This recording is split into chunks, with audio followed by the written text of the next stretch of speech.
You just shaped the fireworks like missiles, and were angrily criticized by 8 billion netizens as a fraud, saying that the fireworks you made are actually duds. What they don't know is that the produced fireworks not only can hover in the air, but also have a precise guidance system installed. They must be controlled with a remote control to make them bloom. A female anchor insisted on ordering a batch of fireworks from you, despite not listening to the advice of netizens, wanting to celebrate her best friend's wedding in 2 days. At this moment, Lin Ruoxue, who bought your fireworks, was stunned. These are all fireworks. If it weren't for the common dark green fuse at the end of the projectile. For a moment, Lin Ruoxue really thought these were all shells, but after careful consideration, Lin Ruoxue thought that this might be your specialty. After all, with fierce market competition nowadays, it's hard to break through the market without any unique features. But the next second, her attention was caught by something else nearby. A remote control? Why is there still a remote control? Bestie nodded affirmatively on the side. Yes, remote control. It controls the fireworks explosion, as introduced in the manual.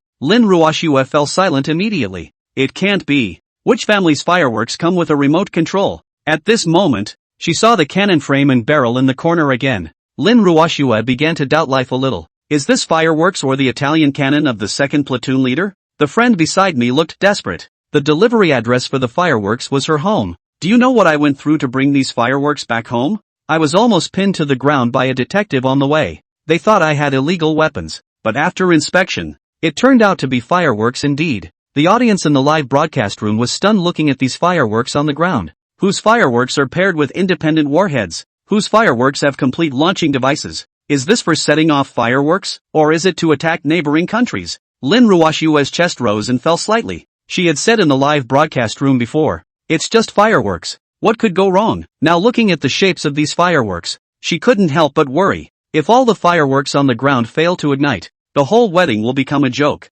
But there is no better solution at the moment, so she can only make the best of a bad job. The wedding ceremony proceeded smoothly, and soon it was time for the fireworks display. With a command from the staff, one of them set up the remote control and ignited the fireworks. Suddenly, there was a loud noise from outside the wedding venue. A sharp piercing sound suddenly rang in their ears. Everyone looked up at the sky, where a bundle of fire rose unsteadily, then slowed down abruptly, hovering in the air. Along with it, the sharp explosion sound also stopped. On the ground, the staff were suddenly stunned. How did it stop? Can this firework hover? Really not moving? What's going on? Lin Ruoxue stared blankly at the sky. What's going on with this firework? The thing she was most worried about happened. At this moment, a sudden urgent explosion came from the sky, and the faint firelight in the sky abruptly changed direction and accelerated again. Then, without warning, it stopped moving again. The beautiful eyes of Lin Ruoxue on the ground stared at the sky. Her heart had already reached her throat when the fireworks first stopped moving, and now after finally accelerating again, they stopped once more. What on earth is going on? The barrage in the live broadcast room is rolling like a waterfall. Sigh. It looks like these fireworks are indeed inferior products. Anchor, I've reminded you not to buy these fireworks a long time ago. Now, isn't it a disaster? It's clear that there is insufficient propulsion, or it's even a dud that can't even explode. Unfortunately, such a grand wedding was ruined by the fireworks. Lin Ruoxue became a little flustered. Oh no, I've let my best friend down. What should I do? Who can help me? Thinking of how much her best friend valued the fireworks at the wedding, and how she had solemnly promised her that nothing would go wrong, Lin Ruoxue felt her face getting hotter and hotter. However, just then, there was a loud bang, and the fireworks in the sky exploded, filling the entire sky with colorful lights. Watching the dazzling fireworks in the sky, Lin Ruoxue's mouth fell open. Ah, this is fireworks. Not bad. No, why can these fireworks hover? The on-site staff were also stunned,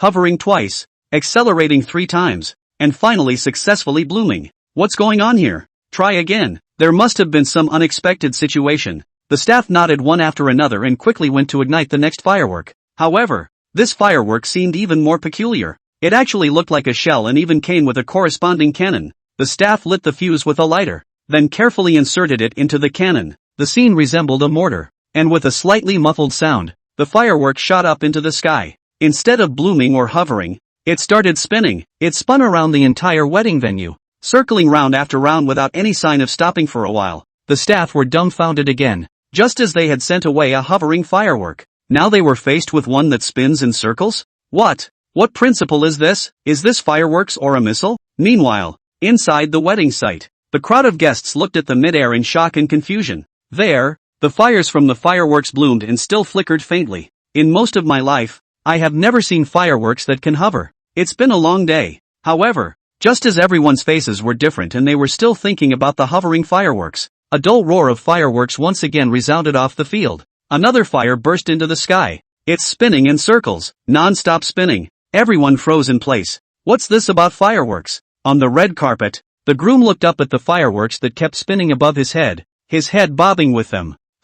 This, just hovered. Now it's spinning in circles? The groom took a deep breath and murmured. What fireworks did we, in fact, buy back? Among the guests, Lin Ruoshi kept her cell phone up, watching the fireworks that kept spinning in the sky. The live broadcast room once again boiled. The flush of question marks spread out and flooded the entire live feed. This firework can still be whole live, right? I Lua Bean. The fireworks that have been spinning in circles are also unique, right? Lin Ruoshi looked at the pop-up screen and tilted his head back to look at the mid-air. The contrails of the fireworks had formed a perfect circle. Bewilderment was in her gaze. There isn't a normal firework, is there? Now what the hell is this one, I say? Just as the wedding guests were abuzz, the staff outside the arena were also in awe. Is there a difference between this firework and a missile? Whose fireworks can spin around like this? Stop the fireworks. I feel like I'm not setting off fireworks. I'm attacking Peace County. There's a lot more to it. Release them all. I don't believe it. There's not even a single normal firework in here.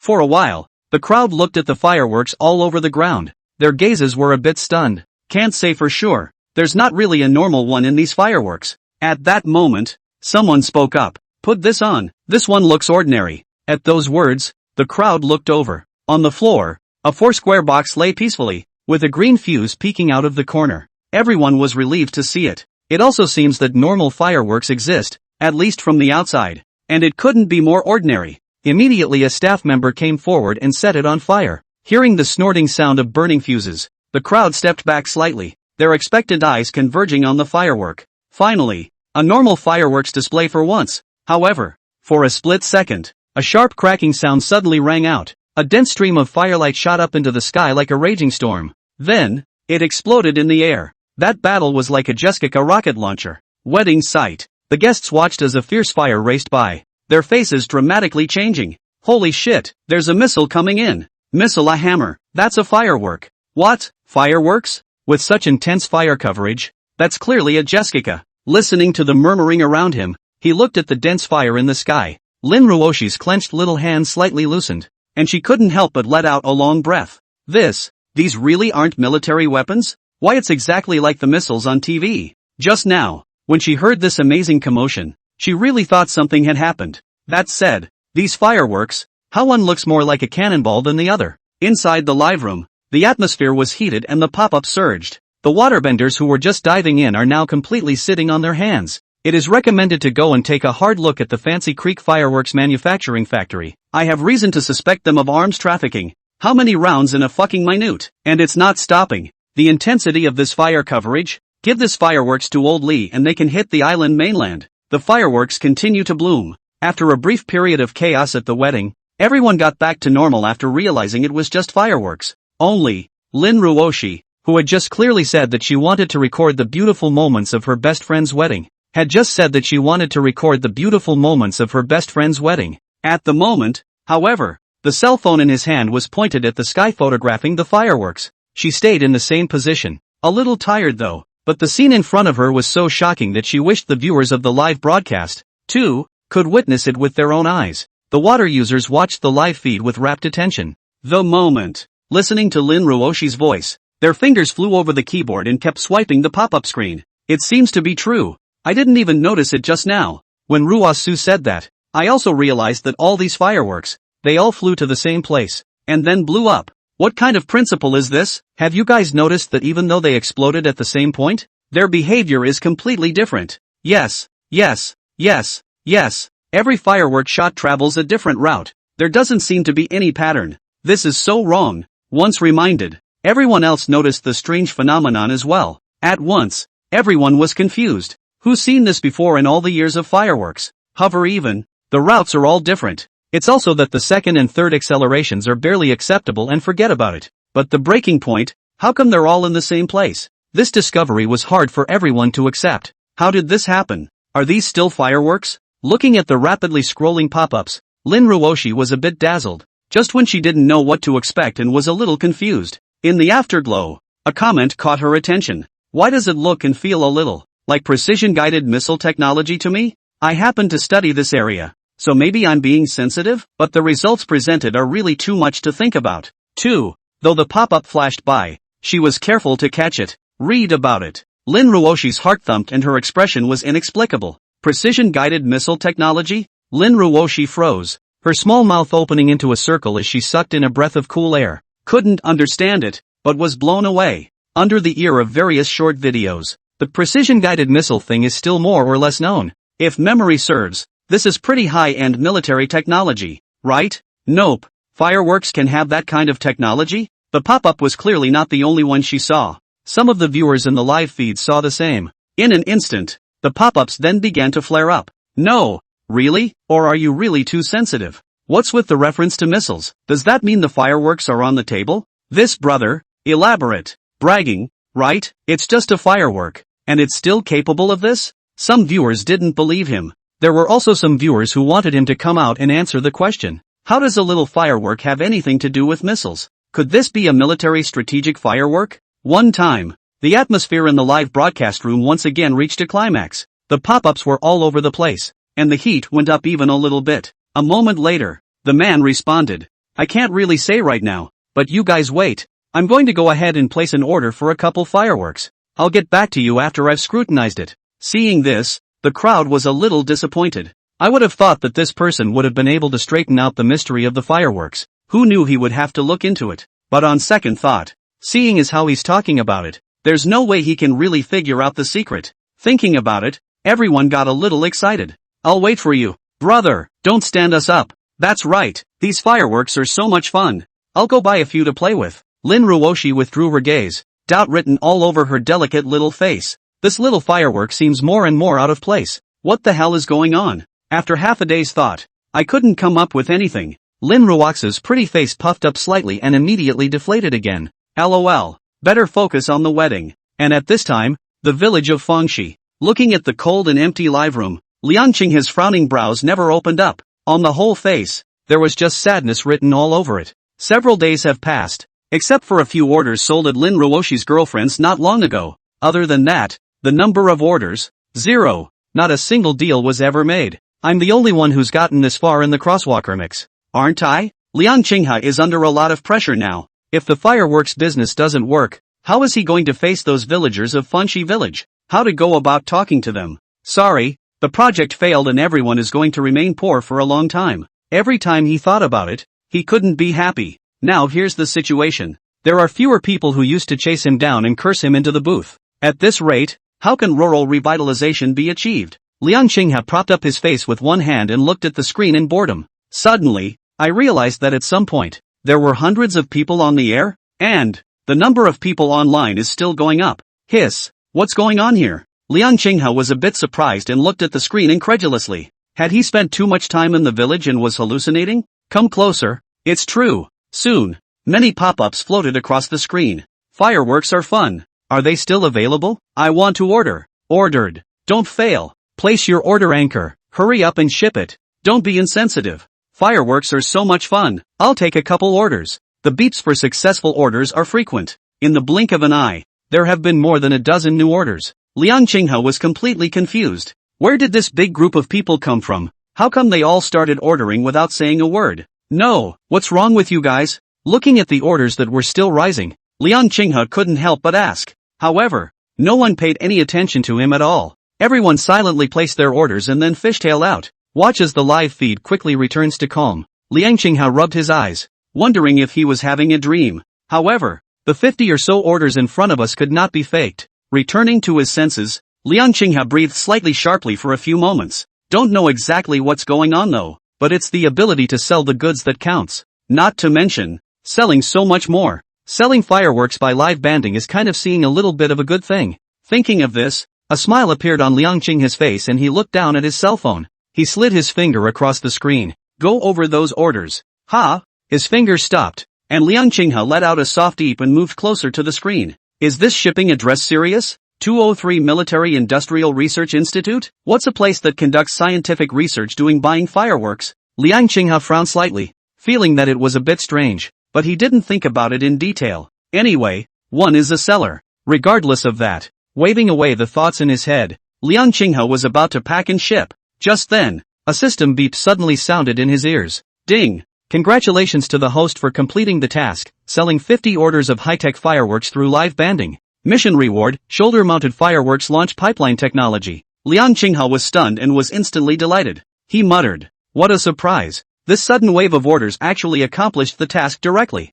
But what is this shoulder-mounted fireworks launch tube technology?" Liang Qinghe tapped into the system to check. The drawing given by the system was a long cannonball launcher. The launcher is black, rigid and cold, and the overall shape is dominant and powerful. Underneath the barrel, there are support brackets and grooves that fit the curve of the shoulder. Hiss! Liang Qinghe sucked in a breath of cool air. This way, our family fireworks can be launched from a shoulder-mounted launcher? Blinking, Liang Qinghe seemed to have seen it. Carrying a long launching tube himself, he put the fancy Creek brand fireworks in it. Then, with a loud bang, fireworks shot out in a mighty and dominating manner. Liang Qinghe swallowed and exhaled. All those people who came to the booth earlier to place their orders said my fireworks were interesting. Looks like everyone likes interesting and fun fireworks. Liang Qinghe looked at the design drawings with a big smile. With a barrel like this, fireworks are as good as a cannon. And who doesn't like that? It just so happens that the system is now giving out rewards. So next, how about tinkering with the fireworks launcher? Maybe the fireworks are a little more original. The number of orders, and there will be a lot more? Chapter 6 The Mystery of Fireworks? Time passed in 3 days past. 203 Military Industrialization Institute. Fang Jingxu walked into the institute's gate with a box full of fireworks in his arms. As a researcher at the 203rd Military Industrial Research Institute, he usually doesn't do much heavy lifting. However, these fireworks in front of us are rather special, and they are worth the hard work. Just a few large words were written on the slightly skimpy wrapper of the fireworks. Fountain Creek Fireworks Salute. The box in his arms was heavy, and Fang Jingxu gasped slightly as he stepped forward. If I had known these fireworks were so heavy, I would have had the delivery boy deliver them to the office. Fang Jingxu frowned slightly, thinking in his heart, 3 days ago, the newlywed ceremony that I saw in Lin Ruosu's live broadcast was vivid in my mind. I thought it was just oddly shaped fireworks. It actually hovered in the air several times after launching into the air and even bloomed precisely in the same place. This coincided with the missile technology Fang Jingxu was researching, and immediately aroused his interest. Therefore, these fireworks were specially ordered and bought by him for research purposes. Work out the principles of these fireworks as soon as possible. It's also good to get back to those viewers early. Fang Jingxu muttered. Many people have pressed him for a reply in the last few days since the message was left on the pop-up. They even created a group just to wait for his research results. Keeping with the idea of being curious myself while answering for my water friends, Fang Jingxu's mind was on this for the past few days. Good thing the fireworks finally arrived today. Wook! What did you just say? Suddenly there was a human voice up ahead. Fang Jingxu pressed the firework case down and poked his head out to take a look. It was actually his senior brother, Lu Mingkai. He was also a scientific researcher at the 203rd Military Industrial Research Institute and was the same mentor as Fang Jingxu. Oh, elder brother. I said, where are these fireworks? Fang Jingxu hurriedly answered. At those words, Lu Mingkai stepped forward to help him hold up a corner of the box. Fix your eyes on the words on the box. Lu Mingkai slightly raised his eyebrows and laughed. Fengshi brand fireworks salute? Xiao Su. Why did you buy so many fireworks for a good reason? We haven't even finished our project yet, and we're ready to celebrate? Hearing Lu Mingkai's teasing, Fang Jingxu smiled somewhat awkwardly. No, elder brother. I just thought these fireworks were not quite the same as the regular ones and bought them to study. At those words, Lu Mingkai was slightly stunned, his face a bit strange. Aren't fireworks just fireworks? What other tricks can we play? He asked out loud. What's there to study about fireworks? Fang Jingxu hesitated for a moment and explained. I saw this firework the other day when I was watching a livestream and it was weird. Not only can it hover in the air, it probably has precision guidance technology. It's a bit like the ballistic missiles we're working on. At those words, Lu Mingkai was happy. Fireworks, with precision guidance technology, and similar to the ballistic missiles they're working on? Lu Mingkai shook his head and laughed. Fireworks can still hover? You're looking at it wrong. Or you've been deceived by false advertising. How can fireworks have such technology? In other words, if only folk fireworks could do this. What else do we need so many researchers at the Military Industrialization Research Institute for? There are a lot of scammers these days. You must be falling for it. Hearing Lu Mingkai's rebuttal, Fang Jingshu opened his mouth and let out a short breath. What Sifu said actually makes sense. These technologies have not been thoroughly researched even by their 203rd Military Industrial Research Institute. A firework that sells on a live bandwagon can really do that? But now that I've bought it all back, I had to study it first. The office isn't far. The duo combined their efforts and soon had a large box of fireworks in the corner. Lu Mingkai straightened up, clapped his hands, and exhaled. He turned his head to Fang Jingshu and spoke in a serious tone. Look, there's no way fireworks can have the technology you're talking about. It's a heavy task for a while, so collect yourself and don't study these things. After saying that, Lu Mingkai patted Fang Jingshu's shoulder and walked out of the office, looking at the box of fireworks on the floor and hearing the words of his senior brother. For a while, Fang Jingshu frowned slightly, somewhat hesitant. Could it really be that he was mistaken? Hesitate for a moment. Fang Jingshu walked out and knocked on the door of his mentor's office. Come in. Mentor Su Hao's voice came from inside the office. Fang Jingshu pushed the door in and said hello. Su Hao is a well-qualified veteran professor at the 203rd Military Industrial Research Institute, with a particularly strong track record in ballistic missile technology. At the moment, Su Hao was crouching on the desktop, carefully looking at the documents. Seeing Fang Jingshu come in, he raised his head and asked, Look, what's wrong? Is something wrong? Looking at Su Hao's appearance when he was interrupted from his work, Fang Jingshu suddenly had some regrets. Isn't it a little petty to bother your mentor over a little firework? However, Fang Jingshu still said stiffly, Mr. Su, I found a firework on the internet the other day. It seems to have precision guidance technology. The burst points are all in the same place, and the trajectory is similar to the technology we're working on. So I came to ask you, is this possible to realize? Hearing Fang Jingshu's words, Su Hao frowned slightly and put down the documents in his hands. Fireworks, with precision guidance technology? Similar to ballistic missiles? Su Hao thought for a moment and shook his head. What you're saying works in theory, but it's so hard to get all the fireworks to burst at one precise point. Not to mention the fact that there are no people willing to make such fireworks, and even if there were, they can't be made easily. With that, Su Hao lowered his head and continued to check the documents. With a wave of his hand, he said casually, It's hard to tell what's real and what's fake on the internet, so don't pay too much attention to these useless things. At those words, Fang Jingshu slightly lowered his head, somewhat disappointed. Even the mentor said it was impossible. So was he really overthinking it? But the live feed can't be faked. Thinking of this, Fang Jingshu retrieved his thoughts, greeted his mentor and retreated. Regardless, now that the fireworks have been purchased, it's better to try to figure them out for yourself. Besides, those fans in Lin Ruoshi's live broadcast were still waiting for their reply.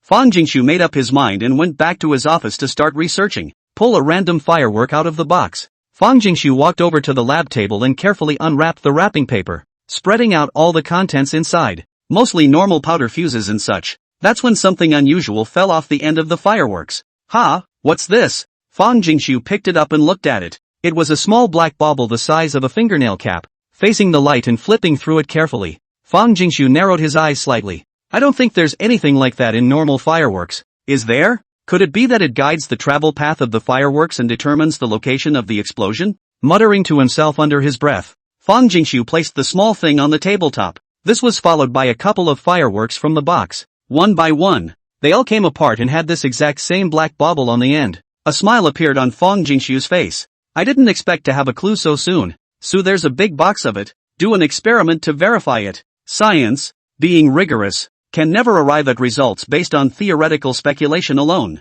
Next, Fang Jingshu removed the small black things in the 10 fireworks without destroying the whole. Another 10 normal fireworks were picked out of the box and the two groups were packed separately. This is some preparation for the next experiment. Taking these 20 fireworks, Fang Jingshu walked outside. Just find an open space and try lighting it. You can tell. Is the mystery of the fireworks in these black baubles? Holding 20 fireworks in his arms, Fang Jingshu walked outside. As a scientific research base for the study of missile technology, the 203rd Military Industrial Research Institute has many empty experimental ranges. Fang Jingshu decided to find a more remote range for fireworks discharge experiments. The 203rd Military Industrialization Institute is, after all, a place for scientific research. Experimenting with a bunch of fireworks on your own seems a bit unprofessional anyhow. So, naturally, the less people see it, the better. Fang Jingshu thought, his pace slightly quickening under his feet. For a while, the heart was a little excited and a little apprehensive.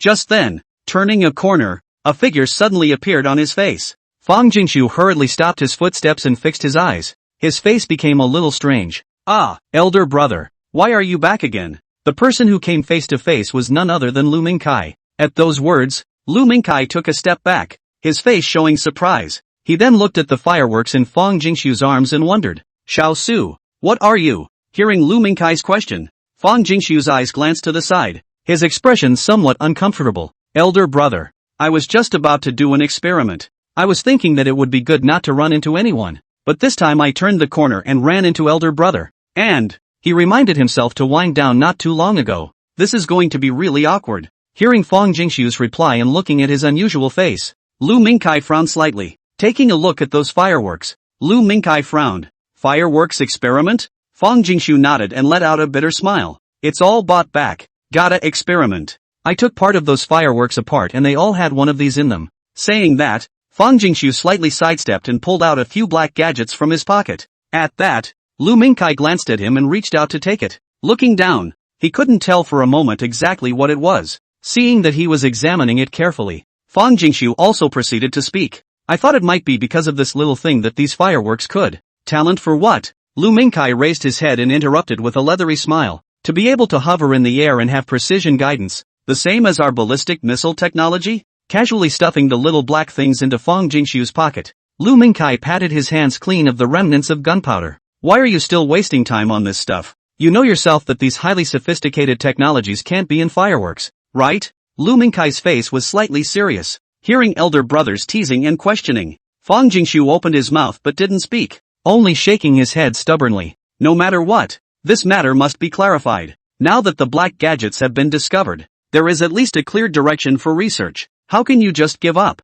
Looking at him in this state, Lu Mingkai sighed. Is this kid a little possessed? How can fireworks have all the technology he says they do? Shaking his head helplessly, Lu Mingkai said, Okay, you're trying to do a comparison test, aren't you? I'll just go with you and see if it's a good idea to get you off your ass. At those words, Fang Jingshu was slightly stunned, then nodded. With a senior brother watching over you, you can have a look out. And, if these fireworks are really the same as what you see on the air, one can also prove that what one says is true. With different thoughts in mind, the two men walked toward the test range. The range wasn't far and it wasn't long before we arrived. Lu Mingkai walked ahead to open the gate. Fang Jingshu followed him and walked in to take a look, sighing in relief. Luckily, the range is relatively small and out of the way, and there's no one there right now. According to the grouping, Fang Jingshu placed different fireworks separately on the ground. Lu Mingkai stood to the side, holding his chest and watching him pounding away, with no intention of helping. Of course, Fang Jingshu didn't care.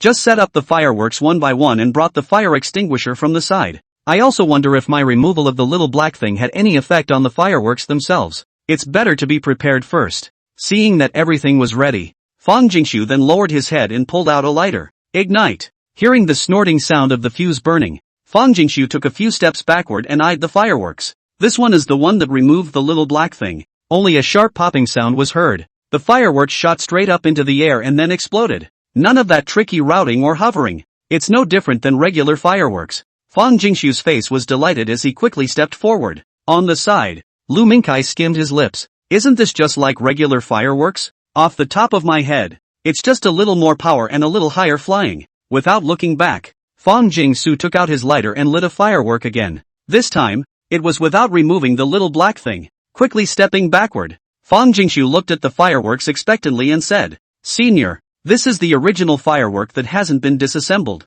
The words fell. A sharp popping sound echoed through the range just as it had earlier. The fireworks rose from the ground and quickly shot up into the air. Immediately afterward, it hovered in the air. Still. Seeing this scene, Lu Mingkai's expression clearly shifted. No, how come there's actually hovering technology? In the blink of an eye, the fireworks suddenly reversed direction and began to rush across the room without any rules. Another moment, hovering again. Moments later, a third acceleration. The fireworks swept across the sky with a windy blast. Seeing the scene with his own eyes, Fang Jingshu smiled joyfully and exclaimed, That's right, elder brother, I guessed right. The one with the black device looks exactly like the image I saw earlier. The ones I dismantle are no different than regular fireworks. I don't know exactly how it works, but it's that little black thing that's doing it. Fang Jingshu was overjoyed and turned back to Lu Mingkai. However, he stood dumbfounded, his mouth slightly open in a state of disbelief. What did he see? Are there really fireworks that hover in the air? And it hovered twice. How is that possible? Could it be that it's all that little thing's doing? Seeing Lu Mingkai's shocked appearance, Fang Jingshu couldn't help but smile. Not caring about this much for a while, he quickly walked up and lit 4 fireworks at the same time. 2 have black units and 2 do not. There was another sharp popping sound, and after a long time, it exploded. The results of the experiment, which were exactly the same as just now. There is no difference between fireworks with the small device removed and regular fireworks, and without the removal of the device, you'll be able to do hover, secondary, and tertiary acceleration. Fang Jingshu was both delighted and amazed as he quickly walked next to Lu Mingkai. Elder brother, you saw it. The fireworks with that black device burst in the same place all 3 times. That's what I call precision guidance technology. At those words, Lu Mingkai nodded incredulously. What Fang Jingshu said was true. He saw, with his own eyes, these fireworks, exploding in the same spot. And, not only that, Lu Mingkai took a deep breath and added, I looked closely. All 3 fireworks traveled on completely different trajectories. There are no rules at all. Totally unpredictable. After a pause, Lu Mingkai gulped and said in shock, but again, they burst in the same place. It's practically identical to the ballistic missile technology we're working on. Look at the scene in front of you. Even how much Lu Mingkai didn't believe it, he had to admit it. These so-called Fountain Creek brand fireworks are really not simple. At least, there are similarities, in many ways, to the ballistic missile technology they are currently working on. But, the two can't quite be equated yet. After all, a small firework with precision-guided missile technology? It's too unbelievable to say. What exactly was going on? He felt he had to ask his mentor and get his opinion. On the side, Fang Jingshu was also filled with surprise and delight. Seeing it on the air and seeing it in person are 2 completely different concepts. Nowadays, these fireworks do seem to be extraordinary. The point, then, is the little black thing at the end of the firework. The problem has been identified and there is no point in continuing the experiment. Fang Jingshu put away the fireworks placed on the ground one by one. Turning his head to Lu Mingkai, he said, Elder brother, although we can't be sure yet, these technologies are definitely related to that black device. At those words, Lu Mingkai also came back to his senses. He nodded and took a deep breath. Fang Jingshu is right. The results of the experiment were clear, and the series of irrationalities of the fireworks were attributed to the little black thing on their tails. What the hell is this thing? How can you make an ordinary firework have such highly sophisticated missile technology? Thinking about this, Lu Mingkai slightly corrected his color and said to Fang Jingshu, this black bauble must have a secret. There's a good chance it involves ballistic missile technology. It's a matter of great importance. Let's go back now and tell Mr. Su about this, so he can look into it. Hearing Lu Mingkai's words,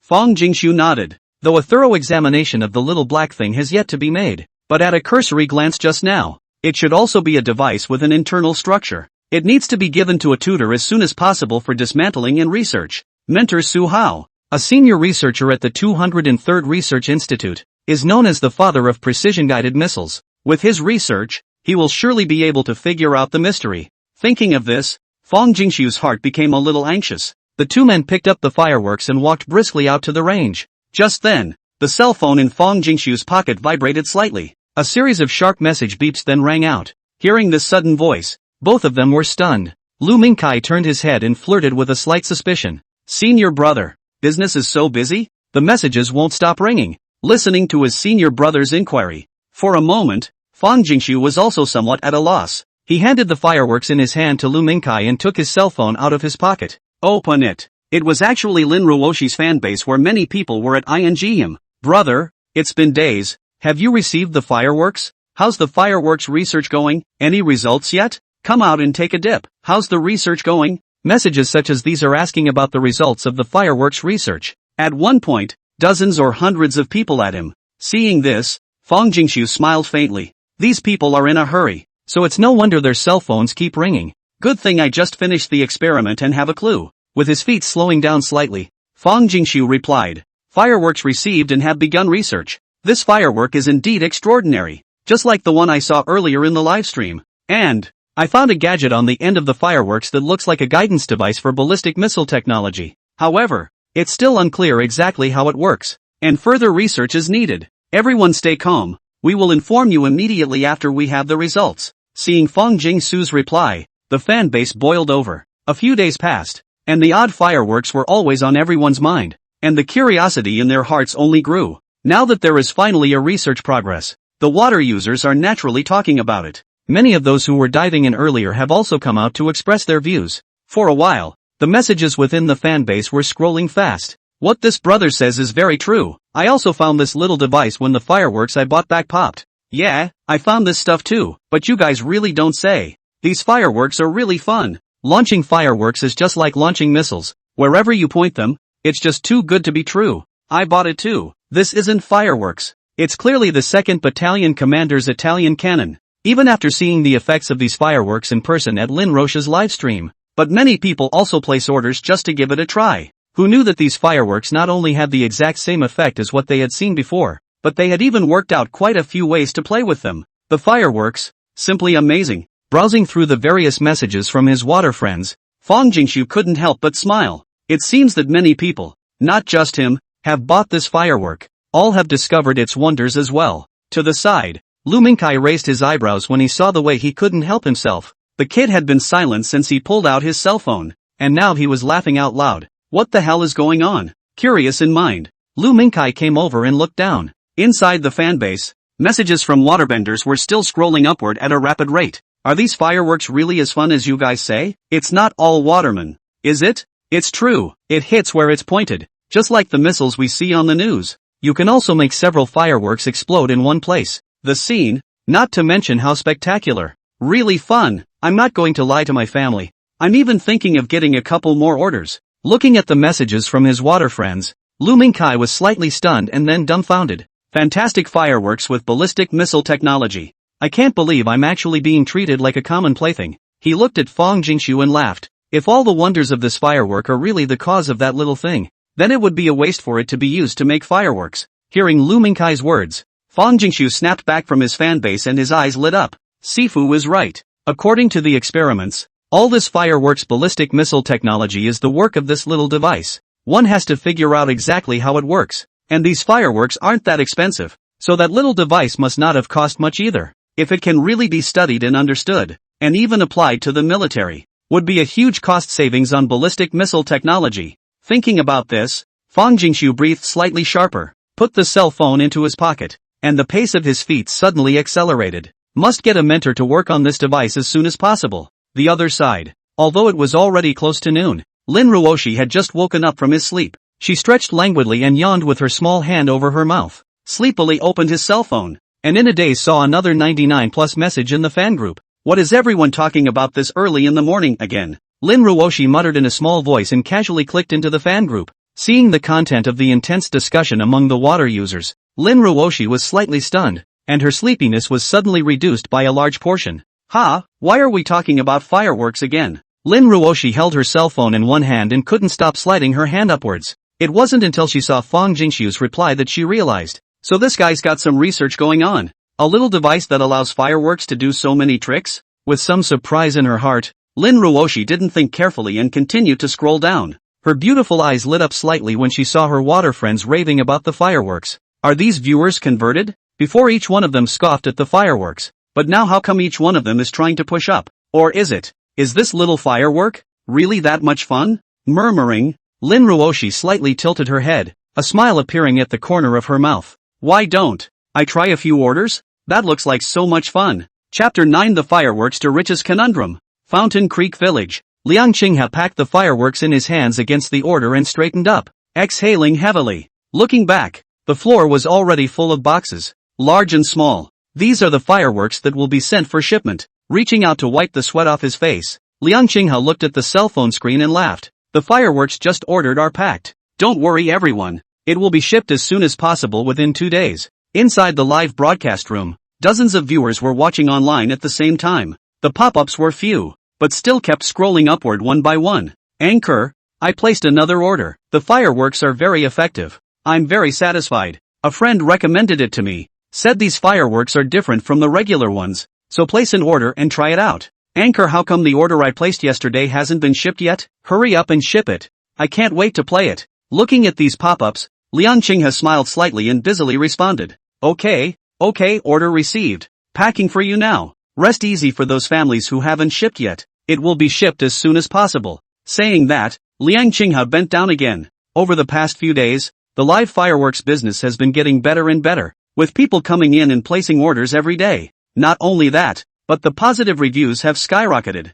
Many viewers who buy fireworks make return purchases and even recommend them to their friends to buy. However, the live studio is understaffed, and Liang Qinghai is responsible for both selling and packing alone. Although hard work, but see the rising volume of orders, he was very happy. Compared to the old half-dead live room with a pathetic amount of orders, it's so much better now. Once again, the fireworks ready to be shipped are packed. Liang Qinghai took a deep breath and raised his head. It was already getting dark outside, and the number of people in the live room was gradually decreasing. That's it for today's broadcast. If you're new to the live stream and want to buy fireworks, you can go into the window and place your order. See you all tomorrow. Liang Qinghai waved to the audience with a smile on his face. Then, shutting down the live stream, he slumped in his chair for a moment. From the first broadcast in the morning until now, even eating is on live. You also have to pack the fireworks while selling them. Liang Qinghai let out a bitter smile and laughed at himself. I'm only more dedicated than a production team donkey, right? Pivot and reach for the cell phone on the table.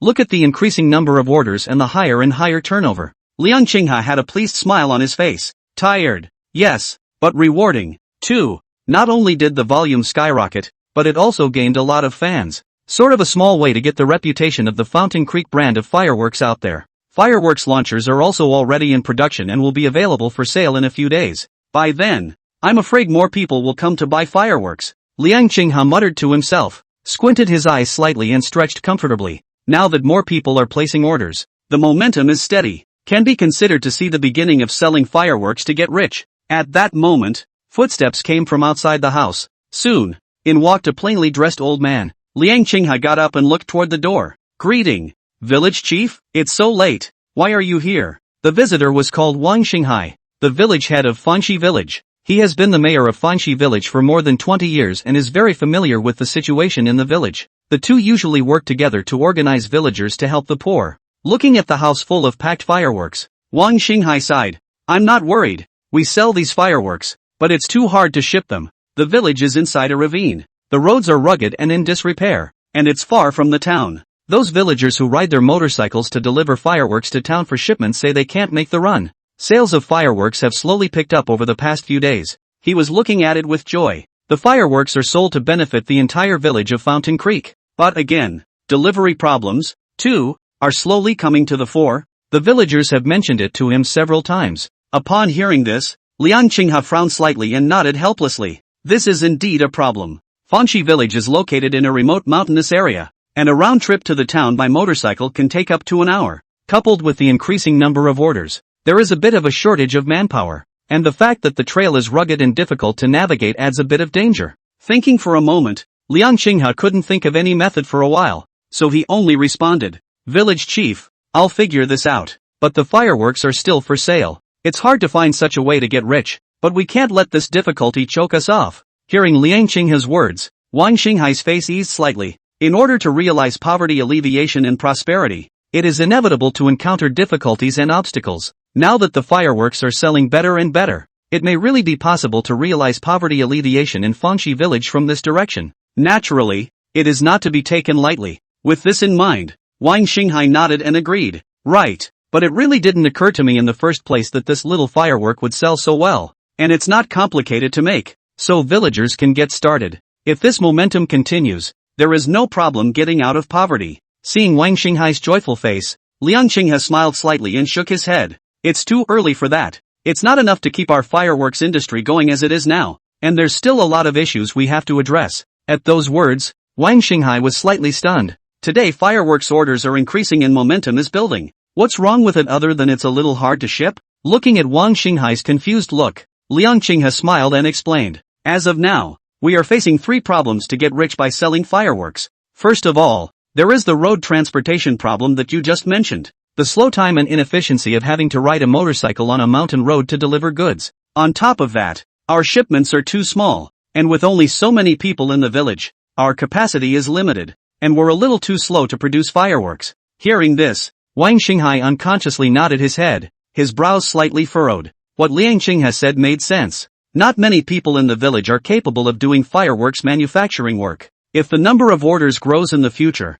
with the current production rate it will certainly be in short supply. Liang Qinghai continued. The last thing is that our fireworks are too homogeneous. People who buy our fireworks go for fun, and they will definitely get tired of playing with the same kind of fireworks for a long time. Although we are now producing launchers, the fireworks themselves have not been improved. They are still the same. When Liang Qinghe's words landed, Wang Xinghai's face became a bit heavy. I thought the fireworks sales were gaining momentum, but how else does the problem seem to be so many today? And these are the pain points of getting rich selling fireworks in Fountain Creek Village. If the problem is not solved, I am afraid it will be difficult to really rely on this road to complete the work of poverty alleviation. Taking in Wang Xinghai's expression, Liang Qinghe also let out a slight sigh. It is not so easy to realize poverty alleviation and prosperity. Fireworks can only be used as a first step in the fight against poverty. There's no way to make it very big. To really get out of poverty, you need the support of other industries to do so. Right at this moment, a crisp voice suddenly came from Liang Qinghe's ears. Ding! Detected that the host encountered difficulties in completing the task of poverty eradication, and is now issuing help rewards and tasks. Reward, engine rebuilding technical drawings. Mission requirements, orders reach 2,000 in 5 days, or the reward will be recalled. Chapter 10, Snapped Up. New products online. A system beep was heard beside his ear. Liang Qinghe was slightly stunned. Engine rebuild technical drawings? After a moment of freezing, Liang Qinghe's consciousness sank into the system and tapped on the drawing. Engine modification technical drawings allows for the modification and upgrading of various vehicle engines. When upgraded according to the modification technology, it is able to significantly improve all the performances of the engine. A brief introduction is followed by a detailed technical drawing screen and performance parameters. Looking at those data, Liang Qinghe's eyes widened slightly and he couldn't help but take a deep breath. You've seen a pig run before you've eaten one. The engines that have been modified by this modification technique are outrageous. Take the old motorcycles of those villagers in Fangxi village. Transformed by this technology, it will be fully upgraded with power straight out of the Dodge Tomahawk. Who cares about the difficult hills and potholes in the village of Fangxi? With an engine like this, it's like a walk in the park. And according to the description of the system, not just motorcycle engines, but all kinds of vehicle engines can be rebuilt. This one has a lot of room for maneuver. For a while, Liang Qinghe was pleasantly surprised in his heart. This reward from the system came too timely. It can be said that it just dozed off and sent a pillow. Just now the village headman was complaining about the inconvenience of deliveries to the villagers. Now comes the engine rebuild technology. With such technical drawings, the village's old motorcycles can be fully upgraded. Fireworks transportation is naturally out of the question. As for the mission's claim that orders exceeded 2,000 in 3 days, if it was before, Liang Qinghe might still have a headache. But for now, the difficulty has been greatly reduced. Nowadays, they have accumulated a lot of popularity through Lin Ruosu's live broadcast. Many water friends follow the trail. In order to satisfy the curiosity of the heart, one after another people order. At the same time, after watching Lin Ruoshi's wedding live that day, viewers of the live stream witnessed the distinctive fireworks at Fountain Creek Village. The mind was amazed and anxious to try it out for themselves. Hundreds of orders were wildly placed in just one day. According to the momentum of orders placed by netizens, 2,000 orders is not difficult. What's more, the new fireworks launcher is now officially in production and will be available for sale soon. Thinking of this, Liang Qinghe was pleased with his ambition and smiled gratefully. Liang, what are you doing? Still thinking about fireworks transportation? At that moment, Wang Xinghai's call came from his ears. Liang Qinghe immediately came back to his senses. I was so involved in thinking about the engine rebuilding technology that I almost forgot that the village chief was still here. Busy answering, Liang Qinghe laughed. Oh, Mayor, I was thinking. Upon hearing this, Wang Xinghai nodded his head in a skeptical manner. Strange, why is this Xiao Liang frowning and smiling at the same time? Don't be too busy helping the poor and get sick? Thinking of this, Wang Xinghai exhorted. Xiao Liang, although you are young and energetic, you should pay more attention to rest. Poverty alleviation can't be rushed. It has to be done one step at a time. Saying that, Wang Xinghai probed at the sky. It's already so late. You'd better rest early. After speaking, Wang Xinghai turned around and walked out. Seeing this, Liang Qinghe smiled and nodded in greeting. I'll take care of the village chief. Take care. Then something came to mind. Toward the village chief, who had stepped out of the door, he shouted a few instructions. Oh yeah, village chief, don't worry about the fireworks transportation. I've figured it out. Wang Xinghai did not stop walking and did not turn around. And Liang Qinghe did not know whether he had heard what he said or not. But it doesn't matter. Now with engine rebuild technical drawings in hand, as long as the motorcycles are modified for the villagers, the problem of fireworks transportation will be solved. Thinking of this, a smile spread across Liang Qinghe's face again. On second thought, If you want to carry out fireworks trafficking for a long period of time, naturally, a motorcycle alone is not enough. But there are no cars in the village, not to mention the narrow mountain roads outside the village. Whichever way you look at it, you still have to build the road outside the village. As the saying goes, if you want to get rich, you have to build roads first. Unfortunately, now that we are shy, we can only rely on the villagers' motorcycles for transportation first. With a light sigh, Liang Qinghe shook his head and thought no more. You have to eat slowly, one bite at a time, and walk slowly, one step at a time. Now that fireworks sales have picked up a bit, the next step is to stabilize forward and keep it up. Just then, the cell phone in his pocket kept vibrating. Liang Qinghe retrieved his thoughts and took out his cell phone. When he clicked on it, it was actually Lin Ruoshi's fan group where many people were at him. Seeing this scene, Liang Qinghe was slightly stunned and muttered, "Why are so many people at me?" This fan group was still the one that Lin Ruoshi had taken the initiative to pull him into in the first place. But he'd been too busy with his fireworks business all this time to pay much attention to the news inside. Without thinking deeply, Liang Qinghe clicked in and checked the message. That anchor who sells fireworks. Why isn't it on the shelves yet? Fireworks are sold out. Get them on the shelves fast. I'm anxious to buy them to celebrate my housewarming. What? The fireworks are sold out? You guys are too fast with your hands. I was thinking of 2 more orders. Why is this anchor ignoring people? Not even doing business when there is business, right? Looking at the news that kept scrolling upwards, Liang Qinghe slightly opened his mouth in shock. What? Fireworks that were just on the shelves before the end of the broadcast and now they're sold out? It was only a couple hours before and after, right? That's a little too fast. Granted, it's also because they're understaffed here. Production is too slow, and there aren't a lot of them on the shelves. But the speed at which netizens snapped it up was amazing enough to know. A couple days ago, the store still had 0 sales, and now the merchandise is starting to get snapped up. Before, Liang Qinghe would not even dare to think about such a situation. And upon closer inspection, this was clearly Lin Ruoshi's fanbase. But all the fans are discussing is the Fountain Creek brand of fireworks. For a while, Liang Qinghe was both helpless and happy in his heart. Although production in Fountain Creek Village is so slow that some of the demand exceeds the supply, but it's also enough to see that the internet loves their Fountain Creek fireworks salute. Looking at the messages in the group, Liang Qinghe was a bit dazzled. He raised his eyebrows slightly, suddenly thinking, today too, 000 more orders are needed to complete the system. Otherwise the engine rebuild technical drawings will be withdrawn. Just had a new shoulder-mounted fireworks launcher available for sale soon. Why don't we just take advantage of this opportunity to advertise another wave? Thinking of this, Liang Qinghe quickly tapped his finger on the screen and replied, "Don't worry brothers and sisters, we're already in full production. We're out of stock for now. We'll get it on the shelves as soon as it's in stock." One more bit of good news. Fountain Creek brand fireworks launchers will be on sale soon too. Stay tuned. Message sent.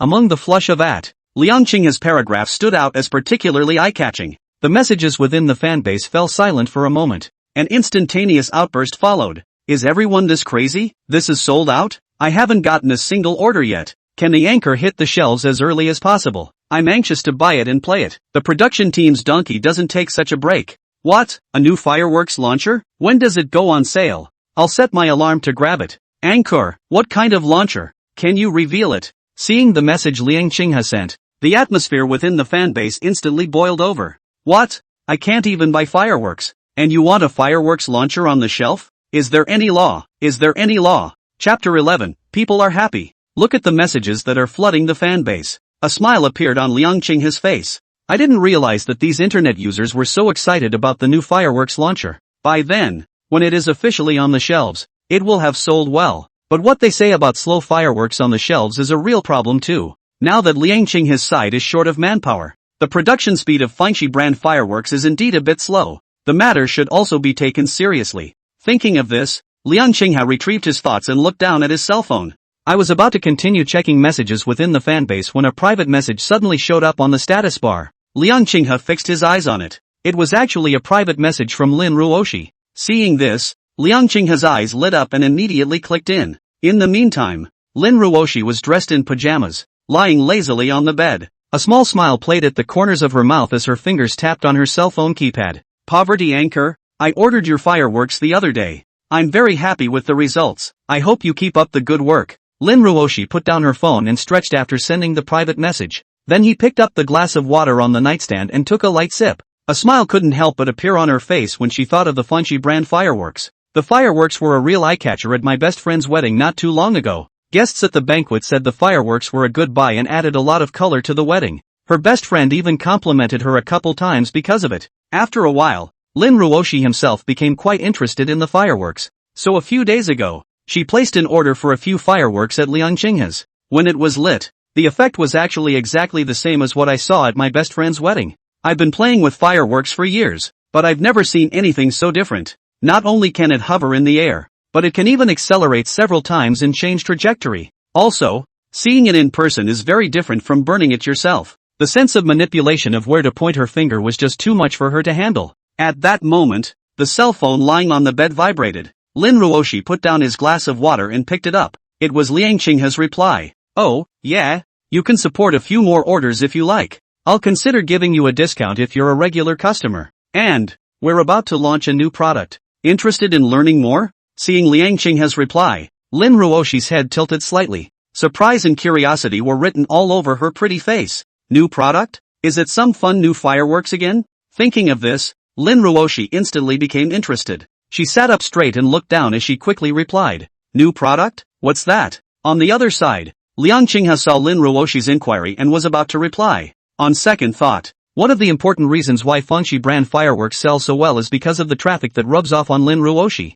Now look for the fireworks launchers to hit the shelves and start selling. How about rubbing another wave of traffic in Lin Ruosu? If you can secure such a great anchor to advertise for yourself, not only will the fireworks sell better, but the new fireworks launcher is sure to attract more customers. Thinking of this, Liang Qinghe nodded to himself and replied, "It's a new fireworks launcher. It matches the Fountain Creek brand fireworks. Since you like our fireworks so much, I'll consider it a return to an old customer. A free set for you." See the message pop up on your phone. Lin Ruoshi blinked, then smiled brightly. Giving yourself a brand new fireworks launcher set for free? That's a good sentiment. I was worried about how to organize the live content after that. How about catching a wave of heat with this fireworks launcher? When that happens, your own traffic will definitely go up. Thinking of this, Lin Ruoshi's eyes curved into a crescent moon, her eyebrows rising with joy. "Good, I won't take yours for nothing. We'll give you a shout out on the air when the time comes." Seeing Lin Ruoshi's reply, Liang Qinghe couldn't help but smile and nod. This woman is a real piece of work. He had just thought about whether he could rub some traffic in her face, but who knew that the other party would just point it out. Still, it's kind of a win-win. So many people in the fanbase today are looking forward to the new fireworks launcher. She would also be able to gain a lot of heat when she made an appearance at Lin Ruoshi's live broadcast. Retrieving his thoughts, Liang Qinghe closed his cell phone and walked outside. It was close to late at night after this. Go home early and rest. You have to continue the business of helping the poor tomorrow. The next day, Liang Qinghe got up early in the morning. After washing up, he went straight to the small fireworks workshop in Fengshi village. The next live broadcast is coming up shortly and there are things to prepare for. Inside the small fireworks workshop, the village Moncler outlet store has been working on the assembly of fireworks. Not far away on the other side is a production line for fireworks launchers. Soon after getting the reward for the mission, Liang Qinghe organized the villagers to start production. The launcher is not difficult, and a saleable horde has been produced today. Liang Qinghe picked out the finest looking set from it, then looked at the villagers and said, "Folks, we should have gotten a lot more orders last night. Gotta get that new order of fireworks in the mail ASAP." Saying that, Liang Qinghe handed out the firework launching device in his hand and barked, "This delivery should be packed well and the fastest motorcycle chosen for expedited delivery. Take the tailwind when you get to town to mail the delivery. The sooner you get there, the better." This launcher was naturally meant for Lin Ruoshi. She'll even be live streaming when she gets it. This is a total advertisement for Fancy Creek brand fireworks, so naturally the sooner you get there the better. Upon hearing Liang Qinghe's command, the villager in charge of this aspect of work nodded his head repeatedly and agreed. Seeing this, Liang Qinghe nodded in satisfaction and looked inside the workshop. The villagers are working hard but they have smiles on their faces. Now the Fengshi brand fireworks industry has taken off, and the villagers have something to look forward to. They are naturally happy every day. Seeing this scene, Liang Qinghe couldn't help but have a smile appear on his face. He exclaimed, "Folks, now that the fireworks industry is picking up steam, it's kind of on track. Yesterday I had a discussion with the village chief. After another live broadcast in the next few days, it will soon be the end of the month. At that time, we'll make our first dividend based on the profits from sales. It's been a hard time, everyone." Upon hearing these words, the villagers rejoiced and laughed. Don't they come to the workshop every day to make fireworks just to make money to improve their lives? Now that I see fireworks sales getting better, I'll soon be able to part with my money. The heart couldn't be happier. Finally I can get paid. I really didn't expect this little firework to sell so well. Yes, with Secretary Xiao Liang's leadership, we finally have something to look forward to in Fangxi village. In the past, when Liang Qinghe had just told the group that they would make and sell fireworks together, the villagers were mostly skeptical. We're all old people with our faces to the ground, and we can still make money doing fireworks? But who knew that after surviving the first few tough days, business could really pick up now? Thinking of this, the villagers seemed to work even more vigorously, and the movements of their hands were much faster. Seeing this, Liang Qinghe smiled faintly and turned around to head over to the transportation team. The mayor already came and said it yesterday. The villagers in the transportation team complained that the mountain road to the town was too rough. The motorcycle is underpowered again and they can't even run. Since the drawings for the engine modification technology are now in hand, better to get that out of the way first. After all, more and more people come to buy fireworks these days. It is difficult to accomplish the task of fireworks transportation with only the current motorcycles. It's no good just selling it and not shipping it. Chapter 12. One way or another. All modifications. Liang Qinghe came to the location of the fireworks transportation team. At a glance, I saw many villagers resting on their motorcycles. Seeing Liang Qinghe coming over, the villagers greeted him. They still have great respect for this college student poverty alleviation cadre from outside. What's more, now that the fireworks industry in Fangxi village has taken off, the villagers and the transportation team are very happy. Liang Qinghe smiled and greeted the crowd before saying, "Good job everyone. Yesterday I heard from the village chief that you couldn't make the delivery run to town. Is it because of understaffing or something?" Although the general cause and effect had been known from Wang Xinghai, but asking the villagers of these transport teams in person would surely provide a more detailed picture of the situation. This would also facilitate Liang Qinghe to carry out follow-up work. Hearing his question, the villagers came to their feet. They said in a chorus, "Secretary Xiao Liang, there's still enough manpower. It's just that the motorcycles can't take too many loads. Yes, a person can only deliver up to 3 orders. Encountered more. A single has to be split several times to deliver miles. The motorcycle is too small and too old to haul too much cargo, and sometimes it breaks down on the road, or the road outside our village is too bad. The motorcycle will break down after a few trips." Listening to the murmurings of the villagers, Liang Qinghe nodded his head repeatedly. Fireworks transportation is really more of a problem still, but it's true when you think about it. Now more and more orders are coming in every day. It was the villagers of the transportation team who ran from dawn to dusk, only to seem stretched. However, it is possible to address a few of the points they raise with engine modification techniques. Thinking of this, Liang Qinghe smiled faintly and reached out his hand to signal everyone to be quiet. A few moments later, seeing the murmur of the villagers diminish, he said, "There's no need to be anxious. Everyone, I came over this time to solve this problem for everyone." As the words fell, the villagers who had just quieted down suddenly became excited. "What? The motorcycle thing has been worked out? It's not really going to be a new motorcycle for everyone, is it? If that's true, then delivery is a piece of cake. Secretary Xiao Liang, you've already thought of a solution? Are we going to get a new motorcycle now that we're making money? True or false? If it's true, that's great too." For a moment, the villagers were overjoyed, and smiles spread across every face. Seeing this, Liang Qinghe let out a bitter smile. The fireworks haven't sold for big money yet, so how can we get new motorcycles for all the transportation teams? He coughed lightly and explained, "Buying new ones might be a little difficult, but modifying and upgrading everyone's motorcycles is no problem. This will increase the power of the motorcycle dramatically and it will be much faster. With the power up and the ability to carry large cargo boxes on the motorcycle, more fireworks can be delivered at one time. With a few minor changes, our fireworks transportation would be much more efficient." As the words fell, the villagers froze. The smiles on their faces faded away as they looked at each other. Turned a little odd. Not buying a new motorcycle, but making modifications? Is this really reliable? Someone couldn't help but say, "Secretary Xiaoliang, we've thought about modifying motorcycles before. We also asked Mr. Li, the car repairer in town, and he said it's not good to change the miles. And that's pretty much what this piece of shit car looks like when it's changed around,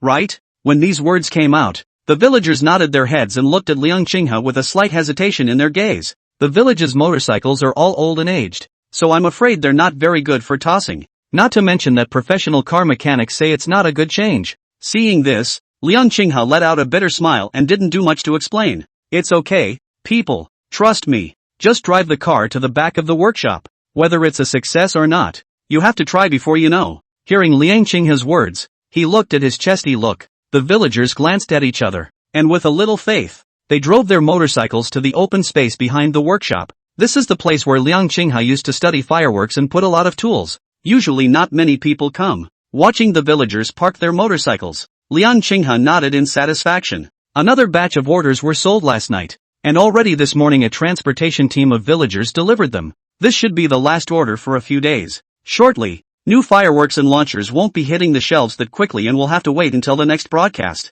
In these few days, Liang Qinghe just had to make preparations for the next live broadcast, as well as these motorcycle rebuilds work just fine. Thinking of this, Liang Qinghe commanded, all motorcycles in the transport fleet are to be modified. When those still making deliveries come back, remember to tell them to park here. There's no need to make deliveries for the next 2 days for now, so go back and get some rest. I'll call you when it's ready. Hearing Liang Qinghe's command, the villagers nodded with some hesitation. There was still skepticism and apprehension in their eyes. In the poor village of Fangxi, a motorcycle is considered a relatively precious possession. Many people even live on a single motorcycle for deliveries. Now the motorcycle is to be handed over to Liang Qinghe for modification. The villagers were a little uneasy. After all, people had never heard that Liang Qinghe could repair motorcycles. If you accidentally fix it, you'll be screwed, won't you? Finally, someone was too relieved to be persuaded. Secretary Xiao Liang, let's not force it. What people do what they do. If we can't do it,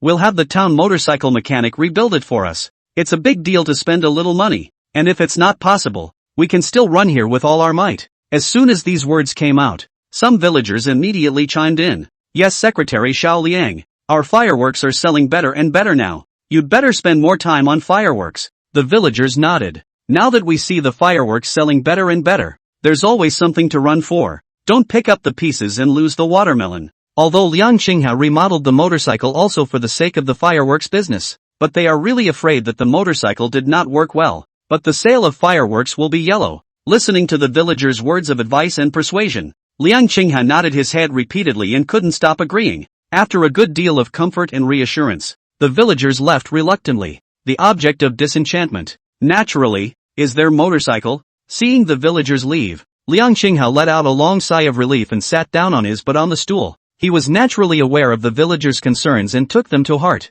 Since he intended to modify their motorcycle, Liang Qinghe had naturally studied it. The technical drawings of engine modifications given by the system are very detailed. Even the smallest things are annotated as to what tools to use and how to perform the operation. And again, being a college student myself, I didn't participate in many social practices while I was in school.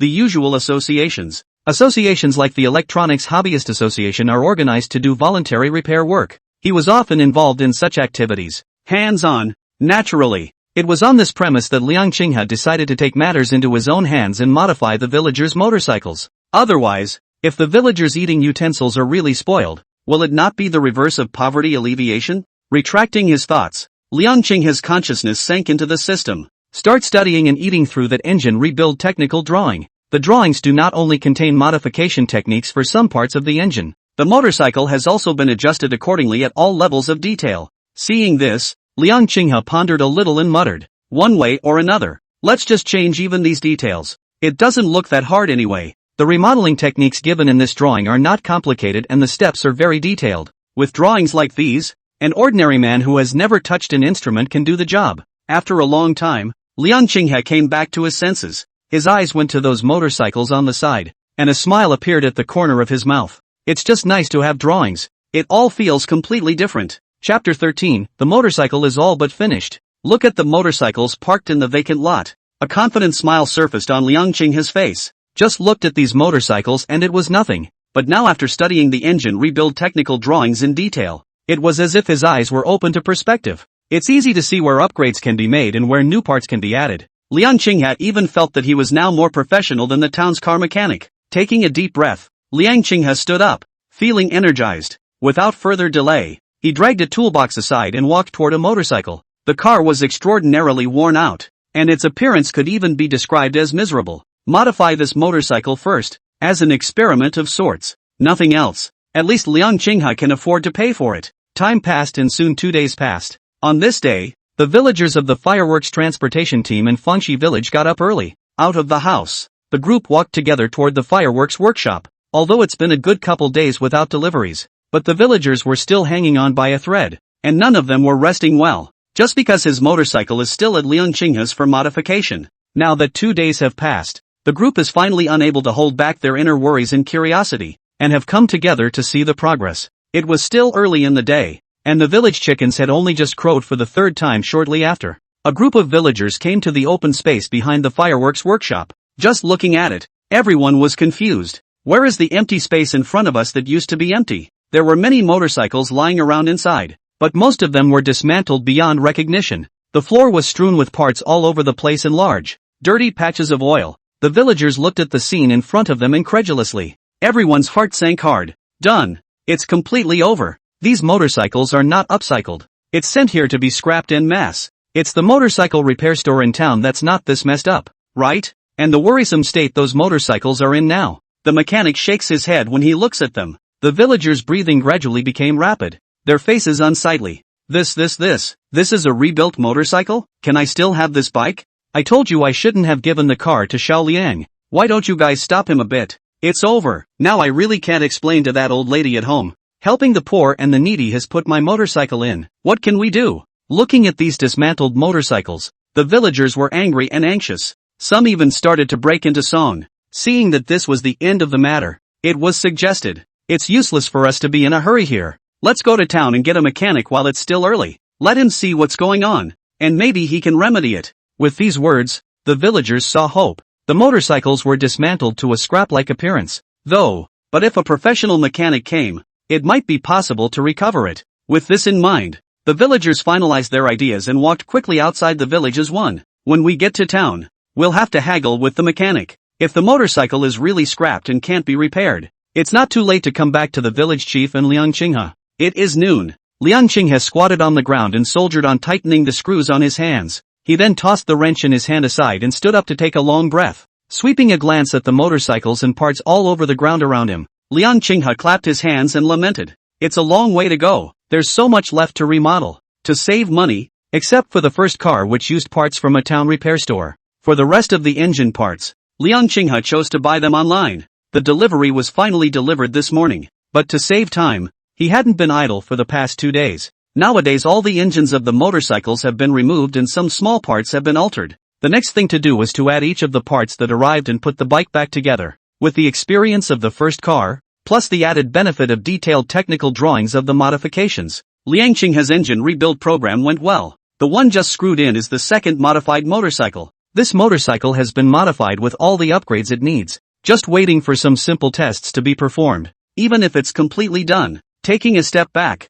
Liang Qinghe shot a glance. Nowadays, there is no difference in the outward appearance of the motorcycle, but he purposely added an oversized cargo box and also fine-tuned it in every way. Everything is considered from the point of view of both safety as well as efficiency of cargo transportation. Looking at the motorcycle, Liang Qinghe couldn't help but sigh out in admiration. TSK, what a masterpiece. Doesn't seem to make much difference though, but the kernel has changed. The aura is just different. Liang Qinghe then picked a key from a pile and inserted it into the motorcycle. Roll over into the car, turn the key and twist the throttle. Boom! A low rumbling sound resounded through the sky. Liang Qinghe squeezed the brakes with a deadly grip, feeling the vibrations underneath him, surprised and delighted. It was motivating, more so than he thought it would be. Turning the throttle again, the engine roared again. The low rumble quickly turned high, stirring up a cloud of dust. Flying dust and smoke immediately swept away. Liang Qinghe was shocked, busy loosening the gas pedal. The power of the modified motorcycle engine is amazing.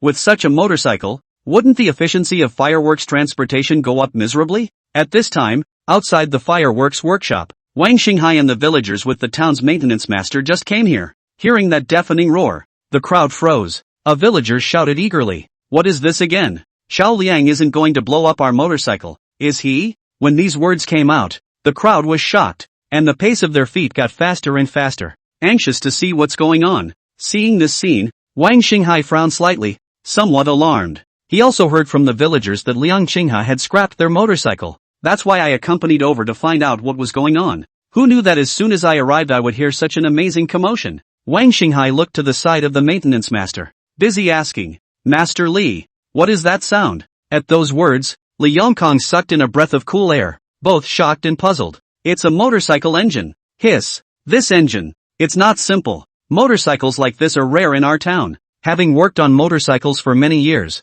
He is certainly a professional in this area. The two roars of this engine just now were extraordinary on first hearing. An ordinary motorcycle would never come with an engine like this. But how could a poor mountain village like Fanxi village have such an expensive motorcycle? Hearing Li Yongkang's answer, Wang Xinghai was a bit confused, his heart both surprised and puzzled. What's that supposed to mean? Wang Xinghai did not dare to delay, and quickly stepped toward the back of the fireworks workshop. All he wanted to know now was, are the villagers' motorcycles still saved? Chapter 14 Master Li's Shock. After the fireworks workshop in Fountain Creek Village, Liang Qinghe sat on the improved motorcycle, twist the throttle from time to time and try the brakes for performance. For a while, dust and smoke rose from the clearing, and a loud roar continued. Feeling the vague vibrations coming from underneath him, Liang Qinghe nodded with satisfaction. By all accounts, this engine is excellent. And, with his tweaks and upgrades, it's safe to say the whole bike is very different. Not only does it have more power, but it also has more sensitivity and even an increased level of comfort. A motorcycle like this is more than enough for deliveries, and even gives the impression of being too big for its britches. After a test, Liang Qinghe reached out and patted away the dust and smoke in front of him and rolled over to get out of the car. He was a little uncomfortable for a moment with the less violent roar in his ears. However, right at this moment, Liang Qinghe heard a loud noise coming from behind him. Looking back, a large group of villagers from the fireworks transportation team walked up quickly. Their looks were filled with worry and nervousness, and each of them stretched their necks to look inside. Seeing this, Suha was slightly stunned and couldn't help but be a bit puzzled. The motorcycle wasn't fully modified yet, and he hadn't informed the villagers. Why are these people coming to the door on their own? Could it be that the roar of the engine was so loud it drew them in? Soon, Wang Xinghai and Li Yongkang walked through the crowd to the front. Seeing this, Liang Qinghe walked forward and asked in confusion, "Mayor, what brings you here? And such a big gang?" Wang Xinghai coughed twice and waved his hand to disperse the dust and smoke in front of him. He didn't answer immediately,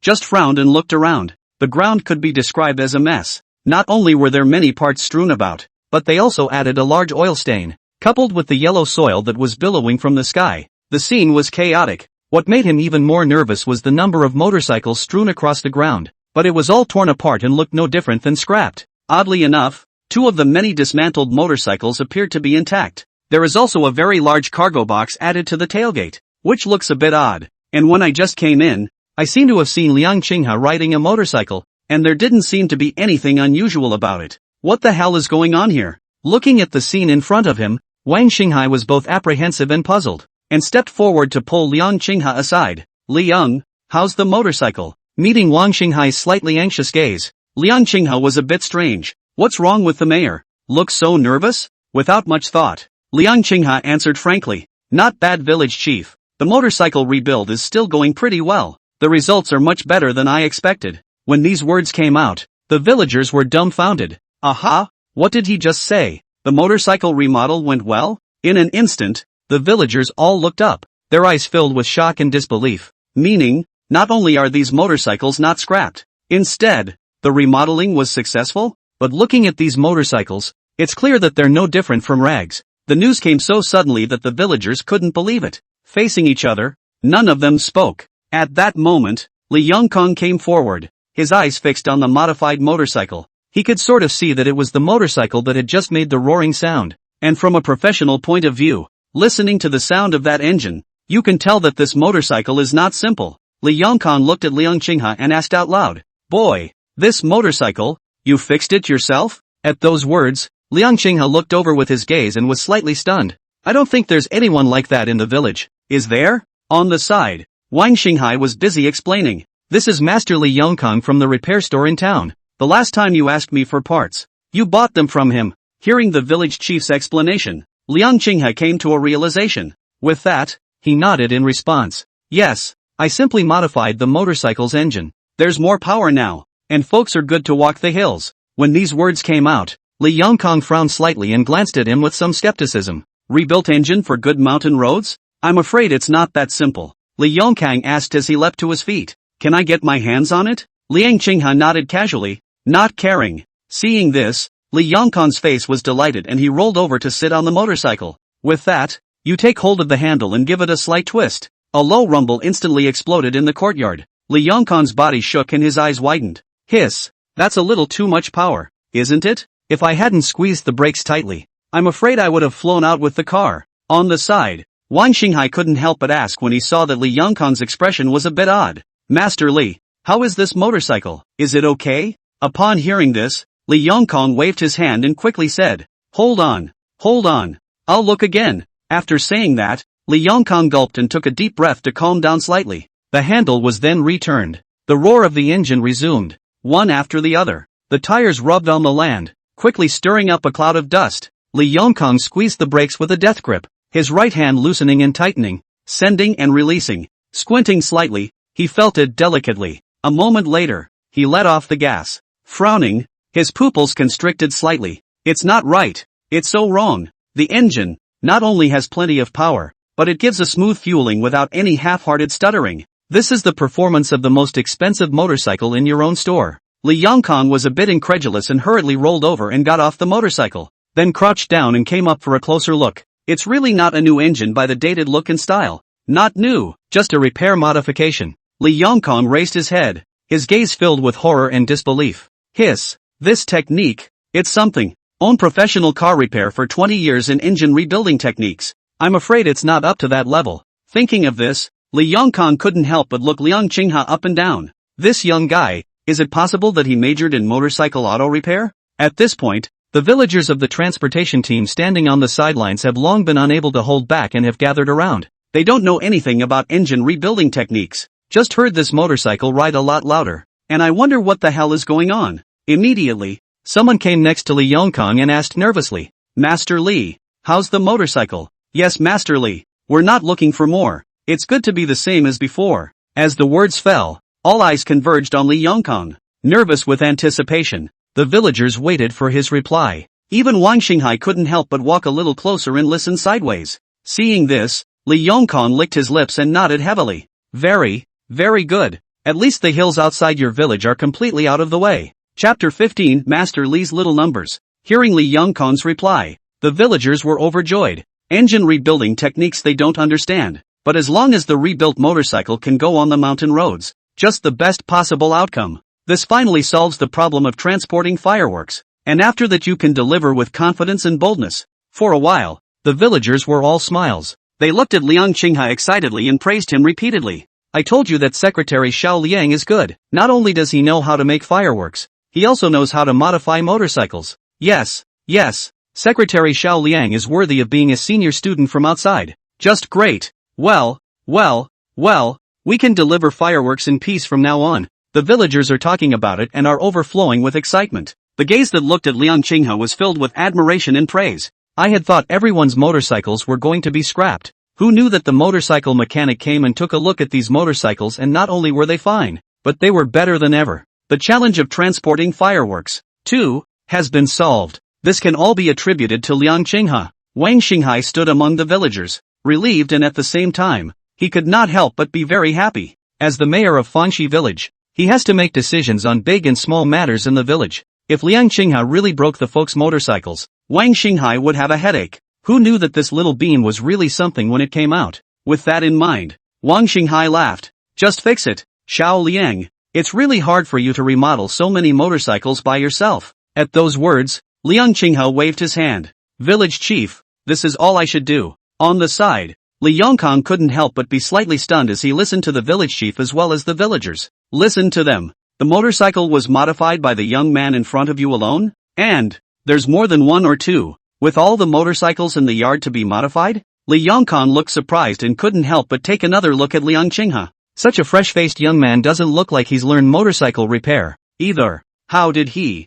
all by himself, come up with an engine that performs so well? And it doesn't seem to be a coincidence that it can even be retrofitted in bulk? Li Yongkang's mind came alive. The performance of this engine he had just got on and tried himself. It's top-notch in every way, whether it's power or comfort and so on. If only such a modification technique could be mastered on its own, or even used in a motorcycle repair store. Wouldn't it be prestigious and able to make a fortune? Li Yongkang pondered in his mind, and the more he thought about it, the more it made sense. Retrieving his thoughts, Li Yongkang stepped forward and coughed lightly. Mayor Wang, I heard you're short of motorcycles to transport fireworks now? We just happen to have a lot of used motorcycles in our repair store, so this is just in time. After a pause, Li Yongkang glanced at Liang Qinghe without any trace and slightly showed a good smile. Those motorcycles of ours are second-hand, but they are not bad, and they are perfectly adequate for transportation. Village Chief Wang, if you guys need it, you can rent it to you at a low price or even for free. As the words fell,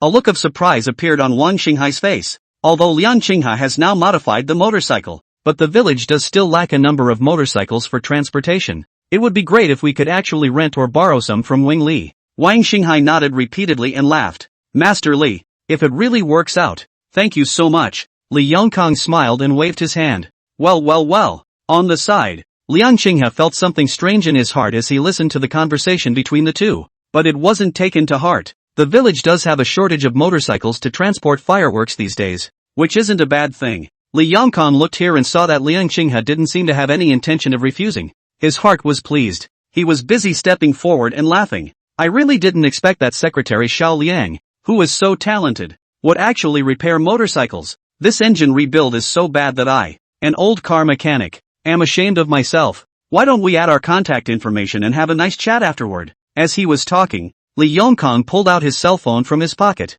Seeing this, Liang Qinghai raised his eyebrows slightly and responded with a smile. Master Li is too kind. This is just a small gadget for me. If Master Li had come, he would have remodeled it better than I did. While talking and laughing, Liang Qinghai also took out his cell phone. The two added each other's contact information. After putting away his cell phone, Liang Qinghai looked up. He only saw Li Yongkang with a smile on his face and slightly opened his mouth, as if he intended to continue to communicate a little deeper. Seeing this, Liang Qinghai said on the spot, Master Li, I still have things to do over here, so I'll excuse myself. If we have time after this busy period, we'll have a good exchange. Upon hearing this, the words that Li Yongkang was about to blurt out were swallowed back into his stomach. With that, he nodded and smiled in agreement. Yeah, no problem. Liang Qinghai smiled slightly, his gaze once again looking at those motorcycles on the ground. Now that the parts and stuff are here, the next job is to put it together. With the previous experience, the rest of the motorcycle rebuild will be quite a bit easier.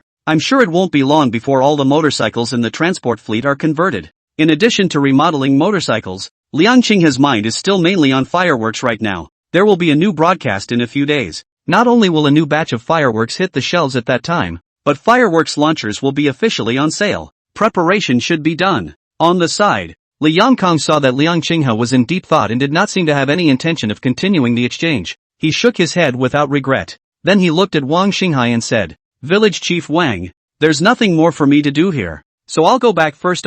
Upon hearing this, Wang Xinghai nodded his head. Since Liang Qinghai was able to transform these motorcycles on his own, and there were no problems, naturally, there's no need for Wing Li to do anything. Wang Xinghai answered, well, take care Master Li. I'm sorry to trouble you to come all this way. I'll see you off. Li Yongkang laughed and waved his hand. Little things. Before the words left his mouth, as if he suddenly remembered something, he immediately said, By the way Village Chief Wang, if you guys need parts or anything for the motorcycle remodeling back there, just come to town and pick it up at our store for the absolute lowest price for you. When these words came out, Wang Xinghai froze, and couldn't help but mutter in his heart, this Master Li doesn't usually have such a good attitude. You're so polite today? However, it would be nice to actually get parts at a low price. With a smile on his face, Wang Xinghai happily nodded in response. Well, sure. With that, the two headed out side by side. The villagers from the transportation team saw that the place was fine. They gave Liang Qinghai a greeting and followed suit. Looking at the backs of the departing crowd, Liang Qinghai retrieved his thoughts. Continue to start remodeling the motorcycle. Chapter 16, Too Tortured. Fountain Creek brand fireworks are just cuffable. Time passed and soon 2 days passed. Within 2 days, Liang Qinghai not only successfully completed the modification of all the transportation team's motorcycles, also already have all the preparations for the live broadcast in place. Afterwards, Liang Qinghai turned on the live broadcast. As soon as the show started, the number of people online skyrocketed upwards. In the blink of an eye, there were already hundreds of people flooding into the live broadcast at the same time. Moreover, the numbers are still renovating, even being pushed up to the platform's popular interface. Watching this scene, Liang Qinghai's eyes lit up. Last night he purposely announced the start time of today's broadcast within Lin Ruoshi's fan group. At the time many people said they had booked a livestream and would be on time to watch, although it has been mentally prepared. But looking at the heat that was now skyrocketing in the live broadcast, Liang Qinghai still smacked his lips. With such a large number of viewers, it is not a problem at all to break through 2,000 orders in a live broadcast today. Taking a deep breath, Liang Qinghai greeted with a smile. Hello everyone, and welcome to the Fountain Creek brand fireworks salute live. Almost the instant his words fell, the pop-ups in the live room scrolled up quickly. The white flowers are a sight to behold. Why hasn't the anchor put up the fireworks yet? Hurry up. I've been waiting for days. Get on the shelves, get on the shelves. I'm going to place 10 orders straight away this time. What live room is this? Why are there so many people? I've never seen it before. Liang Qinghe's eyes quickly skimmed over the screen. The pop-ups of the netizens are varied. From those who saw the hot new into the live room to those who came to see the fun. The vast majority of them, however, are still hyping up a new batch of fireworks for the shelves. Looking at the eagerness revealed in the netizens' words, Liang Qinghe couldn't help but smile. He was about to open his mouth, but he was suddenly struck dumb. He reached up and clicked on the screen, selecting one of the pop-ups. Why didn't Ruosu come to join you on air? Looking at the pop-up screen, Liang Qinghe couldn't help but read out his voice. A slight frown ensued, a puzzled look on his face. What is the meaning of this pop-up? He just privately asked Lin Ruoshi to advertise his fireworks. How do these watermen know? The netizens in the live broadcast room immediately replied when they heard Liang Qinghe's murmur. Ha, anchor, you don't know? Wakashi, she said she's coming to see you. Yeah, we all know about it. But you, the anchor, the party in question, don't? Seeing these pop-ups, Liang Qinghe was confused. Lin Ruoshi, to come to himself? What's going on here? Looking at Liang Qinghe's blank expression, the pop-up continued to explain. If you say you are the anchor of poverty alleviation, she has come to do her part to help the countryside. But well, that being said, everyone knows that Ruosu is here to rub off on your traffic. You really don't know. Anchor? Wakashi's homepage even wrote a statement in preview. Seeing this, Liang Qinghe was even more confused. No, when did this happen? How come he doesn't know anything about it? Liang Qinghe immediately took his phone and found Lin Ruoshi's avatar in the follow list. Click in and take a look. The homepage is really hanging out with relevant content. Roughly speaking, Lin Ruoxu wanted to personally come to Fanxi village, where Liang Qinghe was located, to take a look. And, actually, 3 reasons were listed. One is to examine the specific situation to determine whether fireworks sales are a poverty alleviation program or not. Secondly, if this is really a poverty alleviation program, Lin Ruoshi will also do his part to help. Third, I'm curious about how Fountain Creek brand fireworks are actually designed and made, and why they're so fancy. A quick glance at the contents of Lin Ruosu's homepage. Liang Qinghe took a deep breath and his face became a bit odd. Lin Ruosu, is this a vacation coming? Looking again at the timing of her statement, it appears to be today at Fountain Creek Village. It was no wonder that the pop-ups in the broadcast room asked why they weren't live with Lin Ruoshi. But she's not here yet, so I guess she's still on her way. Liang Qinghe retrieved his thoughts and returned to the live broadcast. There was nothing to worry about in this matter, and everything was true on his side anyway. Moreover, Lin Ruoxu was a guest from afar, so what was the harm in just broadcasting with her? It's just that I can rub off on her traffic too. Liang Qinghe looked as normal and smiled at the live broadcast. I didn't really know about this before, but don't worry, everyone, when Lin Ruoxu comes, we'll definitely go live with her. Subsequently, Liang Qinghe stopped paying attention to the matter. It's not on the horizon yet, so just put it behind you for now. The focus of this broadcast is still selling fireworks and new launchers. At this time, Liang Qinghe came close to the camera and said mysteriously, it seemed like everyone was interested in our fireworks launcher earlier. Now that we've researched a new one, we'll introduce it to you next. With that, Liang Qinghe turned to the side to get the firework launching device. The live broadcast room instantly boiled over the moment his words fell. The old fireworks launcher was bright enough, and now there's a new one? What? You guys are really going to build Italian guns? Hurry up, I've been waiting for days. Let me see what's new. For a while, all sorts of pop-ups rolled wildly. The curiosity of every viewer in the live room was piqued. The new fireworks launcher. What the hell is it? A few moments later, only a soft clang was heard. Liang Qinghe placed the shoulder-mounted fireworks launching pipeline on the table. With that, he smiled and looked at the pop-up. In an instant, the slender barrels of the pitch-black, glowing guns attracted the attention of all the spectators. There's also that streamlined design under the barrel that perfectly fits the curve of the human shoulder and looks techy, visible to the naked eye. The pop-up refreshes slowed down violently for a split second. Then, it exploded with a bang. Holy shit beans, this barrel. No, this launcher is too realistic, isn't it? Deja vu family, it's really fucking Italian canon, isn't it? Too criminal. The Fountain Creek brand fireworks are just cuffable. This launcher is truly jailable but not imprisonable. The pop-ups are like clouds, and if you don't look hard enough, you can't even recognize them anymore. The netizens were thrilled and shocked. In all the years I've been playing with fireworks, this is the first time I've seen a launcher that is almost exactly like a gun barrel. I'm afraid this would be a fake in some countries. And, is it true that you won't get arrested for setting off fireworks with this thing? Watching the quickly skimming pop-ups and feeling the excitement and shock of the audience, Liang Qinghe couldn't help but smile. That's the effect to be had. The more surprised and interested the audience is,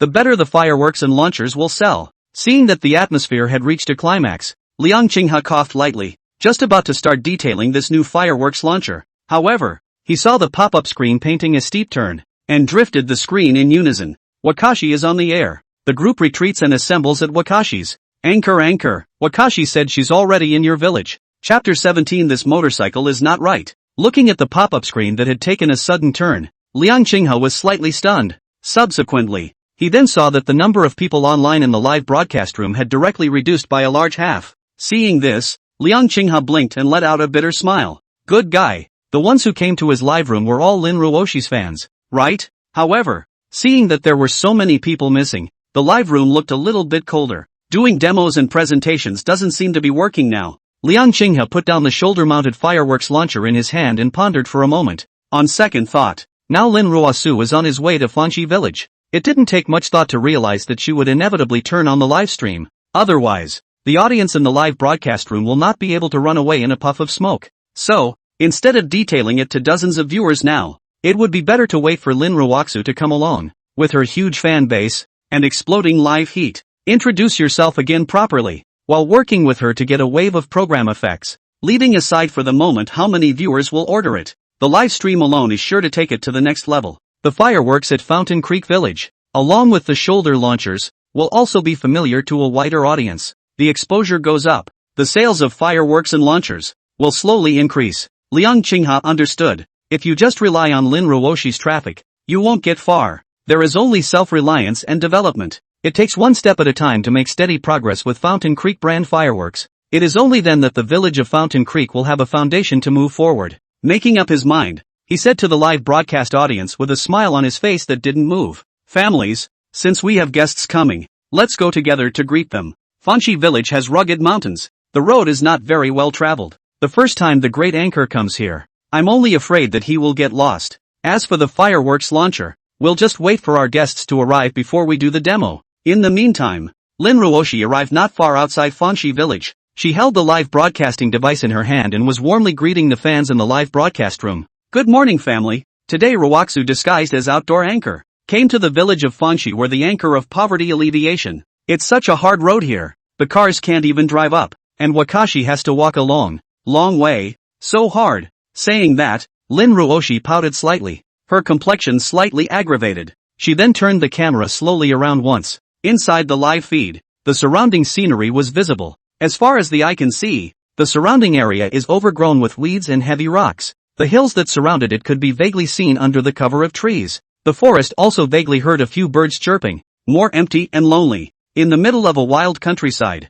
only the uneven dirt road under Lin Ruoshi's feet carried some traces of human habitation. Looking at the desolate scene on the screen, the viewers in the live broadcast room smacked their lips. This is near Fanxi village? This is too remote and deserted. Other than that, just for this environment, the possibility that that anchor is here to help the poor is really not low. How much farther does Ruosu have to walk to reach the village? So heartbreaking. Looking at the pop-ups in the live broadcast, Lin Ruoshi chatted with the viewers. Gasping slightly, he continued to stride forward. The lack of a map is completely useless at this point in time. When she came in, she still asked an old man about the only mountain road into the village. Otherwise, it would have gotten lost. Follow the trail forward. Lin Ruoshi carefully looked at the potholes under her feet while watching the pop-ups on the live broadcast. At this point, there was a sudden roar from the empty, silent mountains. From far and near, vaguely coming from the depths of the lofty mountains ahead. Lin Ruoshi was slightly stunned and looked toward the end of the dirt road in front of him. Her feet were right at the foot of a high slope, and looking down, she was able to see clearly a long way off. Around the corner, several motorcycles suddenly appeared. Lin Ruoshi showed a few moments of surprise. Why did a few motorcycles suddenly appear in the middle of nowhere? Is it a villager from Fanxi village? Puzzled in her mind, Lin Ruoshi aimed the camera over there. Upon fixing my eyes on the back of each motorcycle, I could see a large cargo box. Seeing this, Lin Ruox's beautiful eyes lit up in realization. Everyone, see, those motorcycles look like deliveries. So this is how the fireworks from Fanxi village are shipped out. As soon as the words were out of his mouth, the speeding motorcycle came closer and closer. The eye reached the bottom of a large long slope where Lin Ruoshi was. The long slopes are slightly steep and the road is littered with potholes and bumps. However, only a buzzing sound was heard. The motorcycle in the lead went straight up the high hill without slowing down. In the blink of an eye, the motorcycle climbed to the top of the hill and continued to fly forward. The car left a trail of smoke behind it and then disappeared, followed closely by this motorcycle and several others behind it. The line ran up the high slopes without any stuttering and then rode away. Seeing all the motorcycles disappear around the corner behind them, Lin Ruoshi's face was as normal and she was about to move away from the camera, glancing at the pop-up screen with her afterglow. Her small mouth fell open slightly and she froze in place. Inside the live broadcast room, tens of thousands of pop-ups rolled in unison, flooding the entire live broadcast screen. Crap, what did I see? What the hell just leaped over there? This slope is at least 50 degrees. Those loaded motorcycles just went up it in a puff of smoke? Hiss. Really? The performance of this motorcycle engine is off the charts. Looking at the boiling pop-ups, Lin Ruoshi was a bit confused. She frowned slightly, her beautiful eyes filled with doubt and surprise. Just now she was just a little bit impressed that Fountain Creek Village actually used motorcycles to transport the fireworks. Who knew that when I turned my head? So many people were actually talking about motorcycles? What's going on here? And, looking at their reactions, they all seemed shocked. Are these motorcycles unusual? After hesitating for a moment, Lin Ruoshi asked with some hesitation, are these motorcycles very powerful? Hearing Lin Ruoshi's question, he looked at her puzzled and bewildered gaze. The audience smacked their lips and responded immediately. Awesome? It's not even a question of awesome. By way of analogy, it's the fact that I'd have to step on the gas to get my locomotive up a hill like that. And think about whether it would slip. Those motorcycles just went up there with ease. It didn't even slow down much. Did any old iron just see what brand of motorcycle this is? Something There was no shortage of people in the audience who knew about locomotives. They themselves didn't expect to see a beauty queen in the face zone. I'm surprised to see a couple of very unusual motorcycles in the middle of nowhere. For a while, the live stream pop-ups were divided. Many people who knew about cars had explained in detail to Lin Ruoshi what made these motorcycles so special. With so many people's explanations, one way or another, Lin Ruoshi was always an afterthought. She nodded in confusion, her slightly furrowed brow unfurling with a slight dawning in her beautiful eyes. Although she still didn't quite understand, Lin Ruoshi already had a general idea of what was going on. According to the words of the waterboys on the air, motorcycles in general, and even some famous locomotives, it's not even easy trying to climb this steep slope of about 50 or 60 degrees at your feet. Not to mention, those motorcycles were still loaded with cargo just now. This was even more of an overwhelming surprise to the aquanauts on the air. However, Lin Ruoshi didn't know much about this aspect, and after a small surprise, she didn't take it too seriously. This is just a small taste of what's to come on the air. The purpose of coming all the way to Fountain Creek Village today was not to look at motorcycles. Thinking of this, Lin Ruoshi pointed the camera at herself and smiled coquettishly. Alright, let's move on. Since we've already seen the villagers, Fanshi Village shouldn't be far away yet. Saying this under his breath, Lin Ruoshi took a step down the long slope and continued to walk forward. However, just around the corner, there was a faint roar of déjà vu beside his ears. The sound was slightly muffled and grew louder from farther away. Lin Ruoshi stopped in her tracks, righted the camera and looked up to peer out. Once again, a motorcycle appears in the camera feed. It's coming this way at breakneck speed. Lin Ruo's face changed slightly and she hurriedly stood on her tiptoes to the side. Chapter 18. This motorcycle is pressing the bends? The raggedy dirt road was riddled with potholes in all directions and had an overall uneven look. On the road, there was still a lot of debris that had rolled down from the mountains.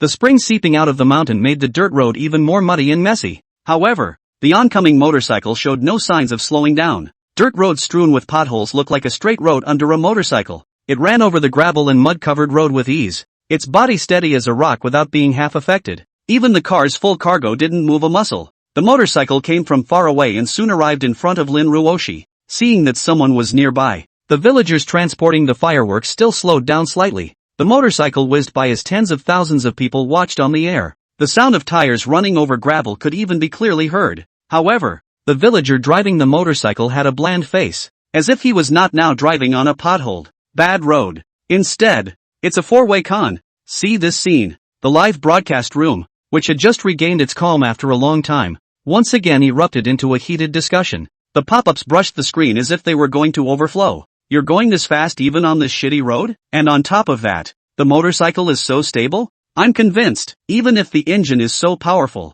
how come the damping and suspension are so well done? What a plant! If I didn't see the rusty bodywork, I think this was a professional race car. First I saw the power performance of the motorcycle, and now the excellence of its vibration damping. Viewers who know what they're doing in the live room are sitting up a bit. The motorcycle's suspension system is clearly remarkable, judging by the way that villager just got cozy. At this time, Lin Ruoshi looked at the pop-up screen and instantly froze in place, revealing the clear stupidity of a college student in her eyes. Why are these people talking about motorcycles again? Wasn't it just a villager riding a motorcycle over a bad stretch of road? Looking at the pop-ups, Lin Ruoshi was a bit confused. She was dazzled by the various specialized terms one after the other. I recognize every word, but when I link them together, it's like I'm reading a book from heaven. But, even though you can't understand it yourself, it feels awesome? Puzzled in her heart, Lin Ruoshi couldn't help but ask weakly, why are you guys talking about motorcycles again? Is this motorcycle that great? Responding to Lin Ruoshi were the excited and eager answers and explanations from the audience.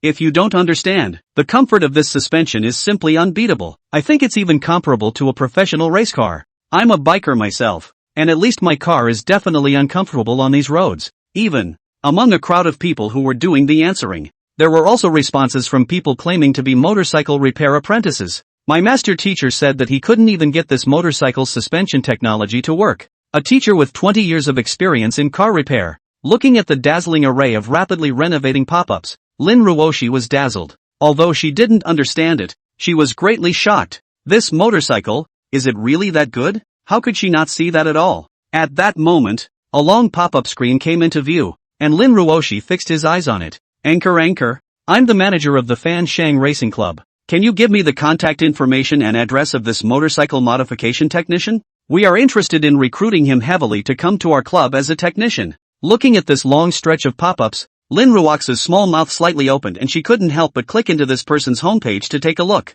It's really the official number of a motorcycle club. Lin Ruoshi was completely confused. If I remember well, wasn't it because of the fireworks that she came to Fanxi village this time? Didn't the audience ask her to set off fireworks? Why are all of them boiling over motorcycles now? And by the looks of them, they don't really seem to be joking. Was really interested in this motorcycle. Lin Ruoshi took a deep breath, suddenly feeling a bit ridiculous. Her brain short-circuited a bit. Half the time, she finally came back to her senses. Whatever.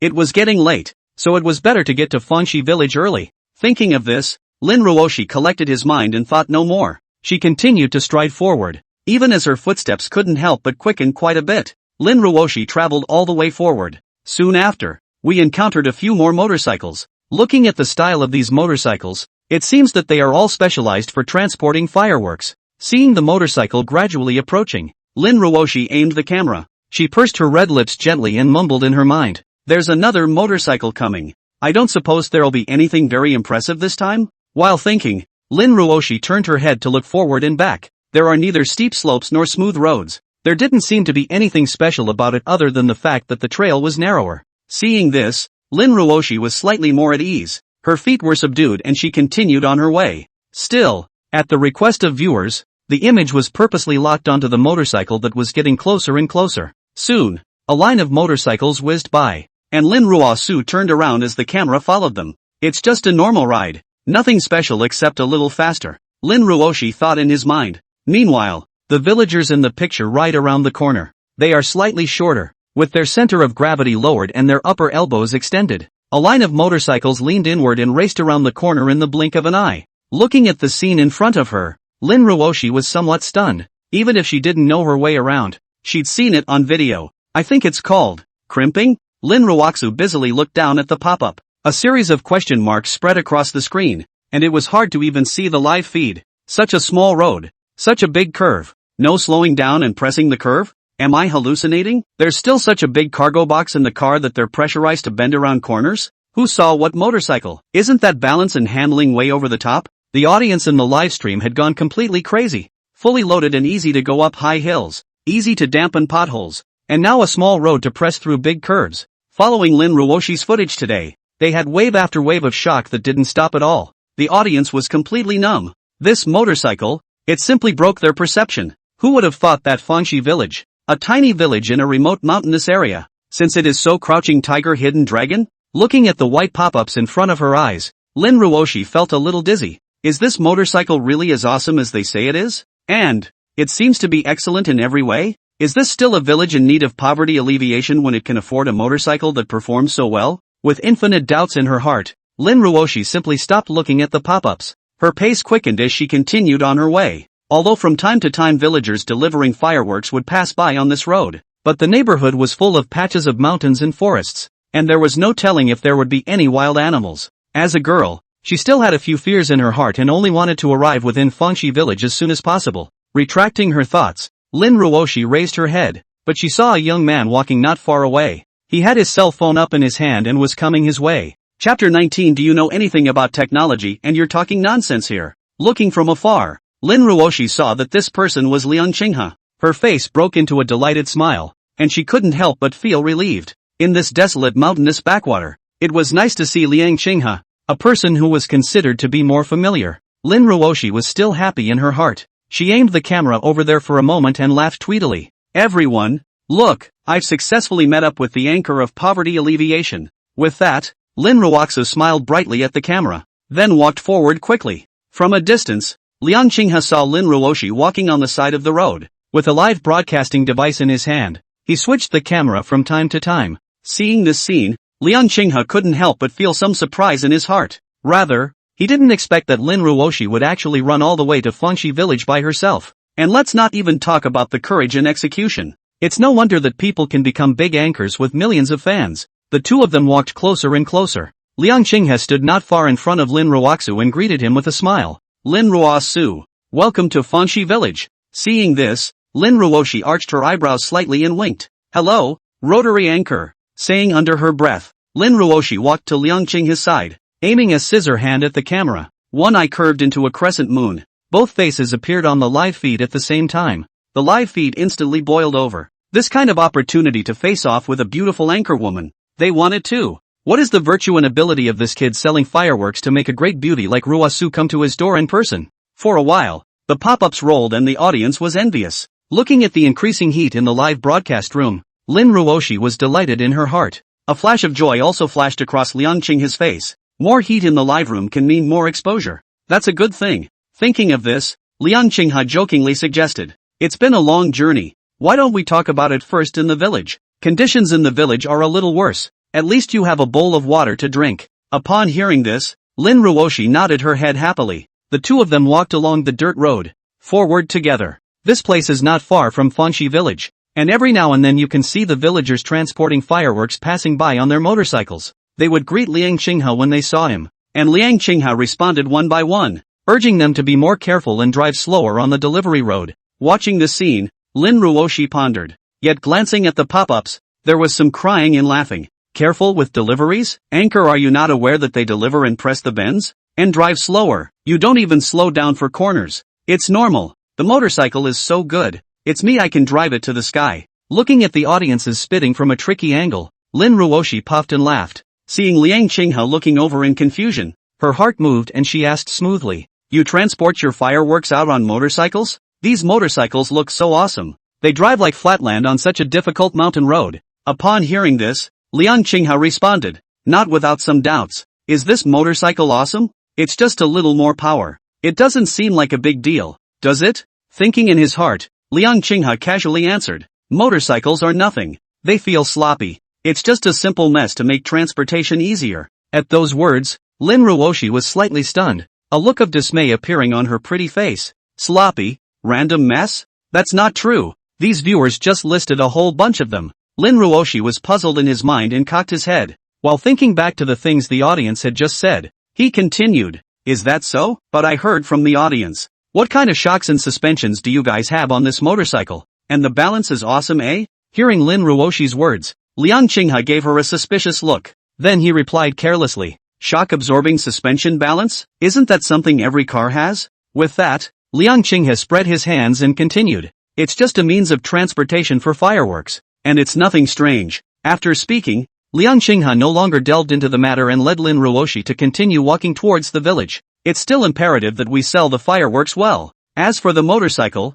even if there really is something special about it, doesn't that also serve fireworks transportation? But you can't give up on the end. However, Liang Qinghe's careless two sentences landed. The netizens in the live broadcast room couldn't sit still. Especially some car-savvy, more specialized viewers exploded on the spot. Motorcycles are nothing? Listen to this. People, does this speak human language? This fucking random change is tens of billions of dollars of business. You're saying it's nothing? The little secretary is uneducated. I'm really convinced. If Suyu help me ask if this motorcycle is for sale, I can't let the pearl go to dust. There was no shortage of professionals and locomotive enthusiasts in the live room. Now after seeing the superior performance of this motorcycle with his own eyes, the other party actually said that this motorcycle is nothing? And sloppy? What was even more irritating was that, on the contrary, Liang Qinghe really looked like he was making light of the situation. It's not like pretending. At this point, the man who had previously called himself the manager of the racing club fired off several pop-ups in a row. Looking at that look, he was considered to be infuriated by Liang Qinghe. No, you, a poverty alleviation cadre, just mind your own poverty alleviation work. You know anything about motorcycles and you're just blabbering about it? Do you know how much technology is involved? If you didn't know better, you'd think you'd come up with this motorcycle. Piss me off. With a screen full of pop-ups, it's hard not to notice. So many people, especially watermen who know a little bit about cars, chimed in. A poverty alleviation cadre, doing all the clerical work. What's with all the technical stuff? For a while, many viewers felt that Liang Qinghe was designated as uneducated. Otherwise, if they were in their place, they'd have been babying these motorcycles long ago. One after another, the live stream pop-ups kept scrolling. It looked as if they were all infuriated by Liang Qinghe's words. Lin Ruoshi took in the scene, lips pursed lightly, hiding a snicker. She hadn't forgotten the excitement and surprise of her water friends when they saw the motorcycle just now. But it was not expected. The motorcycle that has caused countless water users to marvel at it, in front of this anchor of poverty alleviation, only falls into a sloppy praise? It's no wonder the live stream audience looked like they were about to go berserk. Lin Ruoshi stole a glance at Liang Qinghe. The mind can't help but guess. Does this poverty anchor not realize how great the motorcycles are in his village? Curious in her mind, she opened her mouth slightly, having wanted to inquire. However, seeing Liang Qinghe's careless, not caring look, he still withdrew his voice. Soon, the two of them arrived within Fanxi village. Seeing that Lin Ruoshi had no intention of taking a break, Liang Qinghe brought her straight to where he was broadcasting live. The two didn't delay and cut right to the chase. This time, Lin Ruoshi's purpose of coming to Fanxi village was originally to take advantage of the Fanxi brand fireworks to raise a wave of heat for himself. After all, the waterbenders within her fanbase seemed to be excited about the fireworks. And naturally, Liang Qinghe was happy to see such a scene. He cupped the shoulder-mounted fireworks launcher in his hand and placed it in front of the camera. Introduced out loud. This new fireworks launcher of ours is different from anything anyone has ever seen before.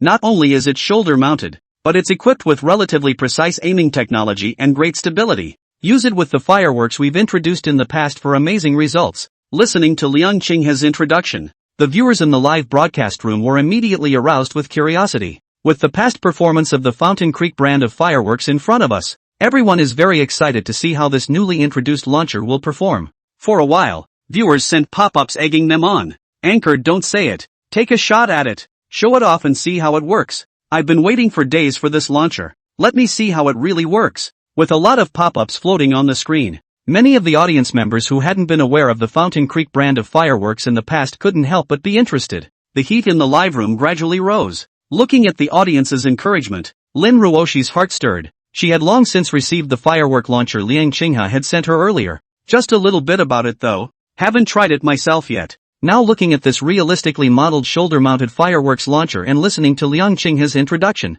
think of the Fountain Creek brand fireworks she ordered and set off herself some time ago. One time, Lin Ruoshi jumped at the chance to see how effective it really was. After all, what girl can resist carrying a cannon on her shoulder and setting off fireworks? Lin Ruoxu pursed her lips slightly, revealing two cute dimples on her face. She glanced at the number of likes on the live stream today and smiled with anticipation. Can everyone give Wakashi a little credit? Get to 3 million likes, and Wakashi himself will show you the fireworks launcher. Okay? Chapter 20 Riotous Lowly Lin Ruoshi. As soon as Lin Ruoshi's words fell, the live broadcast room boiled over. With all the viewers working in unison, the number of likes skyrocketed wildly at an alarming rate. The heat of the live broadcast also continued to raise, and more people flocked in successively. Looking at the high number of likes and heat, Lin Ruoxu's pretty face showed a satisfied expression. She pursed her red lips slightly and smiled coquettishly. The family is so helpful. Work harder. You're almost at 3 million likes. Yo! Everyone wants to see Wakashi set off fireworks,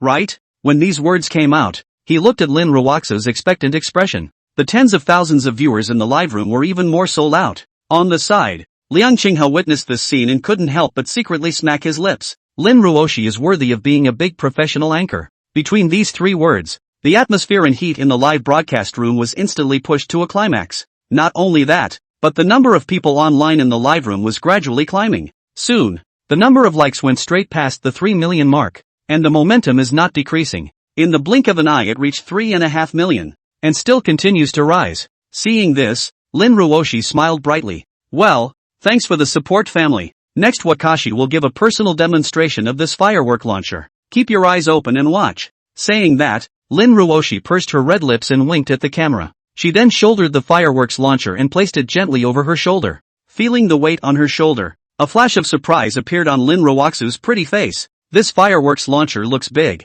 I didn't realize it wasn't heavy. One could even say it's lighter. And, underneath the launch duct, there is a streamlined design that fits the curve of the human shoulder. Now that Lin Ruoshi was carrying it on one shoulder, he actually didn't feel half uncomfortable. Float up and down a bit, so to speak. A look of surprise appeared in Lin Ruoshi's eyes after feeling it carefully. The launcher, it seems to be really good. Then she came back to her senses. Straightening the launcher on his shoulder, he squinted one eye slightly and made a firing gesture to the camera. Biu, feel Wakashi's wink? Inside the live broadcast room, tens of thousands of people watched Lin Ruoshi's movements and listened to the titillating words. The audience just felt their hearts burning as they pounded on their keyboards. For a while the pop-ups were like clouds, scrolling wildly. Felt it, straight to my heart. Ruoshi, you're looking like the stormy lowly Jinx in this look now. Love, love, love. You don't say, this feels really spot on. At this moment, Lin Ruoshi's small figure was carrying a large pitch-black cannon barrel on her shoulder. The delicate body contrasted sharply with the cold barrel of the gun. Watching this scene, the viewers in the live broadcast room lit up. It's a look that doesn't confuse anyone who looks at it. Just saw the unique shape of the fireworks setup. Now that they've seen it in action, viewers have long been unable to hold back their curiosity. Soon, the pop-ups started hyping it up. Let's see how the launch works. The shape is so uniquely done. You can't be flashy. I'm a little bit impressed just looking at the shape. And the burnout can't be bad. Set off the fireworks, Wakashi. We want to see you set off fireworks. Looking at the succession of urges on the pop-up screen, Lin Ruoshi hid a smile. Looks like these viewers have moved on and can't wait to see exactly what the launcher does. It's not surprising though. Looking at the odd shape and feeling the real touch, Lin Ruoshi himself couldn't hold back the fireworks. Okay. Wakashi will take everyone to the fireworks now. Okay? Saying under her breath, she looked up at Liang Qinghe and blinked. Seeing this, Liang Qinghe instantly understood. He picked up the live broadcast equipment on the table and led Lin Ruoshi toward the back. It was a deserted clearing, relatively empty, just right for fireworks. Seeing that Liang Qinghe had set up all the relevant equipment, Lin Ruoxi smiled faintly at him and quietly made an OK sign behind her back. Then he picked up the fireworks that were ready on the table and put them into the long barrel of the launcher. Seeing this, Liang Qinghe took advantage of the situation and introduced himself. This new fireworks launcher of ours is capable of filling multiple adapted fireworks salutes at the same time. It needs to be filled manually, but everyone is guaranteed to be able to play it all at once. As soon as the words fell, Lin Ruoshi's side had already filled the fireworks. The launcher was then slung over his shoulder again. With everything ready, Lin Ruoshi approached the camera with excitement and anticipation in her eyes. Everyone, watch out. Roshi's going to set off fireworks. With that, she stepped back and lit the fireworks in the launcher. For a while, the pop-up slowed down in the broadcast room. Every viewer was watching the screen intently, all in anticipation. Only a plume of smoke was seen rising from the top of the launcher's barrel. In the midst of all the silence, there was a sharp, muffled sound like a stormy pear. A series of flames erupted from the barrel of the gun in no time. One after another, they rushed into the sky and then exploded with a loud bang. In an instant, the sky was filled with flowers and fire, bright and colorful. Feel the subtle vibrating sensation coming from your shoulder. Lin Ruoshi tilted her head slightly, the brilliant and colorful light reflecting on her face. Her small mouth was slightly open, her breathing slightly rapid, and delight was written all over her eyes. The feeling, it's so good. It's almost like carrying rockets and shelling enemy positions. Afterward, Lin Ruoshi no longer stood still, but carried the launching device and ran recklessly across the wasteland. Not far away, Liang Qinghe held a camera in her hand, and the lens moved with her.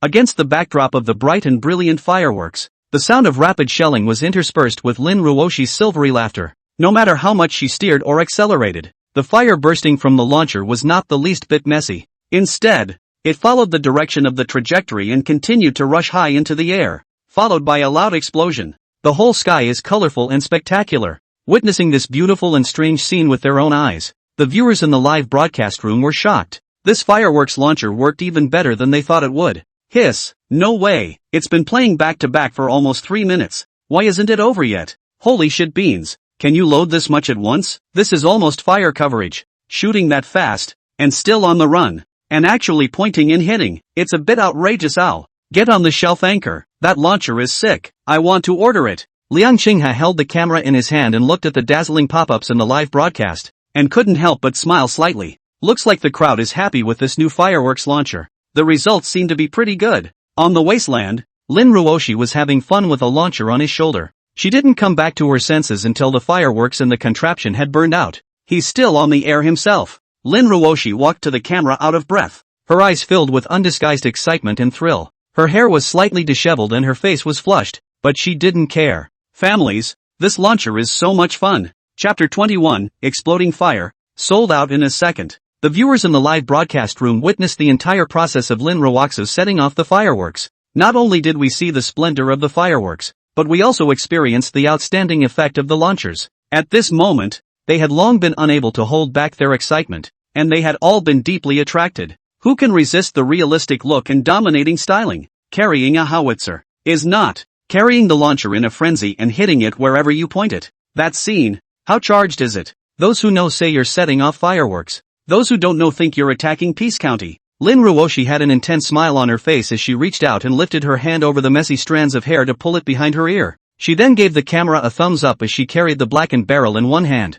Families, this launcher can be flushed with confidence. Works well for all ages. Is really fun, yo. Lying is for puppies. At the moment, Lin Ruoshi was transformed into the lead anchor of the Fengshi brand of fireworks. Standing there with the launcher on his shoulder, he looked like Gone with the Wind coming out of the fireworks. It's almost like free senior modeling. Listening to Lin Ruoshi's words, the viewers in the live broadcast room were instantly nonplussed. If Sue had said so, the firework launcher must not be bad. In an instant, the pop-ups in the live broadcast room were like clouds, frantically surging. Tens of thousands of viewers have urged Liang Qinghe to get on the shelves immediately. Looking at the many pop-ups urging for shelves, Lin Ruoshi smiled coquettishly. Then he moved closer to the screen and winked his big, mysterious eyes. Product is limited, so be prepared. Yo, it might be gone in the blink of an eye. Don't blame Ruoshi for not reminding you if you don't get it. Lin Ruoshi had a playful face and opened her mouth to encourage. Though she hadn't formally carried a shipment, she knew more or less the words of a carrier anchor.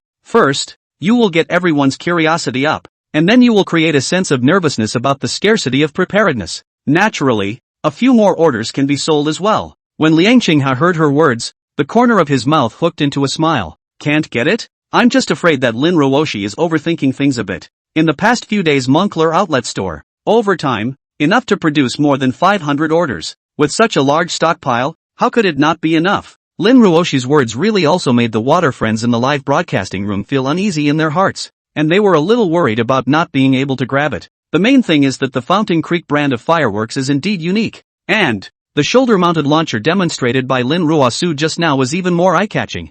I'm afraid there are a lot of people in the live room who are staring and jumping at the chance. The pop-up swiped the screen and said, Wakashi, I'm already sitting on the router, so don't worry about the shelf. I'm bound and determined. I've run to the nearest 5G signaling base station. You wait, I'll switch to my remote cell phone to grab it. Seeing that the pop-ups were indicating that they were ready, Lin Ruoshi smiled brightly. She then raised her eyebrows slightly at Liang Qinghe and started counting down. Everyone get ready. 3, 2, 1, shelf the little yellow car. As soon as the words left his mouth, Liang Qinghe immediately managed to put all the inventory of firework launchers on the shelves. The link popped up immediately in the live feed. Liang Qinghe's eyes stared at the screen without blinking, hanging on to a heart. This bandwagon is a bit of a bigger attempt. Although Lin Ruoshi has a lot of fans, but it's the specific sales that mean everything. However, just as he was worried that his water friends would hesitate to weigh their orders, visible to the naked eye, the 500 orders that had just hit the shelves dwindled instantly, at an alarming rate.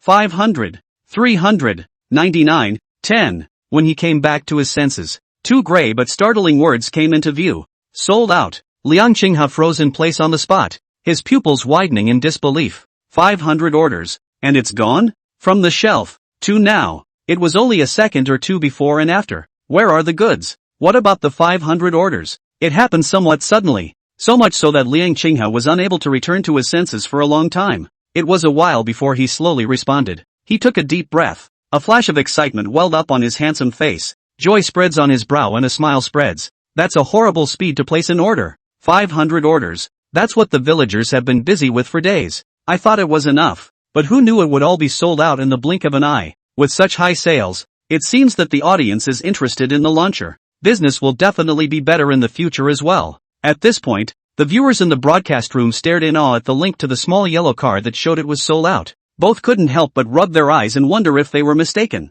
No, I haven't even clicked my hand down yet. Why is it gone? One thought of the outstanding effect of the fireworks launcher just now, and then a look at the empty little yellow car in front of me. The viewers immediately felt uncomfortable in their hearts and started complaining on the pop-ups. Too little, it's gone in the blink of an eye. Who can grab this? Didn't grab it, Aruasu. Can you put up another batch? Tens of thousands of people grabbing 500 orders. How can this be grabbed? Looking at the whining pop-ups that were flurrying across the broadcast, Lin Ruoshi blinked and looked at Liang Qinghe innocently. The fact that she just said the product is limited is just a live bandwagon platitude, to stimulate viewers to buy just that. But who knows? The stock is really low. Seeing that a prophecy had come true, Lin Ruoshi spat out her tongue, somewhat at a loss as to how to end it. Seeing this, Liang Qinghe hurriedly stepped in and replied, "Families be sparing, we're already in full expedited production. As we all know well, our Fanxi village is a poor village with a shortage of labor and is not very convenient in all aspects.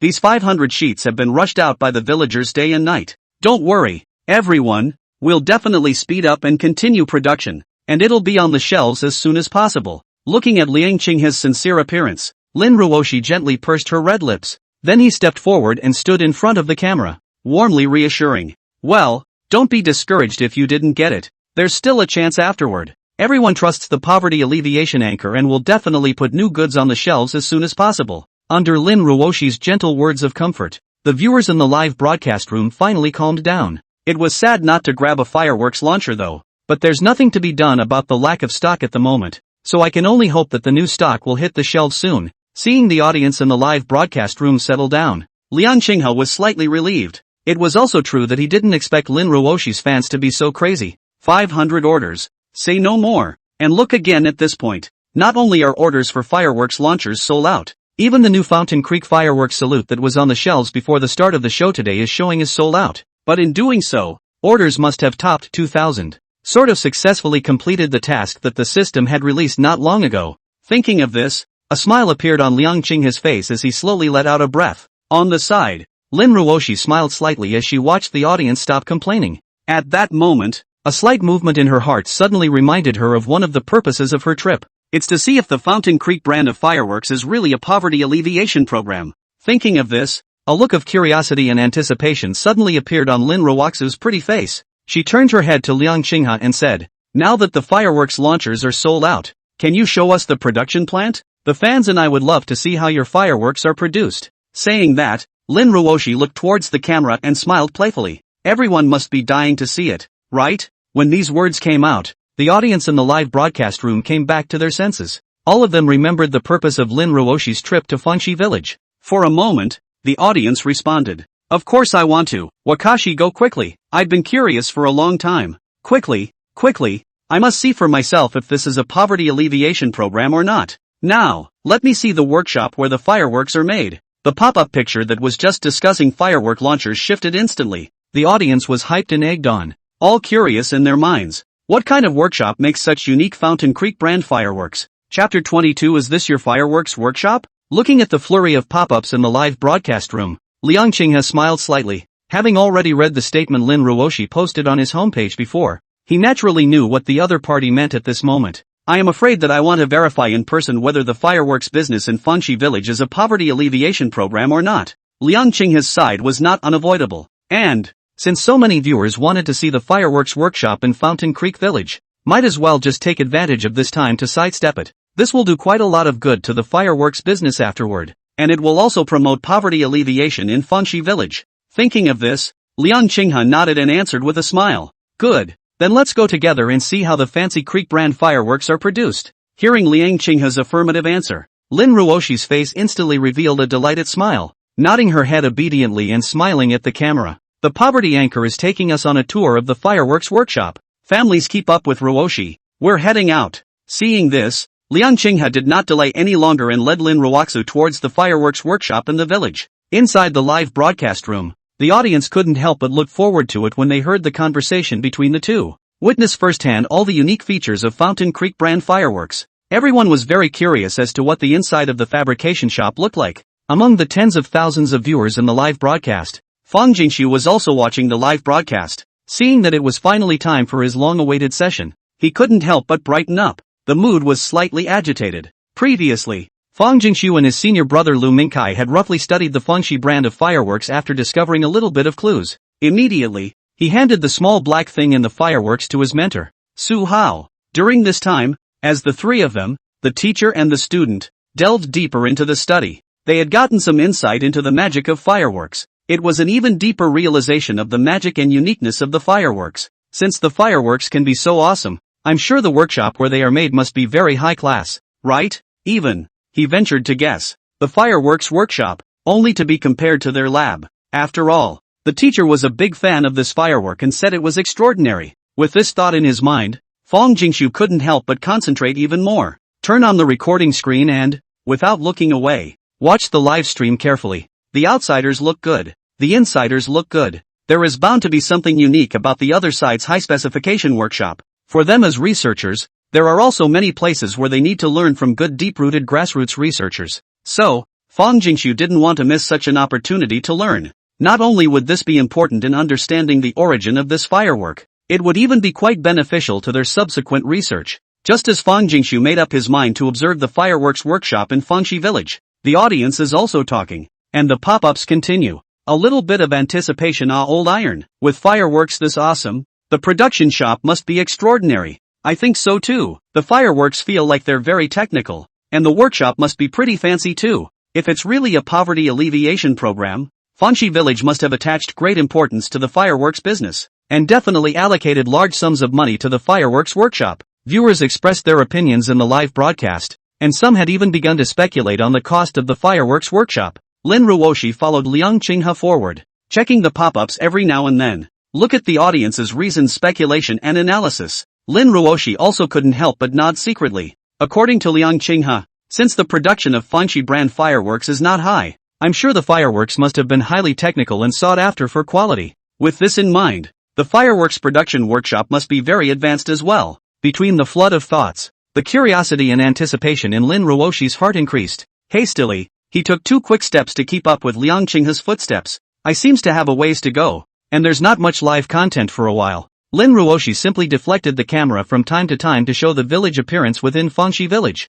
The camera shows a desolate scene all around the village of Fengshi. As we walked in along the potholed dirt road, we could see dilapidated houses all around us. Many of these courtyards were already full of weeds, and even the roofs of the houses had collapsed, having been deserted for a long time. We didn't see many villagers on the road either. The 1 or 2 people who occasionally passed by, either carrying hoes or flatbeds, were mostly older men. However, they all had simple smiles on their faces when they saw Liang Qinghe, followed by a greeting. Looked at the camera everywhere in the desolate and poor Fengshi village. The audience in the live room had a lot of emotions for a while. It's time to think of ways to get out of poverty and become rich in such a poor mountain village. It's been a long time since I've seen such a desolate scene. It's a bit of a world away. I heard from my parents that the village was like this when they were young, and I didn't realize it was still like this. Lin Ruoshi pursed her lips slightly and looked around at the dilapidated houses. Seeing a desolate scene as far as the eye could see, she secretly sighed and couldn't help but feel many feelings in her heart. It's not easy for the villagers of Fengshi village.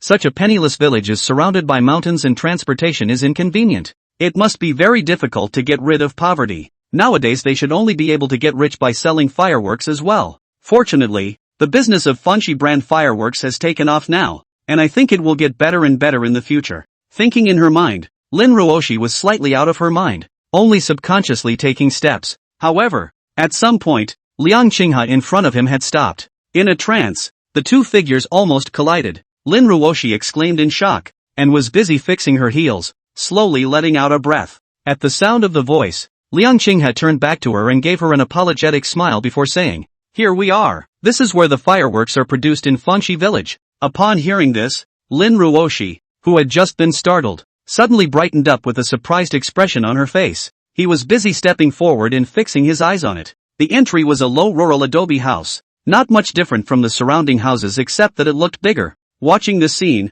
the surprise and anticipation in Lin Ruoshi's eyes gradually dissipated. Her gaze became confused and quizzical, her small mouth slightly open, and she was instantly a little confused. What's going on? This is where the fireworks are produced in Fountain Creek Village? What about a high-end, atmospheric fabrication shop? How's that for a mediocre dirt shack? If you don't say anything, people will think it's someone's outhouse. Swallowing her saliva, Lin Ruoshi looked at Liang Qinghe with some hesitation. Holding out his hand, he pointed to the earthen hut in front of him and hesitated. Is this it? There's no mistake, is there? At those words, Liang Qinghe was slightly stunned and shook his head rightfully. No, it's still got the name on it. Lin Ruoshi froze and followed Liang Qinghe's line of sight. On the beam of the door of the low-slung earthen hut, there were several large, dragon-flying characters written in bold letters. Fountain Creek Brand Fireworks Workshop. As they watched the camera focus on the sign on the earth house, the viewers in the broadcast room were confused. What? Really? So the poverty anchor wasn't kidding?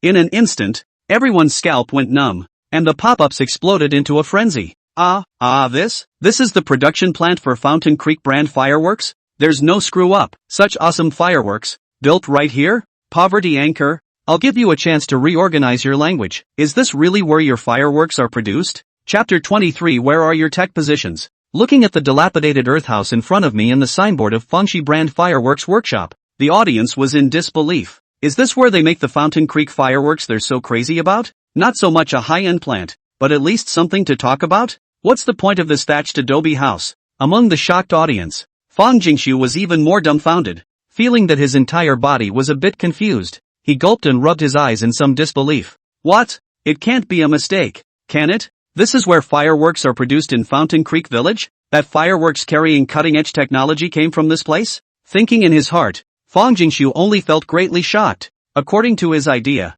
even though Fangxi Village is very poor, but according to Liang Qinghe, their fireworks business is a poverty alleviation program. It's only right that such a good program should be supported by significant resources on the part of the township. How come it's such a rundown adobe house? Shocked and puzzled in his heart, Fang Jingshu frowned slightly as he continued to look at the live broadcast screen. At this time, Liang Qinghe saw that Lin Ruoshi's expression was slightly dull. Then he looked at the tweets from the viewers in the live broadcast room, and felt a little strange. What's wrong with this dirt room? Does it suck? This is still the village headman painstakingly gave him. Is considered to be the more decent house in the village. Still, it may seem slightly shabby to these internet users. With that in mind, Liang Qinghe spread his hands helplessly and explained. It can't be helped. The village is poorer. To be able to vacate such a large adobe room, it's been pretty good. Listening to Liang Qinghe's helpless explanation, Fang Jingshu's skeptical expression slightly improved. The mind was suddenly clear, and he muttered. So it is. The adobe house looked ramshackle on the outside.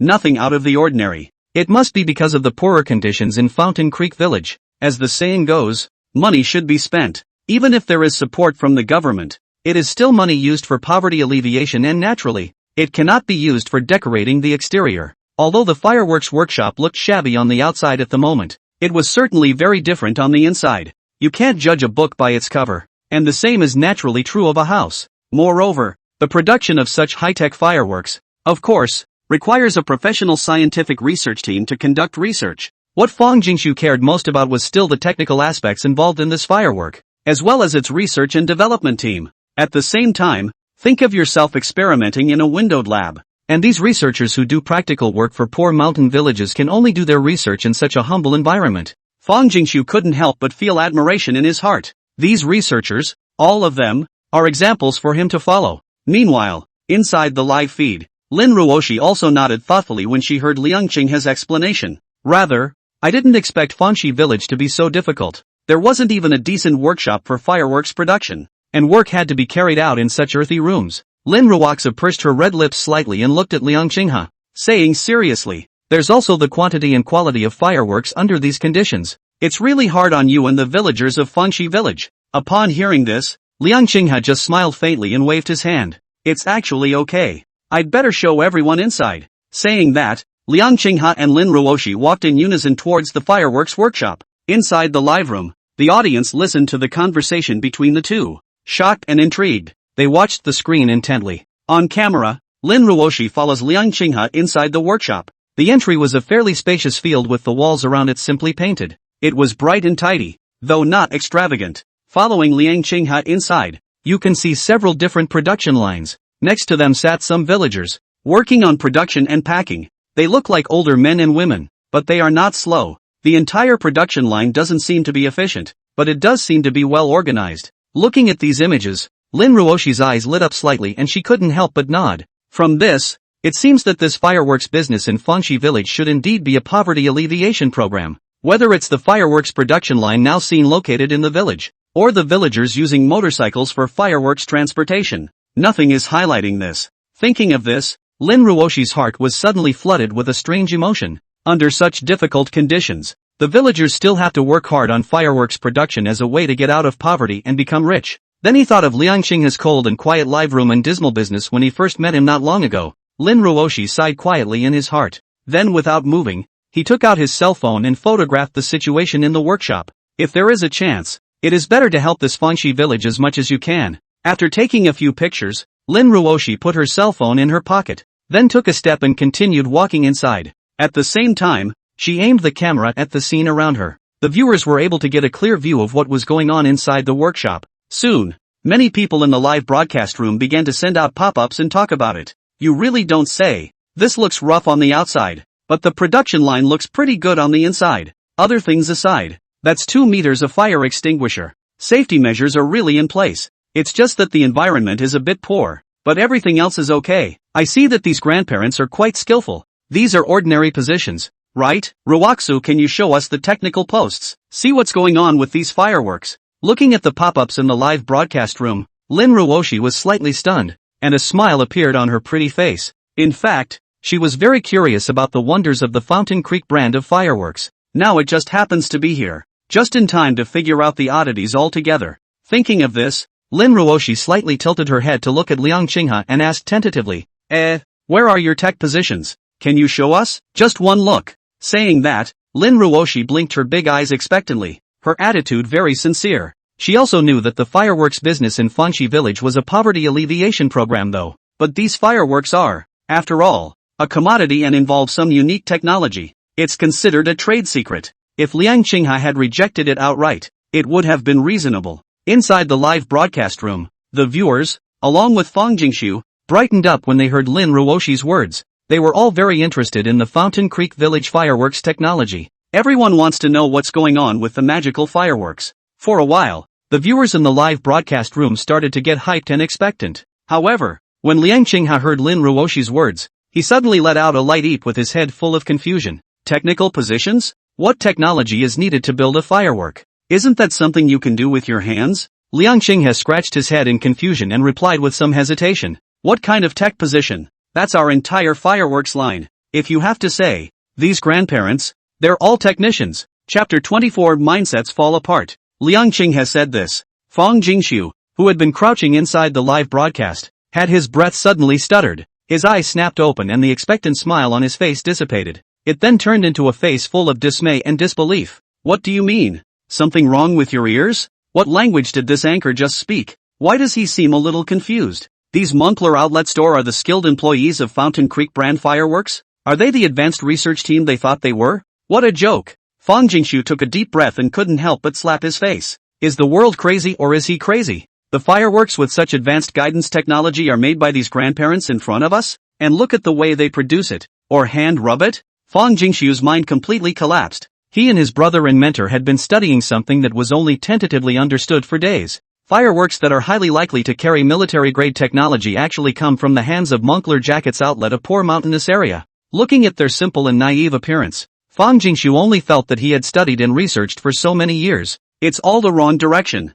Looking at Liang Qinghe's puzzled face with some weirdness in it, listening to his glib, taken for granted words, all the viewers in the live broadcast room were also in a frenzy. Don't fuck around, anchor. You this really fake Any more jokes like this, I'm going to call you a liar, anchor. I'll admit it when you say that fireworks are produced by these grandparents, but you're saying they're the technicians? I can't stand it. Where is the grandpa and grandma? Come up with such awesome fireworks? I don't believe it. Almost the instant Liang Qinghe's words landed on the ground, the pop-ups in the live broadcast room instantly exploded. Every audience member, while shocked, fell into deep skepticism. Such unique fireworks. You'd say it's the handiwork of a grandma and a grandpa. Have you people in Fountain Creek Village always been this wild? On the side, Lin Ruox's small mouth opened into a circle, her large eyes filled with confusion and bewilderment. Long ago, he had fallen into a stupor and was completely in the wind. Does this poverty anchor know what I'm asking and what he's answering? Did he make a mistake somewhere? Lin Ruoxi hesitated for a moment and reminded hesitantly.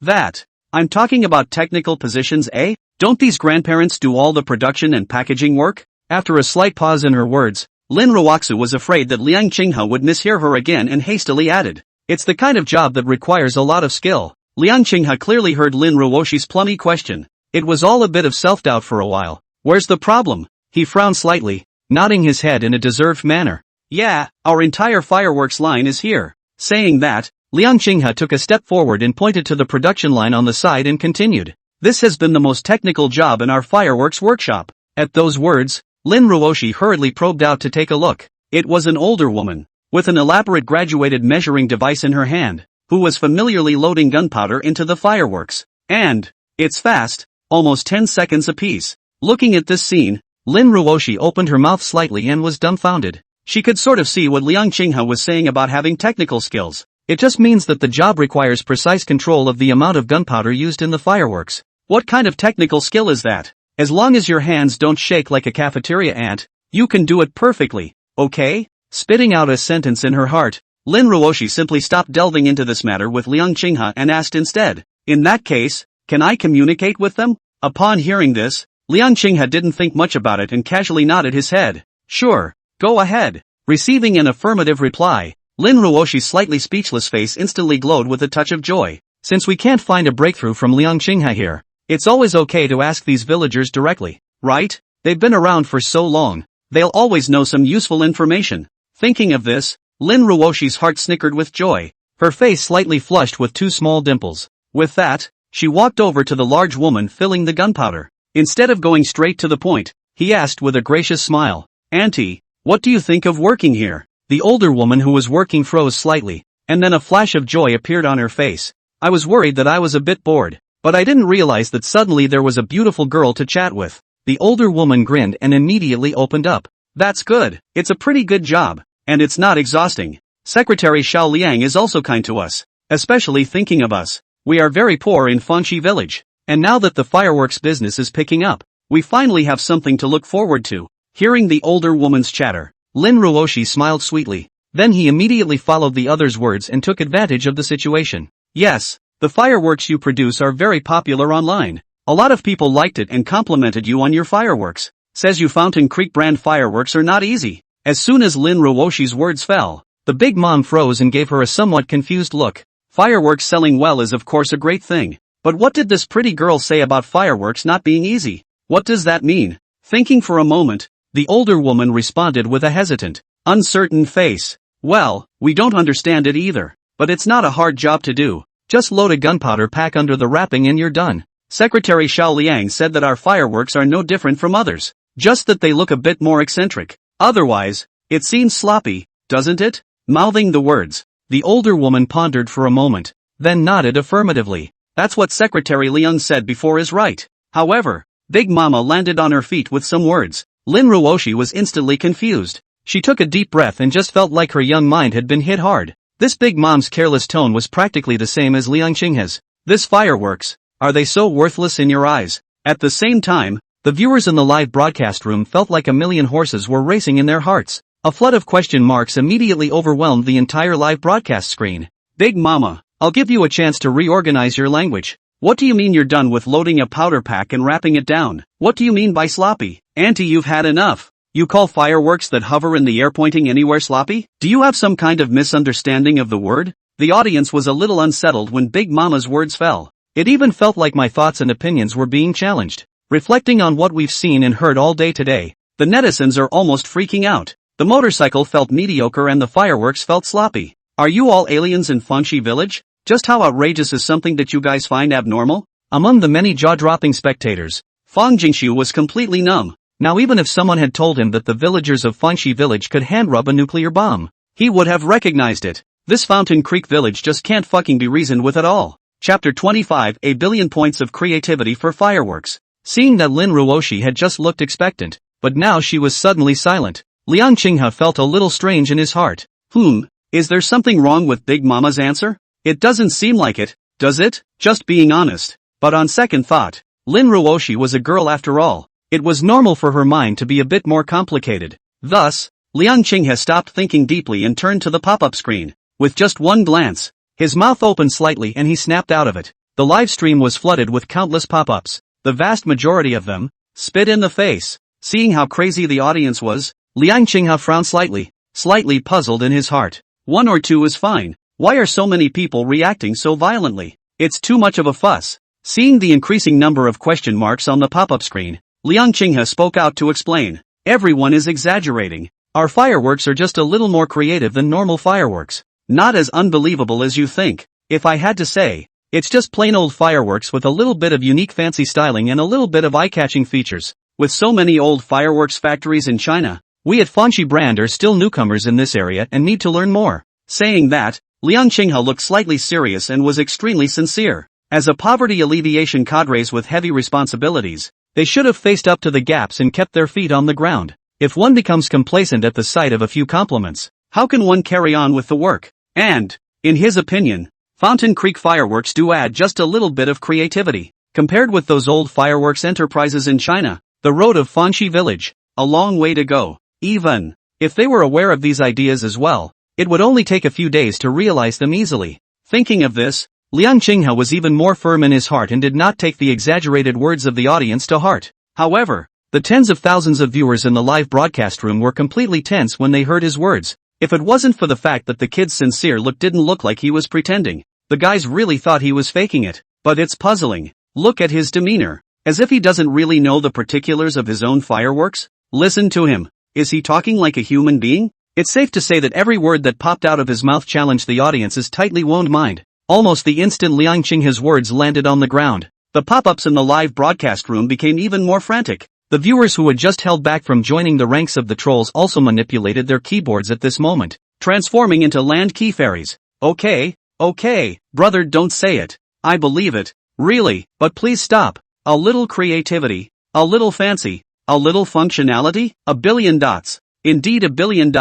And the old fireworks factory? How can people compare to your family's bazookas and Italian cannons? The big guy is considered to have discovered that the reason why that Big Mom was careless just now was the subtle influence of Liang Qinghe, the poverty alleviation cadre. Not to mention one Big Mom. Even if you take 10 more grandpas, people will definitely not think that there is anything special about the fireworks. What is this? The upper beam is not straight and the lower beam is not crooked? At this time, Lin Ruoshi, who had been silent for a long time, finally came back to her senses when she heard Liang Qinghe's words. However, she was no longer able to spit it out. Lin Ruoshi had experienced the extraordinary nature of the Fanxi brand fireworks. The fireworks not only made a big splash at my best friend's wedding, but also drew a lot of attention. It made the whole wedding a thing of beauty. And Lin Ruoshi himself, after placing an order to play it, even felt that he couldn't get enough of it. But now, how did this firework become something mediocre in the eyes of Liang Qinghe? If we didn't know that the other side was crushing the live stream, Lin Ruoshi even thought that he was saying this on purpose to trick the pop-ups in heat.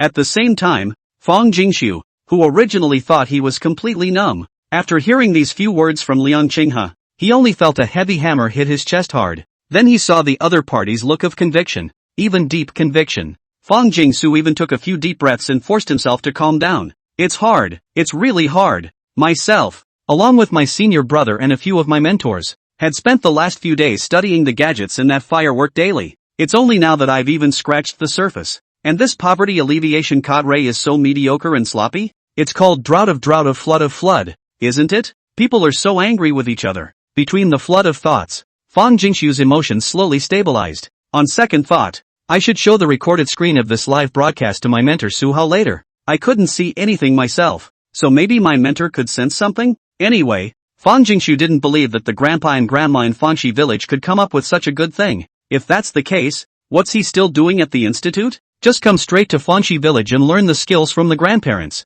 At this time, Lin Ruoshi's sweet voice came from the live broadcast room. Alright family, fireworks are sold out. The fireworks workshop has been seen. So that's it for today's broadcast. I'll see you guys tomorrow. Don't miss Wakashi too much. With that, Lin Ruoshi gave a sweet smile and waved her hand to the camera. The broadcast was then shut down as viewers said their sorry goodbyes. On the side, Liang Qinghe couldn't help but breathe a sigh of relief as he watched the live broadcast end. Now that both the fireworks and the shoulder launch tubes are sold out, the task given by the system must have been accomplished successfully. But this live broadcast can be a bit overwhelming with all the people. The audience was so crazy. All kinds of pop-ups and all kinds of tweets were all over the place. Not sure why either. Without continuing to think deeply about it, Liang Qinghe turned to look at Lin Ruoshi, extended his right hand, and smiled. Great cooperation, thank you so much for today. Seeing this, Lin Ruoshi was slightly stunned. Then she also extended her hand. Help each other? You should.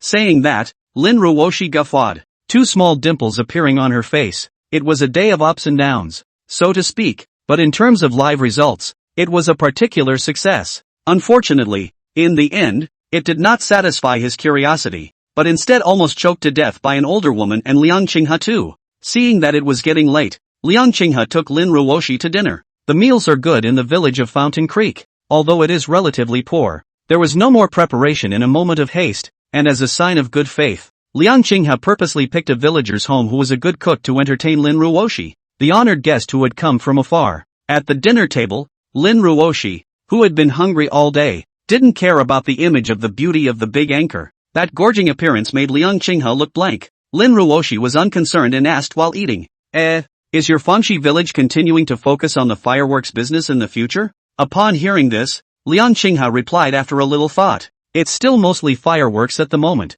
but I wouldn't rule out doing something else in the future. Although the fireworks business is gaining momentum now. However, Liang Qinghe clearly knows that it is still a bit tough to rely on fireworks alone to achieve poverty alleviation and prosperity. After all, fireworks got their hotness by being uniquely creative, and there's no telling if they'll make it for long. Hearing Liang Qinghe's reply, Lin Ruoshi bit into her chopsticks and looked up at him, blinking. Do some other projects? Fangxi village is so barren and the roads are hard to get to, so it doesn't seem like it's a good idea to do other projects, right? If you go into something else, it might not be as lucrative as the fireworks business. At that moment, Lin Ruoshi's heart fluttered and he blurted out, is it hard to believe that you are trying to develop the motorcycle business? Upon hearing this, Liang Qinghe pondered for a moment, then waved his hand, and without too much explanation, replied, not that idea for a while. At least for now the fireworks business is still up and running, and the motorcycle is just slightly modified to make a little more power and no other highlights.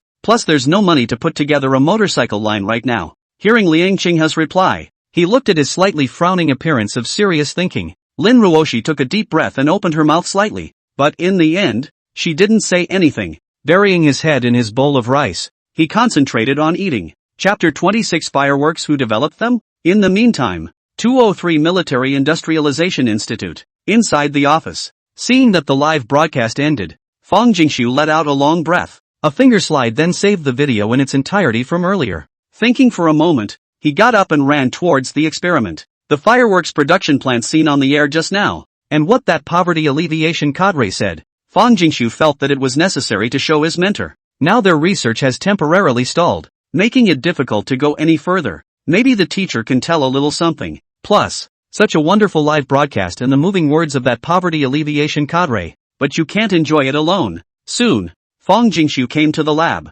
He opened the door with a gasp. Before he even walked into the lab, he shouted, Teacher, I've made a major discovery. You don't see the person, you hear the voice. When he walked into the lab, Su Hao and Lu Mingkai stood up straight in unison, their eyes looking at him suspiciously. Su Hao asked with a frown, what's the rush? On the lab bench, the little black nuggets inside the Fountain Creek brand of fireworks were being placed. Ben was slightly distressed by the delay. Now Fang Jingshu was yelling and interfering, causing Su Hao's heart to inevitably feel a little displeased. Lu Mingkai saw his senior brother's agitated expression and asked tentatively, Senior brother, so excited, can't it be, you've made progress in your experiment? Fang Jingshu shook his head. Not really. Words. Lu Mingkai's interest was halved. Su Hao's frown deepened, and he couldn't help but reprimand. No progress, what are you yelling about? Not stable at all. How can you concentrate on scientific research like this? In the past few days, he would have been a little bit anxious by this Fangxi brand of fireworks. After studying it for a long time, I have only scratched the surface of it, and I can't understand what the technology is all about. Now Fang Jingshu, this cheap student, did not relieve him of his worries, even if it was not enough. but also furtively disturbed him from doing experiments. Knowing that his mentor had misinterpreted his meaning, he saw that he was going to continue his reprimand. Fang Jingshu hurriedly waved his hand, stood up straight, and said sharply, "Sensei, I'm making no progress on fireworks research, but I've made another great discovery." After a slight pause in his words, Fang Jingshu looked at Su Hao and then Lu Mingkai and continued, "Teacher, senior, do you know where these fireworks came from?" Lu Mingkai frowned slightly and spoke bluntly without even thinking about it. "Didn't you say you bought it online last time?" Before the words fell, Su Hao on the side reacted, raised his eyebrows and interrupted with a voice, "You found the person who developed this firework?" Saying that, a flash of joy appeared on Su Hao's slightly aged face. Fang Jingshu hesitated for a moment and nodded hesitantly. "Who researched it is not yet known. It can't really be those Moncler outlet store Fangxi village. However, it has been known where the fireworks were produced." Thinking of this, Fang Jingshu slightly opened his mouth and was about to speak out to explain. Who knew that Su Hao saw him nodding his head? Emotions flared up a bit and he leaned forward slightly, asking sharply, "Which engineering college is it?" Fang Jingshu opened his mouth, somewhat dumbfounded. Seeing this, Su Hao lowered his head and frowned slightly, then immediately pursued the question. "Which institute's researchers is that?" When these words came out, Fang Jingshu's face instantly became a bit odd, even, vaguely, with a touch of embarrassment. Seeing this, Su Hao let out a long breath of relief. His heart was suddenly clear, and he said in a confident manner, "Looks like the work of some old professor in the country." As he said that, Su Hao's brows furrowed slightly in thought. However, the expression on Fang Jingshu's face was getting weirder and weirder. Now, Su Hao was in a hurry. "Say what you have to say." Being abrasive, the corner of Fang Jingshu's mouth twitched slightly.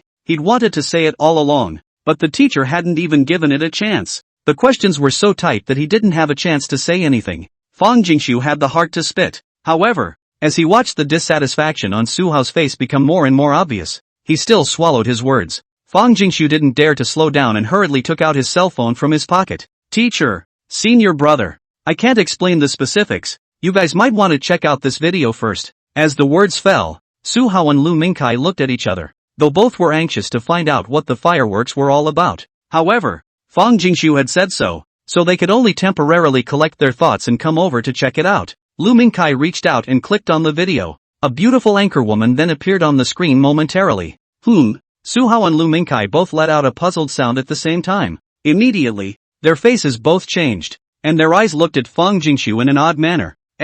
Teacher, senior brother, keep looking, keep looking." Fang Jingshu coughed lightly and touched his nose in embarrassment. Then he stepped forward and scrambled to skip the first half of the irrelevant video content. Straight away, he began to show the fireworks workshop in Fountain Creek Village. Eyeing Fang Jingshu's handful of operations, Su Hao shook his head in dismay. Then he looked down at the screen, but his face changed abruptly.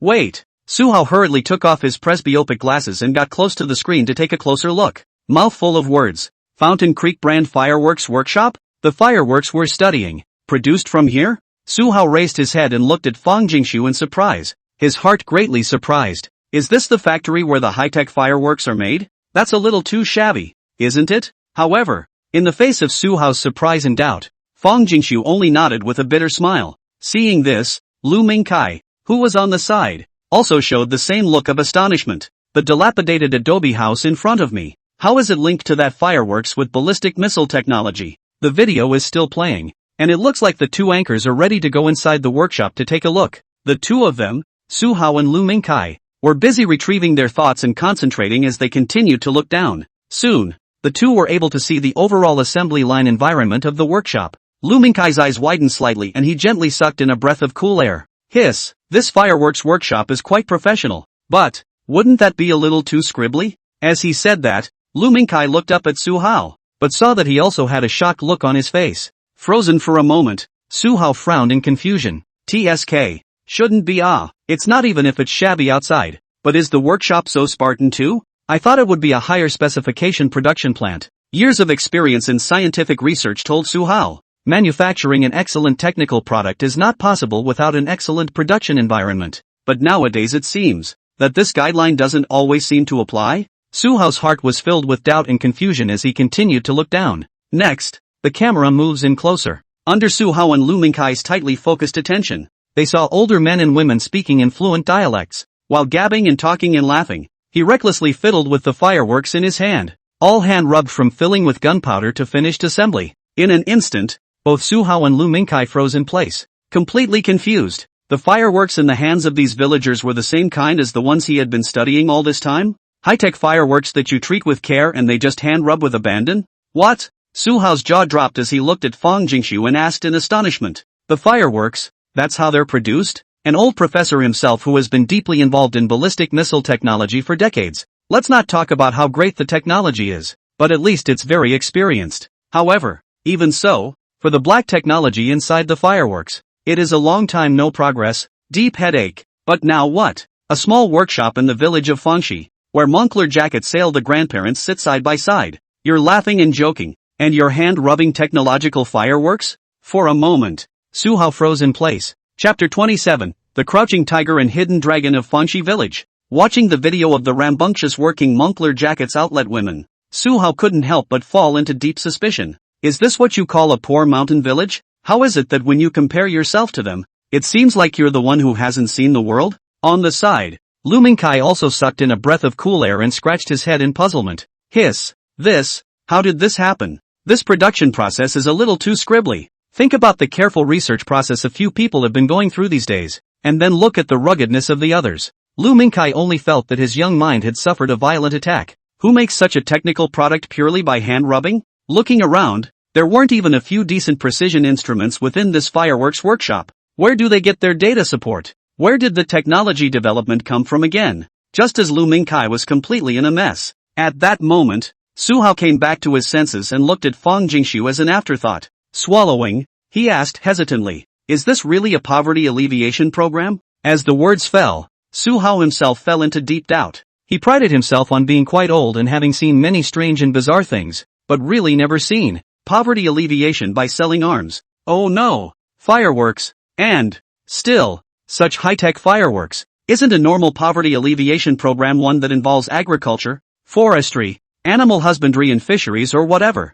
depending on the local conditions? Why doesn't this Fangxi village follow the rules? Looking at Su Hao's puzzled expression, Fang Jingxiu spread his hands and nodded helplessly. Teacher, it's been confirmed that it's a poverty alleviation program. Saying that, Fang Jingxiu pulled the progress bar forward a bit and pointed at Liang Qinghe. He is the poverty alleviation cadre of this Fangxi village. I even made a point of checking. This person's name is Liang Qinghe. It was after he took office that Fountain Creek Village started the fireworks business. Listening to Fang Jingxiu's explanation, both Su Hao and Lu Mingkai were slightly stunned, and then looked at each other. They have moved closer to the screen to take a closer look. Judging from the video footage, this is a handsome-looking young man. Speech is clear and natural. As for the rest, there doesn't seem to be much to see. Frowning slightly in thought for a moment, Su Hao asked out loud, Xiao Su, then did you find out where they got this fireworks technology from Fangxi Village? When these words came out, Lu Mingkai, who was on the side, brightened up. The expectant gaze immediately fixed on Fang Jingxiu's face.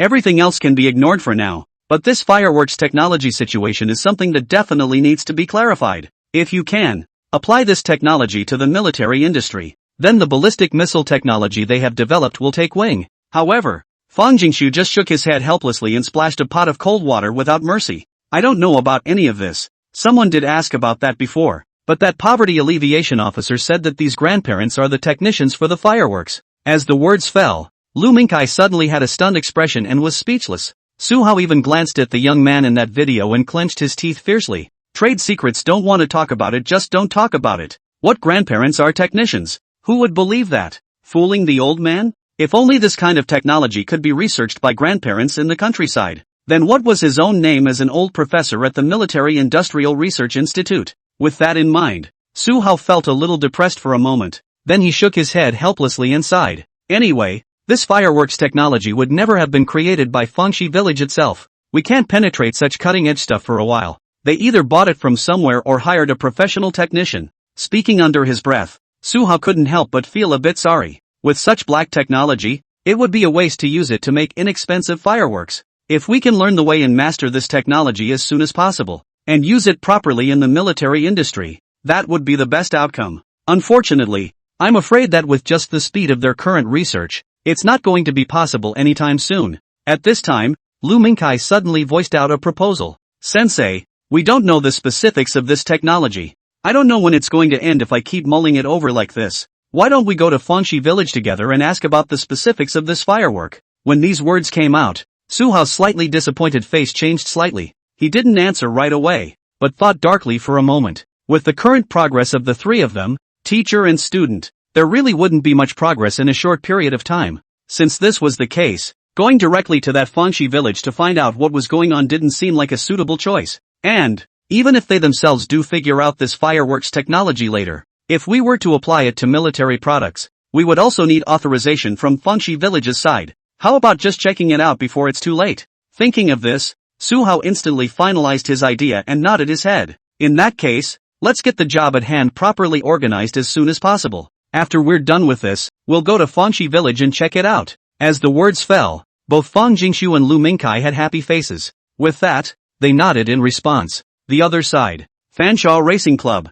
As a famous racing club in China, Fancheng has won many awards in large-scale races at home and abroad. The company operates various types of racing cars, which are even more popular in the industry. The moment. Manager's office. Zhang Gengjin closed the live broadcast on the big screen and sat up from his reclining chair, skiing repeatedly under his breath. TSK, TSK, TSK, that's awesome. This Fangxi village, it's like a crouching tiger hiding a dragon. As the manager of Fan Shang Club, he was also a fan of Lin Ruoshi. Today, I had only thought to get together and watch Lin Ruoshi's outdoor broadcast. Unexpectedly, it was an unexpected discovery. The tiny village of Fangxi actually hides such a motorcycle. It was unexpected. Zhang Gengjin has been in the motorcycle world for more than 20 years and is familiar with all types of locomotives and has a lot of experience. He saw it at a glance. These motorcycles in Fountain Creek Village are extraordinary. Not only is the suspension outstanding, but the balance is excellent. The best part has to be that engine.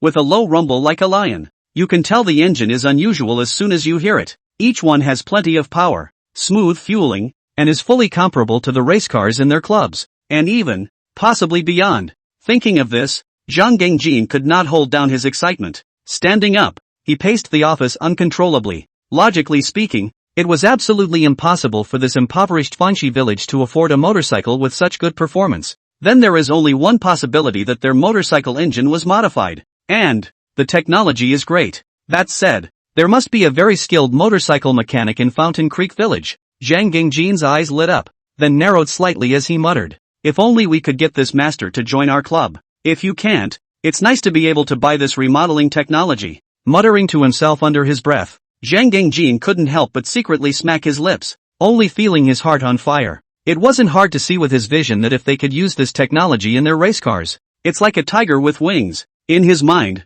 Zhang Gengjin immediately picked up the phone. Chapter 28, Swarming and Gathering in Fangxi Village. Time passed, and 3 days soon passed. Fanshawe Racing Club. Early in the morning, Zhang Gengjin called on a few employees. Without saying anything, they took the car to the airport. Inside the car, a group of club employees were confused. Between faces, someone couldn't hold back their curiosity and asked out loud, "Mr. Zhang, is this a business trip?" At those words, Zhang Gengjin nodded sharply. Then he looked down at the time and casually responded, "There's an urgent trip to Fangxi village." Saying this, Zhang Gengjin probed his head to look out the window, looking slightly anxious. Ever since he saw those outrageous motorcycles in Fangxi village a few days ago in Lin Ruoshi's live broadcast, Zhang Gengjin then made up his mind to personally go to Fangxi village as soon as possible. Research those motorcycles and see if you can hire a village repairman in the meantime, or get his engine rebuild technology. There's nothing to be done about it. There just happens to be a game on the club's side one of these days. Zhang Gengjin, as the manager, naturally could not get away. 3 days had passed, and he had long been itching for more. Now that there is nothing else to be done, I plan to go to Fangxi village to take a look. I also wonder if it could have been shortchanged after all this time. Thinking in his heart, Zhang Gengjin frowned slightly, his face becoming more and more anxious. Seeing this, the crowd was puzzled. Fountain Creek Village?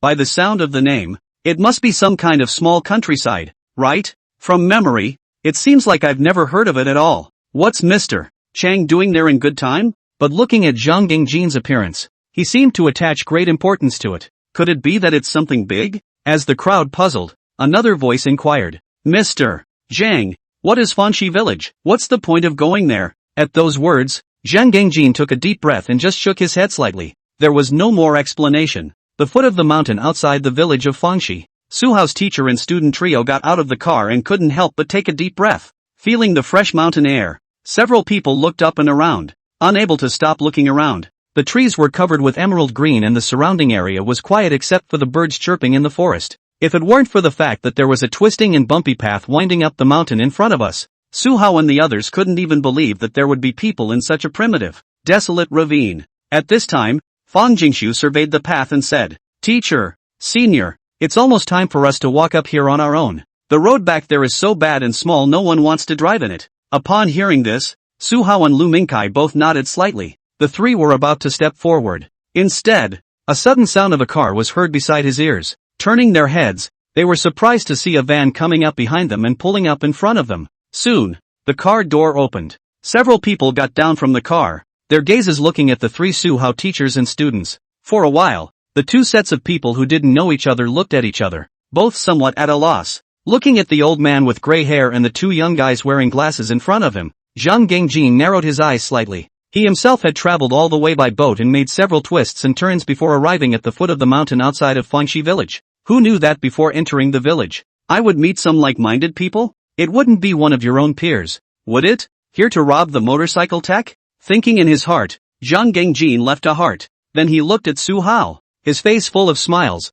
and asked tentatively, "Old man, you're going to Fangxi village too, right? What's it going to be about?" As the words fell, Fang Jingshu looked at Zhang Gengjin and raised his eyebrows slightly. Without moving, he replied, "We've heard that the fireworks in Fangxi village are doing quite well, getting ready to go buy fireworks for fun." Speaking under his breath, Fang Jingshu exchanged a glance with Lu Mingkai without a trace. In the middle of nowhere, a van suddenly appeared, and I don't know if it's a serious person or not. The world is a dangerous place, and you still have to keep an eye out for everything. Hearing Fang Jingshu's reply, Zhang Gengjin froze, then glanced at them suspiciously. "Here to buy fireworks? Come all the way out here to buy fireworks in the middle of nowhere? And with an old man with gray hair?" Thinking in his heart, Zhang Gengjin's face became a bit strange, obviously not quite believing Fang Jingshu's words. At this time, Lu Mingkai stepped forward and asked in a courteous manner, "Big brother, so what are you guys doing in Fangxi village?" Upon hearing this, a smile appeared on Zhang Gengjin's face and he responded,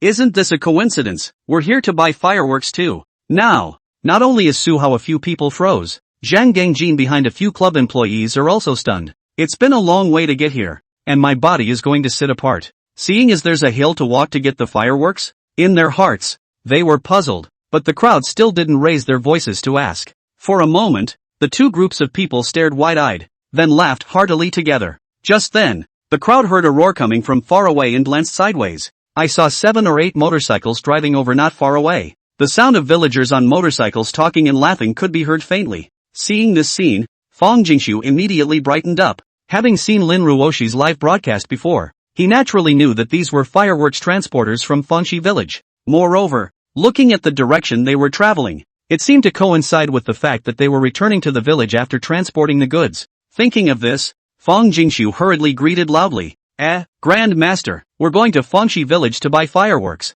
Can you take us by the way?" Hearing Fang Jingshu's shouts, the villagers of Fangxi village's transportation team stopped their cars. Smilingly, he nodded in agreement. Seeing this, Fang Jingshu was instantly delighted. After loudly thanking him, he busily greeted Su Hao and Lu Mingkai as they got into the car. On the side, Zhang Gengjin as early as when he heard the roar of the motorcycle's engine, both eyes began to shine. At this moment, staring unblinkingly at these motorcycles in front of him, he was even more excited and smacked his lips. If not for the conditions, he would have even wanted to buy one on the spot and study it immediately. But excited as he was, he hadn't forgotten the purpose of his trip. Seeing that the three of Fang Jingshu had already gotten into the car, Zhang Gengjin came back to his senses. He was too busy to come forward and pleaded with the villagers to take his group along. The villagers naturally agreed readily. The group then got on a motorcycle of the Fangxi village transportation team and sped all the way to the village. Su Hao sat behind the villagers, his back leaning against the large fireworks cargo box,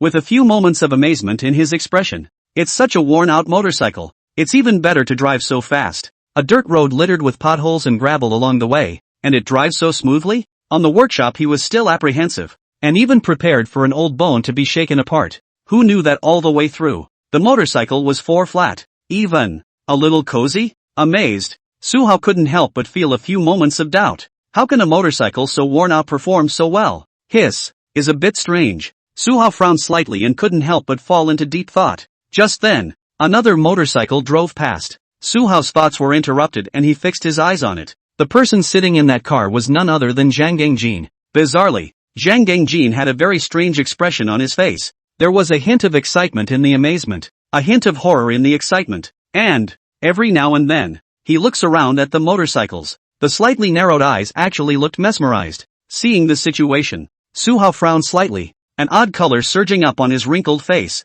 This guy, something's not right. Chapter 29 modified by the Poverty Alleviation Secretary? No way. Zhang Gangjin felt the vibration of the motorcycle underneath him and squinted his eyes slightly in intoxication, without even noticing that Su Hao beside him was looking at him with an odd expression, previously just looking through the screen in the live room. Zhang Gangjin realized that the motorcycle was a little bit wrong. Now that I'm sitting on it myself, I feel its comfort and excellence even more deeply. A steep 40 or 50-degree hill, and with a single step on the gas, it sprinted up it with no loss of speed. It's plenty of power. It's literally a flood of power with no lag whatsoever. Moreover, the motorcycle skimmed over the pothole, gravel-covered dirt road at speed, and sat on it without a hint of discomfort. It's as good as walking on a smooth tarmac road. In all directions. Feeling the motorcycle underneath him carefully, Zhang Gangjin was generally mesmerized and slurped from time to time. You can't get a motorcycle like that without tens of thousands of dollars out there. And the village of Fountain Creek actually used it to deliver fireworks.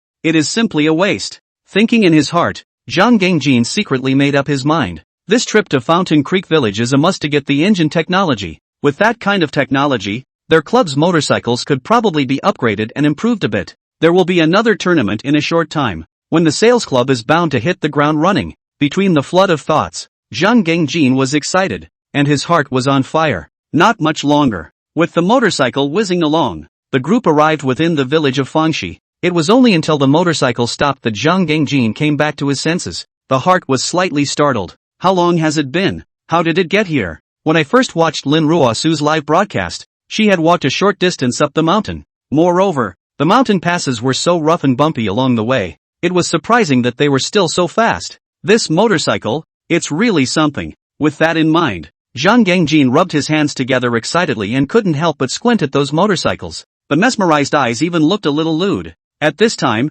see the villagers across the motorcycle to go. Zhang Gangjin hastened to stop. Big brother, is this motorcycle just for delivery? At those words, the villager was slightly stunned and looked him up and down with some hesitation in his expression, then shook his head. Not really, sometimes with people. When these words came out, Zhang Gangjin smiled awkwardly and responded under his breath. Yeah. Just then, the three Su Hao on the side heard the commotion on this side and also gathered around. Zhang Gangjin's afterglow caught a glimpse of a few people's figures, but he didn't put it on his mind. Just a little squared away, out of the blue, he asked, "Brother, this motorcycle has such good performance. It shouldn't be cheap, right? Did you pay a lot of money for it?" said Zhang Gangjin with a smile on his face, as if he was trying to make small talk. It would be nice to get some motorcycle-related information on these villagers. If you can't ask anything, it won't hurt. The villagers frowned slightly as they listened to Zhang Gangjin's words, only to think that this person was really a bit strange. Isn't a motorcycle a motorcycle? What's so unusual about that? Why are you asking questions? Without much thought, the villager replied uncertainly. No, these motorcycles are old. Where's the money tea? Hearing the villager's words as a matter of course, Zhang Gangjin's words that were about to come out of his mouth suddenly choked. Somewhat dumbfounded. Look at this guy. Like he really doesn't know what's so special about this motorcycle?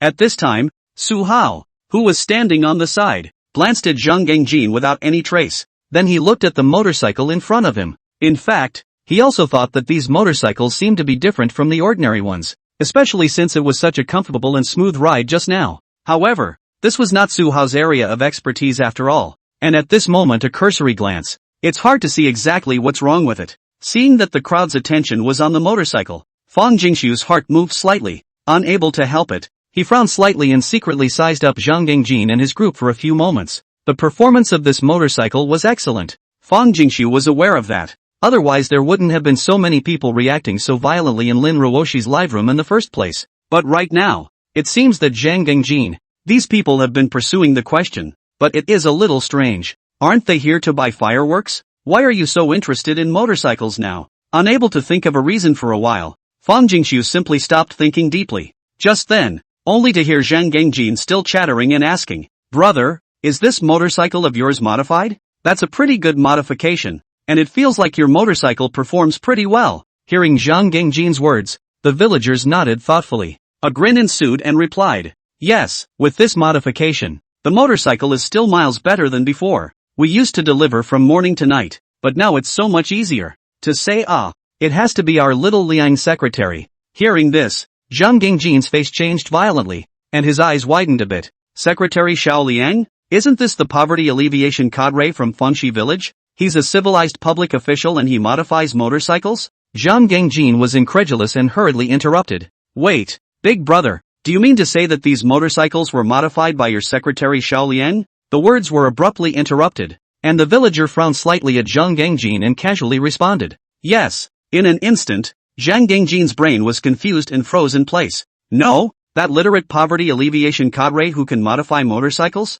Last time I saw him he said these bikes were sloppy. Zhang Gengjin even stunk him up on the pop-up screen. Now the villagers are saying that this unknowing backwoods kid is the one who modified the motorcycle? He was less than convinced. There must be some kind of misunderstanding. Looking back, Zhang Gengjin pondered for a moment and asked tentatively, brother, is there a very skilled car mechanic in your village? An engine with such excellent performance can only be made by specialized technicians who have been drilling the field for several years. So, it must not be that poverty alleviation cadre. At most he is just taking the lead. Modifying a motorcycle engine must be something else. Words. The villager's brow was furrowed, his eyes showing thought. Car repairer. He rubbed his chin and pondered for a long time. After a moment, something seemed to come to mind and said, if you're going to talk about a car mechanic, I'm afraid it's that Master Li in town. He's had his repair store for more than 10 years, and he's the one we go to on weekdays when we have problems with our cars. Old Master Li is experienced. No matter what is wrong with the car, it can be fixed.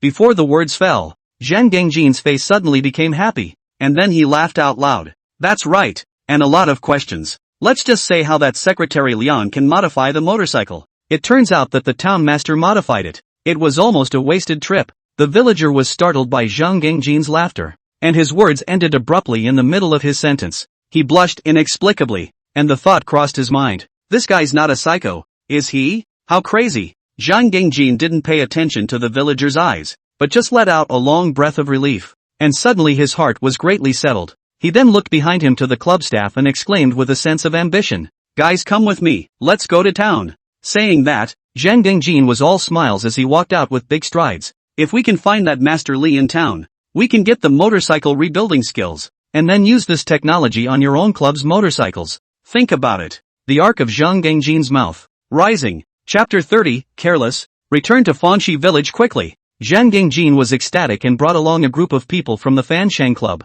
With a wave of his hand, he headed straight for town. In my haste to leave, I even forgot to ask the villagers to borrow or rent some motorcycles. Well, not long afterward, a few of the men walking with shaky legs and stomachs ran into a fireworks delivery team going to town. So a few people hitched a ride on a motorcycle. Soon it was time to go to the old Lee's motorcycle repair store in town. Once out of the car, just now also because of walking for a long time mountain road and withered, Zhang Gengjin instantly spirited, striding inside the repair store with a flourish. Just a snoozing car mechanic sitting inside the store. The years didn't look too old, but one hand was covered in grease and calluses. The apron on his body was even dirtier, with a grease stain here and a piece of black dirt there. Looking at this scene, Zhang Gengjin immediately brightened up, couldn't help but turn around and raise a slight eyebrow at a few of the employees and whisper, look at the calluses on people's hands. That's a stack of experience and skill. Look at this Yayoi's repair store. It's all ages. This trip wasn't in vain. Zhang Gengjin's eyes sparkled. He took a deep breath and stepped forward. Words. The employees looked at each other and nodded in delighted, deep thought. Now, the suffering that he had just endured along the way had paid off. Zhang Gengjin coughed lightly. Hearing the sound, Li Yongkong, who was napping, woke up at once. He lifted his head and fixed his eyes on it, and a smile spread across his face. Boss, is it to fix the car? Upon hearing this, Zhang Gengjin shook his head with a smile on his face. Then straight away, he fished a business card out of his pocket and reached out to hand it over. Master Li, my name is Zhang, Bowmaster Zhang. I came over today specifically to talk to you about your engine rebuild technology. If you can, we cordially invite you to join our team. Seemingly worried that the other party would not agree, Zhang Gengjin looked serious and added with his words, don't worry, the pay is definitely much better than what you have now. Hear his words. Li Yongkong's movement to get up froze in midair. His eyes narrowed vainly. His face staggered. Engine rebuild technology? Joined the team? When did his own car repair skills become so famous? He took the business card to see. It is written Fan Shang Racing Club General Manager, Zhang Gengjin. With just a glance, Li Yongkang's pupils shrunk violently and he couldn't help but suck in a breath of cool air. The Sailors Club? Granted, this is a small town, but you're good at playing with cars yourself. The name, naturally, had been heard before. This is one of the famous racing clubs in the country. What is one's virtue to be on such a team? Li Yongkang swallowed his saliva and handed the business card back without saying a word, waving his hand repeatedly. Make no mistake, though the heart is excited to join. But how many kilograms he had? Li Yongkang was still self-aware. He may be a minor celebrity in this town, but a little further up, he can't even make a living as a hustler. Nothing else. That young poverty alleviation secretary in Fanshi village. People skills, they just left themselves in the dust. Seeing this, Zhang Gengjin was not surprised and had expected it. He had expected that this person would definitely not just agree. Otherwise, he wouldn't have gotten sidetracked and worked as a regular mechanic in this crummy repair store. With this in mind, Zhang Gengjin stretched out 5 fingers and placed them in front of Li Yongkang. Master Li, think it over. I'll give you at least this amount a month. Li Yongkang froze and subconsciously said, 5,000? Zhang Gengjin's eyes widened when he was choked by these words. What 5,000? 50,000? You can even mention quite a bit on top of that if you promise you won't hide the technology. As soon as the words left his mouth, Li Yongkang's mouth opened wide and he stumbled and almost sat down. 50,000 a month? My own repair store only makes this much a year. However, after Li Yongkang was shocked, he couldn't help but let out a bitter smile and waved his hand back and forth. Boss Zhang, I would like to do this job, but I don't have the skills. But don't smash your Fanshawe Club signboard when the time comes. When these words came out, instead of getting angry, Zhang Gengjin looked at him appreciatively. Look at people. Modesty. The lowdown. There is such excellent technology that is not obvious. The techs in their own clubs are a little bit technical, and every one of them has their tails up in the air. Looking at this mediocre repair store, Zhang Gengjin sighed slightly. Go far away from the city and hide deep in your heart. True to form. Talent. It's all understated. Think about it. His desire for an invitation intensified. Invite him to join the Fanshawe Club today no matter what. He stepped forward, his tone sincere in its invitation. Master Li, don't be modest. I've personally seen all the motorcycles you've modified for Fountain Creek Village, and I can't say anything about the technology. Don't worry, as long as you maintain this level, it's enough. When these words came out, Li Yongkang froze, half-heartedly. He held out one finger and pointed at himself. Me, Fountain Creek Village motorcycle? Clear your mind and think for a moment. Li Yongkang roughly understood what was going on. Feelings that the other person is misunderstanding. He shook his head, explaining, how can I be that capable? That's all because of other people's secretary Xiao Liang. The words just fell. Zhang Gengjin, who had a sincere face, was instantly stunned, and his face was full of unbelief. Frozen, he looked at Li Yongkang as if he had heard wrong. Li master, you don't joke. Li Yongkang's eyes were haunted. You're the one who's messing with me. After talking for half a day, it turns out that you are craving for other people's Xiao Liang secretary's skills. I don't have that technology here. If you want it, go to Secretary Xiao Liang. Learning of the other party's true intentions, Li Yongkang calmed the excitement and disbelief in his heart. But, when it comes to motorcycles in Fountain Creek Village, it's really something else. I didn't know it before, but I didn't realize that Secretary Xiao Liang had such a great skill. And after receiving Li Yongkang's affirmative answer, Zhang Gengjin also completely reacted. The motorcycle? And really that young poverty alleviation cadre modified? The unexpected result, and the mood of learning the exact news, left him with a somewhat complicated expression on his face. I didn't realize that the peaks and valleys, the last person he thought possible was really the man behind the engine modification technology?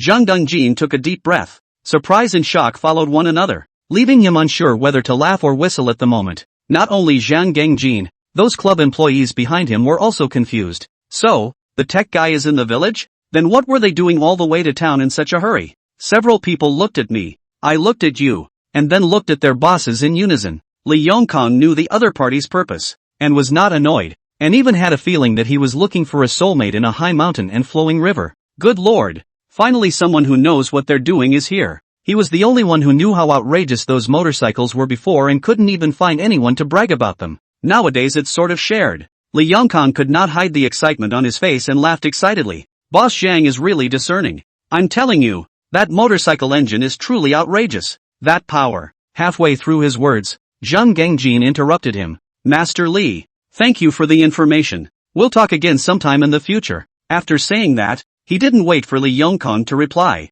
Looking hurried, he waved his hand and summoned the club's men. Go, hit the road. Quickly return to Fangxi village. Chapter 31. What's wrong with you? Secretary Xiao Liang. Meanwhile, inside Fangxi village, the villagers of that fireworks transportation team were startled by Zhang Gangjin's strange behavior several times. I just thought that each of these people from outside the village was strange, and so it was unwilling to linger here any longer. Simply saying that he was in a hurry to deliver fireworks, he left the area on his motorcycle. Seeing the situation, Su Hao's teachers and students were a bit speechless, but there was nothing they could do. He had to call out to a passing villager, figuring out if he could ask him for any fireworks-related information. Seeing the villagers stop and look over in confusion, Su Hao tentatively asked out loud, "Old folks, we're from outside. We've heard that Fangxi village's fireworks are doing very well, and we'd like to come and find out more about it. The fireworks business in your village is a government assistance program, right?" The villagers who were stopped shot a glance at a few people.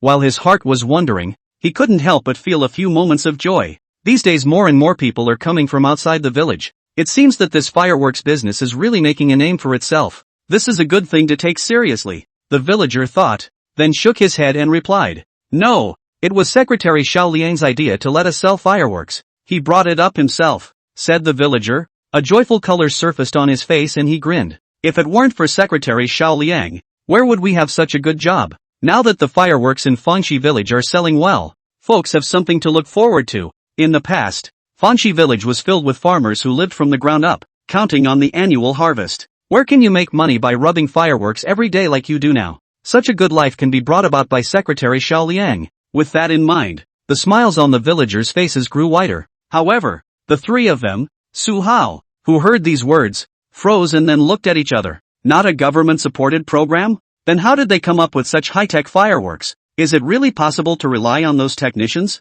Thinking of this, Fang Jingxiu hurriedly discarded this unrealistic idea. No way. Absolutely no way. If that's the case, then why are they, the researchers, still busy at the Military Industrialization Research Institute every day? All come to Fangxi village to learn from these grandmothers and grandfathers. Eyeing Su Hao and Lu Mingkai, both of them were a bit dazed. Fang Jingxiu thought left and right. His heart suddenly moved, and he said tentatively, "Old folks, your secretary Xiao Liang is indeed very responsible. He's been so successful in attracting investment that he's not only brought you such a great fireworks manufacturer, did you also bring a lot of great technicians to help you work on the fireworks?" Speaking under his breath, a confident smile appeared on Fang Jingxiu's face. Since it's not a state-supported technology, it must be something that some big fireworks manufacturer has come up with. Not sure why a fireworks manufacturer would set up a production line to sell fireworks in a ravine like this though, but it is also true that there are quite a number of such corporate-assisted poverty alleviation projects. Thinking of this,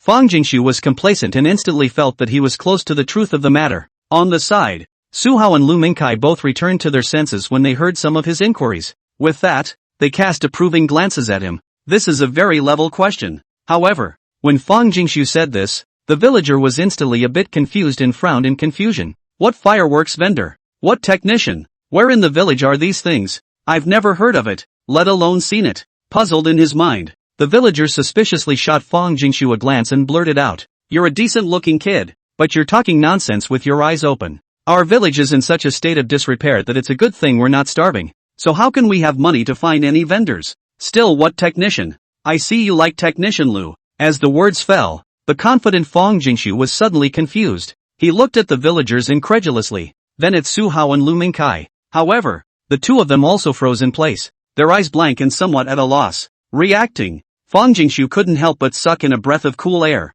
his brows tightly furrowed together. It was a moment of deep skepticism. It is not a technical project supported by the state side. There is no investment, and the village does not even have a technician. So where did this fireworks technology come from? Anyway, is it true that Fountain Creek Village did this on its own? This is outrageous. Racking his brain and not being able to figure it out, Fang Jingxiu got a little anxious. He looked to the villager and questioned in an eager voice, "No fireworks vendors in the village, and no technician? How can this be possible? Don't lie to me, old-timer." When these words came out, the villager was not happy. The group asked more odd questions than one. They still don't believe their own good answers. And to call him a liar? The villager waved his hand impatiently and bristled. "Why would I lie to you? I said no means no. This firework is made by our secretary Xiao Liang himself. You don't believe me. So why ask? The villager's impatient casual remark fell on Su Hao's ears, but it was like a bolt from the blue. The pupils of the three people shrunk violently, and their eyes widened.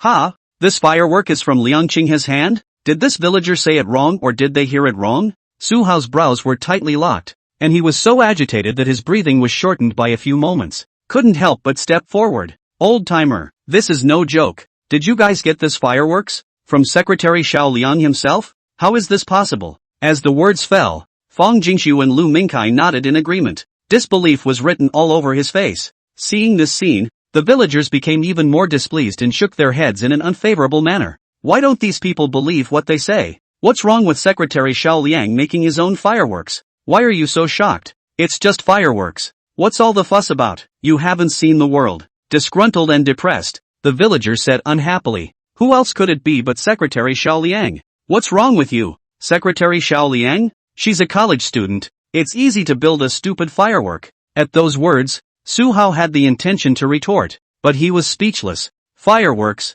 however, can be built just about anywhere. But, your fireworks, they are not casual. Look at the villagers' look of conviction. Su Hao had to admit, it's really possible that the fireworks were created by Liang Qinghe. Arriving at this conclusion, Su Hao was shocked while only feeling a bit ridiculous. He thought about the technology that might have been given by the state to help the poor, thought of a possible poverty alleviation program by a major domestic fireworks manufacturer to help Fangxi village. But think about it for a second. The fireworks display was created by Liang Qinghe, a poverty alleviation cadre. A poverty alleviation cadre in a remote mountainous area. It's such an outrageous technology to be able to work in such a harsh working environment. So what's their hard work around the clock? What's the point of teetering on technical research? This is not bullying honest people. For a moment, Su Hao felt hurt. The whole thing was bad. Chapter 32, Military Industrial Research Institute? On Su Hao's side, Fang Jingxiu and Lu Mingkai were equally very shocked, especially Fang Jingxiu.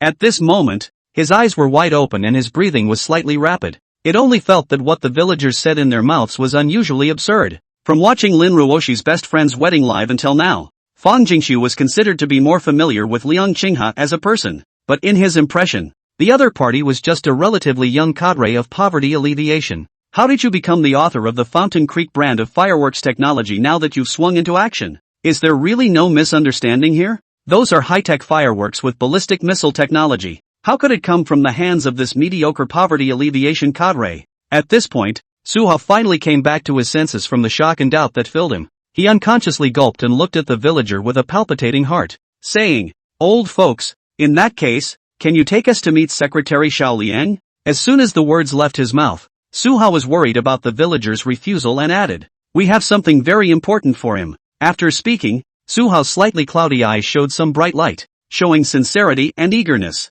Seeing this, the villagers frowned slightly, somewhat skeptically sizing up the trio for a few moments. It feels a little strange that these people come up and ask questions, and now all of a sudden he says he wants to find Secretary Xiao Liang, and I don't know what the hell is going on? Hesitating for a moment, the villagers still nodded hesitantly and then said, "Okay, then you guys come with me." With that, the villager turned and took a step toward the inside of the village. Seeing this, the three students and teachers of Su Hao looked at each other with a flash of joy on their faces. Then they all took a step to follow. Even though Su Hao and the others were still a bit in disbelief that the fireworks technology was Liang Qinghe's handiwork, but following this villager to find him is bound to be the right thing to do. Then everything will be able to come out. Meanwhile, inside the fireworks workshop in Fangxi village, the two of them, Liang Qinghe and Lin Ruoshi, stood in front of the camera and were on a live broadcast. From time to time, the two men described the differences between the various types of Fountain Creek brand fireworks. At times, the camera pulls in close to show viewers the actual production process in the workshop.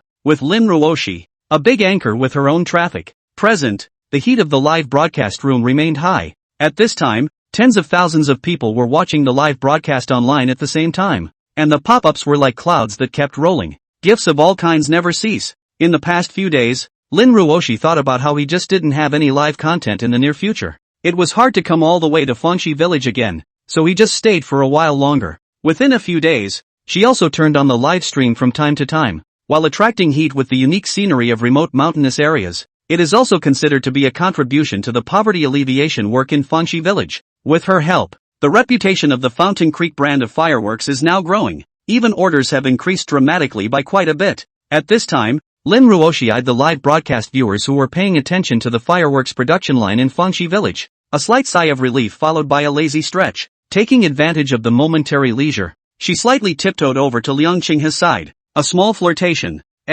Secretary Xiao Liang. The data of the live broadcast is so good these days. You said I should either stay in Fangxi village live counting from now on. Now outdoor live broadcasting is quite popular. Just to help you bring goods. It is also considered to add bricks and mortar to your work of poverty alleviation. Saying that, Lin Ruoshi ate and laughed, and two small dimples instantly appeared on her face. At those words, Liang Qinghe was slightly stunned, and then he laughed. Gladly, he nodded in agreement. Well, if that's true, I couldn't be happier. The sales of fireworks during this period of time Liang Qinghe is naturally in the eye. It's arguably multiplied several times compared to what it was before, and it's continuing to grow. And most of the credit for this had to go to Lin Ruoshi. If she could really stay in Fangxi village for a long period of time to help bring goods for herself, it would be a great joy for all. Hearing Liang Qinghe readily agree, Lin Ruoshi guffawed and was about to respond when she let out a light eep. She raised an eyebrow gently, squinting slightly into the distance. Through the window of the fireworks workshop, a villager could be seen leading a few fresh-faced people over. All three wore glasses, and one of them was an old man with gray hair. Watching this scene, Lin Ruoshi blinked and reached out to pat Liang Qinghe next to him. Secretary Xiao Liang, those are your friends? Saying that, Lin Ruoshi stretched out her slender fingers and pointed over towards the window. Seeing this, Liang Qinghe probed and frowned slightly. Then he shook his head. No, I don't even know them. Lin Ruoshi nodded thoughtfully and asked again, could that be for fireworks? Upon hearing this, Liang Qinghe pursed his lips and shook his head doubtfully. Not sure, but I don't think so. Our Fangxi village is so remote and in the mountains. There won't be any living beings coming for 10 days and half a month. How can anyone come all the way out here just to buy fireworks? While the two were talking, the villagers led Su Hao, teacher and student, inside the fireworks workshop. As soon as he entered the door, Fang Jingshu noticed the two people, Liang Qinghe and Lin Ruoxu, standing not far away. At that moment, Fang Jingshu's eyes widened and he froze a little. He could understand Liang Qinghe being here, but he didn't expect Lin Ruoshi to actually still be in the village as well. She didn't leave after the last broadcast? Is it possible to get a group photo afterwards?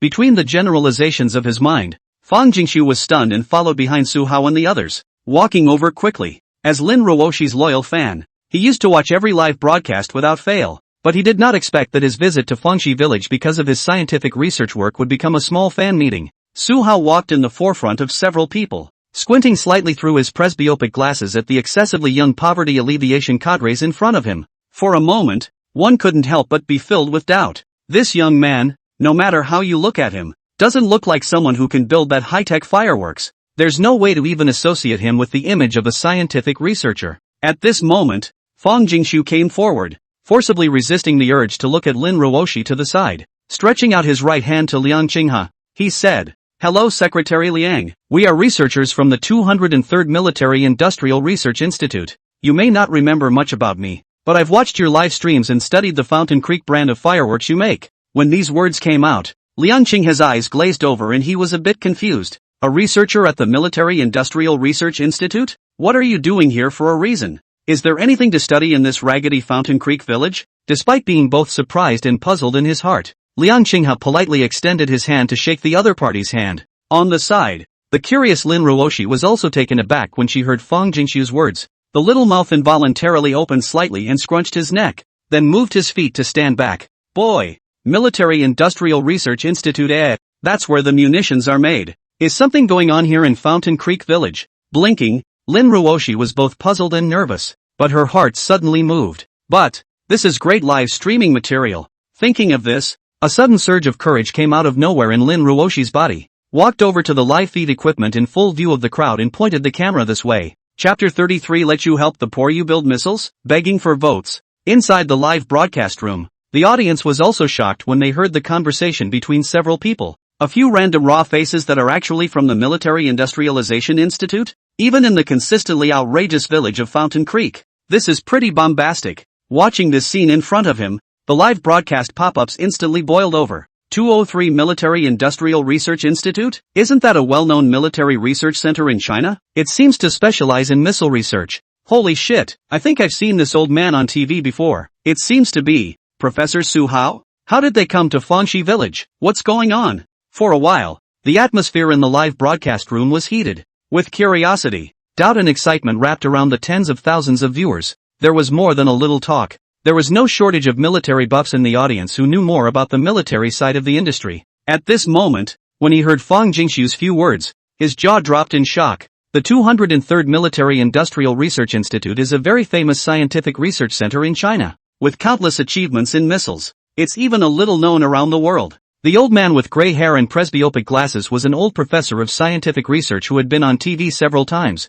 He is particularly accomplished in ballistic missile technology and is known as the father of precision-guided missiles. Such a bullish character is usually a godlike figure. The average person only sees it once or twice on TV. Surprisingly visiting Fountain Creek Village now? For a while, many netizens were excited and puzzled, their hearts filled with curiosity. At this time, some viewers looked at Fang Jingshu in the screen and pondered over what he had just said. The realization dawned on me as I remembered something from earlier. He hurriedly hit the keyboard and sent a pop-up on the public screen. I remember. Do you all remember that there wasn't a person in our group who claimed to be researching the technical aspects of missiles? And he said he was going to work on this firework. So it looks like this is the guy. This statement came as a big surprise to the audience as it dawned on them. During this period of time, there were quite a few people urging in the fan group, asking Fang Jingshu how the research on fireworks was progressing, but he never responded first. As a result, many netizens dismissed it as a claptrap fraud. But who knows? People are showing up and coming now.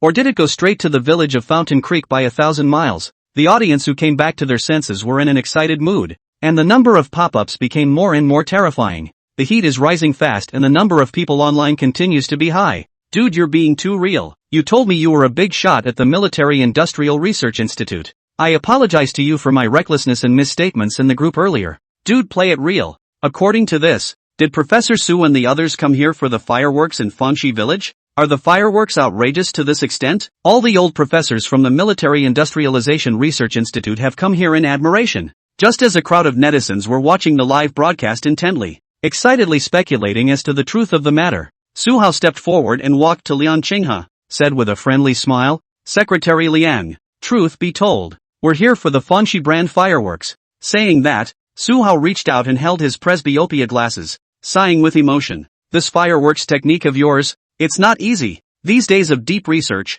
although not completely clear, but about the fireworks have in the black technology, can be said to be cut. And when Liang Qinghe learned of the identity of these three people in front of him, he naturally did not dare to be arrogant. There was even some small tension in his mind. At this moment, listening to Su Hao's undisguised praise, he hesitated for a moment. Then waving his hand, he replied humbly, Prof. Su is too serious. Our fireworks are just for fun, to cater to the market. Nowadays, young people like novelty, so we added some undirected turning off, fixed point explosion and what hovering gadgets. It's just more creativity for higher sales. It's really just stuff that doesn't make it to the top. After saying that, Liang Qinghe mentally weighed the statement of the party again. Secretly, he nodded, a small sigh of relief. Kidding aside, the old man in front of him was a famous military industrial research big shot in China. Can you take them seriously when they give you a polite compliment? This Fangxi brand fireworks in the end a few kilograms. Liang Qinghe is still very clear.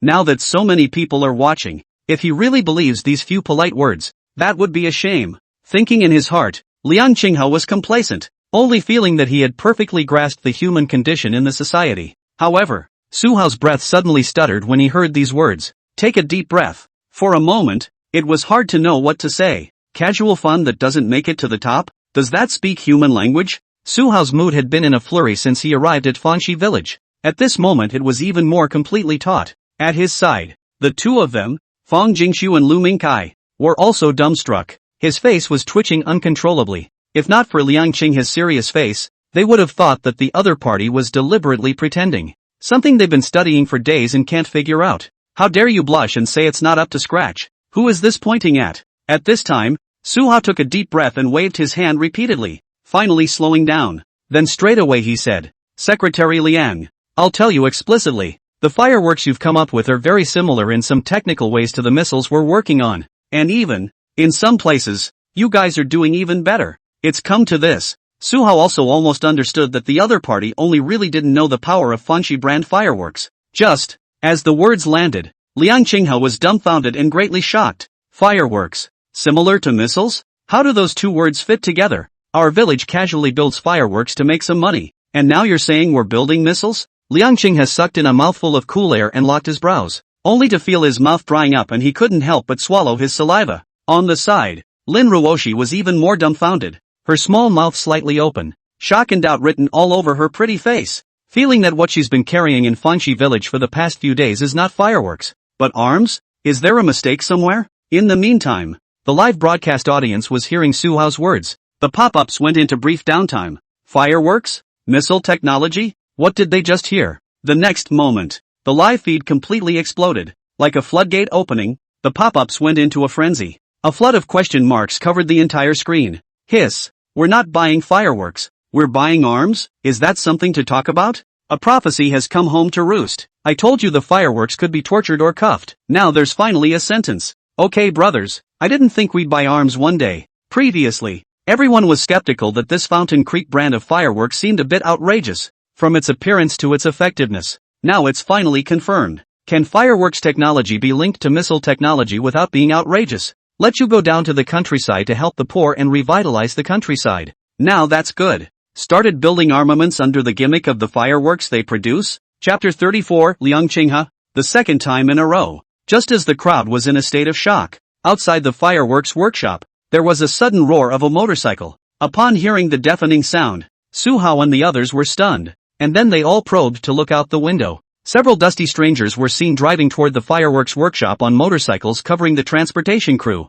As he watched this scene, Su Hao's brows tightened and his heart was puzzled. What's with the new faces? Why is Fanxi village so busy today? Compared to Liang Qinghe and Lin Ruoshi, who were unaware of the situation, Su Hao and the others were much calmer. However, there were a few doubts in his mind. In front of me is hurrying down from the motorcycle, clearly has not long ago met Zhang Gangjin and his party. Earlier they asked a villager from the fireworks transportation team after some inquiries. Then he hoofed it out of Fanxi village, supposedly heading for town. Now why is it suddenly back? And by the looks of them, they seem to be in a great hurry. Outside the door, Zhang Gangjin and his group got off the villager's motorcycle and hurriedly walked in. As soon as he entered the door, Zhang Gangjin stood slightly on tiptoe and stretched his neck to look around. He soon spotted Liang Qinghe and the others who were gathered around. Zhang Gangjin's face showed a touch of joy. Step away and walk through the door to Liang Qinghe. Look at the young, disconcerting face in front of you. Zhang Gangjin took a deep breath and greeted with a smile on his face.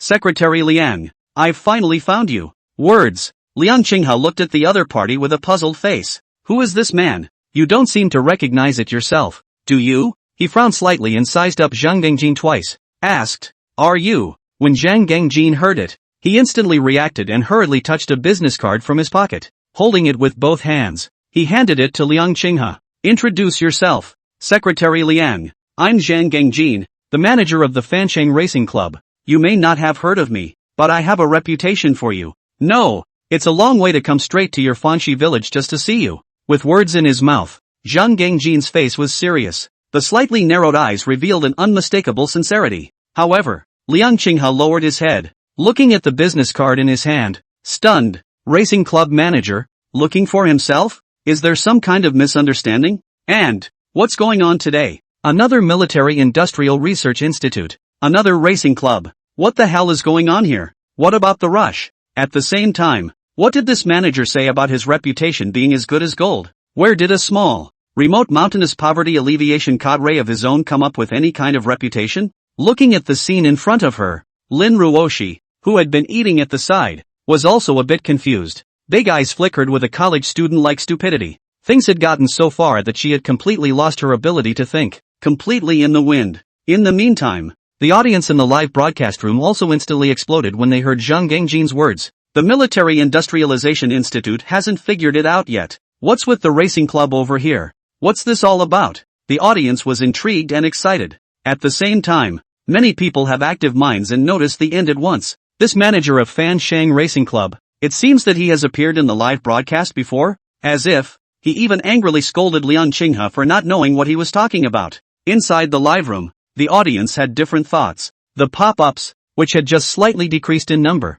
were once again boiling at this moment. The Fanshawe Club? My goodness, this seems to be one of the top-ranked racing clubs in the country, right? Why did they come to Fanxi village too? Are they looking at the motorcycles in Fanxi village? Let's not talk about anything else. Isn't this kid the one who had his mouth shut in the live broadcast before? I remember he even scolded Secretary Liang. It's really him, Goo. Why is this manager so pulled up after a few days of absence? He's so coy. He doesn't even dare to breathe. While manning their keyboards and sending out pop-ups, the viewers of the live stream were watching the live feed intently. Not sure exactly what's going on, but things seem to be getting interesting. Everyone doesn't want to miss any elements. At this time, Zhang Gengjin saw that Liang Qinghe looked confused and did not answer himself for a long time. He wasn't annoyed, but just continued with a smile on his face. Secretary Liang, truth be told, I actually came here this trip just to run to your Fengshi village's motorcycle. Those motorcycles of yours really opened my eyes and took my breath away. Especially with that engine technology,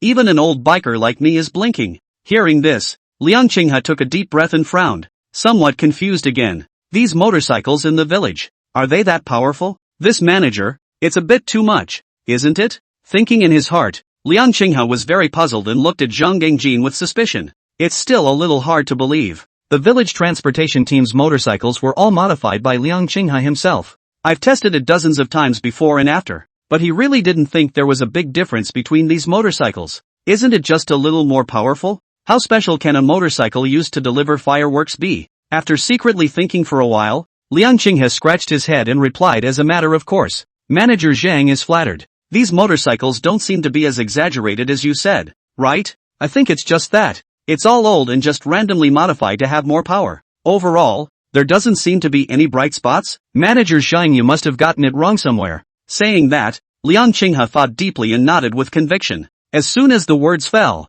Zhang Gengjin's pupils shrunk violently, and his breath almost didn't pass. Coughing twice, a million horses raced through his mind. It's happening again. The kid's doing it again. Continuing the legacy of mediocre and sloppy. Every word challenges him. On the side, the three students and teachers of Su Hao looked at the scene of deja vu in front of them, and could not help but glance at each other. Then the eyes uncharacteristically became a little odd, even with a touch of gloating. That's a lot of plums from Liang Qinghe. Finally, someone understands how they felt when they were so angry they almost spit blood just now. However, looking at Liang Qinghe's serious face, he did not have a different expression at all. The three Su Hao people also had to admit it. This Secretary Liang really doesn't seem to be pretending, and really thinks the fireworks and motorcycles in the village are mediocre. At this point, Zhang Gengjin finally suppressed the urge to curse and let out a long breath. A standard smile then reappeared on his face, warmly throwing out an olive branch to Liang Qinghe. Now that I understand my intentions, I wonder if Secretary Liang has any intention of joining our club?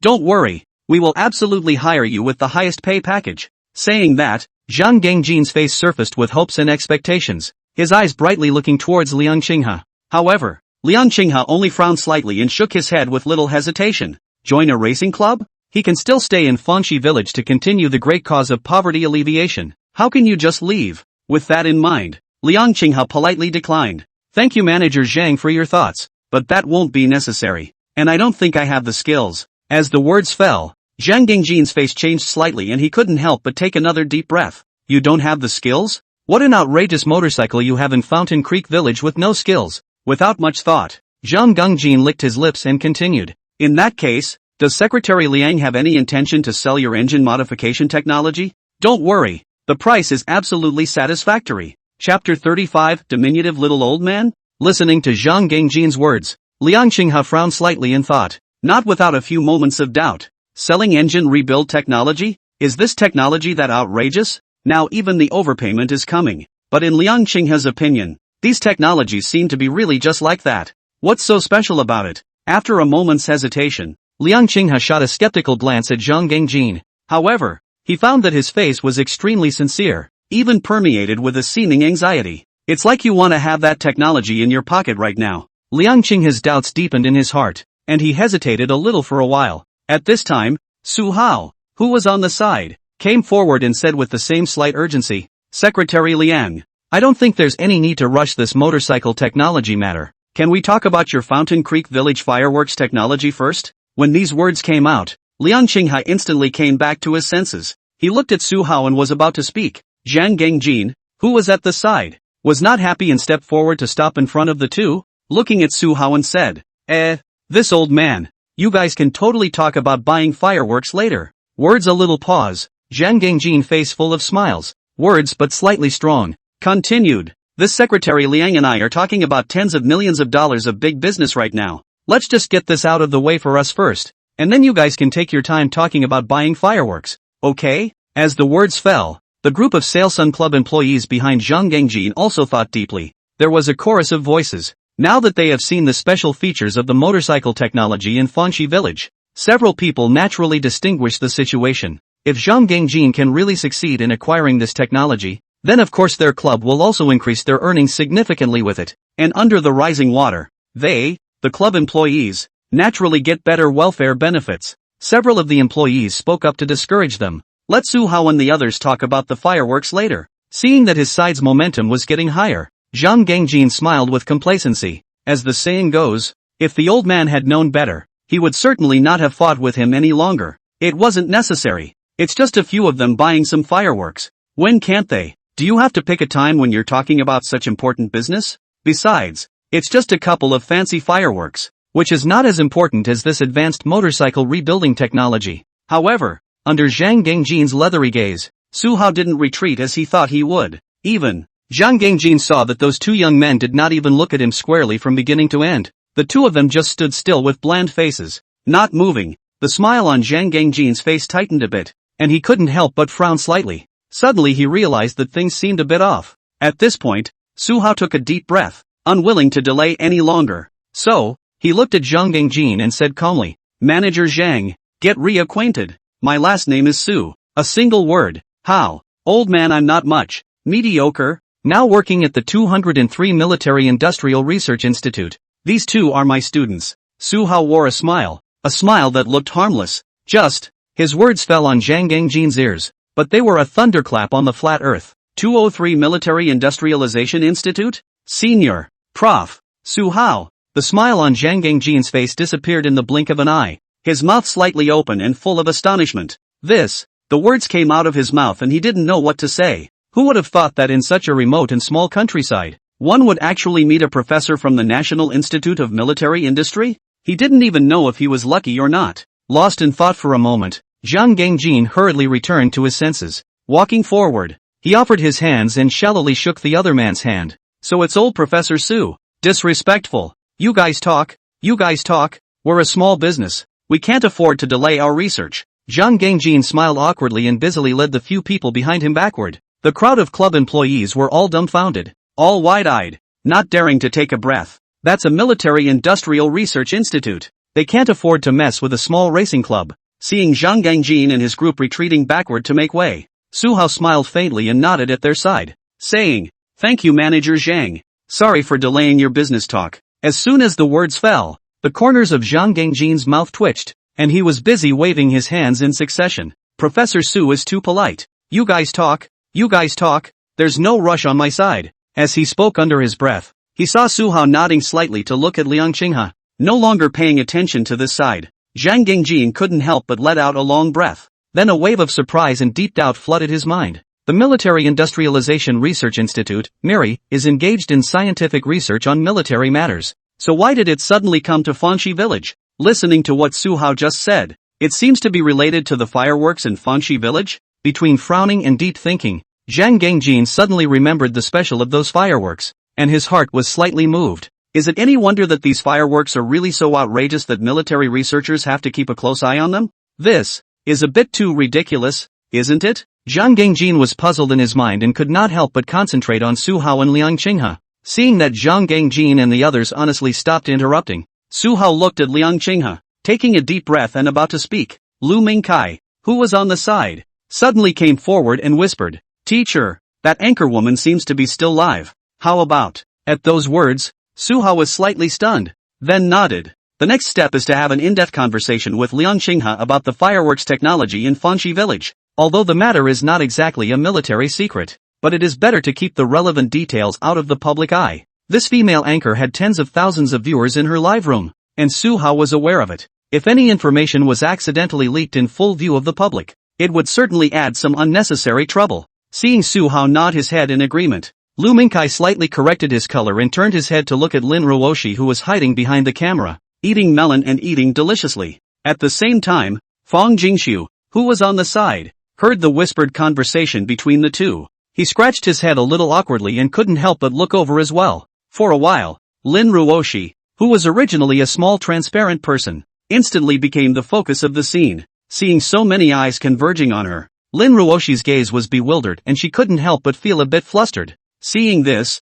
Fang Jingxu walked over stiffly and said as gently as possible, "Ms. Lin, what we're going to talk about next should not be spread. Might as well shut the live feed down for now." At those words, Lin Ruoshi froze for a moment, not reacting for a moment. However, the viewers in the live broadcast room heard Fang Jingxu's words, the moment he sat down. For a moment, the screen was filled with question marks. Did I hear you right? Close the live feed? Dude, I just complimented you on playing it real. Now you're giving me this whole thing? What am I going to watch if you turn it off? I'm in the middle of the good part here. I've got all the melons and peanuts. Inside the live broadcast room, the pop-up screen completely exploded. What? The guys are having a great time watching it. It's an orgasm. Not only is the Military Industrialization Institute here, but so is the racing club, and it looks like something big is about to happen. Peanut squash broadsides were taken out. Now you're talking to me about pinching live? Chapter 36, There Are Still Masters? Begging for votes. Along with Fang Jingxu's confession that he asked for the live stream to be shut down.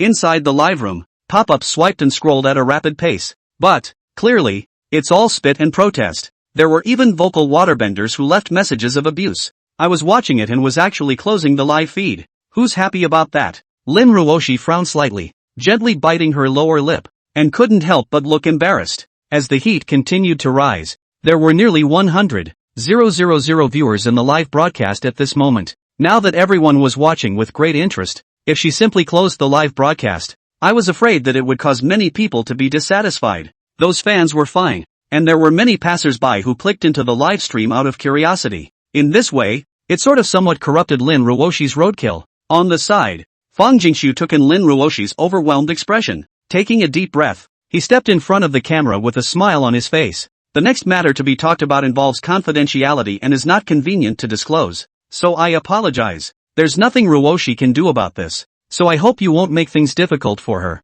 There was a slight pause in the words. Seeing that there were still many people in the live broadcasting room who were cunting and even cursing, the smile on Fang Jingxu's face tightened slightly as he added, "Also, everyone should know who we are by now. If you insist on eavesdropping on confidential contents, you will also be held responsible." As soon as these words came out, the pop-ups that were frantically scrolling in the live broadcast room slowed down with the naked eye. Seeing this scene, Fang Jingxu straightened up, faced Lin Ruoshi on the side, and nodded. Seeing this, Lin Ruoshi was instantly relieved, and a smile appeared on her face as she gratefully looked at Fang Jingxu. No half-assed effort followed, and without hesitation, the live stream was cut off. At that moment, Su Hao looked at Liang Qinghe and spoke. "Secretary Liang, is it possible to have an in-depth exchange about your Fanxi brand fireworks technology?" Upon hearing this, Liang Qinghe nodded with a slightly serious expression. Witnessing the live broadcast being cut off with his own eyes, he naturally realized the seriousness of the matter at this moment. So out of the blue, he offered, "Professor Su, this isn't a place to talk. Why don't we go to my house to talk in detail?" Su Hao was slightly stunned, then nodded his head happily. With Liang Qinghe leading the way, the group left the fireworks workshop and headed in the direction of his house. Lin Ruoshi and Zhang Gengjin hesitated for a moment and also tried to follow. Su Hao's teacher and student trio naturally noticed, but they didn't stop them. In fact, what they were going to talk about, while it involved some military technology, wasn't particularly classified. The reason why Lin Ruoshi was not allowed to broadcast live was simply due to the fact that there were many people in the live room. And there were all kinds of people. A little carelessness can lead to bad consequences. As for the people in front of me, they are all famous and have their own names. So there is nothing wrong with them. The group traveled along and soon arrived at Liang Qinghe's home. Into the yard door, sharp-eyed Zhang Gengjin will see the corner of the yard piled up some remnants of the motorcycle parts. His face changed slightly, and he couldn't help but turn his head and exchange glances with a few employees.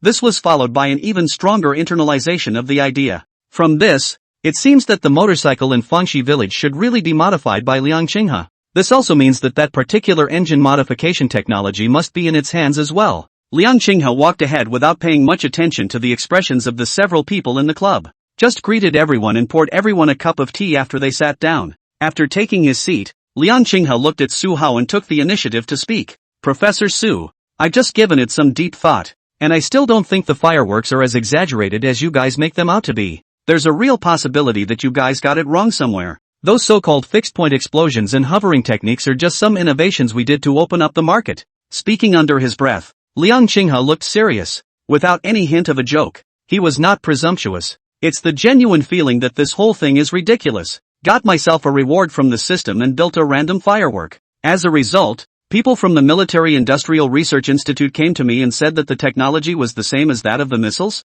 I don't think anyone would believe it. Su Hao nodded non-committally. After spending some time together, he naturally understood Liang Qinghe's thoughts and character more or less. This poverty alleviation cadre is not pretending. He really doesn't know how outrageous things are in his village. This is evident in both fireworks and motorcycles. Su Hao patiently explained in his words. Secretary Liang, what you said may be true, but the result is, the technology in your fireworks is very similar, if not identical, to some type of missile technology we are working on. And that's true, no doubt about it. After this period of time, Su Hao and the others hadn't figured out what was going on with the technology in the fireworks though. But it had also been confirmed by objective testing that the technology coincided with the missile technology they were working on. That's not in dispute. Su Hao's words paused briefly, pondered for a moment, and continued to add, and I'm not going to lie. We at the 203rd Institute started research on this a long time ago, but until now we've never had a signature breakthrough, and your fireworks achieved that easily.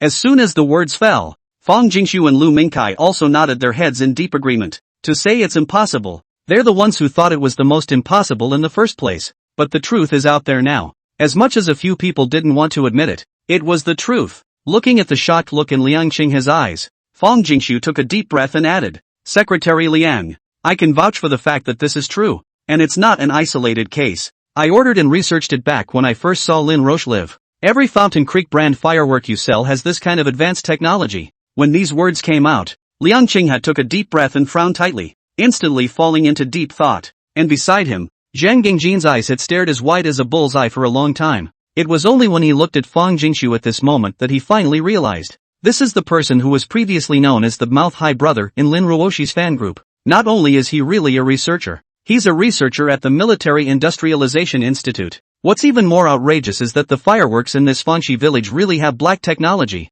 and it's actually missile technology?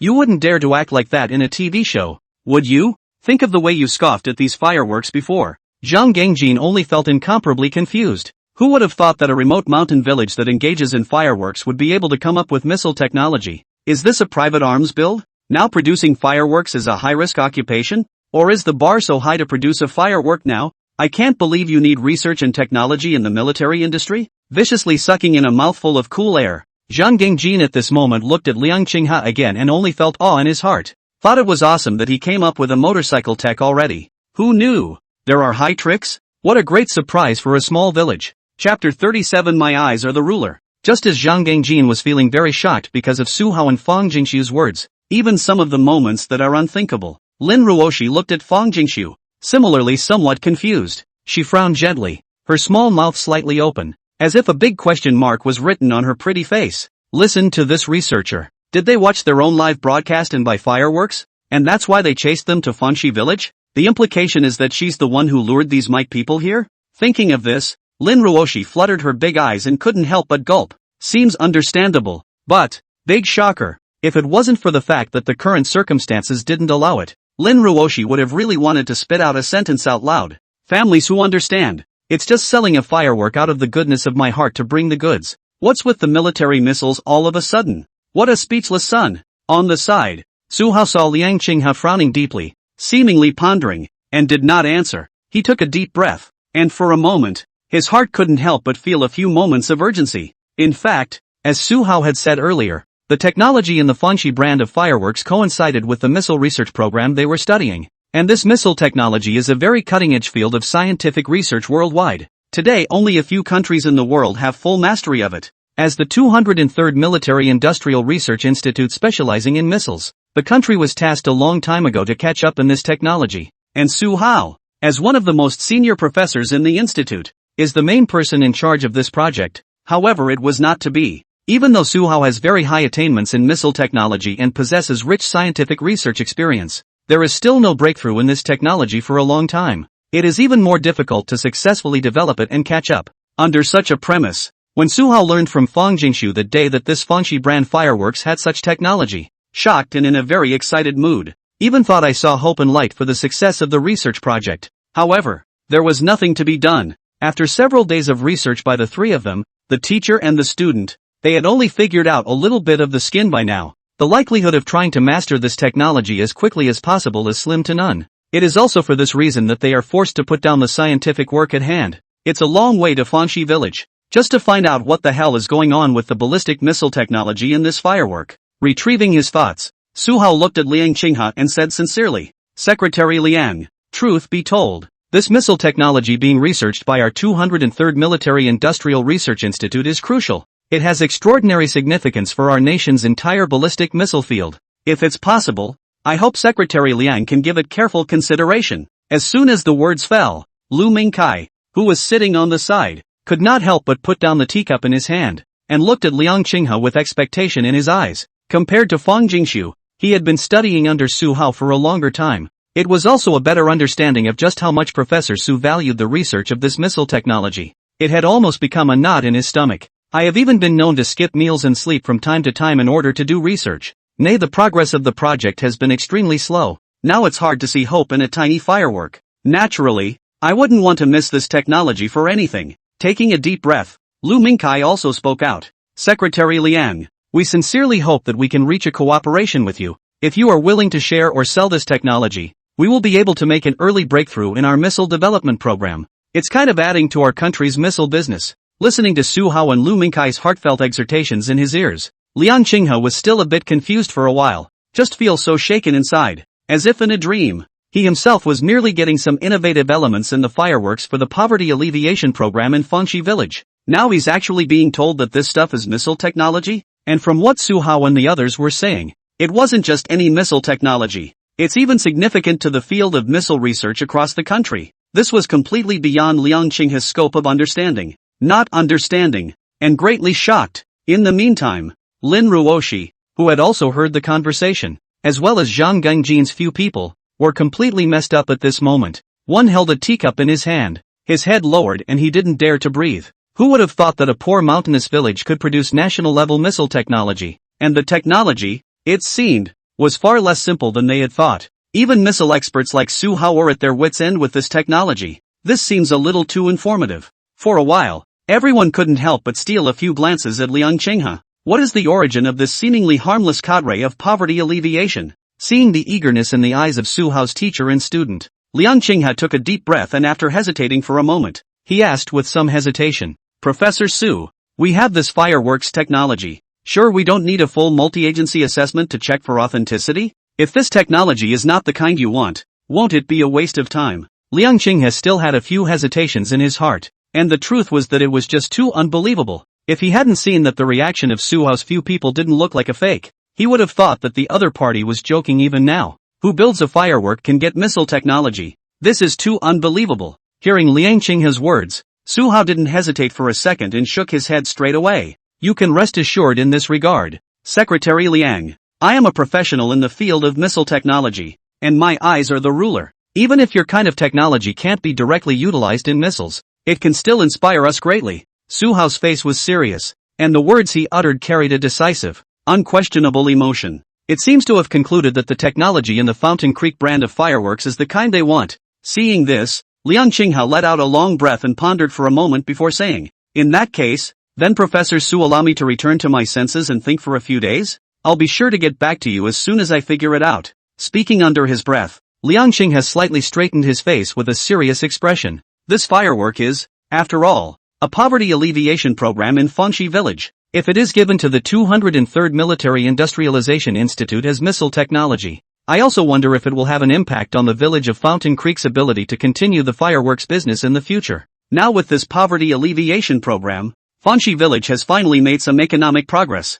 The villagers also have something to look forward to in their lives. If something goes wrong at this juncture, it will be a lost cause. One day back to liberation. Not to mention whether the villagers were willing to take such a risk or not. Liang Qinghe himself also needed to consider it carefully. After all, he was the one who came up with this fireworks technology. After all, hearing Liang Qinghe's reply, Su Hao let out a long breath, a touch of joy spreading across his vicissitudes of life. Since the other party has said so, it means that there is still something to talk about in this matter. As for the outcome, It will be known shortly. Thinking of this, Su Hao's face was delighted, and he couldn't help but nod his head and responded with a loud voice under his breath. Fine, fine, no problem. Please also ask Secretary Liang to consider it carefully. And I hope we can finally reach a partnership. Chapter 38 Public Opinion Grows. In the meantime, as Lin Ruoshi cut off the live broadcast, the viewers waiting to see what was going on in the live room were left with nothing to see. A remote mountain village like Fanxi Village,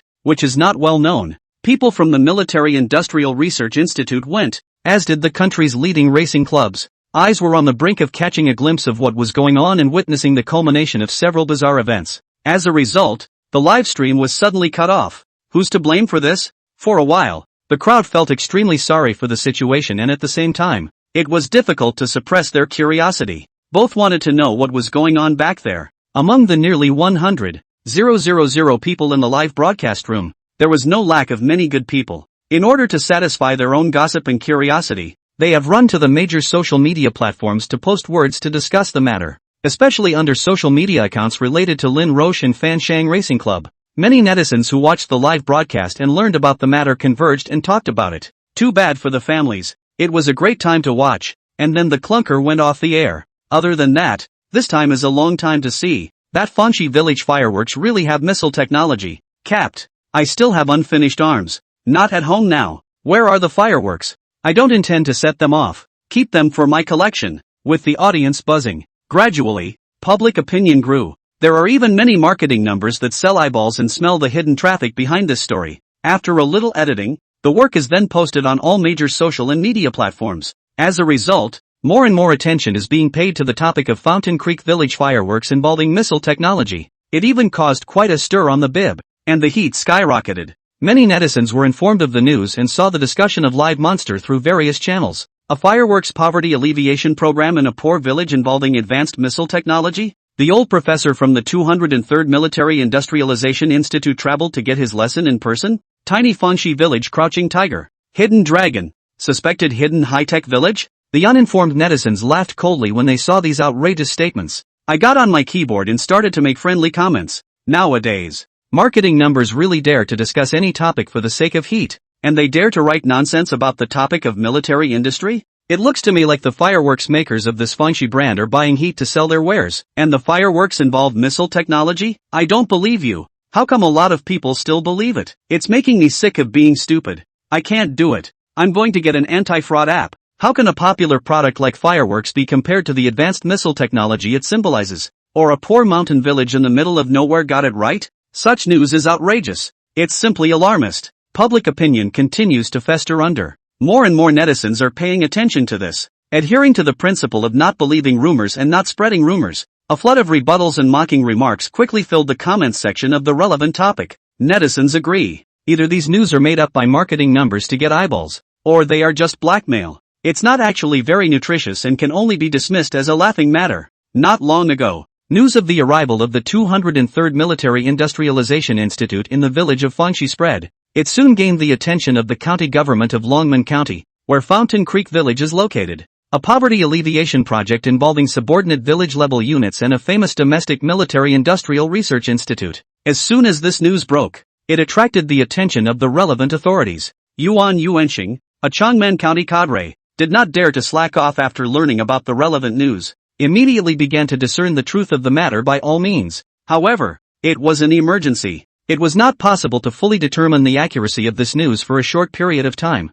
However, in order to avoid adverse consequences, Yuan Yuanxing still reported the matter at the first time. At this moment, in the office of the director of the Chongmen County Government Office, Yuan Yuanxing walked in with a serious look and slightly hurried footsteps. In front of the desk, a middle-aged man in his 50s was bent over the desk, carefully reviewing documents. This man is none other than the director of the Longmen County Office, Kagan Shaw. Hearing the footsteps, Xiao Kaiga raised his head and held the glasses on the bridge of his nose, puzzled. What's going on? All this hustle and bustle? Upon hearing this, Yuan Yuanxing didn't dare to be slow and immediately replied. Director Xiao, I just got word that it's Professor Su Haosu from the 203 Military Industrial Research Institute, to Fong Creek Village today. As the words fell, Xiao Kaiga was violently stunned, and then his eyes widened. 203 Military Industrialization Institute? This is one of the top missile technology research departments in the country. Prof. Su Hao. on the other hand, is a well-known expert in the field of scientific research in China,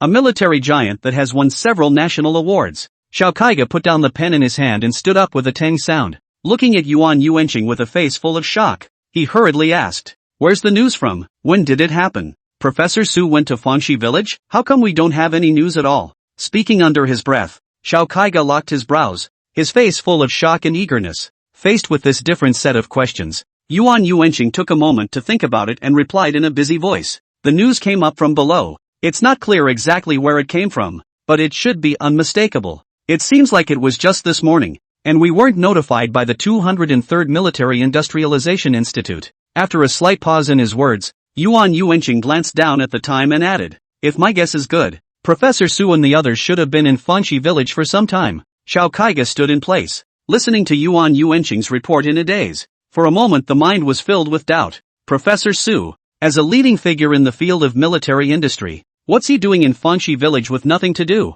He did have an impression of Fangxi village, which is one of the top special hardship villages in Changman County, located in a remote mountainous area. Even the roads are ragged dirt roads. The county has also been anxious over the years to help the poor in Fangxi village. Xiao Kaiga racked his brain and couldn't figure out Professor Su, a senile old man in his prime. Why suddenly go to such a poor mountain village without any notice? Could it be that the land in Fangxi village has been spotted by Professor Su or the Military Industrial Research Institute for investment? Or is there some other purpose? Xiao Kaiga was full of doubts and frowned deeply, unable to think of a result in a short period of time. He took a deep breath and looked up at Yuan Yuanqing. No matter what, it's definitely a good thing that a scientific research titan like Professor Su has come to our Changman County. Pack up as soon as possible. Let's go to Fangxi village right away to take a look. We want Professor Su to feel the warmth of Changman County. Upon hearing this, Yuan Yuanqing nodded without hesitation and answered the order. Immediately afterward, the two men hastily arranged the work at hand. Immediately arrange for a vehicle and hurry to Fangxi village. Chapter 39. Secretary Liang took a crooked path. The matter is urgent and involves a national scientific research leader like Su Hao. Xiao Kaiga and Yuan Yuanqing both didn't dare to slack off. After giving a slight account of the organization of the work to his subordinates, he immediately took the car to the village of Fountain Creek. Along the way, Xiao Kaiga was in an eager mood and couldn't help but urge the driver to drive faster several times. I don't know how much time has passed since I got the news. What Xiao Kaiga was afraid of was Su Hao being slacked off in Fangxi village. Not to mention how poor the conditions in the village are. Such a remote and poor village. It's questionable whether anyone recognizes Su Hao as a scientific researcher. With this thought in his mind, Xiao Kaiga was even more anxious and looked helplessly at Yuan Yuanqing. Couldn't help but shake his head and sigh. What do you think of this Professor Su? Why did he go to Fangxi village without even giving notice? And I don't know what the hell he went there for. If we don't treat him well and slow down his old man, the higher-ups will be blamed. Upon hearing this, Yuan Yuanqing shook his head helplessly. The heart also felt a little puzzled. At that moment, the driver sitting in front suddenly interjected. Director Shaw, haven't you guys seen the news on the internet? It's all over the internet with quite a bit of heat, and I'm told it's some kind of missile technology for the fireworks at Fountain Creek Village. I'm guessing that Professor Su would have made a special trip to Fangxi village because he heard such news? When these words came out, Xiao Kaiga and Yuan Yuanqing's faces changed violently. The two of them glanced at each other, and they both sucked in a breath of cold air, shocked. If they remembered well, Fangxi village's current poverty alleviation program was fireworks. Su Hao, on the other hand, happens to be a research professor in missiles. This instantly cleared up the whole thing. Xiao Kaiga's eyes widened a bit, and he locked his brows, full of shock. In fireworks, there's missile technology? That sentence sounds outrageous. Fangxi village is one of the poorest villages in Changman County, and Xiao Kaiga is more than familiar with it. The village's fireworks program is the brainchild of a young poverty alleviation cadre who was placed in Fangxi village just a short time ago.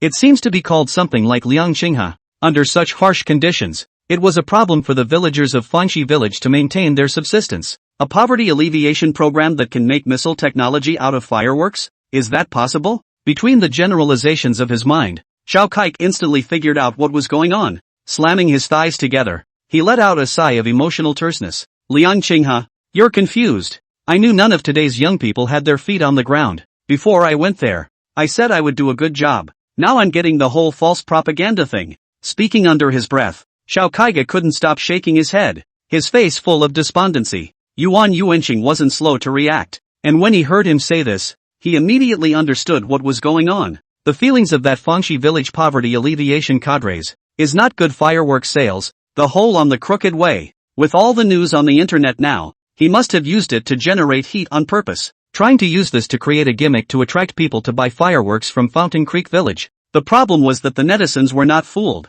but instead an old professor who had devoted himself to the study of missile technology was hit. As he watched, Su Hao had already gone to Fangxi Village. Between the electric thoughts, Yuan Yuanqing instantly realized the seriousness of this matter. Taking the poverty alleviation project to carry out false propaganda is a small matter. That is, the verbal criticism to write a review of the matter. No one on the internet believes it anyway. The problem is that now the national-level titans in the field of scientific research have all been tricked into going to the village by you, Liang Qinghe. How is this going to end? Learning the truth of the matter, both Xiao Kaiga and Yuan Yuanqing could not sit still at once. While hating the iron, he simply didn't dare to think about what kind of scene Fangxi Village was now. He, Liang Qinghe, wouldn't really fool Prof. Su into buying those broken fireworks in the village, would he? Worried, the two eagerly urged the driver to drive faster. It's important to stop things from going any further before they go terribly wrong. Meanwhile, Liang Qinghe accompanied Su Hao's 3 students and teachers, who were visiting Fangxi Village.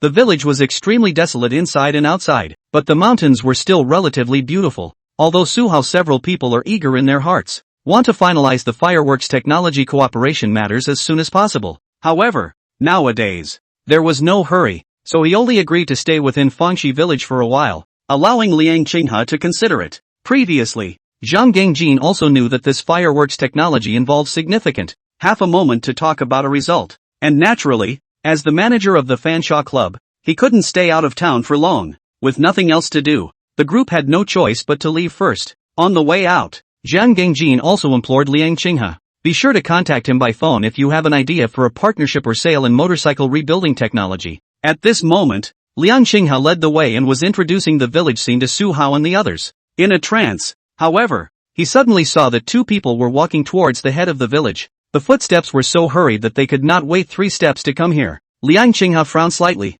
fixing his eyes on it for a moment. Isn't this Secretary Yuan and Director Xiao from the county? Why did they both suddenly come to Fangxi Village? By the looks of it, it seems to be in a bit of a hurry. With doubt in his heart, Liang Qinghe stepped forward to meet him and was just about to open his mouth. However, he saw the 2 of them, Yuan Yuanqing and Xiao Kaiga, cut him off viciously. He then walked towards Su Hao and the others with a smile on his face. Xiao Kaiga narrowed his eyes with a smile and eagerly greeted Su Hao. Good day, Professor Su. I'm Xiao Kaiga, Director of the Changnan County Government Office. I didn't know that Professor Su was here before. What a shame. Upon hearing this, a faint smile also surfaced on Su Hao's face as he returned a greeting. The mind was anxious to clarify the matter of the fireworks in Fountain Creek Village. Xiao Kaiga briefly exchanged pleasantries with Su Hao, then shook his head and sighed. Apologetically, Professor Su, I came on this trip specifically to apologize to you. As soon as these words came out, Su Hao and the others were suddenly puzzled in their hearts and looked at Xiao Kaiga.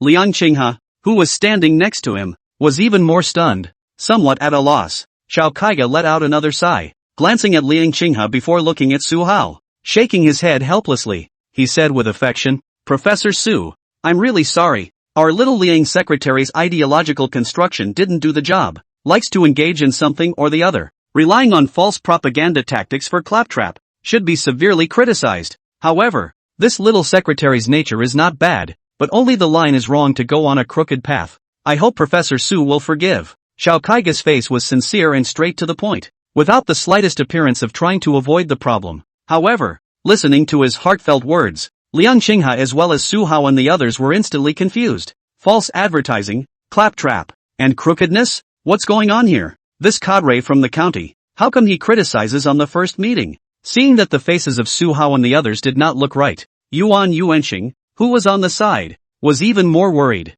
Dizzy picked up the conversation and agreed. Professor Su, it's also because our county didn't have the guidance in place that made Secretary Xiao Liang go down the wrong path. The task of poverty alleviation in Fangxi Village is arduous, and he's also desperate to make a mark, which is why he's using such shady marketing tactics. Don't worry, we'll be sure to criticize severely afterward, and we hope you'll understand. As the words fell, the crowd was even more completely confused. Su Hao and Liang Qinghe stared wide-eyed, both seeing shock and bewilderment on the other's face. What? What about improper marketing tactics? How come they couldn't understand a word these two cadres said? Chapter 40, isn't it a bit condescending to come to help the poor, begging for votes? Seeing the bewilderment written all over Su Hao's face, Fang Jingshu's face looked slightly odd as he stepped forward and whispered in his ear. Teacher, these two county cadres should have misunderstood. There seems to be a lot of talk on the internet right now about Fountain Creek Village fireworks having missile technology. I'm only afraid that these two thought we came to Fanshi Village because we listened to the public opinion on the internet.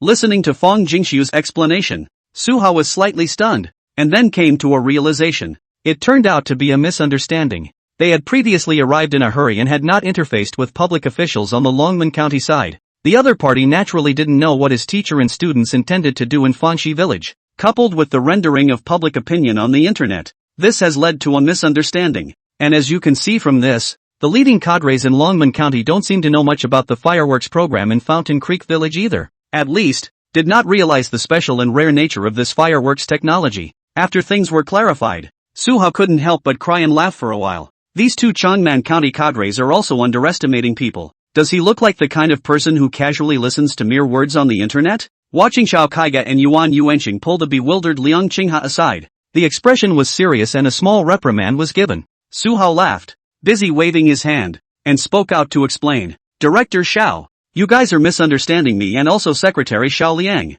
We have initially studied the fireworks in this Fanshi village. They are indeed extraordinary, with very impressive science and technology. As for what you call false propaganda, it's nonsense, Suhao said under his breath, his expression slightly serious, without the slightest hint of joking. In an instant, the criticisms and reprimands that Xiao Kaiga and Yuan Yuanqing had blurted out of their mouths were suddenly swallowed into their bellies. The two looked at Suhao in disbelief, dumbfounded. Fireworks are extraordinary? Not false advertising? But the question is, how much more unusual can fireworks be? Is it really true that there's missile technology in fireworks, as rumor has it? This is outrageous. The two of them looked at each other in disbelief, and for a moment, both of them were a bit unable to believe what Suhao had said. The problem was that Suhao, an old professor in the field of scientific research, didn't seem to have any reason to lie to them at all. What the hell is going on here? Although he was very puzzled and shocked in his heart, he saw that Suhao didn't seem to have any intention of blaming him. Xiao Kaiga and Yuan Yuanqing still took a long breath. The heart that was hanging in the air was finally put to rest. Listening to the conversation between a few people, Liang Qinghe, who had been kept in the dark, was finally able to figure out what was going on. At this moment, he couldn't help but look at the two superior cadres, Xiao Kaiga and Yuan Yuanqing, with a few inexplicable grudges. Nice guy, coming up indiscriminately and criticizing. He thought he had made some mistake of principle. Feelings are a misunderstanding? With a helpless sigh, Liang Qinghe spoke out. Director Xiao, Secretary Yuan, you haven't seen our fireworks production line. Why don't we all go on a tour now? Upon hearing this, Xiao Kaiga and Yuan Yuanqing nodded their heads happily. They had only known that Fountain Creek Village had a fireworks program before, and had never come to visit. Now that I've heard from Suhao, the fireworks seem to be a bit different. The two of them couldn't help but be flooded with a little curiosity as they were puzzled in their hearts.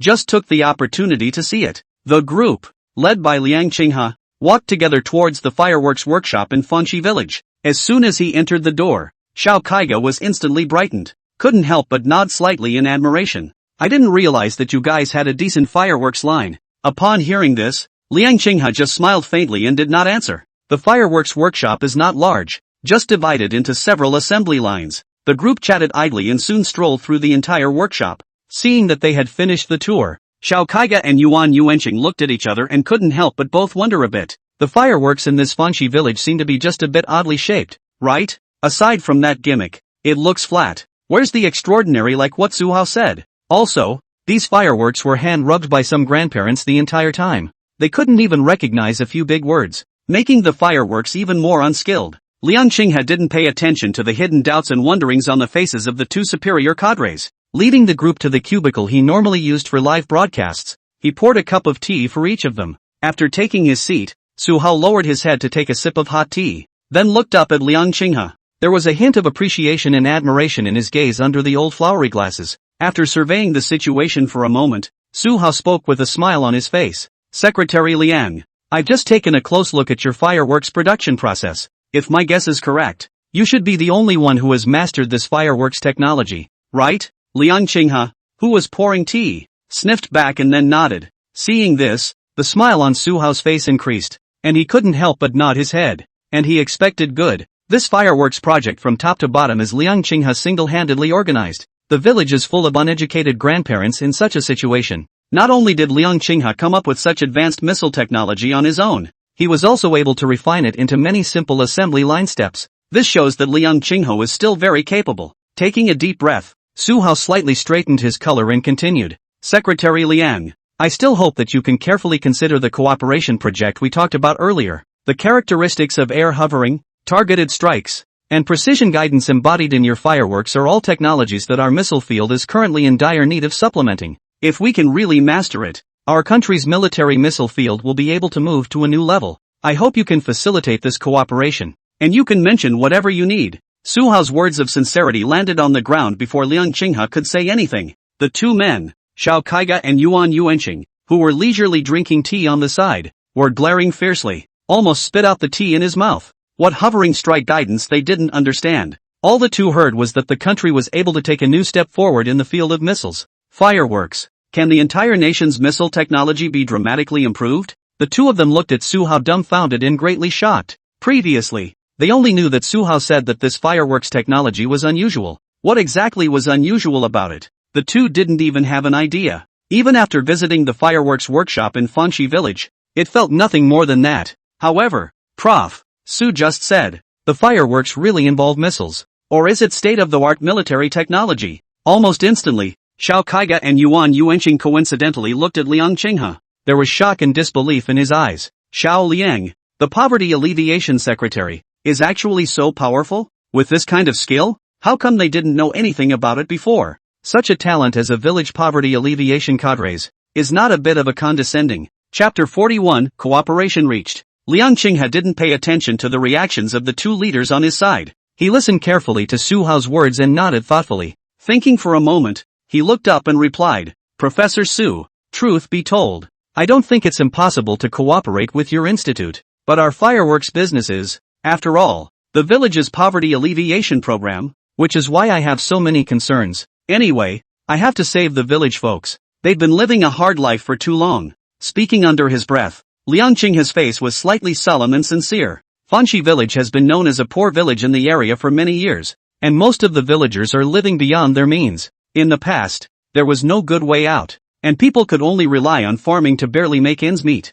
Nowadays, by doing fireworks business, the villagers are slowly looking forward to their days. If the fireworks technology is handed over, without this poverty alleviation program, it would be a real return to the pre-liberation era.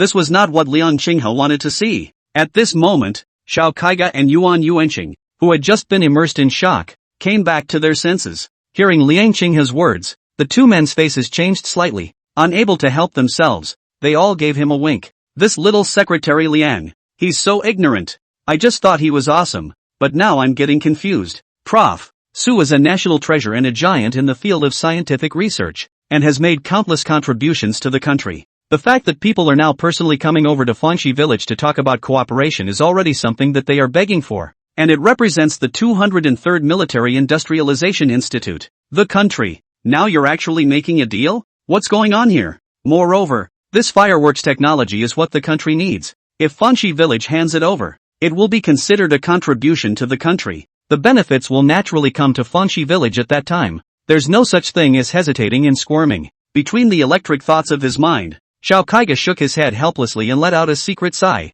He opened his mouth slightly and was about to utter a few words. Su Hao, who was on the side, however, nodded his head without hesitation and readily responded. There's no need for Secretary Xiao Liang to be formal. If you have any needs you can just mention them.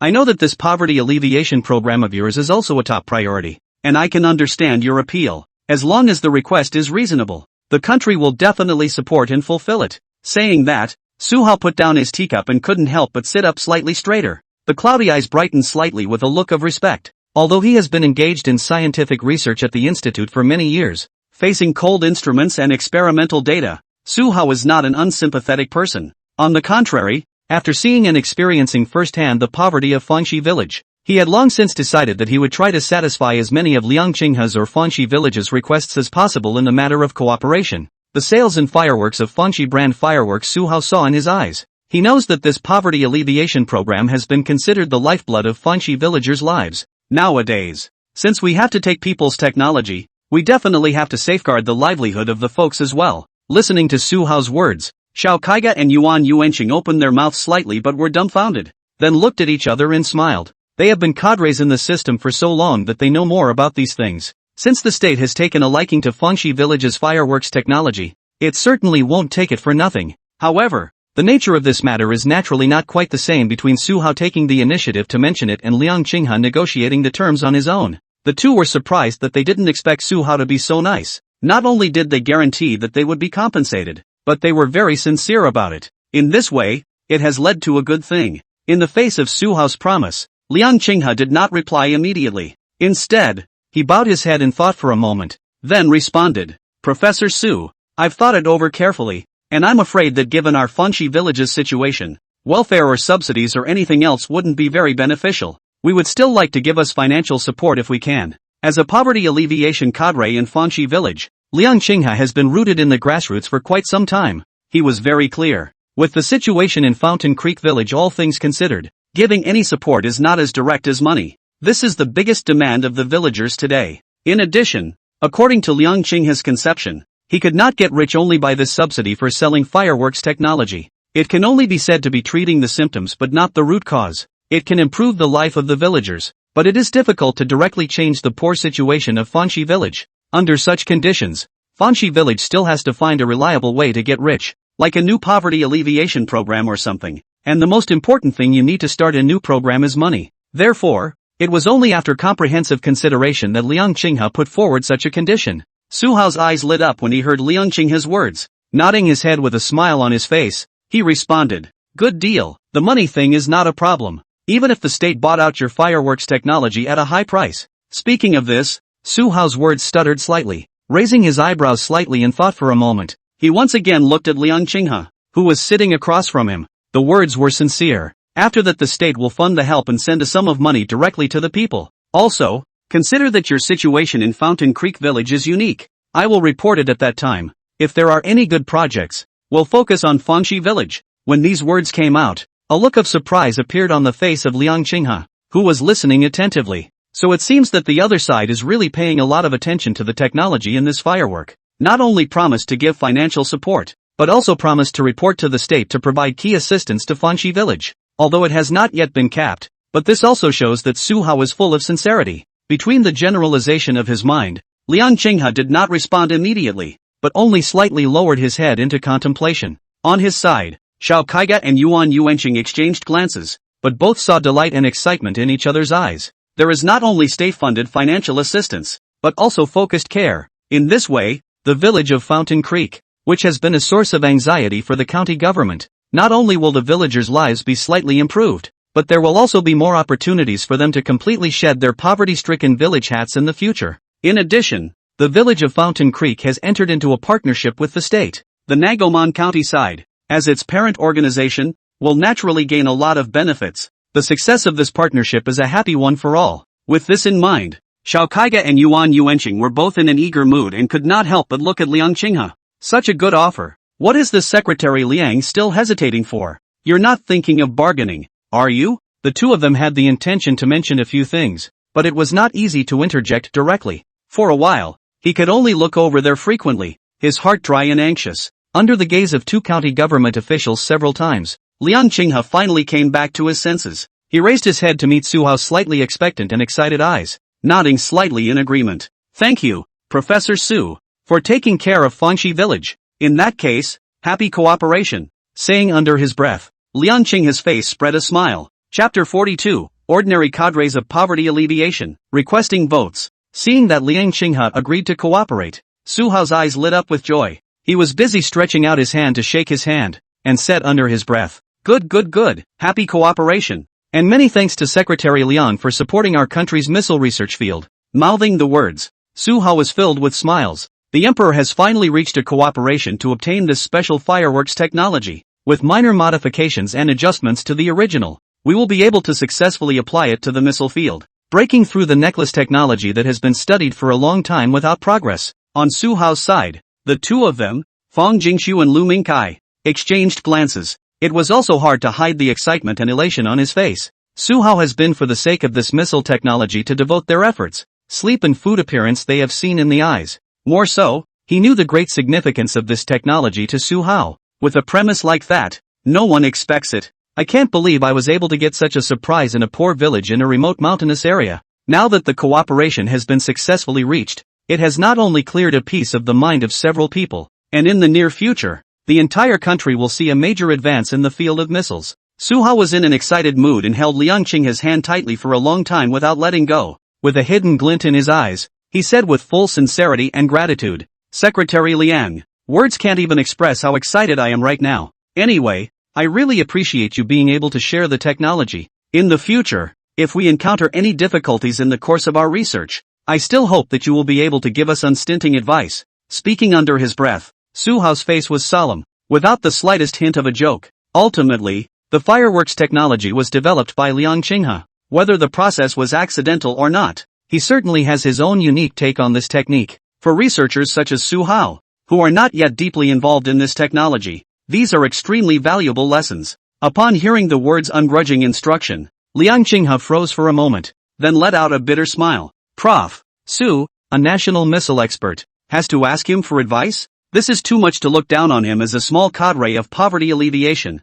Although the drawings given by the system were very detailed, Liang Qinghe had nearly completely mastered the technology, but after all, he is not a professional. How would he dare to take on such a big task? Thinking of this, Liang Qinghe humbly waved his hand and joked, "Professor Su, this cannot be allowed. I'm just an ordinary village poverty alleviation cadre. Where can I talk about instruction in military technology? You're flattering me when you say that." Hearing the joke, Su Hao just laughed and shook his head slightly helplessly. He naturally had a number of things in mind about this matter and would not completely listen to Liang Qinghe's double talk. Can a person who can come up with such technology by himself under such conditions be an ordinary cadre of poverty alleviation? What's more, he has refined such a technique into many simple tasks, creating an assembly line of Moncler jackets outlet. This is even more unusual. After this short period of time together, Su Hao had long since left a heart. That is, you can't believe the words mediocre, sloppy, and ordinary that come out of the mouth of Liang Qinghe, a small cadre.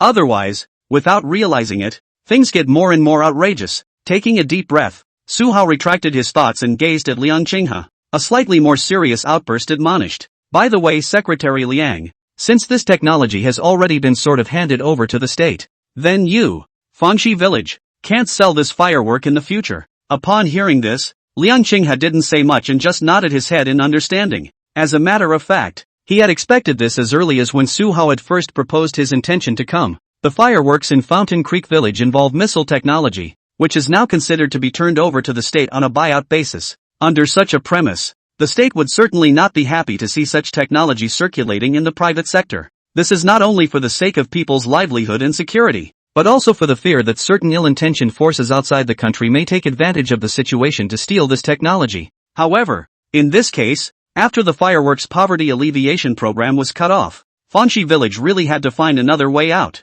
Thinking in his heart, Liang Qinghe's face was as usual, but he had already fallen into contemplation. Seeing this, Su Hao only nodded slightly and did not say anything to disturb him. Seeing the technical cooperation finalized, Xiao Kaiga and Yuan Yuanqing, who had been silent, were overjoyed, compared to the hatred along the way. Now look at Liang Qinghe again. The two men only felt that the little clerk was as good as he looked. Even if you're handsome and clean-cut, you're still so young and talented. Not only did it lead to a collaborative project with the state level, but it also attracted large sums of money to the village of Fountain Creek in one fell swoop. It has received focused attention and support from the state. This is something that would have been unthinkable in the past. In the past, the village of Fountain Creek was so poor that it even dragged down the entire Longmen County. Where can I make a name for the county, or even the city, like I'm doing now? All this was brought about by the young poverty alleviation cadre in front of us. Thinking of this, Xiao Kaiga laughed so hard that he could barely close his mouth, and in his heart, he was secretly smacking his lips. He looked at Liang Qinghe and said cordially, "Comrade Xiao Liang, your Fangxi village has done a very good job in reaching a cooperation with the state this time. The state has given you awards, and our county should not lag behind, and should properly recognize your outstanding contributions to the country, especially you, Secretary Xiao Liang. Keep your feet on the ground and do a good job. The bright future of the county is all you young people." Xiao Kaiga's face was solemn. The more he spoke, the more impassioned he became, and he even reached out his hand to affectionately pat Liang Qinghe's shoulder. Seeing this, Liang Qinghe was helpless in his heart, but he could only nod his head in response. promising that he would continue to work hard. Xiao Kaiga nodded in satisfaction at this. In the next few days, Liang Qinghe and Su Hao talked in detail about matters related to technical cooperation. At the same time, Su Hao reported the cooperation project with Fanxi Village to the relevant departments at the top level of the country at a very early stage, involving missile technology that has been studied for many years. The matter immediately attracted attention at the national level, and with great speed, through Su Hao, he reached a cooperative relationship with Liang Qinghe and the Fanxi Village side. Since then, the technology of Fanxi brand fireworks has been officially handed over to the state. Or rather, it was officially handed over to the 203rd Military Industrial Research Institute, with the scientific research team headed by Su Hao in exclusive charge. Within a few days of waiting for the formalities to be handed over, the three Su Hao teachers and students were not idle. After a cursory study of the missile technology in the fireworks, they asked Liang Qinghe, an ordinary poverty alleviation cadre, for his opinion on some of the more difficult technical issues. Unsurprisingly, he knew everything and was even able to easily cite one. To this, Liang Qinghe reacted, unintelligible and somewhat nagging. Is that hard? We definitely need to know this if we're going to build fireworks. So this is missile technology? It feels flat. Chapter 43 State Secrets, inconveniently on the shelf. A few days passed, and it seemed that all matters and details had been negotiated. The technical cooperation project between the state and the village of Fountain Creek is completely finalized. Su Hao's teachers and students were eager in their hearts and wanted to go back as soon as possible to start research on fireworks missile technology. Therefore, several people offered to leave first. Early that morning, Liang Qinghe as well as two upper-level cadres from Changman County sent Su Hao and his party to the village entrance. Alongside them were several villagers from the fireworks transportation team in Fanxi Village. The mountain road was bumpy and difficult to navigate, and they would be needed to send Su Hao and the others down the mountain later on. Scanning down at the time, Su Hao turned to Liang Qinghe and nodded with a smile. Out loud, he laughed. Secretary Liang, you'll be sent here. The matter of our cooperative project has been reported and attracted the attention of the state. The leaders of the relevant departments said that they will send the money to your village of Fanxi as soon as possible, and I believe that they won't make you wait too long. Saying under his breath, Su Hao smiled and carried his hands, his face full of kindness. Hearing this, Xiao Kaiga and Yuan Yuanqing, who were on the side, exchanged glances and couldn't help but secretly smack their lips. It has attracted the attention of the state. Professor Su said it lightly, but the weight of the words was more than clear to them. Who would have thought that a poor village in a remote mountainous area one day get the attention of the state? Although a few days had passed, the two were still very incredulous by now. Even a little bit of wondering if I'm dreaming? Other people's poverty alleviation projects are at best a whole range of agriculture, forestry, animal husbandry and fisheries, and they still need strong support from higher-level organizations. It's good that you, Fountain Creek Village, are directly competing for the county, or even have the state pay for it? This way of helping the poor is unheard of. Between the generalization of their minds, both Xiao Kaiga and Yuan Yuanqing couldn't help but look at Liang Qinghe. Joy and satisfaction were written all over his face. This poverty alleviation cadre is a bit of a thing. At this time, Liang Qinghe nodded and smiled when he heard Su Hao's words. I'm relieved with Professor Su's words. Have a safe trip. Upon hearing this, Su Hao smiled and nodded happily. After the past few days, he and Liang Qinghe, the young poverty alleviation cadre, also became quite familiar with each other. In particular, the two had several more in-depth conversations about the missile technology in Fountain Creek brand fireworks. In the process, Su Hao realized that Liang Qinghe did not possess a wealth of expertise though, but his understanding of this technology is extremely thorough and his way of thinking is very unique. Su Hao even thought about whether he could poach Liang Qinghe to the 203rd Military Industrial Research Institute. After all, this lad, the more he looked at him, the more he liked him, and if it did, it would be quite beneficial to their subsequent research on missile technology. Nay, Su Hao knew that Liang Qinghe only wanted to do a good job in the poverty alleviation project in Fanxi Village, and in the end he didn't mention this. Seeing that it was almost time, Xiao Kaiga turned his head to Liang Qinghe and smiled. Secretary Xiao Liang, Director Xiao still wants to apologize to you for misunderstanding you before. You did a great job this time, not only for the well-being of the people of Fanxi Village, but you were also honored by the state. I hope you'll keep your feet on the ground and keep working hard afterward too. And if you have the chance, you can visit me more often in the county to talk to me. Speaking under his breath, Xiao Kaiga looked at Liang Qinghe with a look of relief and expectation in his eyes. Stepping forward, he reached out and patted him affectionately on the shoulder. Liang Qinghe didn't say much, just smiled and nodded in response, to show respect for Su Hao, and it just happened to be on the way. Xiao Kaiga and Yuan Yuanqing also left with Suhao's teachers and students. The people greeted each other and said goodbye. The group got on the villagers' motorcycles separately and sped off. As the motorcycle drifted away, the roaring roar dissipated. The village of Fangxi, which is rarely lively, has once again returned to peace. Liang Qinghe squinted at the dust stirred up at the end of the dirt road and stopped for a long time. Then with a great stretch, he turned with his hands behind his back and headed for the village. It's been a busy few days with live fireworks and greeting visitors. Now that it was hard to be free, Liang Qinghe felt a bit bored instead. It was hard to make it to noon. After a simple lunch, Liang Qinghe could no longer sit still and pulled Lin Ruoshi, who was also incomparably idle, to open the live broadcast. As soon as it started, a large number of viewers immediately flooded into the live broadcast room, even if it's not live for days due to unforeseen factors. But as public opinion festered online, the heat about Lin Ruoshi increased rather than decreased. There were even many people squatting on her livestream just to find out what was going on before. Within a short period of time, the number of people online in the live broadcast room broke through tens of thousands, and is still continuing to rise at an extremely fast rate. Meanwhile, the audience has been asking questions and popping up all over the place. It's finally on.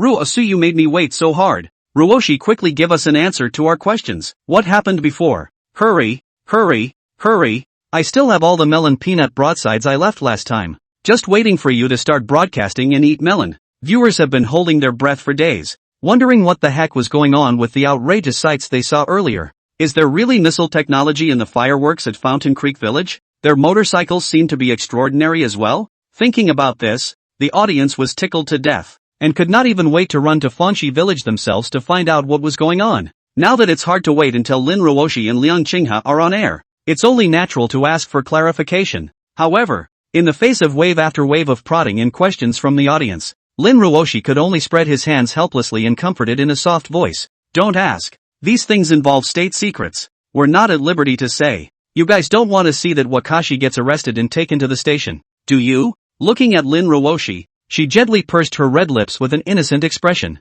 The audience was curious, but there was nothing they could do about it. It's really not good to be outspoken about state secrets. Otherwise, even if the state doesn't step in, the super tubes in the broadcast room will. Realizing this, the fiery atmosphere within the live broadcast room was immediately washed away a bit. However, another member of the audience soon spoke up and prodded. What about the fireworks? Secretary Xiao Liang. I came here for the fireworks. It's been a couple days, so it should be in stock, right? Get it on the shelves. Someone took the lead and the audience reacted instantly. Now it's been confirmed that there's missile technology in this Fountain Creek brand of fireworks. That's not fireworks. You could say it's arms. Playing with the arms version of fireworks is exciting when you think about it. For a while, the audience brightened up and started urging Liang Qinghe to put up fireworks and the latest launchers on the shelves. There are even many who intend to purchase dozens of units at a time. However, looking at the pop-up message after pop-up message urging the shelves, Liang Qinghe just sighed softly and shook his head with a helpless smile. People don't need to ask. You can't sell a bit of this firework. It involves related technology, state regulations, and it's no longer allowed to be sold. State secrets, not convenient to show. Chapter 44 State appropriations arrive. As Liang Qinghe's few words fell, the viewers in the live broadcast room were all confused at once. State regulations? Fireworks not allowed anymore? Technical issues involving state secrets are not allowed to be disseminated even if. Can't even sell fireworks now? Wouldn't that mean that those fireworks that were sold before are now out of print? In an instant, the pop-ups in the live broadcast room boiled over. A flood of question marks swept across the live feed. Just how awesome is that technology? Now fireworks can't even be sold. It's outrageous. Holy shit, Anchor, why didn't you say so earlier? I couldn't hold back last night and let go of the last one in the house. Well, well, well, well, well, well, well, well, well, well, well, well, well, well, well,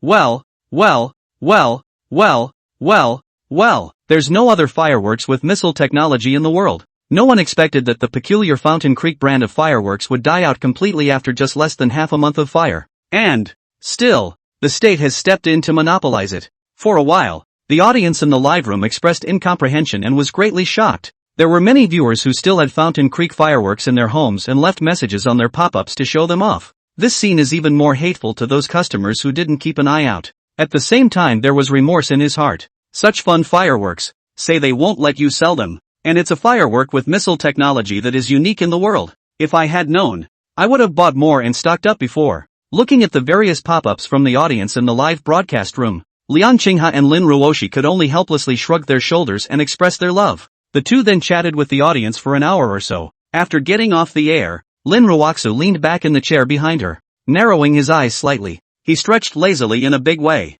Feeling her body relax a bit, she looked up at Liang Qinghe, who was silent on the side. Blinking curiously, he asked, "By the way, Secretary Xiao Liang, your fireworks project is now aborted. What are your plans for the future? Do you have any idea to start a new poverty alleviation program?" At those words, Liang Qinghe, who was quietly looking into the distance, turned back to his senses. He looked down and thought for a moment and replied with a slight frown. "The poverty alleviation program is still going to work, but I haven't thought of exactly how to carry it out yet." Lin Ruoshi let out a soft "oh" and hung her head thoughtfully. Early the next morning, Su Hao's side called to inform. It says that the money allocated by the state has already come down, and it has not gone through the normal form of cascading down. Rather, he was considering Liang Qinghe's side of the story. Directly contacted bank personnel to transport the cash to the village of Fountain Creek. Upon receiving this news, Liang Qinghe was astonished. How long has it been since he and Su Hao's side negotiated this technical cooperation project? The state is making a payment here?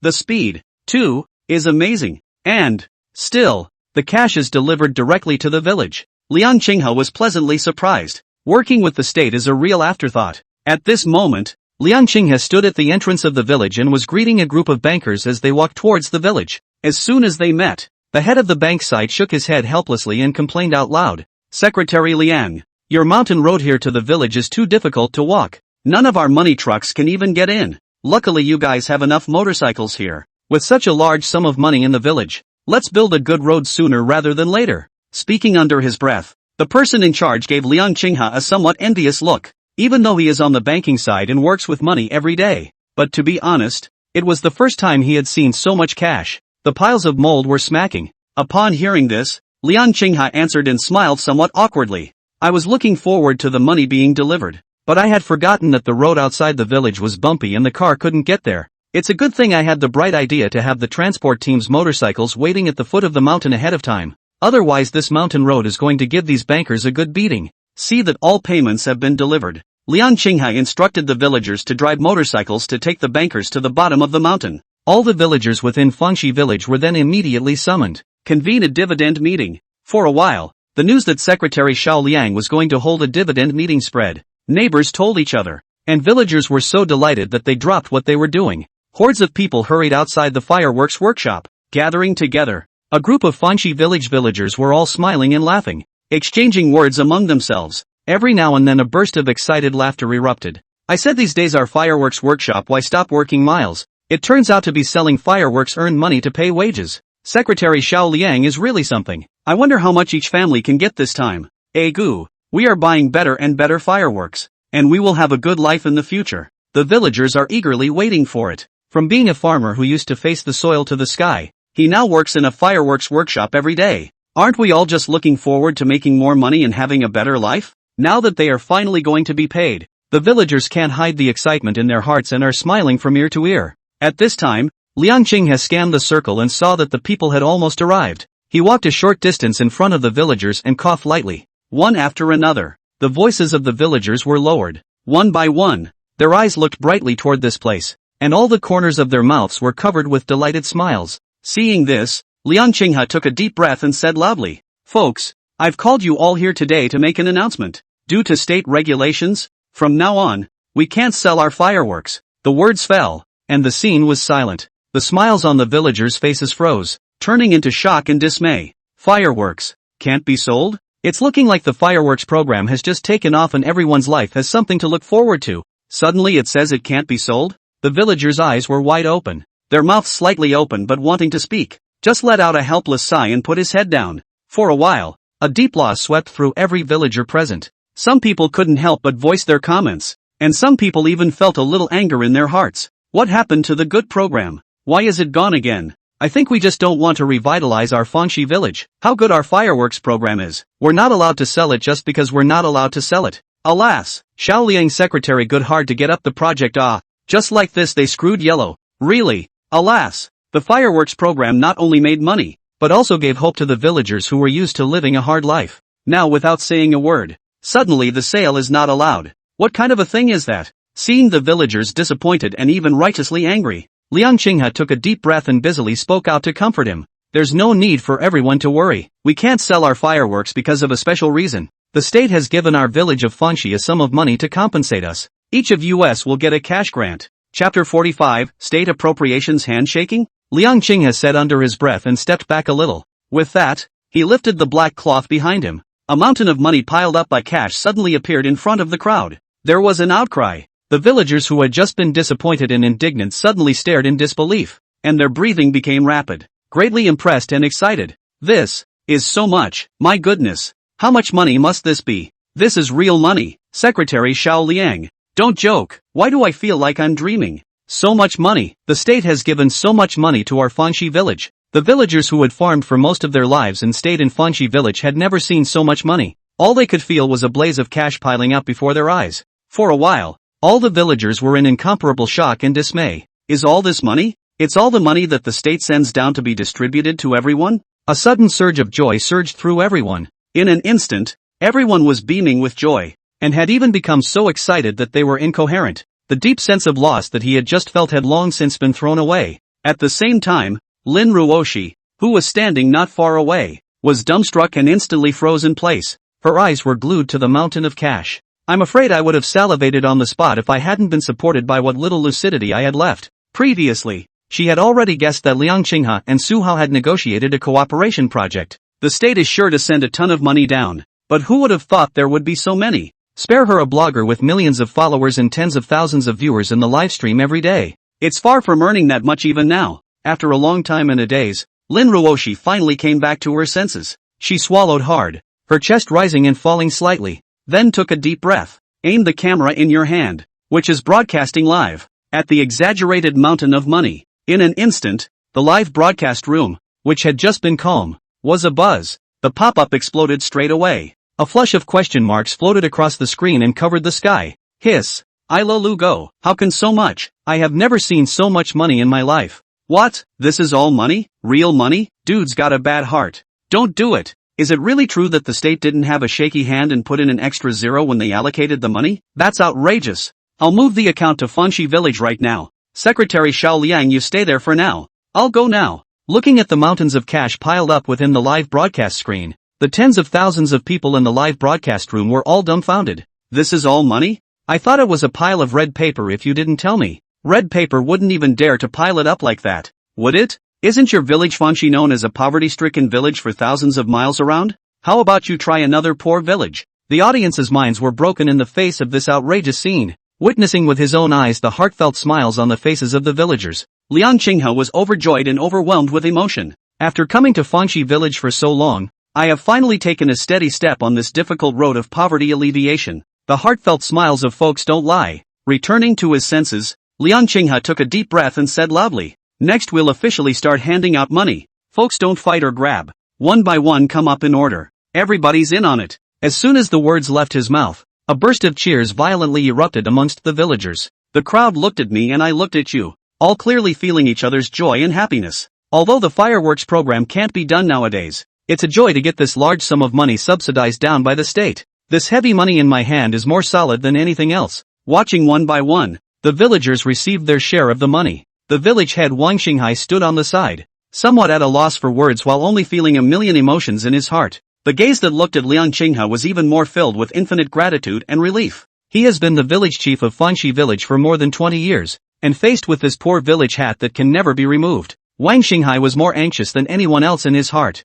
Naiha County sent down several poverty alleviation cadres one after another. If it is not too hard to find relations, second it away. Either that or it doesn't do the job for long enough and eventually dies out. But who knows? Liang Qinghe, the world of college students. Once the world of college students began to make a big fuss about the fireworks project. Although Wang Xinghai did not quite understand these doorways before, much less know whether such a poverty alleviation program has any effect. But in his heart, he was still very grateful to Liang Qinghe. Who would have thought that this young college student would have made such a big name for himself? Not only did they reach a cooperative project with the state, but they also secured such a large sum of money for the villagers. Looking at the villagers' face smile, Wang Xinghai only feel warm in the heart. Even the burdens that used to weigh heavily on my shoulders are now much lighter. Just as Wang Xinghai was in a daze, Liang Qinghe had already distributed all the cash on the spot. Of course, this is not the full extent of state funding here. There is also a lot of money to be saved for the village to carry out poverty alleviation projects afterwards,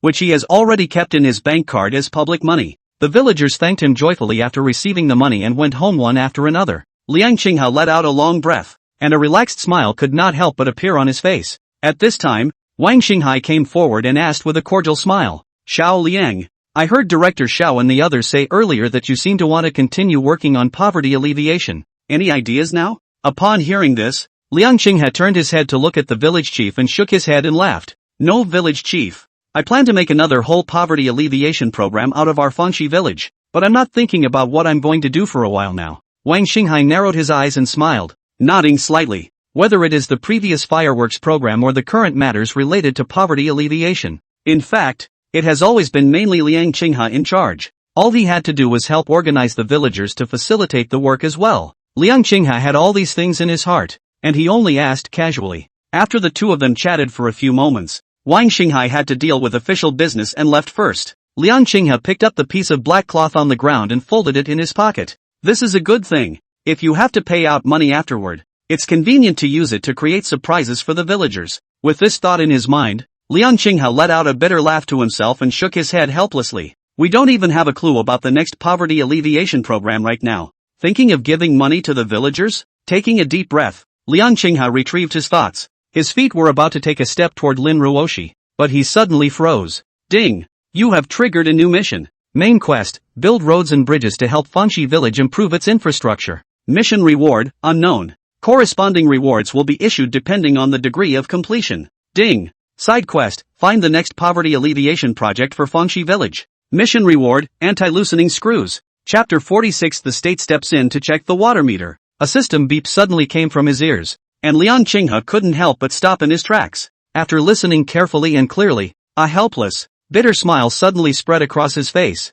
I had thought that the system had detected that I was burnt out over the matter of the new poverty alleviation program, so it had come in snow. Who knew that instead of giving help, it would list it as a side quest? Is this putting pressure on yourself? Liang Qinghe sighed helplessly and shook his head to himself. It wasn't just the side quest of finding the Fangxi village poverty alleviation project. The other main quest, building roads and bridges for Fangxi village and improving the infrastructure, was even tougher. Now the money allocated by the state has been distributed to every villager. Although Liang Qinghe had kept an eye out and deposited some public money in his bank card, but the money would be a drop in the bucket if it was taken out to build a road for Fangxi village. However, the rewards of this main quest were unknown for the time being. The exact reward will depend on the merits of the task completed. In that case, there is room for maneuver. Liang Qinghe stood still, slightly furrowing his brows in thought. Just then, a sudden cry of Lin Ruoshi came from his ears. Secretary Xiao Liang, what are you thinking about? Manager Zhang is here. Upon hearing this,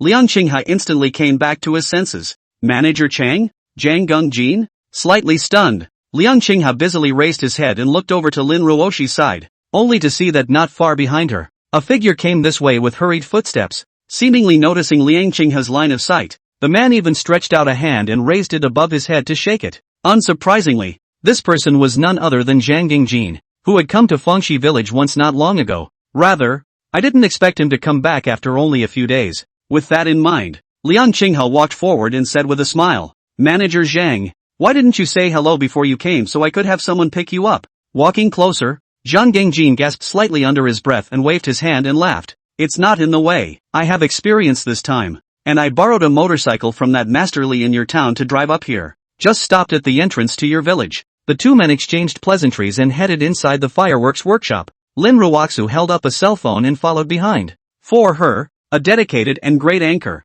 anything can be her own live content. After greeting the two men and seating them, Liang Qinghe poured a cup of herbal tea for each of them. Zhang Gongjin drank the tea in his cup in one go. After letting out an unrestrained sigh, looking towards Liang Qinghe, he said with a slightly solemn expression on his face, Secretary Liang, I came in a hurry this time, so I might have to catch a plane back later in the afternoon. So much for not playing our businessman's game. I just want to ask you if you are willing to cooperate with our Fan Shang Club in motorcycle technology. Speaking under his breath, Zhang Gongjin looked at Liang Qinghe without looking away, his face extremely sincere. A few days ago, he was forced to leave first because Liang Qinghe talked to Su Hao about fireworks technology. In fact, the whole day and night are hung up on the engine modification technology in the hands of Liang Qinghe. Always keep an eye on this side of things too. Yesterday just learned from Lin Ruosu Live that the fireworks project negotiated. So how several people have left. Zhang Gangjin immediately arranged the many jobs in his hands. I hoofed it over early this morning.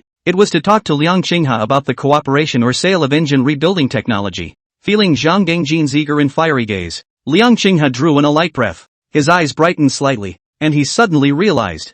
Yeah, there's still the motorcycle thing that wasn't fully resolved before. If that remodeling technology in your own hands is really something to behold, what's wrong with making it the next poverty alleviation project in Fanxi village? Thinking of this, a smile spread across Liang Qinghe's face. It's a real sleepy head with a pillow. Manager Chang came at just the right time. Returning to his senses, Liang Qinghe looked at Zhang Gangjin, thought for a moment, and answered. Manager Zhang, this matter is still more important, and this is not a place to talk. If that's okay, why don't we go to my house and talk more about it? As the words fell, Zhang Gangjin immediately brightened up, listening to Secretary Liang. There might be a chance? He was busy standing up and answering the call. Fine. Then let's go to Secretary Liang's house to discuss in detail. Inside Lin Ruosu's live broadcast room, the audience took in the scene. For a while, many people were a bit confused. This manager came before. Looks like he didn't make a deal. And now he's here again? Other than that, this perseverance is a bit of a thing. And look at the meaning of Secretary Xiao Liang. How the two seem to be really likely to reach cooperation. The viewers speculated in their minds and began to comment on the pop-ups. Just how awesome is this motorcycle? Manager Zhang is chasing after it so hard? I see the meaning of Secretary Xiao Liang seems to have the will to cooperate as well. Just don't know how the two will talk about it. Do you guys think Secretary Xiao Liang, a simple college student, will be coaxed by Manager Zhang? Various kinds of pop-ups quickly flashed through the live broadcast. Lin Ruoshi followed behind Zhang Gangjin, holding up the live broadcast equipment toward Liang Qinghe's house. It was fun to look down at the pop-ups every now and then. Right at this moment, Lin Ruoshi suddenly remembered some of the comments he had seen within the fan group yesterday.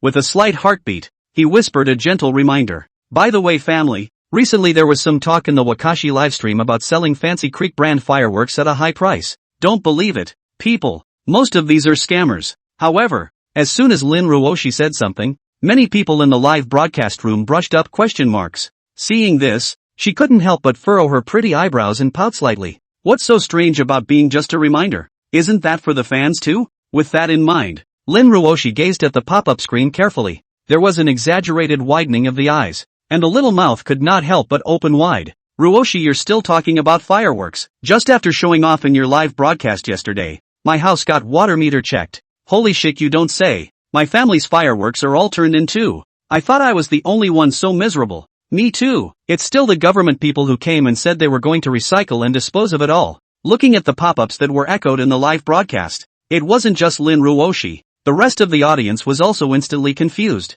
Really? You can't even buy fireworks without being checked? More recycling? Fireworks are evil. But it's not like they're all going to be searched back door to door, right? This is too much. So it seems that the black technology in the fireworks might be even more awesome than imagined? Who would have thought that a small firework could make such a big fuss? The audience secretly smacked their lips and realized that the fireworks were really outrageous. Meanwhile, many people would not have had fireworks in their hands previously. They were flaunted yesterday and now they're all starting to gloat. Ha ha ha ha, laughing my ass off. Let you guys show off. Now the state has stepped in, right? What a great relief. What happened to you guys warms my heart to see. Don't be so funny guys. This is kind of the most comforting thing that happened to me today, ha ha ha ha. For a while, the entire live broadcast was joyous. Chapter 47, Blackie Speaks. In the meantime, the video of the dividend meeting within the village of Fountain Creek was uploaded online by many viewers who had previously watched the live stream. There was the heat of the earlier fireworks and missile technology matters to set the stage. The video in question gained a lot of attention as soon as it was posted. In a short period of time, it has caused many netizens to scramble, especially those who were previously ridiculed by the group for spreading the word that there was state-of-the-art missile technology in the fireworks at Fanxi village. At this point each one of them started disliking each other by virtue of the video. Where are the people who say that people are false propaganda and deliberate marketing? They have cooperated with the state. And this is a state appropriation. Blackie talk, if you can't do it yourself, you say others can't? Slap in the face, right? People Fanxi village is just smothering. There are countless similar taunts as well as dislike remarks in return. Most of them were the viewers of Lin Ruoshi's live broadcast, and at this moment, each one of them only felt great joy. Other netizens who were previously not fully aware of what was going on, Knowing the specifics at this point and witnessing the videos sent out by viewers, there has been a great deal of shock. In fireworks, there really is missile technology? Is the fireworks market so rolled up these days? Classified military technology is out there?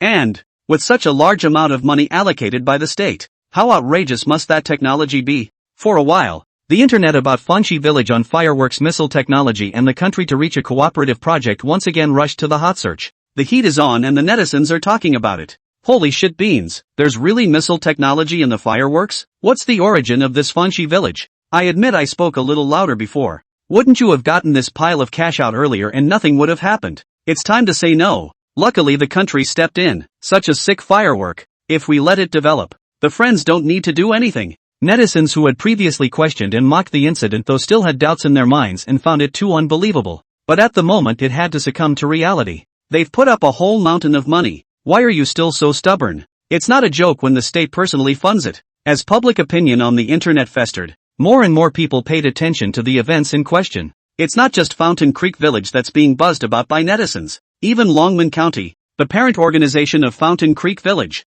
has received a lot of attention along with it. And it has attracted the attention of the leaders of various departments of the municipal government, specially proposed to Longman County as well as the village of Fountain Creek to recognize. At this time, inside the Longman County government office, Xiao Kaiga held the phone in both hands with a smile on his face and couldn't stop answering under his breath. It wasn't until the phone beeped and hung up that he slowly put it down. Xiao Kaiga sighed with a sigh of relief and turned his head to look at Yuan Yuanqing, who was standing at his side, and said in a smug manner, "The city leaders just called to say that the city is very satisfied with this cooperative project between Fountain Creek Village and the state. Even Secretary Xiao Liang is getting some attention from some leaders. It also promises to tilt resources and support us, especially Fanxi Village." Afterward, saying under his breath, Xiao Kaiga's face was filled with relief, and he couldn't help but nod his head repeatedly. Both the village of Fountain Creek and the county of Longman have always been of a very obscure sort within the city limits. In the past, it was difficult to even receive attention from the municipal government, let alone resources. Who knows that now because of the Fanxi village matter, even the city leaders personally call to sympathize. Thinking of this, Xiao Kaiga couldn't help but secretly smack his lips. The two then walked over to the table and sat down. Yuan Yuanqing picked up the teacup on the table and took a sip, looking at Xiao Kaiga with a smile on his face, nodding his head in agreement. "Director Xiao, it's not just Fanxi village, a hard nut to crack. That's getting national attention now. Even the internet is starting to talk about Fanxi village in our Changman County, along with some other poor villages in our county jurisdiction. We have also more or less reaped the benefits of exposure, which can be a great thing." Upon hearing this, Xiao Kaiga nodded deeply. In this day and age, the power of the internet cannot be ignored, and can even influence the economic situation of a region to a certain extent. There have been many previous examples of areas being brought to life by web traffic. Unfortunately, Longman County is not economically strong enough to cash in on this substantial traffic opportunity even if it wanted to.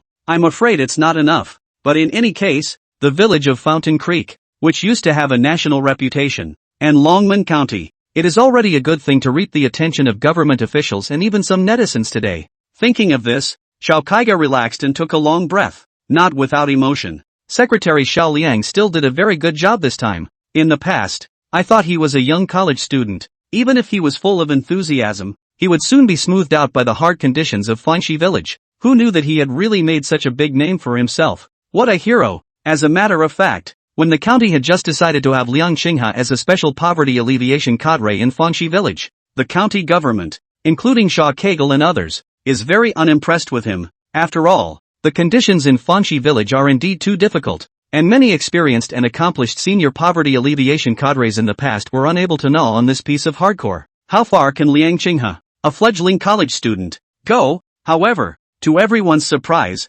this college student has real talent. It even won a national-level technical cooperation project in one fell swoop, which can be considered to improve the life of the villagers in Fanxi village. Until now, many cadres in the county government have to gossip about this after dinner. Each of them praised Liang Qinghe as a capable one. At that moment, Yuan Yuanqing raised his eyebrows slightly and said with a movement in his heart, "By the way, Director Xiao, I heard earlier that Secretary Xiao Liang meant to continue the poverty alleviation program in Fanxi village, but now that fireworks are no longer available for sale, I just don't know what he's planning to do." With a slight lull in his words, Yuan Yuanqing said thoughtfully, "However, with Secretary Xiao Liang's current relationship with Professor Su, It shouldn't be too difficult to get a new project out, right? Hearing Yuan Yuanqing's words, Xiao Kaiga, whose thoughts were drifting, suddenly came back to his senses. After some careful thought, he frowned slightly and shook his head somewhat hesitantly. I'm afraid it's not that simple. Though now there's attention from the state and Prof. Su over at Fanxi Village. But new programs don't just happen. Not to mention the situation in Fountain Creek Village, as you know. Speaking of which, Xiao Kaiga frowned a little tighter. I have to admit, although today the village of Fountain Creek has received financial assistance from the state has been a big reprieve, but the conditions outside the village are there. That is, the state has the intention to support. I am afraid that it is difficult to make results, unless one actually keeps throwing money at it. But again, that doesn't seem very realistic or worthwhile. After tightly locking his brows and contemplating for a long time, Xiao Kaiga finally shook his head and said helplessly, I'm afraid Fountain Creek Village won't be able to get any good projects going in a short period of time. Look at it again. If we can't, our county will take care of as much as we can when the time comes. It's not easy for Secretary Xiao Liang to be at this point, Xiao Kaiga said under his breath, fixing his eyes on the tea in his cup and letting out a soft sigh. Chapter 48, Warm Water Signing Program? Begging for votes. Just as the internet is abuzz with talk over the village of Fountain Creek's partnership program with the state. Within the village of Fountain Creek, Liang Qinghao led Zhang Gangjin and Lin Ruoxia both to his home. As soon as he was seated, Liang Qinghao was still pouring water, and Zhang Gangjin couldn't wait. Secretary Liang, I've thought deeply about this matter myself in the past few days. I just don't know if you intend to sell the technology outright, or enter into some form of cooperation with us? Zhang Gangjin said under his breath and took the water Liang Qinghao handed over and placed it on the table. Instead, he didn't even look at them, but just waited for a reply with an eager face. As a matter of fact, after seeing the special features of these motorcycles for the first time in Lin Ruoxi's live broadcast before, Zhang Gangjin is thinking about whether to directly hire the car repair master in Fanxi Village to his club with high salary. Who knew that the car repair master who made him immensely respected was actually Liang Qinghao, a poverty alleviation cadre? And looking at the other party, it was bent on doing a good job of helping the poor in Fanxi Village. Definitely not willing to go to a club with myself to do motorcycle mods full-time. In desperation, Zhang Gangjin also had to settle for second best. Compared to Zhang Gangjin's eagerness, Liang Qinghao though wanted to use the engine rebuilding technology as a new poverty alleviation project. However, he was obviously not as anxious as he was, but just looked as usual and replied without any hesitation. Manager Zhang, according to my idea, it's still an option for both of us to reach a cooperation on this technology. However, in response to our cooperative project, I also have a small request. Upon hearing this, Zhang Gangjin was slightly stunned and then overjoyed. In his opinion, as long as Liang Qinghao promised to give out the technology, whether it's shared or sold, that's a happy ending for all. There wasn't really much difference between the two for him. Besides, he, Zhang Gangjin, is a businessman, while Liang Qinghao is just a young poverty alleviation cadre. Even if the two had just entered into a partnership, but over time, this motorcycle modification technology can certainly be fully mastered on the part of the club. Whether or not we should continue to work together at that time will depend on whether or not there is a need for it. Almost instantly, these thoughts flashed through Zhang Gangjin's mind. He then smiled and looked at Liang Qinghao, nodding his head repeatedly and smiling sincerely. Good to say. Secretary Liang can just say what conditions he has. Our Fan Shang Club is still very powerful in the country, and we will definitely try our best to fulfill it. Saying in his mouth, Zhang Gangjin picked up the tea on the table and tilted his head and drank it, only feeling very happy in his heart. This cooperation program and engine rebuilding technology can already be considered a win. Looking at the smiling Zhang Gangjin in front of him, Liang Qinghao also smiled slightly. An understatement followed. Manager Zhang, my request is actually very simple. In this motorcycle project, I'm only responsible for coming up with the technology, and you'll have to take care of all the financial aspects. In addition, several production lines need to be set up in our Fanxi Village, and some of the components can only be produced in our place. As the words fell, Zhang Gangjin's bright smile suddenly froze on his face. He frowned deeply and surveyed Liang Qinghao in astonishment for a moment, his face becoming a bit odd. It's not a big deal for the club to pick up the financial tab. Fountain Creek Village doesn't have the money in the first place. The problem is, some parts can only be produced here? Wouldn't that mean that it's not exactly technology sharing? Under such a cooperative model, the Sailsun Club, if it wants to fully master this remodeling technology, it can be hard as hell. Zhang Gangjin took a deep breath and couldn't help but scan Liang Qinghao once again. The internet doesn't all talk about the stupidity of what college students clear. But why is this college student poverty alleviation cadre as smart as a monkey? Meanwhile, The viewers in the live broadcast room saw this scene. Many thoughtful people also detected some clues and couldn't help but speak and sigh. Hiss. Little Secretary Liang is really something. You can't judge a person by his appearance. I was worried before that he would be cajoled by his simplicity, but I didn't realize that people have it all in their minds. Ha ha ha ha ha. Manager Zhang is directly dumbfounded. It's impossible for the club to leave behind the Fanxi village side to make it bigger and stronger on its own. There is no shortage of business people in Lin Ruosu's live room. Previously, I was worried that Zhang Gangjin, the cunning club manager, would set a trap for Liang Qinghe, but now take a look. The next set is not yet known. I did not expect Liang Qinghe himself is also a shrewd person. Under such a partnership model, even if the Fansha Club side wants to master the technology themselves, thus dumping Fountain Valley, I'm afraid there's nothing more to be done. Looking at Zhang Gangjin's unexpected and puzzled expression, Liang Qinghe just smiled slightly. Then unhurriedly, he continued, Manager Zhang, as for the profit aspect of the cooperative project, as long as the distribution is reasonable and both parties benefit. Upon hearing this, Zhang Gangjin shook his head. A bitter smile appeared on his face. Then he nodded helplessly. Regardless, it's always nice to be able to reach a collaborative project. Even if you can't get full control of the engine rebuild technology, it's still a win-win situation under such a model. The Fansha Club can reap a lot of benefits from this. Besides, Fanxi Village has a cooperative relationship with the Military Industrial Research Institute and even with the state. What does one have to be afraid of? Not to mention that the engine rebuild technology is really excellent. There's no doubt about it. With its help, Sailsun Club has subsequently participated in a series of races. I'm afraid it all improves the odds dramatically, especially since a global tournament was held in the country this year. With this kind of engine technology on board, the Fansha Club is sure to get a good result. Even, it could also be a little bolder. Thinking of this, Zhang Gangjin put the concerns of the party behind him. His heart was slightly on fire and a heartfelt smile of delight appeared on his face. A quick yes. In that case, Secretary Liang, then I wish us a happy cooperation. With that, Zhang Gangjin stood up and extended his right hand without hesitation. Liang Qinghe followed suit and got up, smiling and shaking his hand, then nodded and smiled. Manager Zhang, happy cooperation. Looking at the two men who were gladly shaking hands within the live feed, the faces of the viewers in the live broadcast room changed slightly in shock. What? How did these two finalize their partnership in the blink of an eye?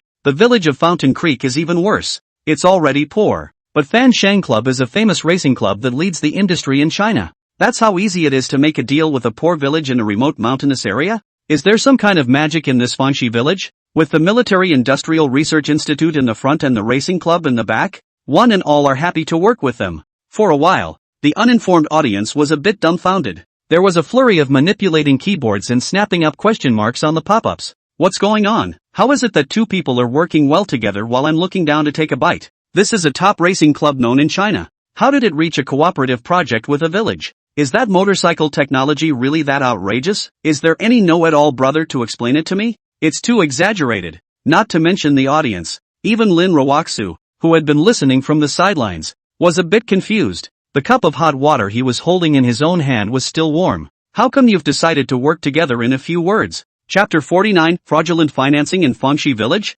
After Liang Qinghe and Zhang Gangjin finalized that they would cooperate on engine modification technology, the two men did not delay and immediately began to negotiate in detail the specific details of the cooperation project. Seeing this, Lin Ruoshi, who was still a bit confused, came back to her senses. Knowing better, he apologized to the viewers and then closed the broadcast, involving Fountain Creek Village with a nationally recognized club like Fansha, talking about another relatively big deal. Business secrets are involved, so naturally, you can't expose the details at will. Although this trip to Fanxi Village time is relatively rushed, but Zhang Gangjin came prepared. Even his own private has roughly constructed the framework of cooperation. Nowadays, he and Liang Qinghe are only negotiating on the details of the cooperation project, as well as making minor changes based on requests made by the other party. Overall, the process went very well. With the previous experience just now, Zhang Gangjin realized that Liang Qinghe is not as simple as it seems. Therefore, they do not dare to do anything more in the important details of the cooperative project.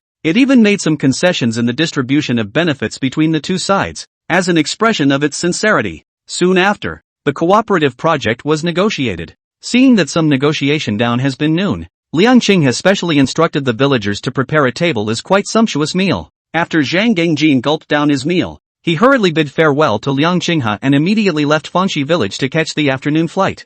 Now that the project is finalized, he has to go back early to prepare the legally binding contracts. Arrangements should also be made to begin preparations within the club for the subsequent establishment of the production line. Send Zhang Gangjin to the village entrance. See, the motorcycle did not enter the corner and disappeared. Liang Qinghe breathed a long sigh of relief, his eyes looking towards Lin Ruoshi on his side, and laughed. I didn't expect that you'd really hit the nail on the head. And now the motorcycle has really become a poverty alleviation program for our Fangxi village. It's a relief to have this thing negotiated. For the details of the cooperation project just finalized with Zhang Gangjin, Liang Qinghe is still relatively satisfied. The village of Fountain Creek has a relatively large portion of this, at least in terms of the distribution of benefits. In the long run, it's a lot more profitable than selling fireworks in the past. Hearing Liang Qinghe's slightly emotional words, Lin Ruoshi guffawed. Earlier, when she heard viewers of the live broadcast say that these motorcycles in Fangxi village were unusual, she proposed to Liang Qinghe that motorcycle technology could be used as a poverty alleviation program in the village, but at the time he declined due to lack of funds. Who knew that nowadays, they are driving around in circles and still have a motorcycle-related business? In this case, I still have a long-term vision. With this thought in her heart, Lin Ruoshi arched her eyebrows slightly, leaping for joy. The two chatted idly as they walked toward the village. Right at this moment, Liang Qinghe's footsteps slightly lurched, and a touch of joy spread across his face. Ding! Side quest, find a new poverty alleviation project for Fangxi village completed. The reward for the mission. The technical drawings of the anti-loosening screws. A familiar system beep came from his ears. Liang Qinghe quickly came back to his senses after checking it out a little without moving. This so-called anti-loosening screw looks pretty good, but if you look deeper into its utility, it seems to be just that, or at least it won't be of much use in his hands. It is worth noting that the system gives out many different types of screws. There are still more areas where it can be useful. It can also be used in motorcycle modifications in the future. It's kind of the icing on the cake. That way you can save on parts costs again if you produce and sell your own. A mosquito's leg is still meat. On the other hand, Lin Ruoshi closed the live broadcast after considering that Liang Qinghe and Zhang Gangjin had to talk business. The audience in the live room was wide-eyed and pounding their chests. It's only been watched for how long? Why is it gone again? Can it still be aired properly? In a sultry mood, the audience was curious about the collaborative project between the village of Fountain Creek and the Sailors Club. The manager of a famous racing club in China is three-timing a poverty alleviation cadre in a poor mountain village. And looking at the two, it seemed like they were really planning to work together. This is too fishy. For a while, many unknown viewers have been discussing on major social media platforms. The Fountain Creek Village fireworks program won't allow it. And it's back to fixing motorcycles. I see that manager Zhang of the Fan Shang Club really wants to cooperate. Is this motorcycle technology in Fangxi village really that advanced? TSK, it's a pity that I didn't see the specific details of the two's cooperation. I'd really like to see what's going on. With the series of events that had occurred during this period of time, the viewers of Lin Ruoshi's live broadcast were now very attached to Fangxi village. This seemingly mediocre and desolate village. Engaging in a firework attracted the scientific research bigwigs of the Military Industrial Research Institute, MIRI. The whole motorcycle messed with the country's famous racing club again. Everyone wants to see what else this outrageous Fountain Creek village can pull off. As the viewers of Lin Ruoshi's live broadcast were talking about it on the major social media platforms, this matter immediately attracted the attention of many netizens. The heat gradually rises, and there is even a hidden trend of rushing to the hot search again. Seeing those viewers' discussions on the internet, the netizens were instantly suspicious. You just got done with the fireworks, and then you're getting into the whole motorcycle thing? These two are completely different fields, not even close to each other. Right? It's also partnered with a famous racing club in China. Amusing? Numerous netizens are scrambling to leave comments and hot debates. Just after the fireworks, we're doing motorcycles. Does Fangxi village have the ability to do that? If you don't have this diamond drill,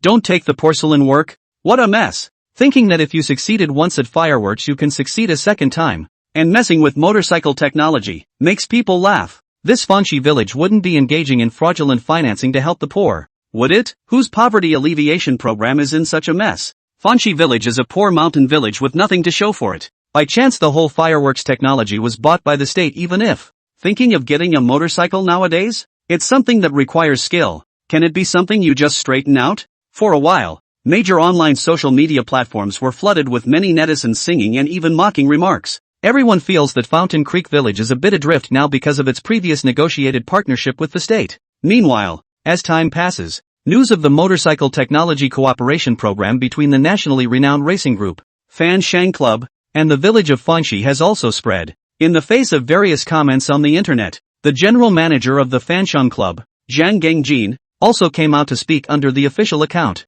There is no doubt that this is confirmed to be true. Learning this news, a group of netizens were dumbfounded. Some fans in the racing scene in particular were wide-eyed and confused. The Fanshawe Club, really, has entered into a technical partnership with Fanshawe Village? The question is, what do they figure? Chapter 50, To be rich, build roads, request for votes. Netizens learned that Fansheng Racing Club and the Fangxi Village side of the motorcycle technology cooperation. There have been expressions of disbelief, and many have even begun to question the veracity of the matter. Even with Zhang Gengjin's appearance, many netizens are still skeptical. It's totally unbelievable that Fountain Creek Village actually dabbles in motorcycle technology as well. Under the fermentation of public opinion, the heat of the relevant events rose again, and the netizens are talking about it. What kind of drama is this from the Fansheng Club? Could it be that the motorcycle skills in Fanshawe Village are also extraordinary? Impossible. I think Sansheng is either rubbing it in or just trying to support the country's poverty alleviation efforts. So how can it really reach technical cooperation?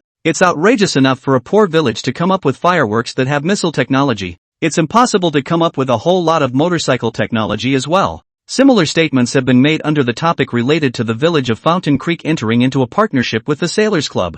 Netizens were unanimous in their opinion that this was too outrageous to believe. The other side. Yangshin Racing Group. As a long-established business group in the industry, Yangshin is a very famous racing organization in China, and has won several consecutive national races. In recent years, for a variety of reasons, the Yangshin Group has not had the overwhelming dominance it used to have at major tournaments. However, their racing operation program is still at the top level in the country and occupies a significant market share. Meanwhile, Yangshin Group and Fansheng FC have always been in competition with each other due to business as well as competition conflicts. From the management down to the employees of both families, they all look at each other with disdain. At this moment, within the manager's office of Yangshin Group, General Manager Zhou Longjiang sat in front of his desk with a big swagger. The phone was cupped in his hand, his fingers sliding over it, and a burst of laughter escaped his lips every now and then. Ha ha ha ha ha ha ha. I thought it was a rumor from somewhere. I didn't realize it was actually true. Is Zhang Gengjin out of his mind? Actually went to find a poor village like this to engage in technical cooperation?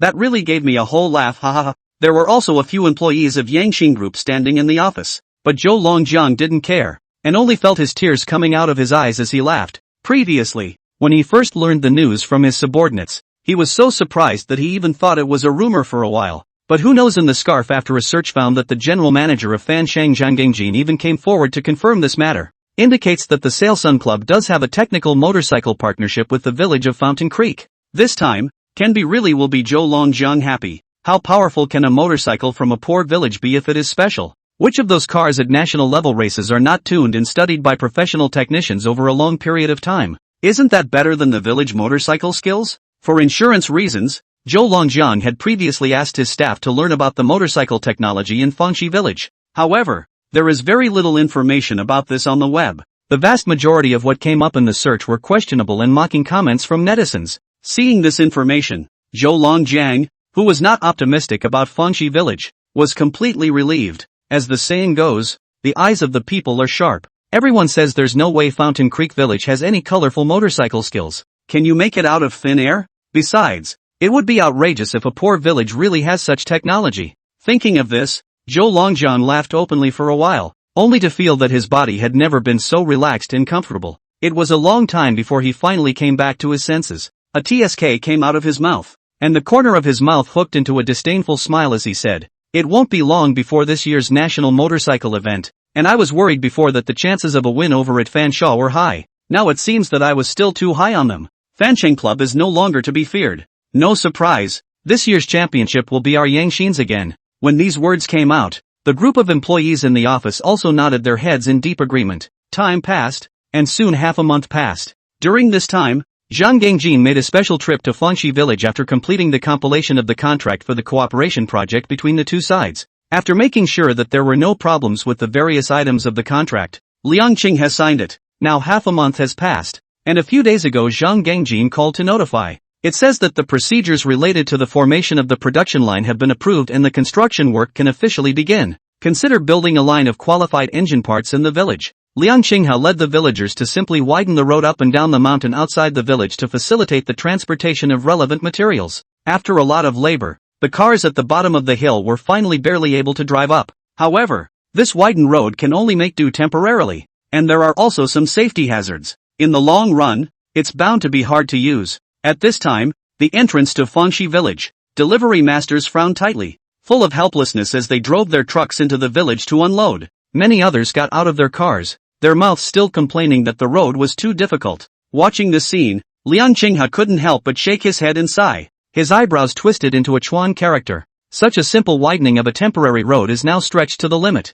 After that, if production officially starts, it will be even more stressful to have a car picking up and delivering every day. Thinking of this, Liang Qinghe took a deep breath and gritted his teeth. No, this is not a good idea. The road from the village to the bottom of the mountain still needs to be built first, or at least the problem of transporting goods afterward must be solved. Otherwise, the first step in the long march of motorcycle poverty alleviation program will be broken. How can we continue? No longer hesitant, Liang Qinghe immediately went to the village head Wang Xinghai and asked him to call a meeting with the villagers. Half an hour later, the villagers had all arrived. Liang Qinghe took a deep breath and said with a slightly solemn face, "Folks, as you should already know, we're talking to big companies out there. A poverty alleviation program for motorcycle production has been set up. The problem is that the road outside our village is too bad. I'm afraid it's going to be hard to get this project going without a good road." Taking a deep breath, Liang Qinghe scanned the circle. The villagers were seen to have different faces, but they all listened attentively with their ears perked up. Liang Qinghe continued, "If you want to be rich, build roads first. Now that we have some money in our hands, it's time to build the road outside the village first. Don't worry folks, when the production line for motorcycles is built, we'll make more money in the future." As the words fell, Liang Qinghe let out a long breath and did not speak again. It just stood quietly in front of the villagers, with a somewhat expectant look on its face. With the amount of money that Liang Qinghe had previously deposited in his bank card, plus the remaining public money that the village had left in the past, it should be barely enough to completely get the road up. I'm just afraid that it will be a bit of a struggle to turn around the project after that. Therefore, if we can get the support of the villagers in the matter of road construction, nature is the best outcome. Chapter 51. 6 months is enough. In front of the temporary village square, it was bustling with villagers from Fangxi village.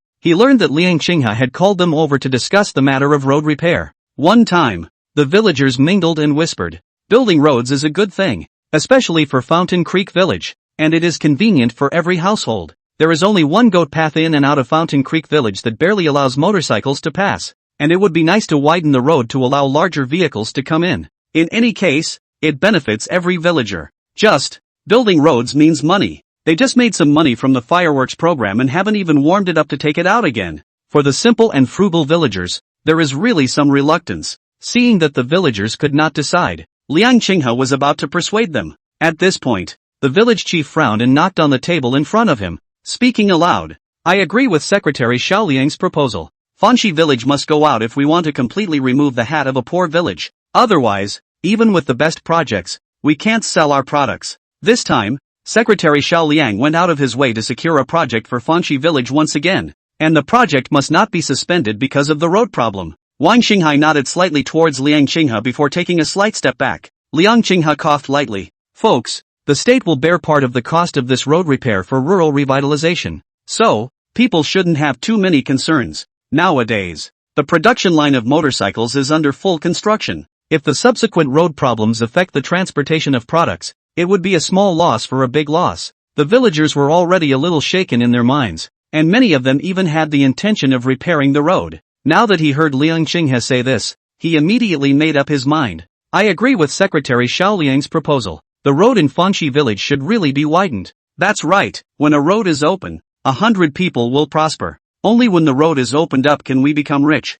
We know the ability of Secretary Xiaoliang. Agree to repair the road." One person took the lead, and one after another, other villagers raised their hands in agreement. So, the repair of the road in Fountain Creek Village is sort of a done deal. At the same time, after determining to start the cooperation with Fangxi Village, the production line of Vanshang Racing Club began to build in a hurry. The other side, 203 Military Industrialization Institute. After returning from Fangxi Village, Su Hao didn't stop and started researching straight away. Inside the research room, Su Hao acted as the chief engineer, and united many senior researchers of the 203 Research Institute to comprehensively attack the core technology of fireworks provided by Liang Qinghe. The quiet research room was intense and busy. Su Hao's eyes moved away from the high-precision microscope, his wrinkled face covered with a trace of exhaustion. The days of attack were really exhausting. However, it turned out to be good. Looking at some of the sample data drawings in front of him, Suhao revealed a few smiles. If we had gotten such technology a little earlier,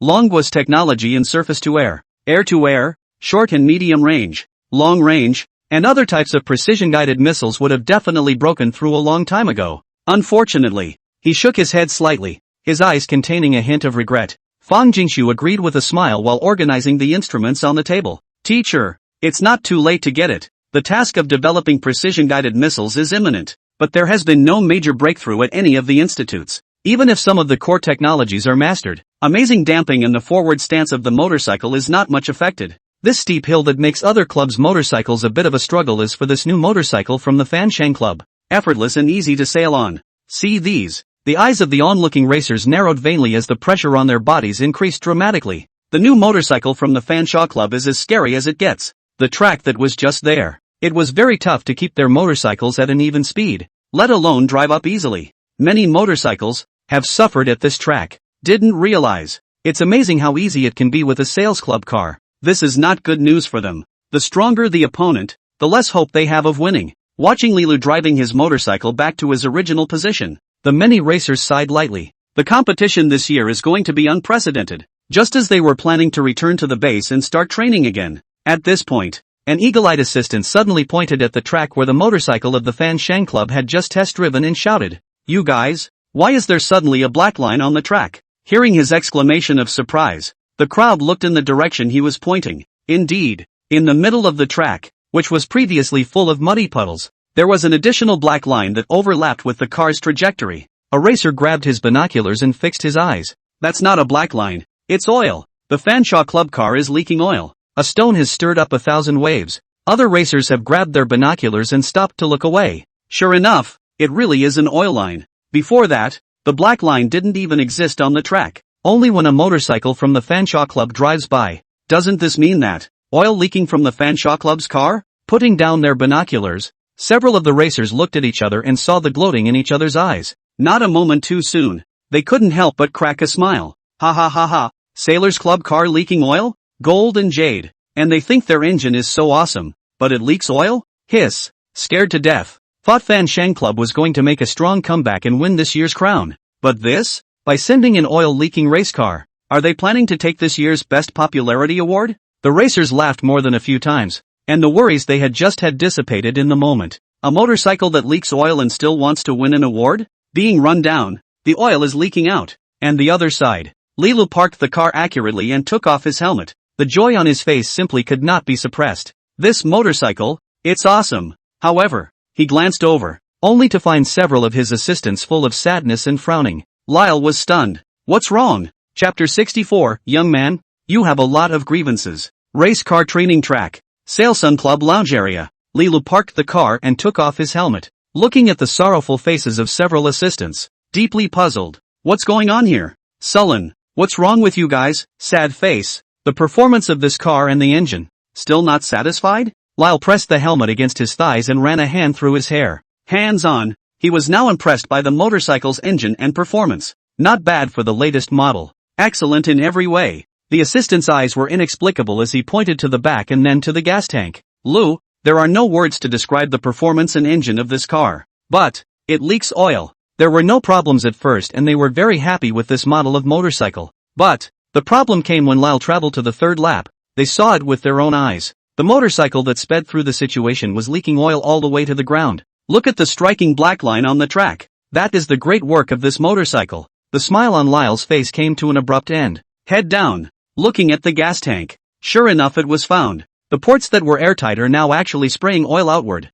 soaking the screws and other parts on the outside. Turning his head again, a black oil trail stretched for hundreds of meters across the pothole track, following the car all the way back to the rest area.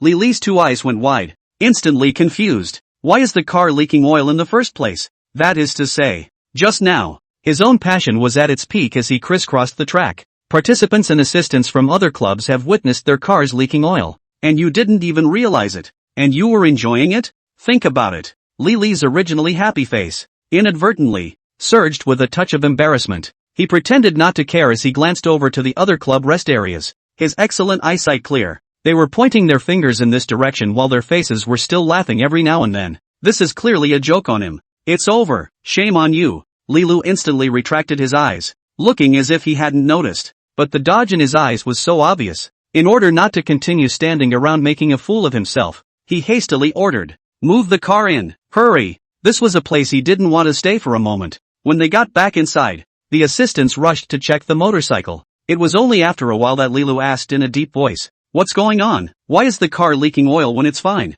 After such a short time, the assistants checked out the problem as well. "Lu, the problem is with these screws on the outside. They're loose." At first, there was nothing wrong with it, but after a few laps of shaking, the screw is no longer secure. "You see, a little shaking and it leaks oil again." The assistant cranked the motorcycle slightly, and the tube from the gas tank gurgled with oil. Lily's eyes widened a few more points when he saw the scene. "That bad? Didn't Manager Zhang say that this is the latest model of motorcycle? The quality is so poor. If this goes on the track, it's fine for me to lose face." The car stops halfway through the race and that's a slap in the face of the club, he said with an angry look on his face. "The thought of enjoying myself just now while the rest of the club jeered wildly again. Lyle's embarrassed toes are deducting 3 rooms. Who has a motorcycle that leaks oil while running? Or professional racing?" The oil leak was quite professional. The oil trail was pulled straighter than a ruler could measure. Waving away the thoughts cluttering his mind, he asked again, "Is there a solution?" The assistant didn't even think about it and answered directly,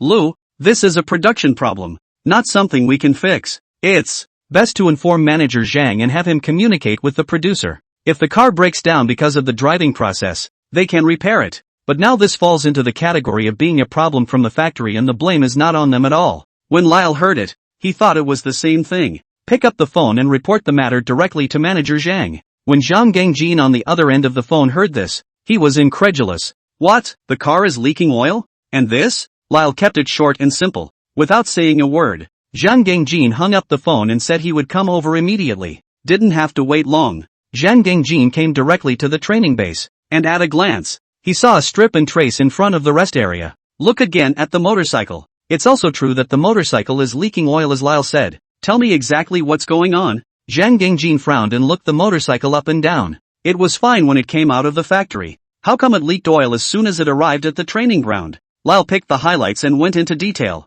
Just within 2 laps, they saw the motorcycle leaking oil. Not only them, those guys, they saw it too. And one laughed at us. He pouted at the rest area of the other clubs not far away, a look of displeasure on his face. This is a big loss of face today, or in front of other opponents. When the time comes, it's inevitable that you'll fall under the honorary title of oil leak locomotive driver. The assistant standing on the sidelines also spoke up. "Manager Zhang, we checked. The oil leak is not a driving fault. It's a quality issue that exists from the factory. This motorcycle fails." He's also speaking with the truth here. The motorcycle was just used for the first time today and it ended up having this problem. Anymore, they couldn't have caused it. However, Zhang Gangjin, was somewhat less convinced. When it leaves the factory, it's obviously gone through rigorous inspection and testing, so it's reasonable to think that this kind of problem won't occur. But with the facts in front of him, there was no room for disbelief. "I'll call and ask." Saying this,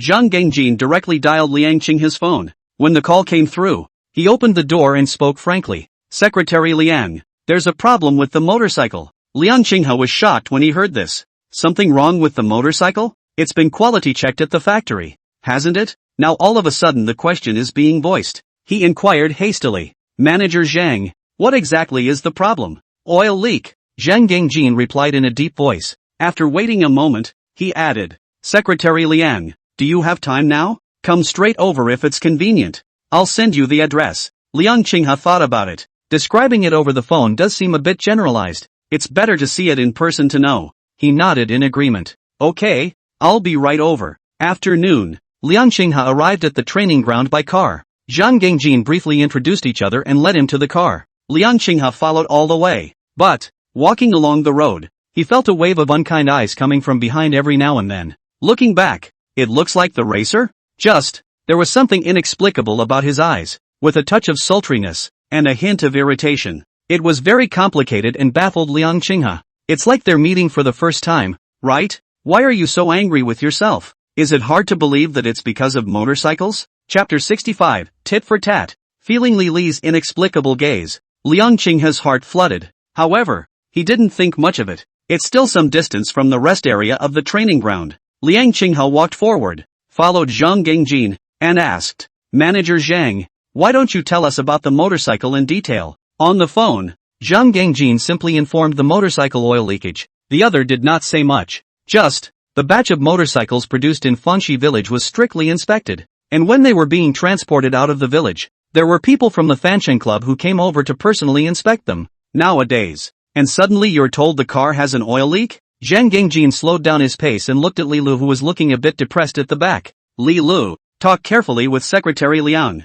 Words. Liang Qinghe looked behind him. It was the racer who had just eyed him inexplicably. Lyle happened to look over as well. The two men looked at each other in all directions. Lyle said without thinking, I would have thought that the motorcycle engine and all the other aspects of the bike were good and perfectly adapted to such an off-road course. Turns out, after less than 2 laps, the chassis leaked oil. Look at. He pointed to the training track, his tone containing a hint of dissatisfaction. Those black lines, that's what this motorcycle left behind. Hearing his words, Liang Qinghe also followed his finger to look over. Sure enough, on the mud-filled road, a black line snaked for 100 meters. Extremely eye-catching. Liang Qinghe was instantly shocked. Hiss. So serious? It must have leaked a liter of air at least. How far you have to go for a liter of gas these days? That's chump change. For Liang Qinghe, a rural revitalization cadre, there is some meat in his heart, but meaty as it is, the problem, now, is just as serious. Liang Qinghe asked with a frown on his face.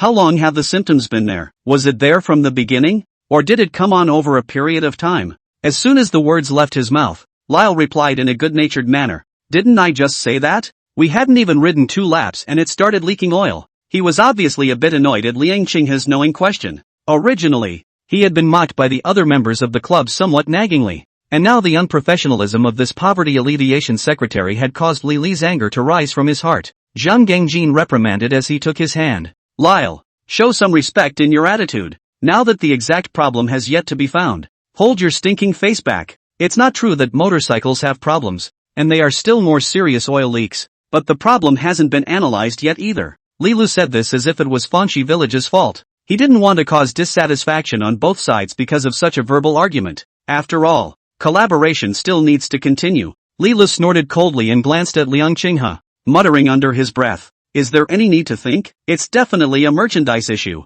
and it's bound to be some kind of mess up during quality control. Maybe. His latter words were unspoken, but meant to be. It was clear that Liang Qinghe felt that Liang Qinghe had used some tactics to muddle through this batch of questionable motorcycles. Liang Qinghe smiled. This young man, he talks with a sting. But, he wasn't exactly a good-natured guy either. Manager Zhang, why don't you take me directly to see the motorcycle? We'll have to see what the problem is, too. Otherwise the big hat will be snapped off. I'm a poverty alleviation secretary, but I'm not that capable. Having said that, Liang Qinghe quickly stepped forward without even glancing at Li Lu. Zhang Gengjin naturally heard a hint of dissatisfaction in his words. Quickly following, he cut Lyle a hard look. This kid, at his young age, is really bad at talking. Zhang Gengjin brought Liang Qinghe to the inside of the base, and the previous motorcycle, at this time, was placed there. Without saying a word, Liang Qinghe directly went forward and carefully examined it. As Zhang Gengjin said earlier, the motorcycle does leak oil,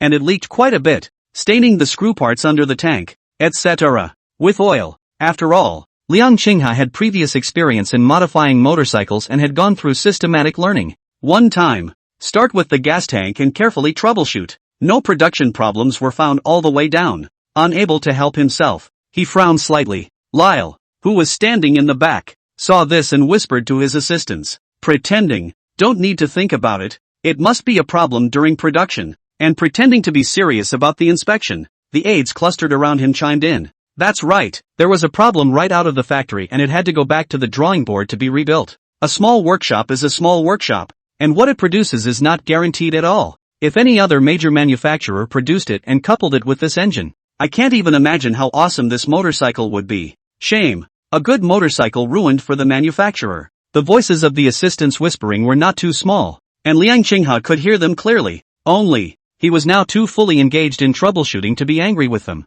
Besides, the most important thing to do to get these young guys to shut up is to find out what went wrong. Liang Qinghe waved away these disturbing thoughts in his head. Ask questions as you scrutinize the area. Is there any stuttering when you give it gas? Lyle replied casually. No. Is there enough power to climb a hill? Liang Qinghe continued to ask. Foot. Li Lu paused for a moment, not waiting for him to continue his inquiry, and added, everything is fine except for the oil leak. Liang Qinghe looked back at him deeply and turned to continue the lineup.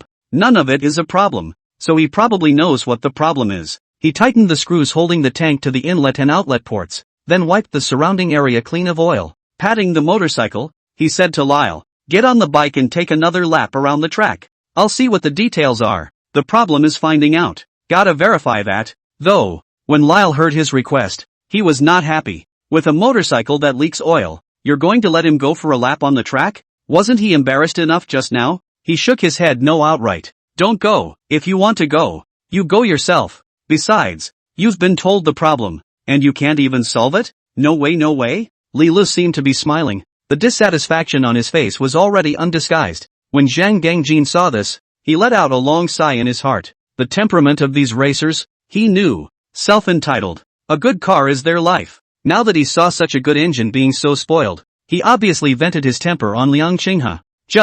If Li Lu knew that the engine was modified by Liang Qinghe, he would not know how to feel. Zhang Gangjin did not intend to tell directly now. Although Lyle has skills, he has a real temper. It's time to take this opportunity to get a good crack at it. Secretary Liang might be a good candidate. So, he snapped, peremptorily. If Secretary Liang tells you to go, you go for me. Where's all the crap? Chapter 66, you know again? Begging for votes. Training ground. The rest area of the Sailsun Club battle team. Zhang Gangjin gave an angry rebuke to Li Lu. Moment. Li Li's face became very ugly. However, due to the status of Zhang Gangjin, he did not dare to say anything. He could only spread his endless anger on Liang Qinghe. Eyes spewing fire and fury. A cold grunt, grabbed his helmet, got on his bike and made a move to drive outside. Liang Qinghe was oblivious to his dissatisfaction, immediately called out, slow down, increase the throttle and see if the tank is leaking because of the fuel given. Liang Qinghe demanded as he looked at the location of the fuel tank. Lyle teased through his helmet. All of these issues you're talking about, the items that have been examined, my assistant has done before this and confirmed that none of them are. It's better not to do all this useless work. It's simply a problem with your production. Despite his words, Li Lu still followed Liang Qinghe's instructions. Give the throttle a hard twist. With a buzz, the engine roared. Liang Qinghe noticed. The tank is not leaking fuel as a result. At this very moment, not a single strand of oil leaked out of either the spout or the delivery channel. It seems that the issue looks like it has been resolved. Lyle saw this as if he had known it would happen. The voice was hushed and rather smug. See? Said it right? None of those problems you just checked are the key to an oil leak. Lyle wasn't wrong when he spoke harshly. He had just checked many parts of the motorcycle, and indeed none of them were at the root of the fuel tank leak. In that case, Liang Qinghe took the paper from Zhang Gangjin's hands and wiped his hands that were a little black and woozy. Then said, then go out there and run some laps until the tank leaks. Having said that, Liang Qinghe stood to the side, quietly watching Li Li's next performance. Lyle was completely unprepared. The motorcycle issue is clearly coming from the producer of Fountain Creek Village, where this poverty alleviation secretary is located. But the way he looked now, he couldn't see a hint of guilt on his face. Looks as if it's not his problem in general. Li Lu held his breath in his heart and stopped talking to Liang Qinghe. Cover the front windshield lid of your helmet, twist the throttle and go straight out. Going out for 2 laps is being laughed at for a couple minutes, but to race a car like that is to be laughed at by your peers for the rest of your life. He dared to promise. It's to try to keep the young poverty secretary from getting involved in new types of racing. What's more, I hope manager Zhang sees through his nature and chooses a new partner. Use the engine from this motorcycle to build a more perfect race car before the race, instead of the current, oil-leaking wreck. The quiet racetrack once again resounded with the unique engine roar of a race car. Racers and assistants from other clubs heard and looked up. After realizing it was a racer from the Sailsun Club, the eyes that had been dulled with interest instantly came to life. Waving his hand, he greeted the others as they stood up to watch. Watch, the Fanshawe Club has come out to do their acrobatics again. 1 by 1, 10 by 10. In less than a day, all the clubs that came to the training ground to train today knew about the oil leakage from Sales Club's car. I would have thought that after such an embarrassing incident at the Sales Club, it would have settled down for some time and refurbished itself. Results. Just a few hours past that, took the oil-leaking motorcycle out again. Wasn't that a big enough joke this morning? Within minutes, the viewing area next to the track was filled with racers and helpers from other clubs, watching the Fansun Club motorcycle fuel up all the way to the ground with undisguised derision. Look at the cars of the Fan Sheng Club. What a character! It looks complicated to get the car to draw such a straight and smooth line of oil, but it's really not simple at all. Are the people at the Fan Shun Club clowns, amusing us? What used to be the premier racing club in the country has now been reduced to a laughingstock. For the first time in all his years as a racer, Lyle felt that riding was a stifling, humiliating experience. The roar of the engine was loud, but the laughter that came to my ears from time to time was even more deafening. He forced himself to endure the taunts and sneers in the eyes of the other racers as he rode 4 or 5 laps of the track, after seeing the clear line of oil on the road in his rearview mirror. Immediately, he turned the car around and headed for the Fan Shang Club rest area. As soon as he got out of the car, Leela said to Liang Qinghe without mercy, "I did everything you said you wanted. Now, isn't it your turn to take responsibility?" He understands. Public officials like Liang Qinghe are very facetious and do not allow themselves to be aggrieved or treated badly. So, Lyle thought, Liang Qinghe let himself ride this oil-leaking broken bike on the track in front of the other racers, clearly for a small punishment. But he doesn't care. As long as the irresponsible, power-hungry poverty secretary is stripped from the program, everything will be fine. Such a good engine must not be ruined by the petty actions of some. Just get more specialized people to produce it and add this engine. He believes the Fanshawe Club could definitely get a very good ranking. Today's shame and sneer will surely be recaptured strongly on the field of play in the future. However, Liang Qinghe walked up as if he hadn't heard his words, squatted down, and rechecked the motorcycle's various structural components. Soon, he realized what the problem was. The root cause of motorcycle oil leaks has been found. Liang Qinghe stood up and said, "It's not a production problem. It's not a quality control issue either. Rather." But, while listening to his confident statement, Li Lu sneered, "You know again? Not just trying to pass the buck. Forget it. There are some things Manager Zhang can't say well. It's better for me to say it." He didn't care about Manager Zhang's somewhat ugly face and said to Liang Qinghe on his own, "Now that things have come to this, there are no more words to be said. You just don't get involved in things like the production of the next race car. And what happened before, just pretend it didn't happen. Next, the cars of the Fan Shang Club, to be produced and assembled by other manufacturers." Words. Liang Qinghe smiled faintly and looked at Lila with a smirk before looking at Zhang Gangjin. "Manager Zhang, do his words count?" Zhang Gangjin hurriedly waved his hand and apologized with a fawning smile. "Secretary Liang, young people are impatient. Don't be angry," said Li Lu, hastily scolding him. "Lyle, step aside for a moment. Now that Secretary Liang has identified the problem, one more word and I wouldn't mind a different racer." Zhang Gangjin did get a little angry. Lyle crossed the line. The words just now not only showed Liang Qinghe no respect at all, but also did not put himself as a manager in the slightest. After reprimanding Li Lu, Zhang Gangjin's voice slowed down and asked, "Secretary Liang, I wonder what the exact problem is." Chapter 67 Converted by Secretary Liang? Hearing Liang Qinghe find out the cause of the oil leak, Zhang Gangjin looked slightly happy. Once you know what the problem is, the next step is easy. Liang Qinghe didn't bend over backwards, pointing his finger at a few screws under the gas tank and said, "Minor problem. It's these screws that loosen up during the running of the motorcycle, so it makes the gas tank leak." He turned the screw and it came out of the top with ease, and this is clearly not normal. The screws in this position, that are specially fixed. Now you can actually wring it out with your bare hands? Zhang Gangjin froze. Crouching down, he followed Liang Qinghe's movements and twisted the screws by hand. Same as earlier, the screws that were holding it in place, he easily unscrewed without any effort. This, looking at the handful of machine oil screws, Zhang Gangjin speechless. Seeing this, Lila still didn't forget to taunt. "Now that we know it's the screws, doesn't that just prove that it's your production that's the problem?" However, as soon as his words fell, he was hit on the head by Zhang Gangjin. "Li Lu, shut up. The village of Fountain Creek, where Secretary Liang is located, is not currently undertaking a screw component program, and the screws that are being used now are supplied by another vendor. The Fanshawe Club is getting screwed." Zhang Gangjin's face became unusually ugly. Never had a problem like this with a motorcycle before, but now, I can't believe there was a slip-up on a tiny screw. Whether this is a coincidence or an ulterior motive,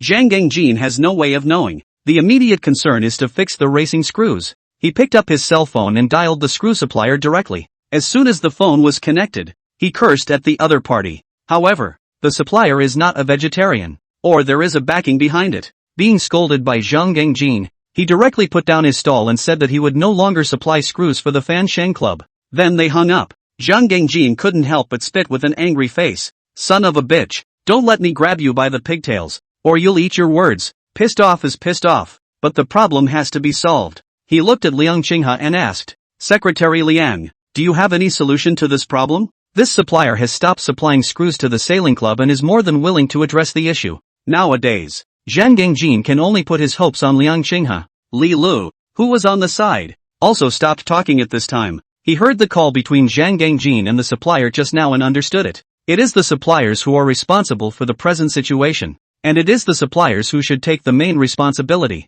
Now, however, the screw supplier now simply doesn't care and is ripping into the sales club. Instead, Liang Qinghe, who was responsible for the assembly, had been dutifully helping them solve the problem from start to finish. One time, Lyle looked a bit puzzled. Looking at Liang Qinghe, he found him looking down and thought, pursing her lips, she didn't dare to go up and interrupt. Liang Qinghe listened to Zhang Gangjin's plea for help and was deeply impressed that the problem was a bit difficult to handle. Don't underestimate this one little screw. Every little screw, for a professional race car like this, is vital. Not to mention, now this little screw also caused the car to leak oil while traveling. It is more of a top priority. This is a really tricky question. Furthermore, just now Zhang Gangjin said too much. The supplier side has been completely disconnected. Liang Qinghe thought for a moment and suggested, Manager Zhang, try to contact a few other suppliers to see if they can provide such screws. In the meantime, I'll think of something else on my end. With the suddenness of the incident and such a problem, Liang Qinghe was also a bit headstrong. He gave 2 brief explanations and immediately returned to Fanxi village. Zhang Gangjin was not idle either. Following Liang Qinghe's instructions, he hurriedly went to contact other screw suppliers. In the meantime, the news of the oil leakage from the Fanxing Club car quickly made its way back to the Yangxin Club. Zhou Longjiang instantly laughed out loud after hearing about this matter. Ha ha ha ha, Sailsun Club's car for the race actually leaked oil? Not bad for a slip-up of this magnitude in technology plucked from a small workshop. The aide standing by continues to report. In the afternoon, the manager of the sales club came to the present in person, and as a result the problem has not been solved. They also had their racer on the track for a few laps afterward, and the oil leak flew where it didn't get fixed and got worse. Words. Zhou Longjiang smiled even more. Yangxin Club and Fansheng Club have always been rivals. With such a big problem with the Sailors Club car, and now with a race on the horizon, what else can they compare to Yang Xin? Zhou Longjiang sneered. This year's Fansheng has been utterly inadequate. Get the racers down there to train well and keep an eye on the guys from the other clubs. Don't spend too much effort just focusing on stinky fish like Fansheng. What threat is a car that leaks oil, even if it makes it to the track? The assistant sniffed and nodded in agreement. He bowed and left, immediately going forward to make arrangements. The next day, after a night of hard work, Zhang Gangjin still hasn't found a suitable supplier. Some suppliers, when they heard about the need for a temporary supply of screws, simply balked. Other suppliers, after hearing about Zhang Gangjin's request, also politely refused. One time, Zhang Gangjin was at his wit's end and once again called Liang Qinghe's phone. Secretary Liang, any progress on your end? Liang Qinghe is assembling the production workshop at the moment. At the same time, a motorcycle with Fountain Creek Village screws is slowly being assembled, just a few final steps away. Seeing the situation, Liang Qinghe asked, Manager Zhang, you haven't contacted the right supplier? None, not a single one. After saying that, Zhang Gangjin sighed, somewhat helplessly. After a moment of contemplation, Liang Qinghe said, why don't you just make a trip to Fanxi village? I'd like a reprieve. In the meantime, you get that racer to come with you. Since there is no solution on Zhang Gangjin's side, it is better to try the second batch of motorcycles. For this batch of motorcycles, all the screws were made in Fountain Creek Village. Maybe won't leak oil. Zhang Gangjin frowned, not knowing why Liang Qinghe suddenly asked him to go to Fanxi village, and ask Lyle to come along too. But since he said so, Zhang Gangjin also stopped asking more questions. Promise. Okay, I'm coming over now. Hang up. Zhang Gangjin immediately found Li Lu and directly led him outside. Lyle's head was full of questions and he didn't know where he was going. Manager Zhang, where are we going? Without looking back, Zhang Gangjin replied, Fanxi village. Ha, what's going on there? Lyle was even more puzzled. Secretary Liang has a solution. Let's go over there. Zhang Gangjin replied with a simple sentence. When Lyle heard that, he was in a state of bliss. Really? Great. After quickly following Zhang Gangjin, Li Lu asked one more time. Manager Zhang, this Secretary Liang is really responsible for Fanxi village. He's in charge of this project, right? Hearing this question, Zhang Gangjin stood still, looked at him, and said calmly, not only is he responsible for this project, the engine of the new model motorcycle was also modified and developed by Secretary Liang himself. After that, he continued on his way. Li Lu, who was a step behind, froze in place in a split second, the smile on his face frozen, eyes wide with surprise. Ryoga murmured, "The engine was created by Secretary Liang?" Chapter 68, Can the screws from Fangxi village work? Li Lu froze in place when he heard Zhang Gangjin's words. The motorcycle engine he's been pushing was actually created by that very young-looking poverty relief secretary? This is being a public official so demanding now? Also need to have expertise in engine modification upgrades? Zhang Gangjin got into the car and saw that Li Lu was still frozen in place. With a good laugh, he poked his head out and shouted at him, "Lyle, what are you gawking at? Secretary Liang is still waiting for us in the village. You're not going?" In Zhang Gangjin's impression, such a reaction from Li Lu was really rare. Extremely talented when it comes to racing, he has always been star-studded and highly praised by others. And because of that, Li Lu was young and quite arrogant. Even he, the manager, had a hard time keeping him in check at times. But, because there is a real fascination with racing cars, especially some of the performance cars, it reaches the point of obsession. For him, racing is his life. And this, too, was the reason why he had previously had a big problem with Liang Qinghe.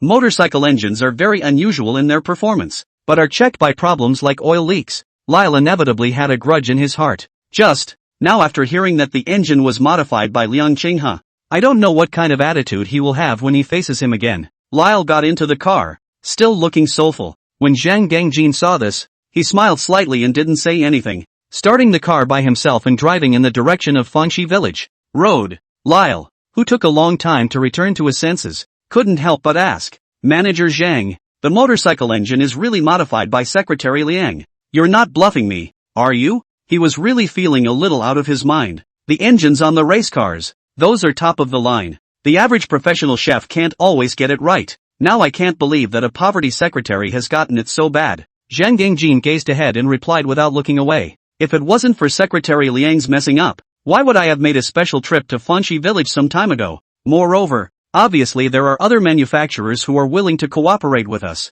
Why did we choose to enter into a production and assembly cooperation with Fangxi village? Honestly, the production line that assembles motorcycles in Fountain Creek village is still a bit of a struggle. Had it not been for the engine technology provided by Liang Qinghe, he would have said nothing about setting up a production workshop in Fangxi village. Transportation is so inconvenient. So far, their main road has not been repaired and there is no telling how long it will take. A few days ago, Liang Qinghe also said that the problem of the road could be solved in a few days. But now this shit is happening again. The big road is going to be fixed, only a long way off again. After Zhang Gangjin's explanation, coupled with his attitude towards Liang Qinghe all along, Lyle grew to believe it. After a moment's thought, he followed up. "Manager Zhang, do you know what kind of hobbies he has? Secretary Liang? Or what kind of tea does he like? What kind of wine?" Zhang Gangjin couldn't help but glance back at Li Lu. Looking at the never-before-seen ingratiating smile on his face, he couldn't help but smile slightly. "What? You want a bribe?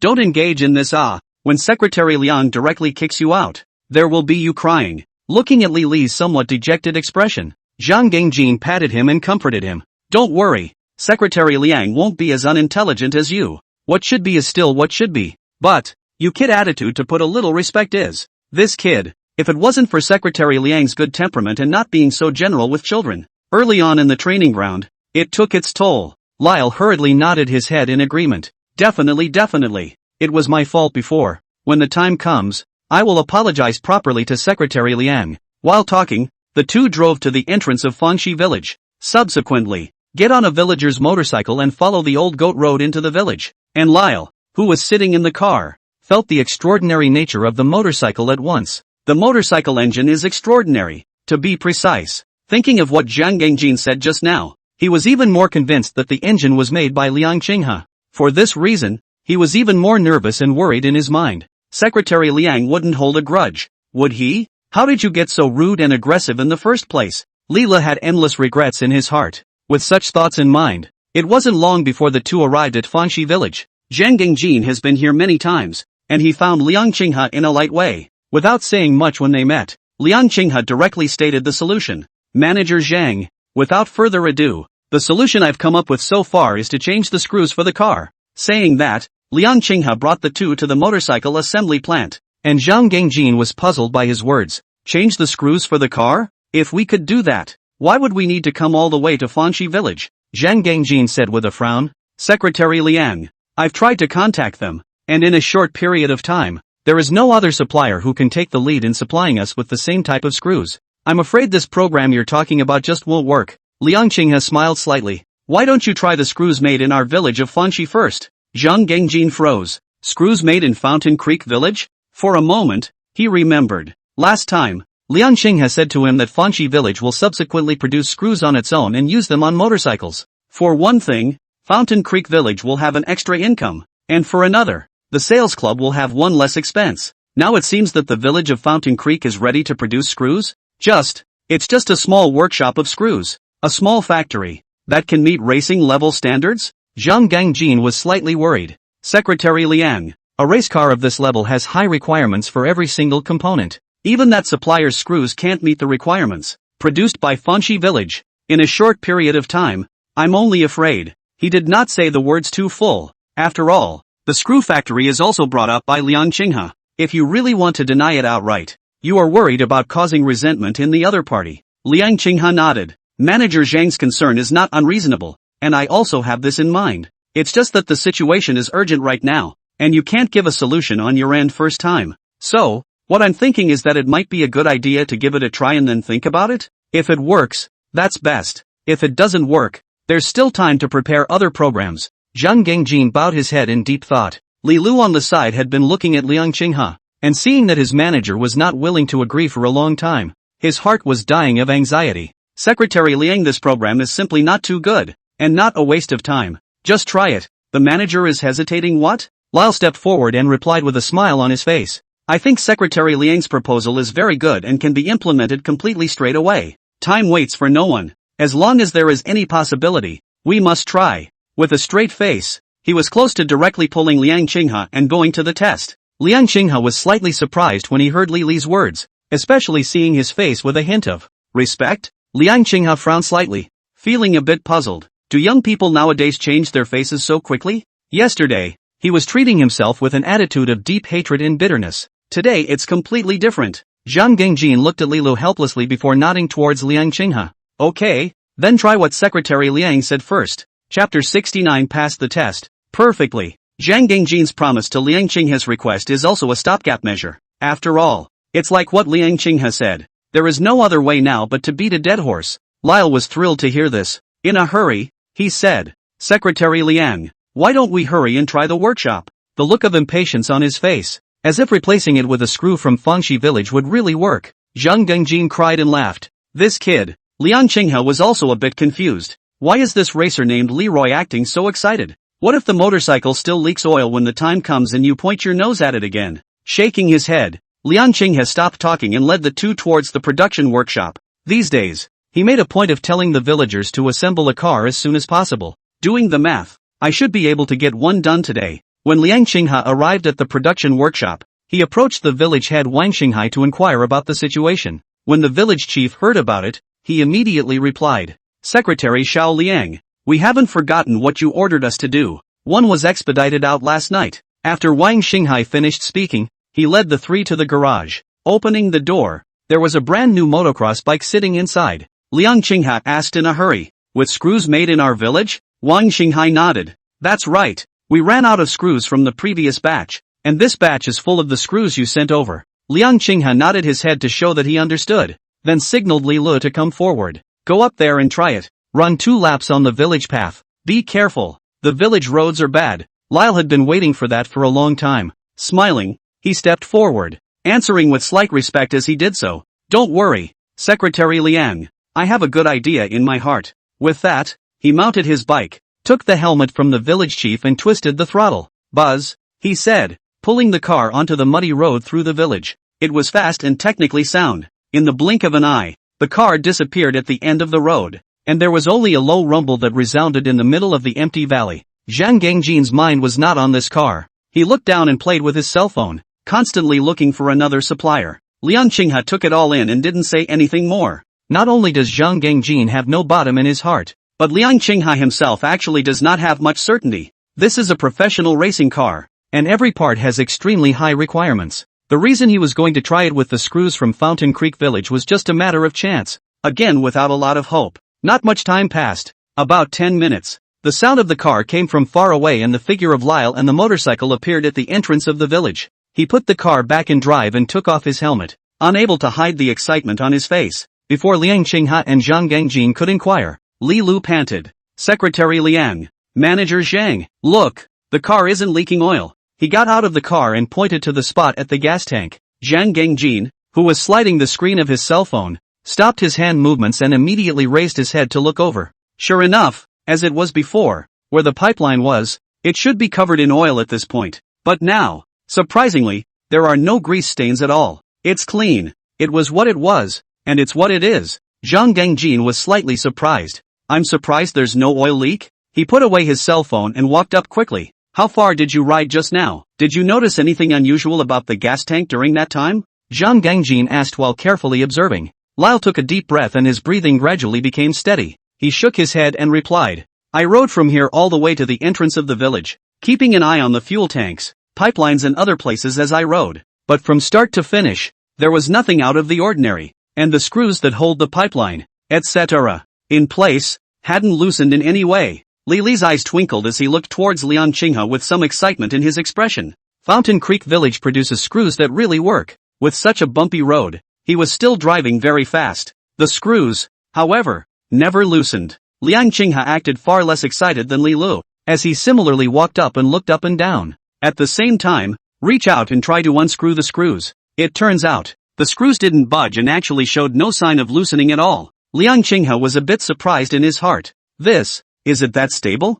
He didn't say anything, but looked at Zhang Gangjin. At this very moment, Zhang Gangjin also felt very surprised and puzzled. These are screws produced by a small workshop in Fountain Creek Village. In terms of technology, it's no match for the big players. In terms of quality, it is unmatched anywhere. But now, the test came back with no problems? One time, Zhang Gangjin was a bit confused. I don't know whether this screw was perfectly qualified, or whether Lyle's test just now was not comprehensive enough. He thought about it, not jumping to conclusions, standing up, a serious and earnest expression on his face. Secretary Liang. So far, screw's performance seems to be okay, but as you know, it's only being tested on a village lane, and a road like this is far from being comparable to a professional track. So I'm going to take this car to the training ground and test it thoroughly again. The car's current performance. Let Zhang Gangjin see a glimmer of hope at the same time, but also some unrealistic fantasies spring up. However, continued testing is needed to conclude whether or not these ideas will come true.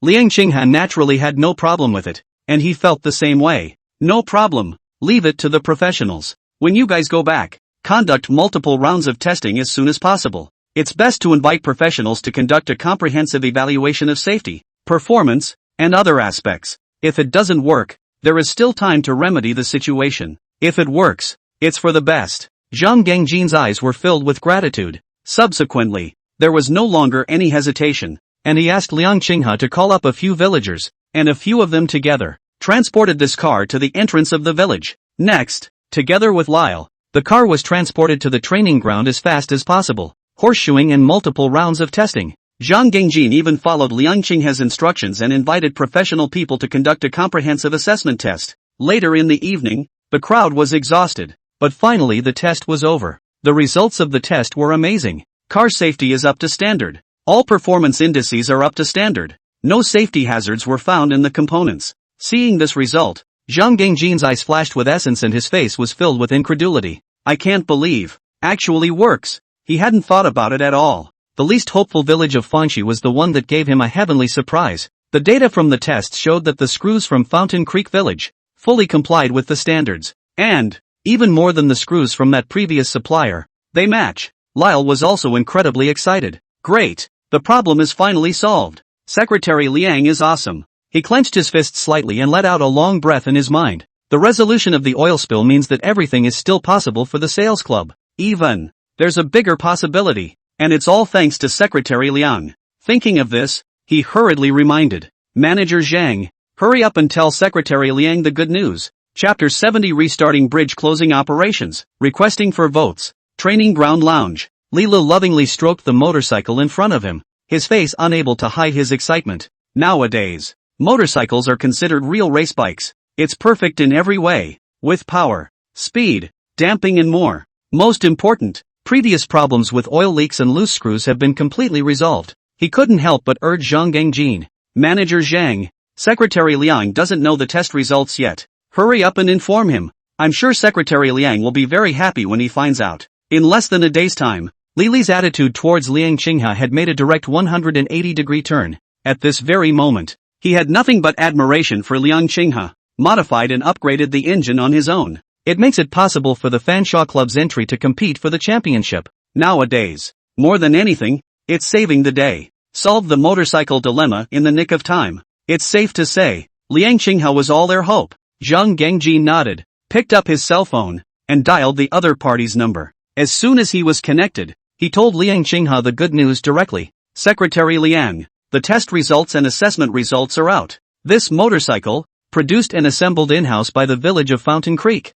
and for which key screws were provided, successfully passed all tests and was evaluated as excellent and fully qualified to compete. He took a deep breath, filled with gratitude. Secretary Liang, thank you. Whether it was Liang Qinghe's promise to sell the engine technology or the screws he was now providing, everything he did made Zhang Gangjin thankful from the bottom of his heart. National professional races are at stake in the professional assessment rating of the sales club, and even more so inextricably linked to the battle for market share that will follow. If the sales club does not do well in the tournament, or is reduced to a laughingstock, undoubtedly, it will be a fatal blow. But now, none of this is a problem anymore. He believes, with this motocross bike provided by the village of Fountain Creek, the Fanshawe Club is sure to be on the track and in the thick of things. Liang Qinghe on the other end of the phone sniffed and let out a long breath. A light smile slurped across his handsome face. That's good. Does this mean that the screws produced in Fountain Creek Village can be fully supplied to your race cars? And, starting today, the production plant can go into full production?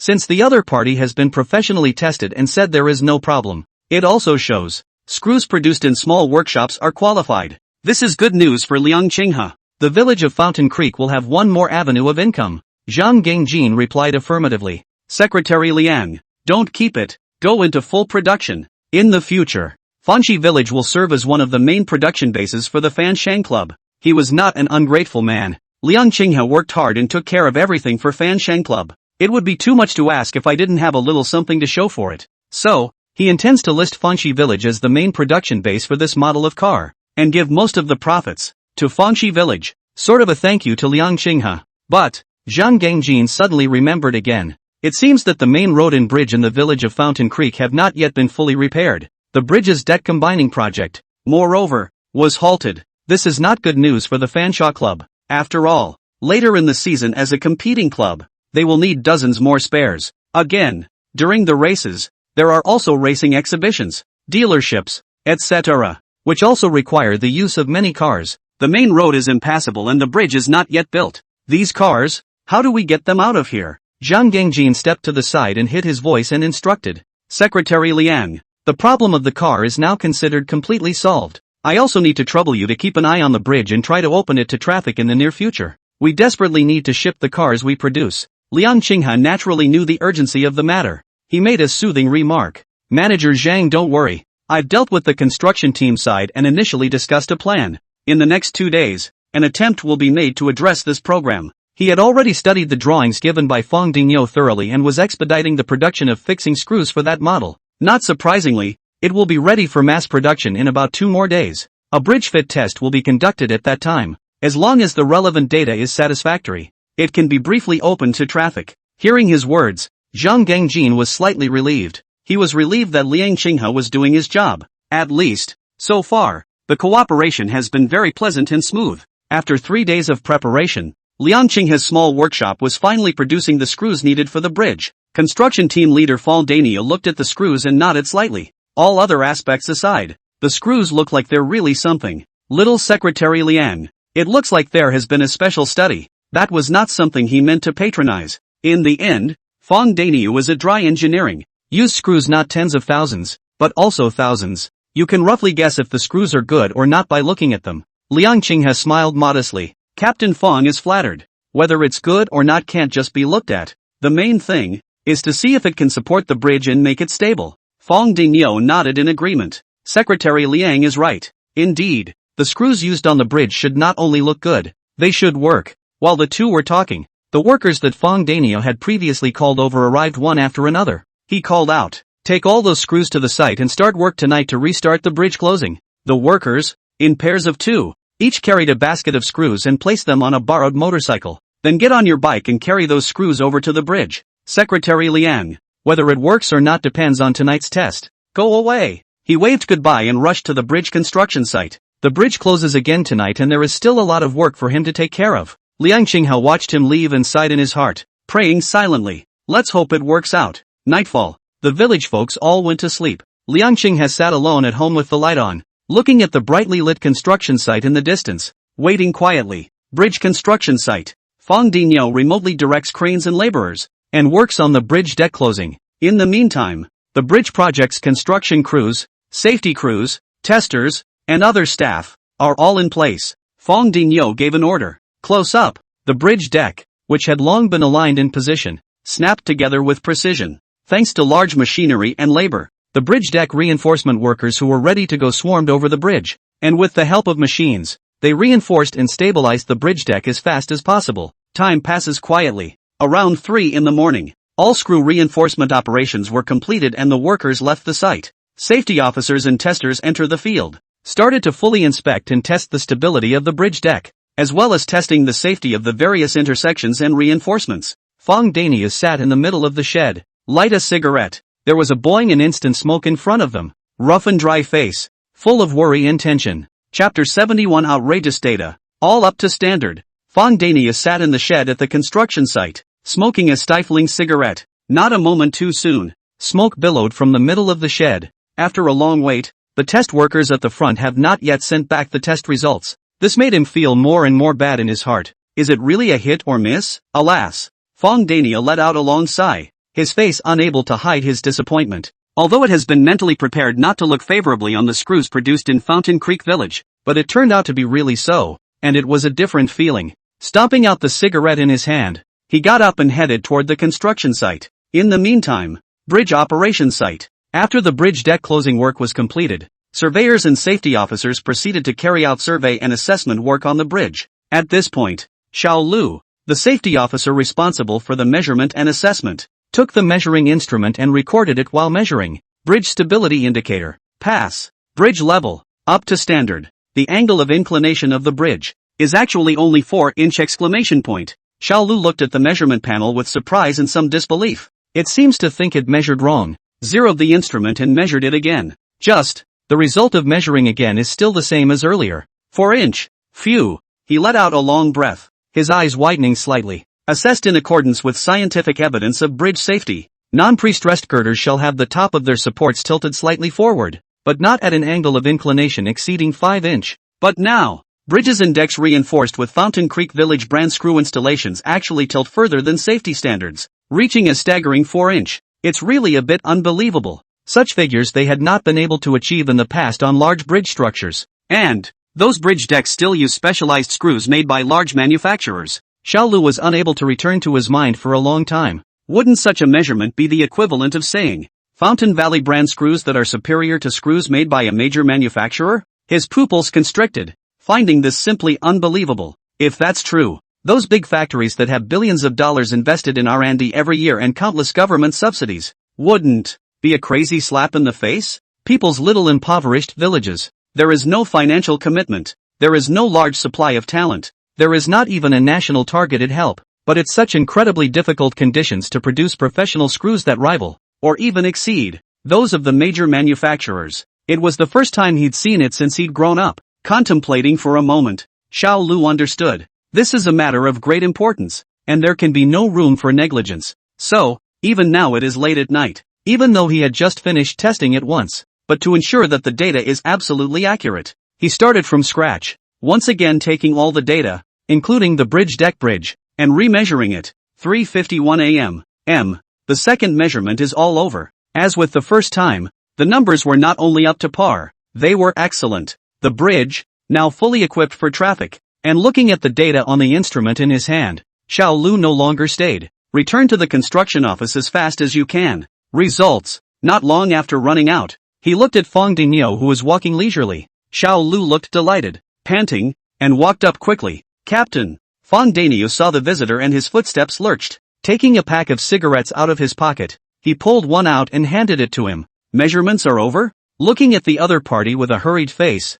not coming up for air. One time, Fong Daniel could not tell whether the measurements were qualified or not. Xiao Lu took the cigarette and replied in a hurry. It's over. How are the numbers? Fong Daniel asked as he walked back. Now that the measurements were over, there was no need for him to go back to the site. Not to mention, he guessed darkly that the measurements would probably not be too good, which was once thought. Just thinking this way, Xiao Lu's next sentence instantly made him freeze in place. Captain, the bridge deck, bridge and other measurement data are all qualified. The bridge is now fully equipped to open to traffic. With that, he handed over the data report in his hand. Fong Dania turned around, his eyes staring straight at Xiao Lu, as if he hadn't regained his senses from his words. It was a long time before he lost his concentration and exclaimed, "No way!" Fong Danio hastily took the instrument and carefully examined the measurement data on it. The data shows, no matter the stability of the bridge deck, but also the angle of inclination of the bridge deck, etc. All of them passed. And, it was obvious to him, the angle of inclination of the bridge is actually exaggerated to only 4 inch. Seeing this value, even though Fong Danio was experienced and had built countless bridges, he was still stunned. He looked up, his expression serious and earnest. Lu, are you sure you didn't make a measurement error? This bridge is most situation for him. The terrain was steep and treacherous, and the various screws originally fitted did not fit, so Fountain Creek brand screws were finally used. But now, the data measurements tell him that the bridge unexpectedly passed the test and met all the data standards perfectly? Fong Dania's first reaction was that the tester in front of him had made a mistake in his measurements. However, Xiao Lu quickly shook his head in the negative and offered an explanation. Captain, at first, when I saw the data, I didn't believe it either and thought I had made a mistake. So, after measuring all the items, I remeasured them again. But it's still the same. The numbers just pass. He stepped forward, operated the instrument, and pulled up the record of the second measurement. Fong Dinyo looked over. As Lu said, he did process complete measurements twice, and the values were not much off in either case. Now, that's kind of making the results unmistakable. But even so, Fong Dania felt very surprised. This screw, but it's made in a small workshop in Fangxi village, and it's still a case of rushing the ducks and having no choice. Tighten up. Through the design and processing of Secretary Xiao Liang, the production was officially completed only 2 days ago. That's the condition. The measurements, and it's surprisingly good? Fong Dinyo felt that it was a bit heavenly. He picked up his instruments and turned around toward the construction site. Come with me to take some more measurements. Xiao Lu knew that Fong Danio would not believe it, so he did not hesitate and immediately followed. Fong Danio disbelievingly took on the job himself, following the process and measuring once again. The results are obvious. As with the first 2 times Xiao Lu measured, the data, as usual, all met the standard. Fong Dinyo is completely speechless. Don't understand, but greatly impressed. How on earth did Secretary Xiao Liang do it? This can be a product of a small workshop? It's no exaggeration to say that it's completely exceptional to achieve such measurements.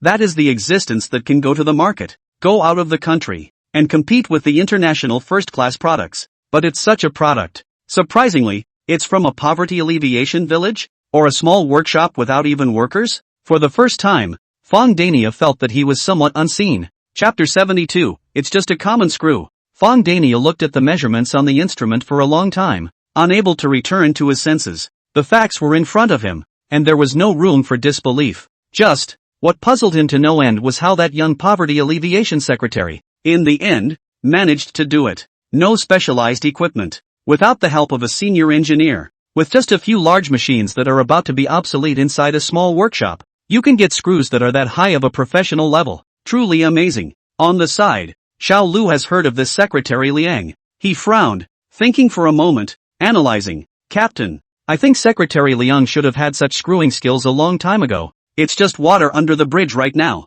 and it's a good opportunity to take this opportunity to just throw my head back in the ring. Otherwise, it's hard to believe that he could, casually, design and develop such anti-loosening screws. It was hard for Lu to believe that the bridge measured so perfectly. So, a wild guess. Think it was Liang Qinghe who possessed such technology. As for where such technology comes from, maybe it's a collaboration with another research organization to take the opportunity to experiment? After all, this poverty alleviation secretary has a previous record. Fong Dania shook his head after hearing his analysis. No way. If Secretary Xiaoliang had such technology, he would have made it clear with me beforehand. Where would he have delayed in opening his mouth and delayed the progress of the project? Besides, This is an anti-loosening screw on the infrastructure of a large country. How high is the level of technology involved? How can it be researched so easily? When he had discussed the bridge's predicament with him earlier, the worry and sorrow that Liang Qinghe had revealed did not seem to be feigned. So, a direct denial of Xiao Lu's speculation. Xiao Lu continued, Captain, you've heard about what happened in Fanxi village before, haven't you? The fireworks that Secretary Xiao Liang has come up with are in cooperation with the Military Industrial Research Institute. It doesn't seem impossible to come up with anti-loosening screws again now, does it? Words. Fong Daniu immediately frowned. The news on the internet was deleted cleanly, but after all, the people were in Fanxi village, and there were many channels to catch the news. He knew some of the relevant rumors. One time, he was also a bit undecided. It's hard not to. Secretary Xiao Liang has long known the power of anti-loosening screws before he proposed to himself the idea of adopting the screws produced by Fanxi village. Thinking about it, I can't come up with one. Fong Dania handed the measuring instrument in his hand back to Xiao Lu and instructed, Little Lu, you work a little harder during this time. Continuous attention is paid to the safety of the bridge decks while closely monitoring the bridge data. Better yet, measure it every day. Xiao Lu understood what Fong Dania had in mind. Nodding, he agreed without hesitation. Okay, Captain. I'll continue to keep an eye on the bridges over the next few days and focus on the data on the anti-loosening screws. This work is not only about the specifics of anti-loosening screws in Fountain Creek Village, it also relates to the subsequent safety of the bridge's access. It can be a big deal. Fong Danio nodded in relief. With pleasure. It's too late today. Go back and rest first. Wait for tomorrow. I'll ask Secretary Liang about the situation. Xiao Lu's eyes stared slightly, his eyes tinged with anticipation. If such anti-loosening screws are really figured out by Secretary Xiao Liang, or if the patent is owned by Longhua, wouldn't that mean that? Think about it. He was vaguely excited. The next day, Fong Dania simply rested for a while in the second half of the night, and unable to sleep, he came to Liang Qinghe's residence early in the morning. Secretary Liang, just as he entered, he saw the other man take his clothes and prepare to go out, and he hastened to greet him. Liang Qinghe froze and saw that the visitor was Fong Danio and hurriedly welcomed him in. Captain Fong, I was on my way to find you. After the two sat down, Liang Qinghe asked impatiently, how's it going? How's the bridge closing operation going? Did the indicators pass? Fong Danio did not answer at first, but carefully observed Liang Qinghe's expression. Noticing the concern and nervousness that flowed from the other man's heart as he said those words, he wondered a little. Secretary Liang really doesn't know about the screws? Fong Dania thought in his mind. Looking back, he said bluntly, congratulations, the bridge closing operation last night was a great success. The measurements were assessed by the safety officer and surveyor, and all the data were up to standard. The bridge is in full condition to be open to traffic. When Liang Qinghe heard this, he stood up excitedly. Passed? Great. He had a smile on his face and his eyes twinkled with excitement. Days of worry finally dissipated in this moment. Liang Qinghe let out a long breath of gratitude as if he was relieved. Captain Fong, during this period of time, it's been hard on you. During this time, the construction team led by Fong Dingyo worked hard. The bridge erection and closing operations are carried out with due diligence and care. All of this, Liang Qinghe saw it all. Fong Daniu acted less excited than his opponent. He kept looking at the other man quietly, while the doubts in his mind cascaded. Really don't know. Ha? Liang Qinghe's reaction was completely like he didn't know how powerful the anti-loosening screws were. Now that really confused him. Wait until the other gradually calmed down and sat down again. Fong Daniu spoke quietly. Secretary Liang, your screws are not simple. I had expected the other man to freeze when he heard that. Results. Froze, but looked baffled. Liang Qinghe asked uncertainly, Captain Fong, what do you mean by that? Screws aren't easy? Isn't this just plain screws? And again, the drawings were given by the other party, and only some of the design and technology, which was using the technology provided by the system. What's not easy about it? It's always been like this, okay? Seeing that the other party didn't look like they were lying, Fong Dania finally told the truth. Secretary Liang, after measuring the screws produced using Fanxi Village, the data in all aspects are not only up to standard, but also very good. Even, it can be compared to screws produced by top manufacturers. So, hearing this, Liang Qinghe finally realized why Fong Daniu asked this. He smiled slightly and waved his hand. Captain Fong is mistaken. It's just a regular screw. It's not as dramatic as you think. Our small workshop produces screws that are only good for emergencies. And, we make screws, mainly for motorcycles, bridge screws, just a temporary flat replacement. Words. Fong Dania looked at the other party's sincere expression and listened to the other party's words from the bottom of his heart. Gradually, he also believed Liang Qinghe's words. Maybe, is really just a coincidence? Accidentally producing such a batch of overqualified goods by mistake? Seems like the only explanation. Somehow, Fang Daniu was slightly disappointed in his heart. How nice it would be if it were true. Chapter 73, Provincial Conference. Experts' anger. Stayed at home for a while. Liang Qinghe proposed to visit the construction site. And naturally, Fang Daniu agreed. Road. Fang Daniu reminded Secretary Liang. Although the bridge's various data are fine now, we still need to observe it for a few more days just to be on the safe side. At the same time, the higher headquarters department learns of the completion and has to send experts over to review it. The bridge won't be fully open to traffic until their assessment is complete. The bridge closed last night, and after learning that all test data passed, at the first opportunity, Fang Daniu reported the news to his superiors, informed by higher authorities. In the next 2 days, someone will be sent to check. If it does pass, then the Fountain Creek Village Bridge will be open to traffic. Liang Qinghe nodded without comment. Just arrange it, Captain Fang, but try not to delay too long. We have products that need to be shipped out as soon as possible. Fang Daniu nodded his head, indicating that he understood. As they spoke, the two arrived at the construction site. Last night the bridge operation was successfully completed. Today there are no workers on the site. Only Xiao Lu is still stationed in a small shed not far from the bridge. He was looking at the instrument in his hands and was doing a double take. Seeing this, Fang Daniu coughed lightly. Cough. Xiao Lu. Xiao Lu woke up like a dream and looked up sharply. Seeing that the visitor was Fang Daniu, he immediately greeted him. Captain. At the same time, seeing Liang Qinghe standing next to him, Xiao Lu's eyes instantly lit up and he quickly stepped forward. Secretary Liang, why did you come over so early as well? Xiao Lu had a gracious face. Looking at Liang Qinghe, he seemed to have a lot to say, but seeing Fang Daniu's incessant hints, the words reached his mouth and swallowed back. Liang Qinghe replied, I heard from Captain Fang that the bridge closing operation last night was very successful, so I came over this morning to check it out. Little Master Lu, hard work to you. He smiled warmly and thanked him sincerely. Xiao Lu hurriedly waved his hand. No hard work, no hard work. If it weren't for the anti-loosening screws provided by Secretary Liang, the project wouldn't have been able to progress so smoothly. Speaking of which, we have you to thank for that. That's true. They are workers and laborers. The work is not progressing well enough to get to work, and there are delays for nothing. For them, it's less of a source of income. The good thing is, Secretary Liang through the small workshop production of anti-loosening screws, not only fit the bridge, and test data is also very qualified. In this way, this side of the work is complete, so we can move on to other projects when they follow. Liang Qinghe smiled slightly, but he did not expect that Master Xiao Lu was also a jokester. He knew very well how many pounds of screws he had supplied, and where he had been so useful as he said. Master Xiao Lu, what Fanxi Village produces is nothing more than ordinary anti-loosening screws. You exaggerated actually. Although the things rewarded by the system were said to be not bad, they were far from being that amazing. Just like this anti-loosening screw, Liang Qinghe thinks that the most notable point of it is the diversity of styles, which can be adapted to a variety of machinery,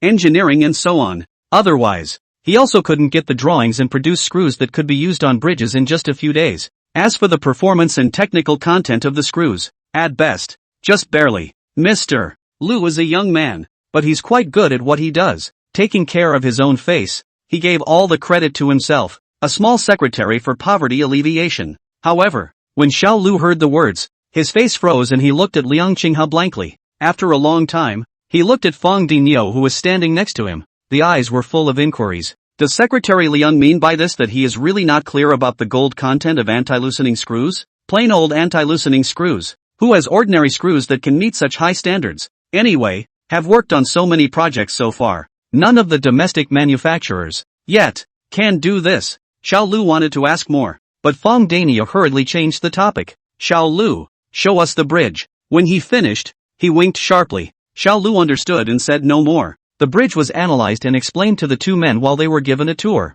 In the meantime, the other side, Jiang Province, Longboi Infrastructure Group, Jiang Province Branch Group. After the successful closing of the bridge in Fanxi Village, the news was reported to the Jiang Province Branch Group overnight. At this very moment, Zhang Yuejin, manager of Jiang Province Branch, hosted a meeting to discuss about the Fanxi Village Bridge project. He broke the microphone straight and said, last night, Fang Daniu from the Fanxi Village Bridge project team reported that the bridge deck of the Fanxi Village Bridge has been successfully closed and all data tests are normal. He volunteered and wanted us to travel to acceptance and get the bridge open to traffic as soon as possible. As the words fell, the conference room bustled with the sound of discussion. The bridge project in Fountain Creek Village is not really very important. However, the reason why the meeting was specially convened to discuss the matter was still a special concern on the part of Longdu. The reason for this was not known to many in the room.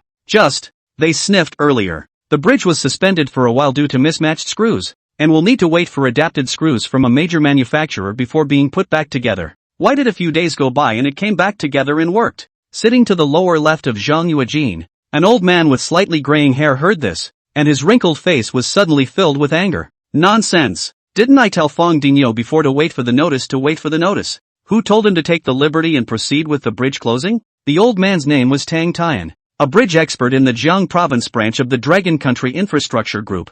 Some time ago, after hearing that the bridge in Fanxi village is in trouble, the first time to start various actions, but also contacted the old friends on the side of Longdu, intending to discuss in depth. It's all been coming together a bit over the last few days. Results now. To actually tell him that the bridge is closed? The data is still qualified? How is that possible? Knowing something of the insider situation, he felt at first. This was a case of the construction team rushing to get the bridge to close in order not to jeopardize the progress of the subsequent project by privately applying measures that were not safe. If it was some small project, he would have put up with it. But it's the bridge, or the higher-ups are specifically accounted for. If something goes wrong, there aren't enough heads in this room to go around. If Fong Dinyo wasn't there, he would have pointed to his nose and scolded him, slightly calming the anger in his heart. Tang Lao asked again. Manager Zhang, the construction team used screws from that big factory in China? He guessed that Fong Dinyo dared to continue and should have borrowed the screws from other big factories. Otherwise, definitely don't dare to carry out the closing operation privately. Who would have thought that? Zhang Yuejin listened to his question with a somewhat puzzled face. There was a moment's hesitation before answering. They use screws produced in-house by Fountain Creek Village. The words fell. Elder Tang propped both hands on the edge of the table and abruptly got up, looking at Zhang Yuejin in astonishment. What? One moment. Tang Lao's breath rose and fell. His beard twitched, and his face turned red to the naked eye. A few moments later, he picked up his clothes and turned away from his seat. Pressing his voice, he shouted in a low voice. Immediately, go to Fanxi Village. Chapter 74. Can he, a poverty alleviation secretary, grasp it? Road. Tang Tian's anger was unabated. He narrowed his eyes and leaned his back against the car seat, then asked in a deep voice. Tell me specifically about the Fountain Creek Village Bridge. This was said to Zhang Yuejin, who was sitting next to him. Although Zhang Yuejin was the manager of the Jiang province branch of Dragon Country Infrastructure, he did not have the slightest authority as a leader when facing Tang Lao. After all, Donald is an old expert in bridges and is much more specialized in things on bridges. So, he pondered for a moment and replied, Donald, it's not really Captain Fong's fault for executing the bridge closing operation. Fanxi Village is a national poverty-stricken village, which got a motorcycle project during this time and urgently needs to transport the products produced in the village. The Poverty Alleviation Secretary of Fanxi Village pressed hard, so Captain Fong expedited the closing ahead of time. Because of the command from the top, Zhang Yuejin has been paying attention to the Fanxi Village Bridge project, a much better understanding of some of the finer points within. Waiting for a moment, seeing that Tang Lao had no intention of speaking, he continued. The bridge closing was to continue, but Captain Fong's construction team could never wait for the big factory screws. There was no choice but to go ahead and use screws produced by the village of Fountain Creek itself for the leveling of the replacement, temporarily allowing the bridge to be open to traffic. When they're done for a while, they'll do a complete restructure of the bridge. Elder Tang, things are not as serious as you think. Zhang Yuejin stiffly pleaded for Fong Daniu. After all, it's one of your own men. If Tang Lao was angry, he would complain to his superiors. Fong Dinyo disobeyed instructions and worked without authorization. The top blames the bottom and can't afford to eat it. It was fine if Zhang Yuejin didn't say this, but once he did, Tang Lao became even more angry. Manager Zhang, if this isn't serious, what else would be serious? The safety hazards posed by the Yangbangs, the irregularities, the misuse of materials, just any one of them, will be incalculable. It's not serious? Towards the end, Tang Lao's voice changed. He never thought that the builders under his hand were getting bolder and bolder. Dare to work privately with small workshop screws without a full safety assessment by a professional. In the future, if something happens when the bridge passes, a group of people from the Jiang province branch will have to lose their heads. The good thing is that it was caught in time and there is still a chance to save it. When we get to Fountain Creek Village, the first thing we'll do is have them all dismantled. Otherwise, The consequences are endless. The leader of the construction team, as well as that poverty alleviation secretary, should also be held accountable. He is not a good village clerk, but a producer. Is this something he can do? Can he grasp it? The more Dantian thought about it,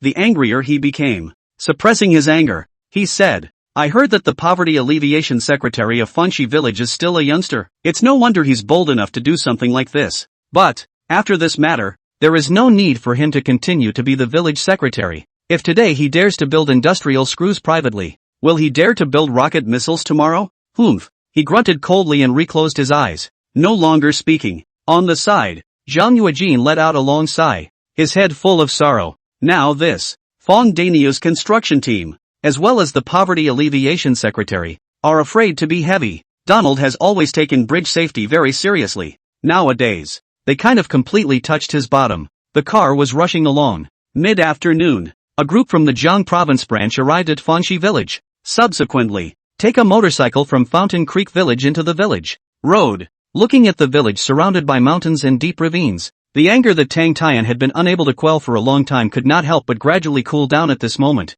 Alas, the road to national development is a long way to go. If you want to get rich, you have to build roads first. Fanshi village is located in a remote area, and the only way to revitalize it is to go out. So, only big roads can be built. Without coming to think carefully, Tang Tian and Zhang Yuejin arrived at Fanshi village with several people. At the intersection, Fong Dainio had been waiting for a long time. Seeing that the visitor was Tang Tian, his face instantly changed. Hurriedly, he greeted them. Elder Tang, why are you personally here? The anger Tang Tian had just subsided was once again ignited by Fong Dainio's words. He looked at Fong Dainio and reprimanded without a good mood. If I don't come, are you all going to let the bridge open? Fong Dainio's face was sardonic and embarrassed, and he could only give a pandering bitter laugh. Tang Tian ignored him and ordered himself. Go, take me to the bridge. Subsequently, take a big step ahead of yourself. Zhang Yuejin lagged a step behind, helplessly spread his hands and rolled his eyes before following in unison as well. Fong Dainio took a deep breath, knowing that Tang Lao had come from a bad place this time, hurriedly instructing the people under his hand to immediately go and inform Liang Qinghe. Subsequently, hurriedly following along himself. Upon arriving at the bridge construction site, Tang Tian looked at the bridge, which had been completely closed, and his heart surged with anger. These people, they really have no regard for discipline. He pressed the briefcase in his hand into Zhang Yuejin's hand, then took a helmet from the side. Looking toward Fong Dainio, he said in a cold voice, bring the instruments. Since they said the bridge data was normal, he'd like to see it for himself. If Fong de Bull dares to misrepresent the data, no matter how Zhang Yuejin pleads for mercy, he will send him in himself. Cold sweat beaded on Fong Dainio's back, not daring to disobey Tang Tian in the slightest. After instructing Xiao Lu to deliver the instrument, he sent it with both hands. Elder Tang, why don't we do it? Fong Dainio gave a polite cry. Dantian refused unceremoniously. Do you think it's possible? Wouldn't it be another false statistic to have you come in? He picked up his instrument and walked straight to the bridge, then began to measure. At this very moment, although Fong Dainio had measured it himself, but after all, Tang Lao's aura was too powerful, and people were more professional. One time, there is also some concern. If it really was a measurement error on their part that caused the data to be grossly skewed, wouldn't it mean that? Think about it. Fong Dainio's face became even whiter. On the contrary, Xiao Lu's reaction didn't change much. As a senior in surveying, he trusts his measurements. And, he also takes multiple measurements to make sure he doesn't make a mistake. Even now, with Tang Lao, an expert in the bridge industry, present in person, he was sure of it. Xiao Lu comforted his leader. Captain, don't worry, there's no mistaking it. When Donald Trump takes his own measurements, he may react even more excitedly than we are. Even, when the time comes, you, Secretary Liang, and our entire construction team will be praised by our superiors. With data as good as this screw, anyone with any real material can see the weight of it. Fong Dainio was now so nervous that he was crying and laughing when he heard this from Xiao Lu. Praise? Can't you see Donald's deeply furrowed brow? No accountability would be nice. And wanting praise, Xiao Lu, I borrow your good advice. After a long period of silence, Fong Dainio managed to hold back such a painless and itchless sentence. Zhang Yuejin, who was next to him, remained silent. Upon hearing Xiao Lu's words, Yui cast an expression of seek your own fortune. And the other side, after Tang Lao got his hands on the measurements, he looked at the data on the instrument in his hands. The wrinkles deepened on his wrinkled face. It's not right. Chapter 75, Donald was confused. Can this be a trivial product? Fountain Creek Village. Bridge site. Don Tian has completed measurements of several key data for the bridge. Just looking at the data displayed on the instrument, a flash of surprise surged inside his eyes. Is it true that all of this data passes? Unbelieving. He continued to complete the remaining sets of data, and the results were completely unexpected. All data, all in compliance with safety standards. And it's even better than what is required by the safety standards for bridges in the Dragon Kingdom. Tang Tian looked incredulous and wondered for a moment if there was something wrong with the instrument. Just then, Liang Qinghe received notice from Fong Danio and hurriedly came. Seeing Tang Tian, who was measuring and had a frown on his face with no expression on his face, his heart tightened. Although I don't know the identity of this old man, but looking at that posture, it is not an idle person. Fong Danio rushed forward and pulled Liang Qinghe aside. Secretary Liang, you're finally here. The higher authorities are here. That old man who was taking measurements is an expert in bridge specialization from the Zhang province branch. Tang Tian Tang Lao. Standing not far away is Zhang Yuejin, the manager of the Zhang province branch. Liang Qinghe nodded his head in understanding. Well, thanks for letting me know. I'll go up and say hello. The other party, after all, has come from afar, and as the secretary of Fangxi village himself, he should go and greet him as a matter of course. Fong Dinyo, on the other hand, pulled him back again. Secretary Liang, the visitor is not good. You have to be prepared. He couldn't say much now that he was on his own, so he could only whisper a reminder and show a helpless smile. Liang Qinghe froze, sensing the slightly serious, tense atmosphere of the scene. He reacted instantly. Fong Dinyo said he was notifying the higher authorities to come over, but looking at the current situation, he was only afraid that it was not a notification, but a preemptive strike. Otherwise, it wouldn't have alarmed the old bridge professional to arrive in person with a worried look on his face. It was thought that it was Fong Dinyo's unauthorized action of combining operations that had upset the other party. Or maybe, is there a problem with the bridge? Think about it. Liang Qinghe's heart thumped. It can't really be a screw-up, can it? The measurements for the first 2 days were carried out by the young comrade, who was probably not quite experienced enough to take the measurements. The one in front of me is an old expert. More salt has been eaten than people have eaten. You'll know if the screws work or not once you get your hands on them.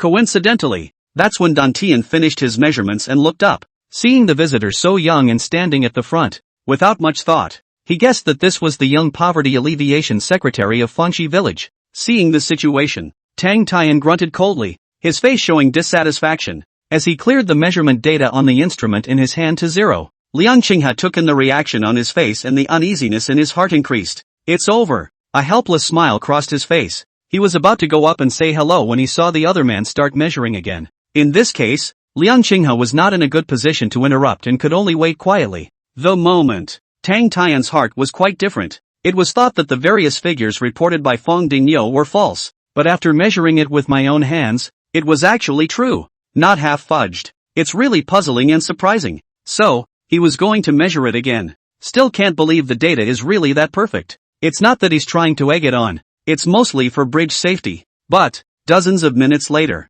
Tang Tian looked at the data in the instrument and once again fell into silence. Remeasured once and the data remained the same.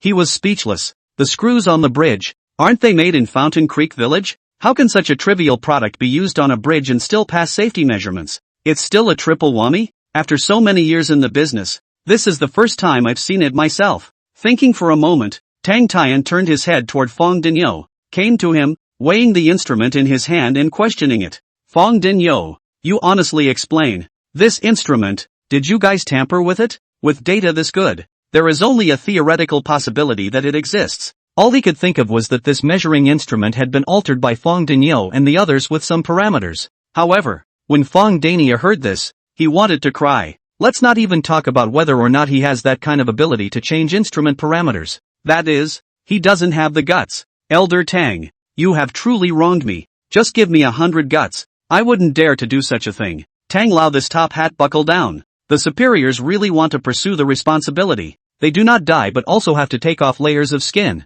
Liang Qinghe stood to the side, looking at Tang Tian whose aura overwhelmed the entire room, and didn't dare to say anything. Tang Tian snorted coldly. Taking his briefcase, he pulled out the instrument he was carrying. Even though he didn't believe that Fong Dania dared to change the parameters of the measuring instrument privately, he was not afraid of the unexpected. So, Don Tian was going to measure it all over with his own instruments. After he got back to the bridge and started measuring, Liang Qinghe walked forward and said softly, Captain Fong, If this matter is blamed on Elder Tang and the higher authorities, you shouldn't be the one to take the blame. After all, it's largely my responsibility for the current situation. He counted on seeing it. The people from the higher authorities came over today, and it was clear that their main purpose was not to accept the inspection, but to find fault. Otherwise, it wouldn't be measured over and over again. I can't believe even the instruments are getting skeptical now. Fong Dinyo sighed. Secretary Liang. Although Tang Lao has an obstinate personality, he is also well-intentioned.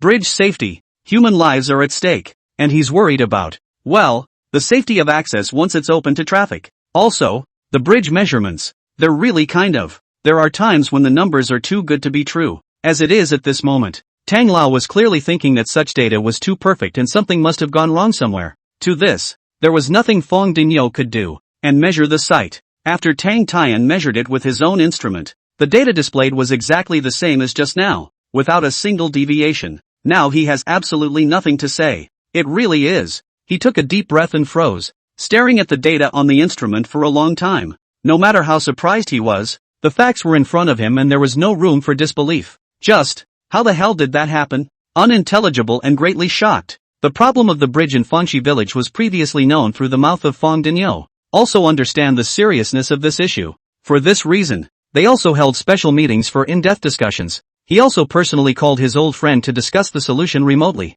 The agreed solution was, acquiring screws from a major manufacturer for reinforcement and stabilization might fix it. If that's not possible, you'll have to customize the screws from the Baja country. But this problem, which caused them bridge experts immense headaches, was solved so easily? No big factory screws were used. There is no customization to the Baca kingdom. The screws used are produced by Fangxi village itself and have not yet obtained a production license. And, not only was the problem successfully solved, the data was perfect. It's a much better performer than the big factory screws. Dan Tian was a bit bewildered. It's something that's not right anywhere, but it turned out to be right. He returned to his original position and walked over to Liang Qinghe. Looking at the young poverty secretary, I wondered for a moment what his name was. It was Fong Dinyo who saw where the situation was and hurriedly introduced it. Elder Tang. This is Secretary Liang Qinghe Liang of Fangxi village. Tang Tian nodded his head, wistfully and inexplicably asking in a different tone. Secretary Xiao Liang. You screw.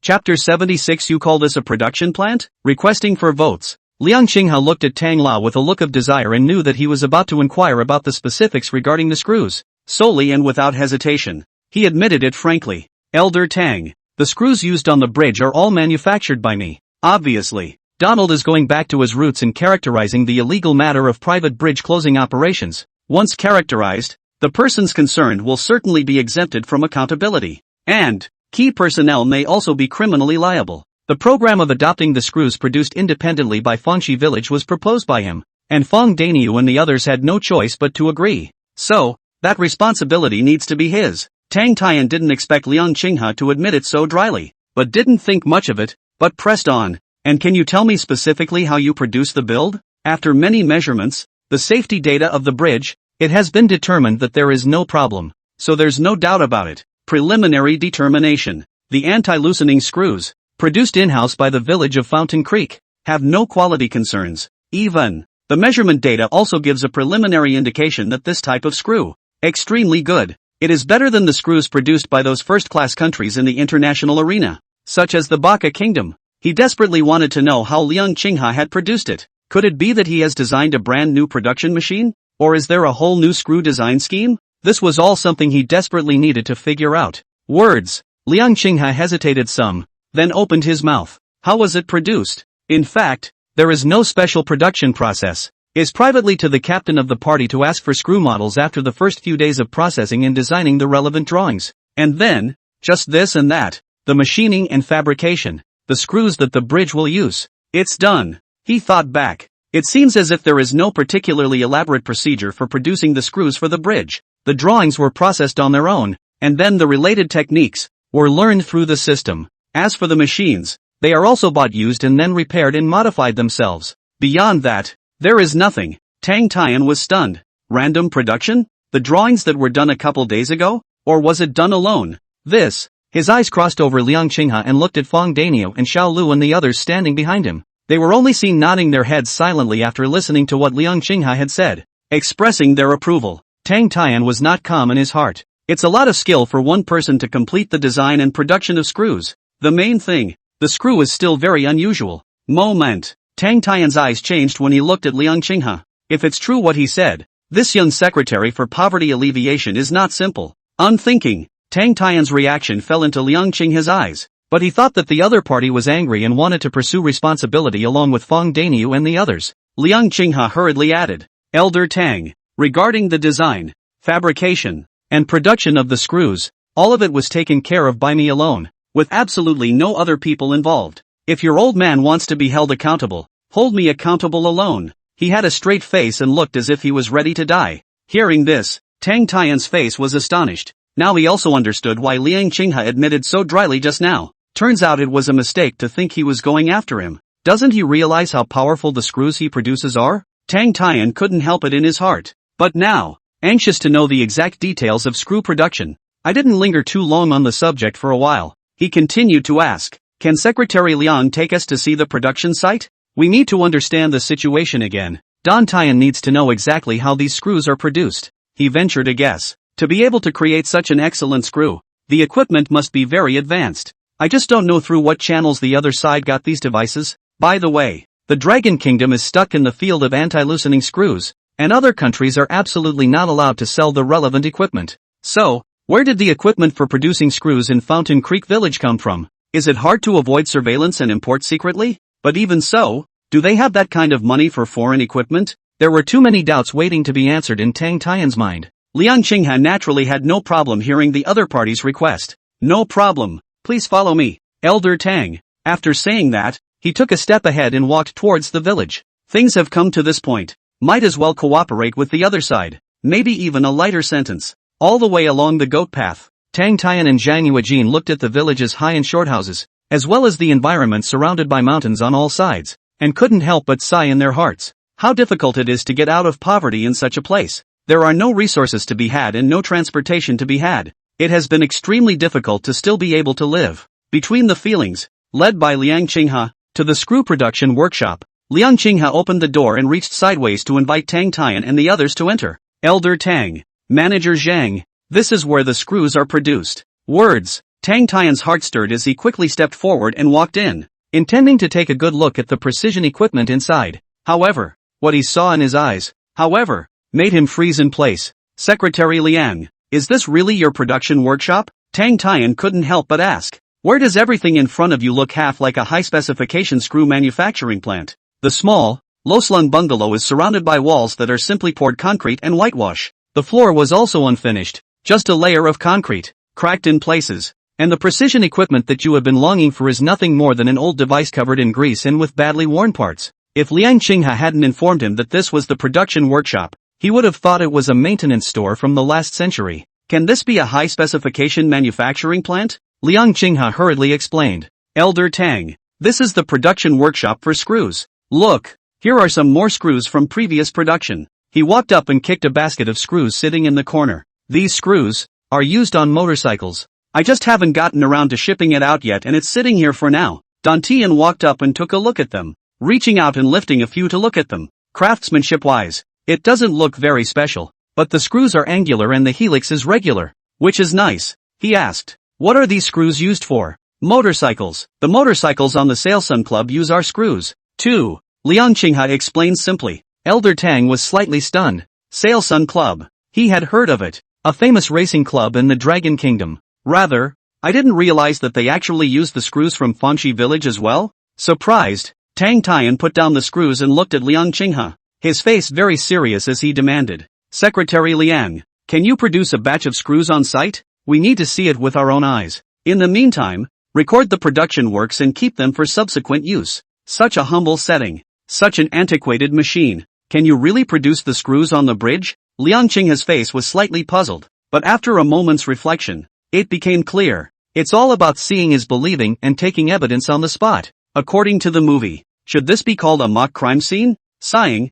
his face was helpless. Strike that, too. Now that it's happened, it's better to play nice with it. Confession is lenient. Resistance is strict. I hope Tang Lao will look at the face of his cooperation and seek leniency from his superiors. A year less sentence is a year. He nodded in agreement. Okay, then I'll simply show it live. Chapter 77 Secretary Liang. A great achievement. In a small workshop, Liang Qinghe agreed to Tang Lao's request and began to operate. He started the machine with familiarity, then placed the materials into it one by one in his own order, then set the program to automate the process. Elder Tang's eyes did not blink, taking in all of Liang Qinghe's steps. He had observed the production process of a large factory, and Liang Qinghe's current operational steps were not very surprising. Even the big factories operate their processes more professionally than he does. The only thing that puzzled him a little was that during the production process, Liang Qinghe had many seemingly insignificant actions. For example, fine-tuning blade angles, CNC temperatures,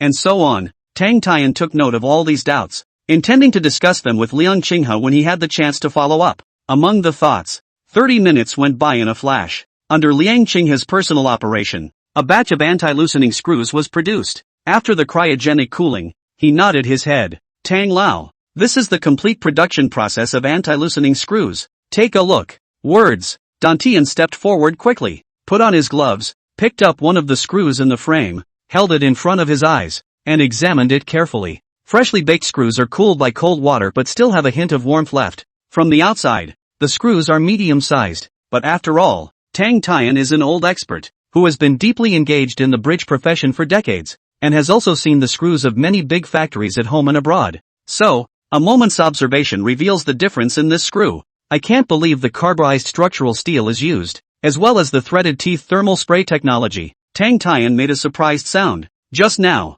he only thought about watching the production process, but neglected to mention the screw-making material expected synthesis technology. The so-called carbonized structural steel is selected low-carbon alloy steel, quenched and tempered at a low temperature below 250 degrees Celsius, so as to obtain low-carbon martensite. At the same time, in order to improve the surface wear resistance of this type of steel, as well as the resistance to loosening, it is necessary to increase the carbon content of each surface layer. Therefore, a special process is required to carbonize the surface. Such a technique is common among large manufacturers, but he never expected it. This small workshop of about 90 square meters. Actually, the main thing, the penetrating carbon structural steel technique mastered by Liang Qinghe seems to be simpler and more effective than that of the big factories. Otherwise, with him alone, where can he support the screws on the motorcycle and the screws on the bridge? As for threaded teeth thermal spraying technology, it is also highly technical. The anti-loosening effect that can be achieved varies greatly depending on the level of technology.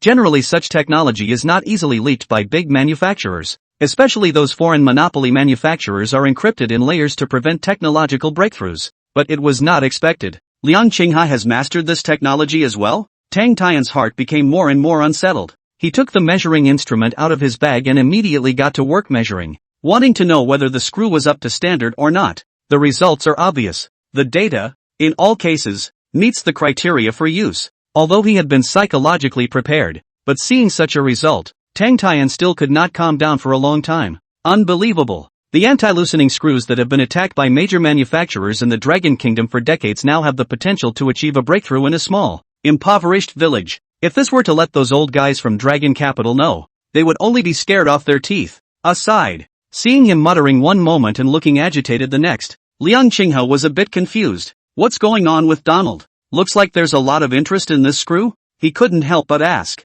Donald, is this screw a big problem? Liang Qinghe also saw that Tang Lao measured again and again. He reckoned that there was a problem with the production quality of the screws. It's hardly inevitable. After all of his equipment was scrounged secondhand and then modified twice. So naturally it can't be compared to new equipment. Liang Qinghe estimated it. The current yield rate was only about 90%. So he guessed if Donald had gotten the 5% of inferior products? Liang Qinghe's words pulled Tang Lao back to reality. He looked at Liang Qinghe, thought for a moment, and frowned. The screws are a big deal. Exactly how? Still need the headquarters side, unified judgment. So, I need to take your screws and make a trip to headquarters to convene a meeting and hold an expert seminar. He alone doesn't get to say how these screws actually work. It still needs to be seen by those old guys, as well as old professors from several major research labs in the country, and tested in the lab before we can know. But, I don't think the deviation will be too great. Thinking about this, Tang Lao's heart was on fire.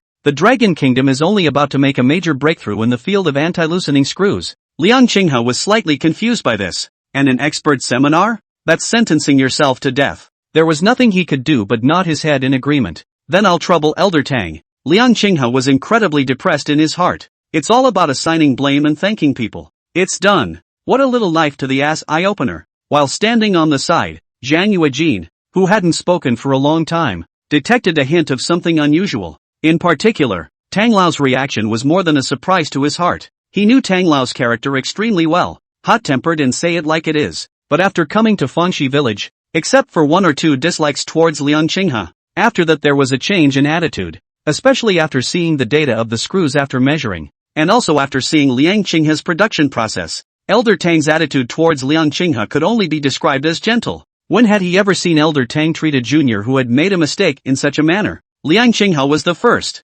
This anti-loosening screw, is it really that unusual? Zhang Yuejin pondered in his mind. Although he was the manager of the Zhang province branch, he was not very proficient in these professional aspects. How exactly is this screw? Zhang Yuejin is cloudy and cannot figure it out. But Donald's reaction doesn't lie. The screws in Fangxi village are already in Donald Trump's eyes no matter what. Fang Daniu was now completely messed up. He was all ready to be scolded by Tang Lao. But as a result, up to now, Tang Lao's mind was all over the screws, oblivious and completely unconcerned about him as the first main person responsible. Fang Daniu was tempted to open his mouth and ask Screw what was going on. Is it very impressive? Or is it just a big mess? But he froze and didn't dare to open his mouth to ask, fearing that Tang Lao would really send him in a fit of rage. I have an old man and a young man of my own. Get in there. The house is going to fall apart. Nowadays, Elder Tang did not characterize this matter, so there might be room for maneuver. Besides, looking at Tang Lao's reaction, he was probably interested in the screws in Fangxi village.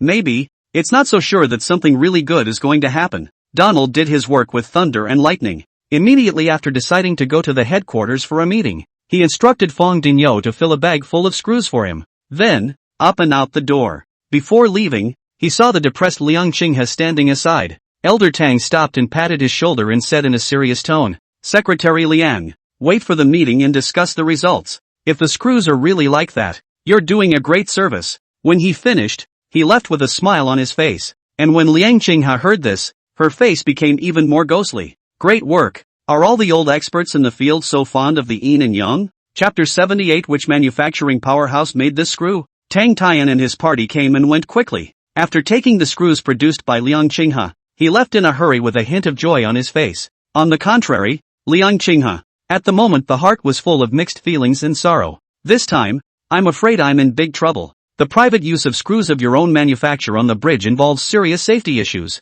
Once the higher-ups are held accountable, coupled with the evidence, a few years of packaged food and shelter is only to be expected. Sigh, waving away the thoughts in his head, Liang Qinghe was no longer depressed. Better hurry up and produce more screws for motorcycle models while there is still some time left. Since they can't be used on bridges, motorcycles are always okay, right? Think about it. He forced a smile at Fang Daniu. Captain Fang, I've implicated you this time. Don't worry. I'll try to cooperate with the subsequent investigation and take the blame. If there was no repeated request from himself, Fang Daniu's construction team, too, would never have started without authorization to carry out the closing operation. Counting on it, he was considered to have suffered an undeserved disaster. Hearing his words, Fang Daniu waved his hand, unimpressed. Secretary Liang is overstating it. Where is the implication? Everything you did was for the sake of Fangxi village, and even if the higher-ups want to pursue the blame, they will be lenient. Besides, there's no guarantee of recourse. The smile on Tang Lao's face as he left was captured by Fang Daniu, and Tang Lao's attitude towards screws from the beginning to the end was also very suspicious. If they really wanted to hold them accountable, they would have already had them taken away and temporarily controlled. So why would they still have to go to Longdu for a meeting? He ventured a guess. Perhaps the truth is not as Liang Qinghe thought. Liang Qinghe knew he was comforting himself. With a smile and a few brief words of courtesy, he turned away and began to continue working on the motorcycle screws. Fang Daniu saw this. Knowing that he was in a somewhat bad mood right now, he didn't bother and quietly left. The other side. After leaving Fangxi village, Tang Tian got into a special car and headed straight to the airport. On the way, he dialed the others. Bureau Shin. I'm on my way to Dragon Capital. Please organize an internal top-secret meeting at 3 o'clock in the afternoon. There's something major to report. Old Qin. At 3 o'clock in the afternoon. The infrastructure department will meet. Instructor Liu. Do you have time this afternoon? There's a meeting at 3 o'clock in the conference hall of the Dragon Infrastructure headquarters.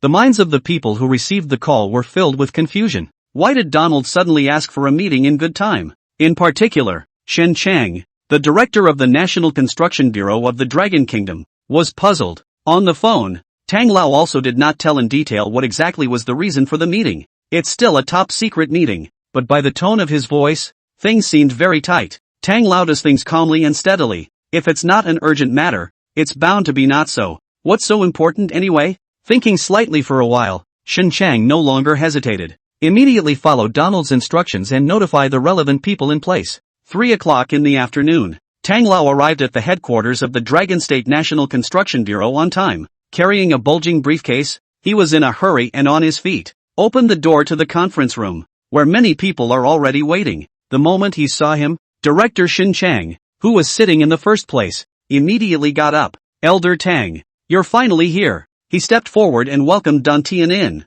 inviting him to sit in the first seat down and to the left. Across the room, Qin Jiangwo let out a flirtation. Old Tang, you told us to come over for a meeting, but you yourself are late. Qin is an expert in the field of bridge design and construction and has been deeply involved in the industry for decades, and he has been dealing with Tang Tian for even more decades, so they are very familiar with each other. When he heard that Tang Tian was going to hold an emergency meeting, he rushed over without stopping. After all, he was very familiar with the character of this old friend. One would never be in such a hurry if it wasn't very important. I just don't know. What the hell is going on? In the past, Qin Jiangwo such a joke, Tang Tian will inevitably top a few sentences. But now, after he sipped his tea, his face was serious and slightly apologetic. There was a little delay on the road. Sorry guys. The jocularity on Qin Jiangwo's face gradually faded away, and instead, a serious color surged up. Looks like old Don's got a lot going on today. He had a dark guess in his mind. Sitting on Tang Tian's right-hand side,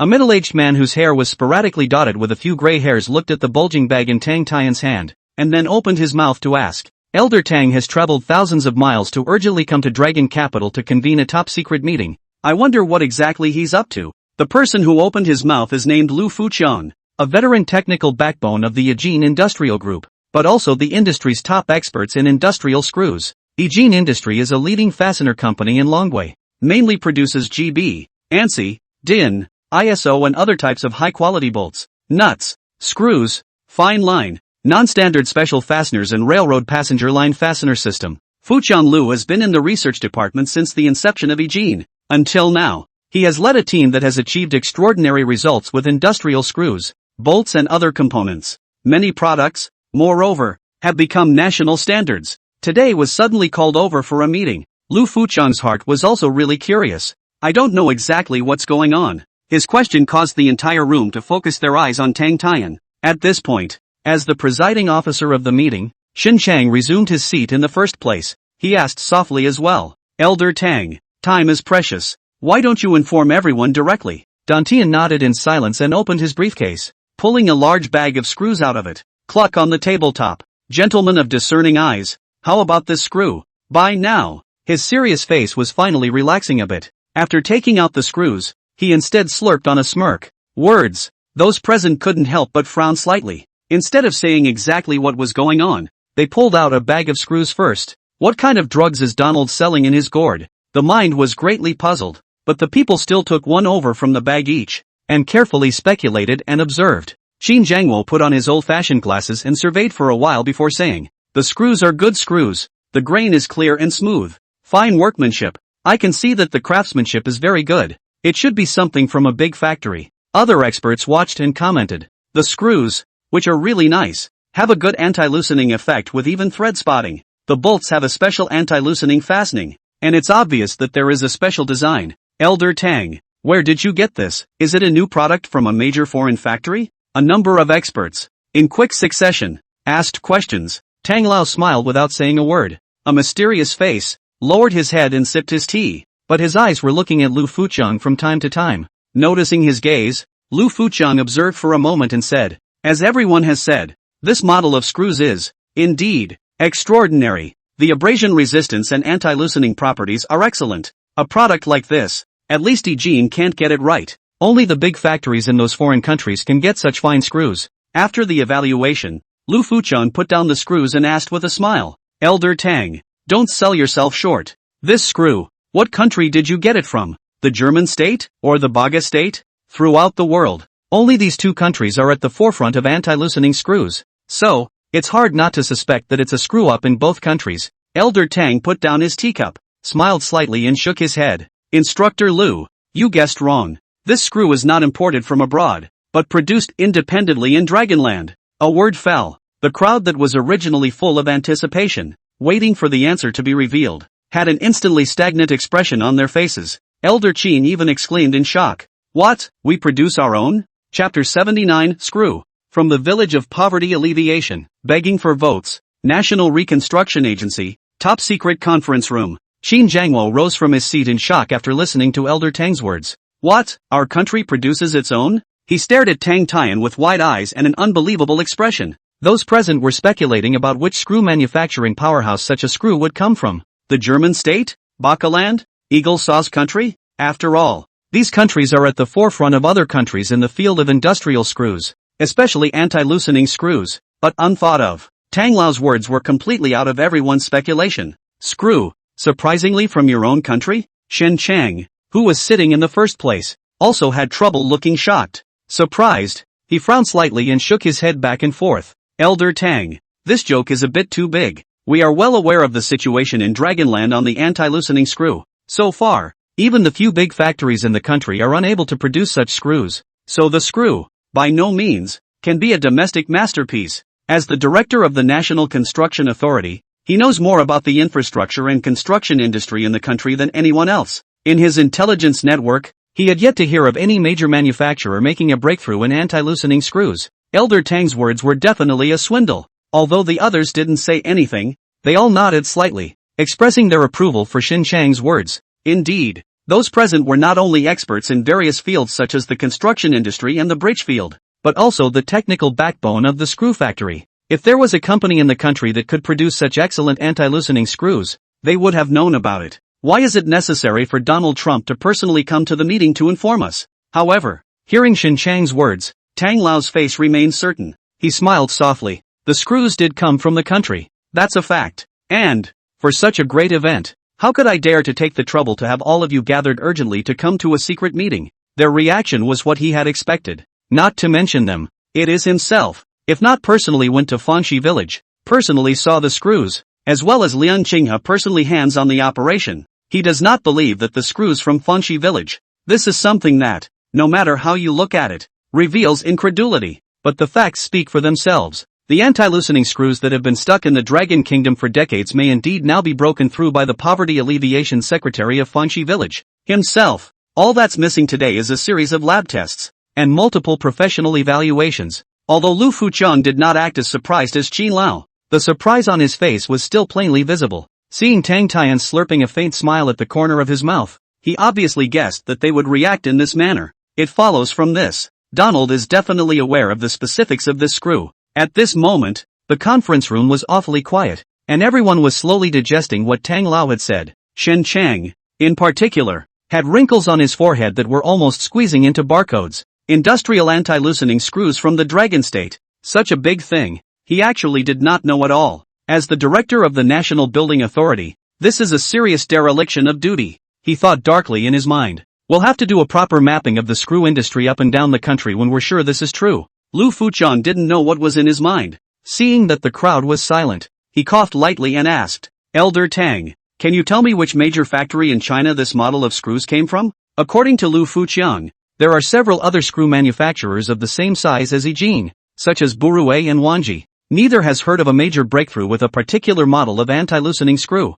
So, he was really curious as to which manufacturer this model of anti-loosening screws Tang Lao took out came from. Lu Fuqiang's words pulled the crowd's thoughts back. Shen Chang, Qin Jiangwo and the others looked at Tang Lao, waiting for his reply. Tang Lao took a light sip of tea, then put down the teacup and said in a flat tone, People seem to be taking my words as if there is some misunderstanding. I never said from the beginning that this is a product of a major domestic manufacturer. He smiled faintly and raised his head, his eyes scanning Xin Shang, Qin Jiangwo and the others before lingering on Lu Fuqiang's face for a moment as he continued to speak. People may not believe it when I say it, and may even find it absurd, but I'm going to tell you the real situation. These screws, they're made in Fountain Creek Village. By the way, Fanxi Village is a national key village designated for poverty alleviation. The words fell. The crowd in the conference room, You look at me. I look at you. Full of questions. Shen Chang? Richie Lu? This anti-loosening screw, which can rival the world's leading manufacturers,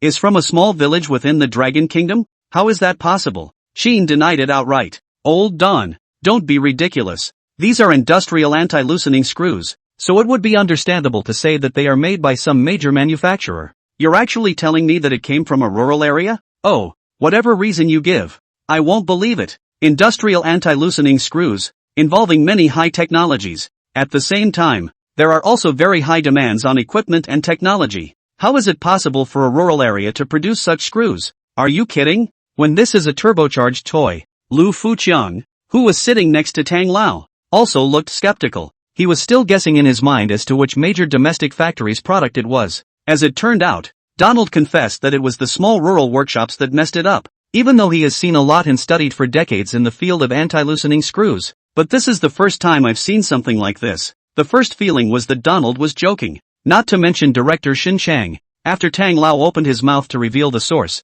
he shook his head, pressing his disbelief. He pressed his hands vainly, signaling the crowd to be quiet, then looked at Tang Lao and asked after him, "Don't joke about it, Elder Tang. We all want to know the exact source of this anti-loosening screw. I hope Elder Tang will tell us in detail. Such a screw, if it is from a large domestic factory, then the Dragon State in the field of anti-loosening screws, to set sail and start a new chapter." He desperately wanted to know which major factory it was. However, Tang Lao smiled bitterly and shook his head. Knowing that the crowd didn't believe the result, he had to tell them everything that happened in Fanshi village, picking and choosing the highlights. "Gentlemen, that's how it happened. Not that I'm joking, but that's just the way it is. If I hadn't seen it with my own eyes, I would have trouble believing it." Taking a long breath, the bitterness in Tang Lao's heart that had been pent up for a long time finally dissipated a lot after uttering these words, whether they believe it or not. But nowadays the whole picture is made clear. Next, it's up to them to accept it and the subsequent validation.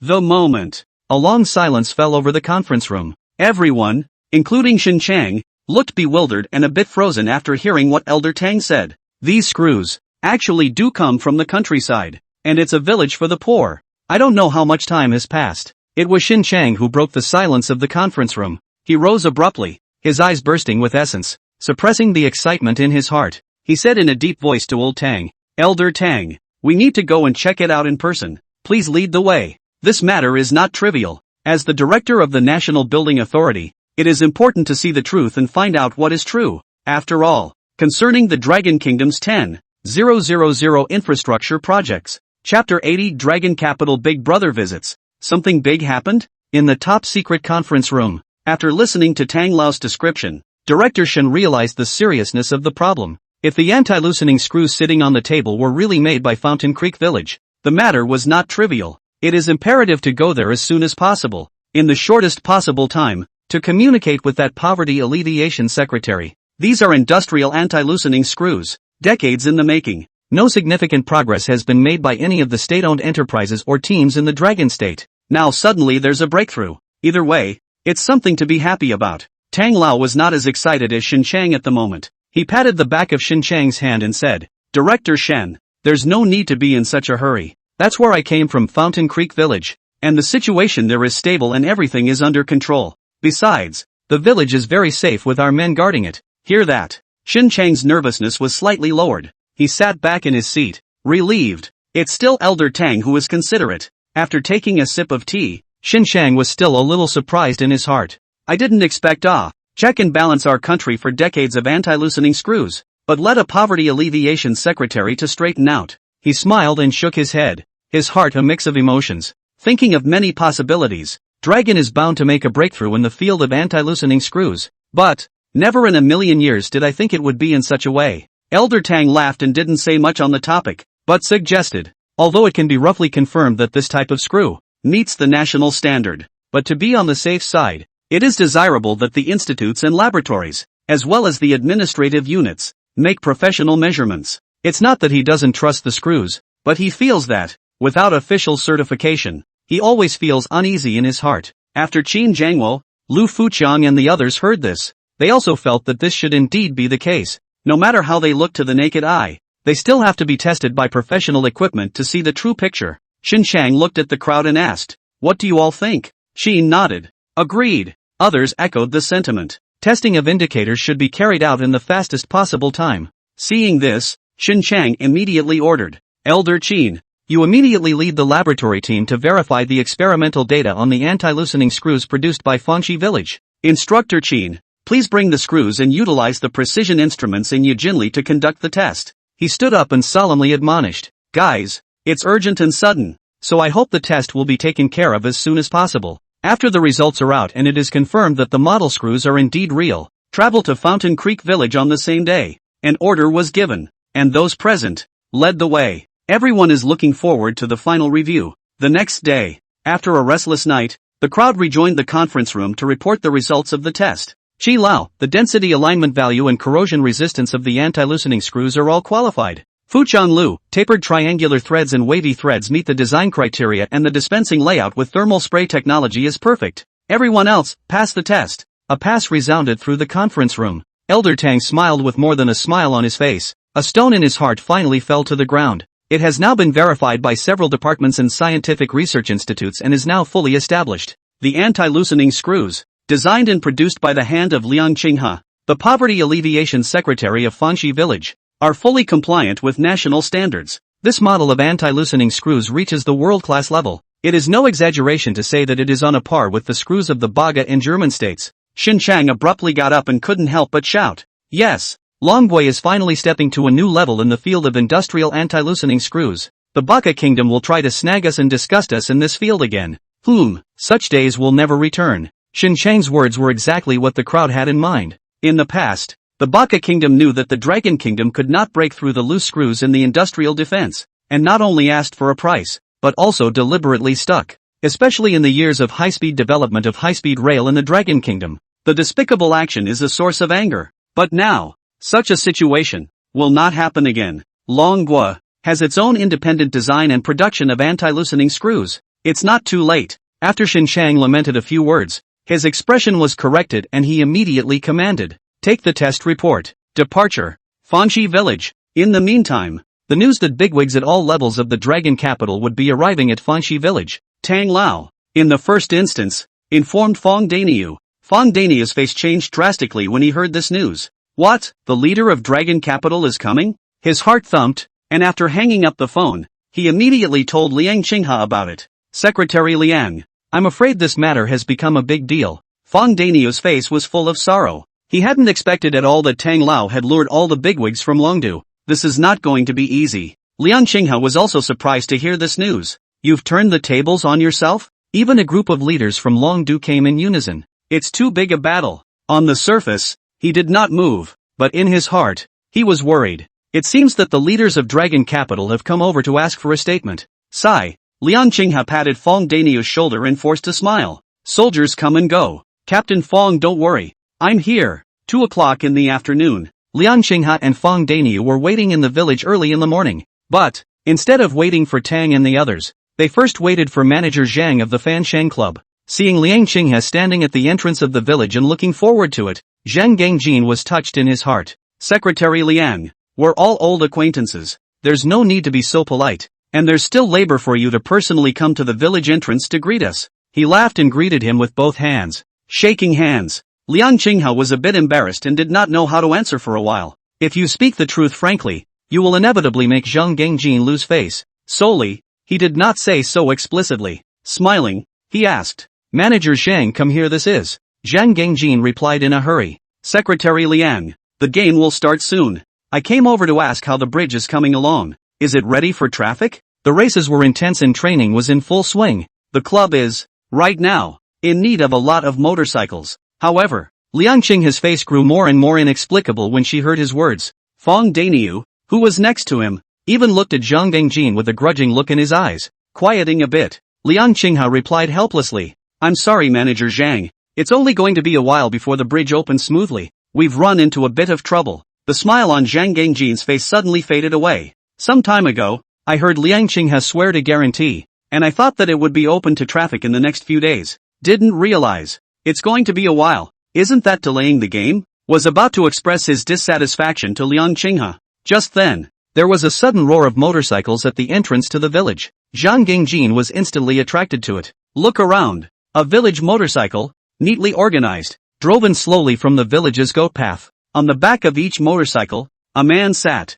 some in suits, some with gray hair. That identity, at a glance, is not simple. Zhang Gangjin couldn't help but ask, Secretary Liang, who are these people, what are they doing here? Liang Qinghe replied without turning his head back and without looking back, leader of the dragon capital. As for what they're here for, I'm afraid they're here for accountability. Zhang Gangjin froze, eyes wide. He looked sideways at Liang Qinghe. Accountable? What did Secretary Liang commit? Chapter 81, Thousands of Miles to Chase Quaquan. Face-to-face Quaquan Group? Fangxi Village. Village entrance. Zhang Gangjin froze when he heard Liang Qinghe's words. The leader of Londo came over to be accountable? How big of a crime does that have to be? He asked weakly. Secretary Liang, take the liberty of asking, what have you actually done? Usually their clubs are emboldened by a fire department critique and criticism. Now Liang Qinghe has lured all the bigwigs from Longdu over. Is this breaking the ice? Liang Qinghe replied with a bittersweet remark. It wasn't much, just an unauthorized order to get them to close the bridge before they did. Zhang Gangjin immediately sucked in a breath of cool air. The gazes that looked at Liang Qinghe changed. Unauthorized ordering of bridge closing operations. It's not a big deal, is it? Zhang Gangjin didn't know what to say for a moment. He also planned to come over to urge the bridge progress. But now he heard Liang Qinghe's words. That thought dissipated in a flash. Still rushing. If you do, people will be lost. Usually look at Secretary Liang harmless. A well-mannered look. I didn't want to do something so reckless. It's true that you can't tell the difference between a man and a woman. Such a thing was something he couldn't do even if he was given 100 guts. Only Secretary Liang, who had just graduated not long ago and was a freshman and a senior who was not afraid of tigers, dared to do so. Looking back, to think that everything Liang Qinghe did was because of his motorcycle. Zhang Gangjin felt some guilt in his heart. Secretary Liang, is there anything I can help you with? He observed. Most of the people who came from Longdu were at the leadership level, but the police officers, who have the power to enforce the law, did not come. So, they came over only to find out what was going on first. Perhaps he could even do some favors to relieve Secretary Liang of some of his troubles. However, Liang Qinghe shook his head. Thanks to Manager Zhang's kindness, it's not necessary. Things have come to a point where they can't be undone. If he got more people involved, it would backfire on him, which he didn't want. The two exchanged quiet words as they did so. The motorcycle stopped at the village entrance, and Tang Lao and the others saw Liang Qinghe from afar. Just as soon as he got out of the car, he greeted the crowd and hurried toward him. Seeing this, Liang Qinghe greeted him while giving an explanation. Manager Zhang, whatever happens later, don't say anything. I'll take the blame for this alone. After saying that, he walked forward quickly. When Zhang Gangjin heard Liang Qinghe's words, his face changed slightly, and his heart was filled with mixed feelings. At this point in time, Secretary Liang is still thinking about them and the villagers of Fangxi Village. Such a poverty alleviation secretary is a real parent official. It was no wonder that the villagers of Fangxi Village trusted Liang Qinghe so much that they chose to follow whatever project they developed. Good man. Secretary Liang deserves the big words serving the people. Thinking for a moment, Zhang Gangjin gritted his teeth and followed. Secretary Liang did the wrong thing, but the intention was good. I just hope that the leaders coming from Londo don't simply play by the rules. Liang Qinghe wore a smile on his face and took the initiative to reach out his hand, making a gesture to greet him. At this point, Elder Tang smilingly introduced Qin Chang, Qin Zhangwo and the others. This is Secretary Liang of Fangxi Village. He then introduced himself to Liang Qinghe. Secretary Liang, this is Director Shen of the National Construction Bureau. This Elder Qin, the bridge professional expert. Tang Lao came to Lu Fuqian's side and introduced again. This is Instructor Lu from the Yijin Group. Liang Qinghe didn't know why Elder Tang had a kind face and took the initiative to introduce these bigwigs to him though. But still, with a respectful face, he shook hands with them one by one. Hello leaders, it's been a long journey. Let's go back to the village and rest first. Liang Qinghe was terrified. Any of these bigwigs, just any of them, that's something you have to see on TV. I didn't expect to come together today. There really doesn't seem to be any wiggle room in what you've done yourself. The mind thought so, but on the surface, as always, nothing happened. He made a show of taking them to the cold house to recuperate. Unthinking, Director Shen of the NRA waved his hand in rejection and stepped forward, looking up and down. Halftime, a sudden smile and a compliment. Secretary Liang, I've heard all about you. For the sake of poverty alleviation in Fangxi Village, he is dedicated and exhaustive. A good public servant of the people. Above all, you have also made outstanding contributions to the industrial development of our country. Secretary Liang, you've gotten a big credit this time. Shen Chang patted Liang Qinghe's shoulder, his face filled with admiration. Initial meeting. Liang Qinghe gave him a good first impression. Be humble and respectful, being calm and collected. Even in the face of their group of leaders, there was no timidity or nervousness. That alone is very good. It is no wonder that we can independently develop and produce anti-loosening screws that are comparable to world-class ones. Director Liu also nodded and praised. Secretary Liang is so talented at such a young age that it's a bit condescending for him to serve as the Secretary of Poverty Alleviation. Qin waved his hand and retorted. Instructor Liu, I don't agree with that. Gold always shines, and talented people can do great things, no matter what industry they're in. Secretary Liang is such a person, doing a good job of helping the poor and also adding to the development of the country's great cause. This is a rare talent in our country. Qin Jiangwo laughed. The gazes of the crowd all fell on Liang Qinghe. The moment. As the main character of the scene, Liang Qinghe was a bit confused. Didn't Tang Lao invite the leaders of Longdu over to hold himself accountable? Why were they all looking at themselves with smiles on their faces and the expression of an old husband looking at his son-in-law? As soon as he opened his mouth, he was lavishing praise. Is this the way accountability should be programmed? Those who don't know think that they launched a live face-to-face quack group chat. Zhang Gengjin, who was standing behind Liang Qinghe, was also filled with uncertainty. Didn't Secretary Liang say that these leaders are coming over to pursue responsibility? Look at what's happening now. One is smiling happier than the other. One has more attitude than the other. One boasts more than the other. Where is this chasing? This is a 1,000-mile pursuit of a quip. All ran into the village to praise people. Does Secretary Anthony Liang have any misunderstanding about pursuing responsibility? Seeing that several bigwigs were chatting about Liang Qinghe with interest and exchanging words, Zhang Gengjin gently patted him on the back, asked softly, Secretary Liang, what's going on here? Things were going in a different direction than he had imagined. He also planned that when these bigwigs shelled Liang Qinghe, he himself would bravely stand up and defend him. But now, it seems like it's not needed at all? Liang Qinghe sniffed and shook his head. I don't know. He himself knew exactly what was going on. Little heads, big question marks. These big men came up and gave him such a big compliment that they made him blush. It's embarrassing. But, looking at this situation now, it seems that these bigwigs from Dragon Capital came over, not to find trouble for themselves, and said he got a lot of credit. When did he take credit for it? Why doesn't he know? Liang Qinghe's heart is full of doubts. Chapter 82, Is the Screw That Powerful? Fangxi Village. Village entrance. Several leaders from Longdu were smiling and discussing with interest. Donald glanced at it without thinking. However, he saw Liang Qinghe was standing aside with a puzzled face, and, looking at that look on his face, it seems like the smile is a little far-fetched. Seeing this, Tang Lao was instantly a bit puzzled. Normal people can't even be happy when they're complimented. How come this young poverty alleviation secretary of Fangxi Village had such an odd face instead? Then he looked at Fang Dinyo standing beside him, and although he was compensating for a smile, he seemed to be a bit nervous as well. I still glanced this way from time to time. It's like a kid who's made a mistake and is worried about his parents finding out. Seeing this scene, the doubts in Tang Lao's heart suddenly dissipated and he came to a sudden realization. These two silly people, they didn't think they were here for accountability, did they? Donald remembers the last time he learned that the bridge at Fountain Creek Village was privately closed. Arriving here in a rage really did scare Fang Dania to death. At that time, although Liang Qinghe was not too nervous, he had been worried about how he would be dealt with. It's been days, are they still in fear? React. Elder Tang looked at Liang Qinghe with an odd expression on his face, wanting to speak. For a while, he was a bit weepy, yet he found the character of the young poverty relief secretary adorable. Seeing Tang Lao's eyes looking over, there were still a few inexplicable strangeness in his expression. Liang Qinghe unnaturally averted his gaze, only to feel a little uncomfortable all over. The doubts in his mind increased. Seeing this, Tang Lao laughed and had no intention of hiding it any longer, but he didn't point out the other party's mind in public. Open the door. Secretary Liang, back to business. We came to your Fangxi village this time, mainly because we want to reach a cooperative project with you on anti-loosening screws. As the words fell, Liang Qinghe was stunned and froze in place. Anti-loosening screws cooperative program? Before he could react, Shen Chang, who was on the side, also smiled and agreed. Yes, Secretary Liang, you really gave us a great surprise with this screw. Not only did all the tests fully meet the standards,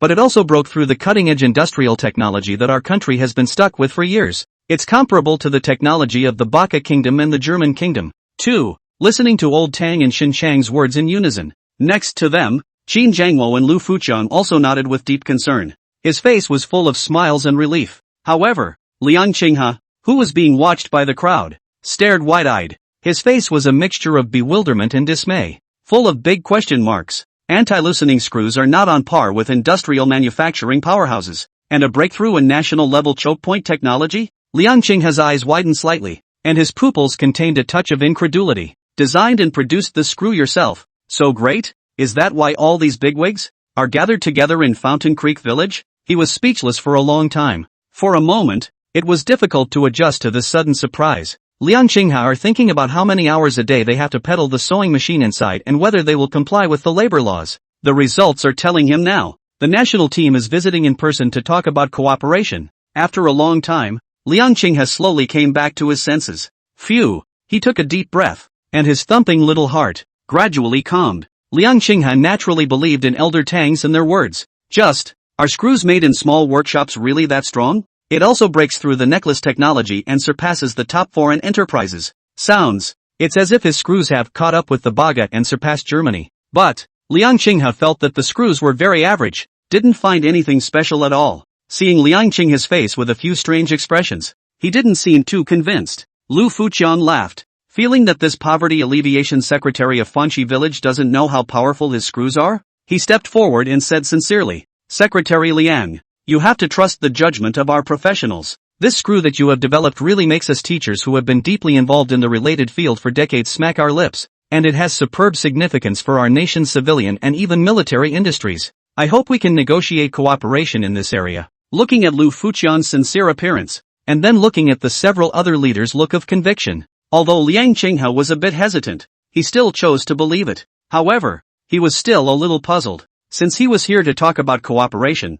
why did Tang Lao look like he was coming to accountability in anger before? That amazing array and oppressive aura. It made Liang Qinghe think that he had committed a heinous crime. Oddly scary. After things were clarified, Fong Daniu, who had been trembling and didn't dare to speak much, was now breathing a long sigh of relief. An inexplicable mood ensued. Nice guy. Just saw this large group of Londo leaders arrive. His mind was buzzing, even thinking about the presentation. Who knows that people are not only not here for accountability. It also said that the anti-loosening screws developed by Liang Qinghe had broken through the neck-breaking technology of the Dragon Kingdom. You want to talk to Fountain Creek Village about a partnership? Fong Daniel wiped away the cold sweat on his forehead with palpitations. The mood became excited and happy. Putting aside the shock of these days, this is a full-blown joy in front of us. Since the screws are fine, that means their bridges are fine. As he was floating around, a hand suddenly reached out behind Fong Daniel and hesitantly patted his shoulder. Turning his head, he saw that it was the manager Zhang of the Fanshan Club,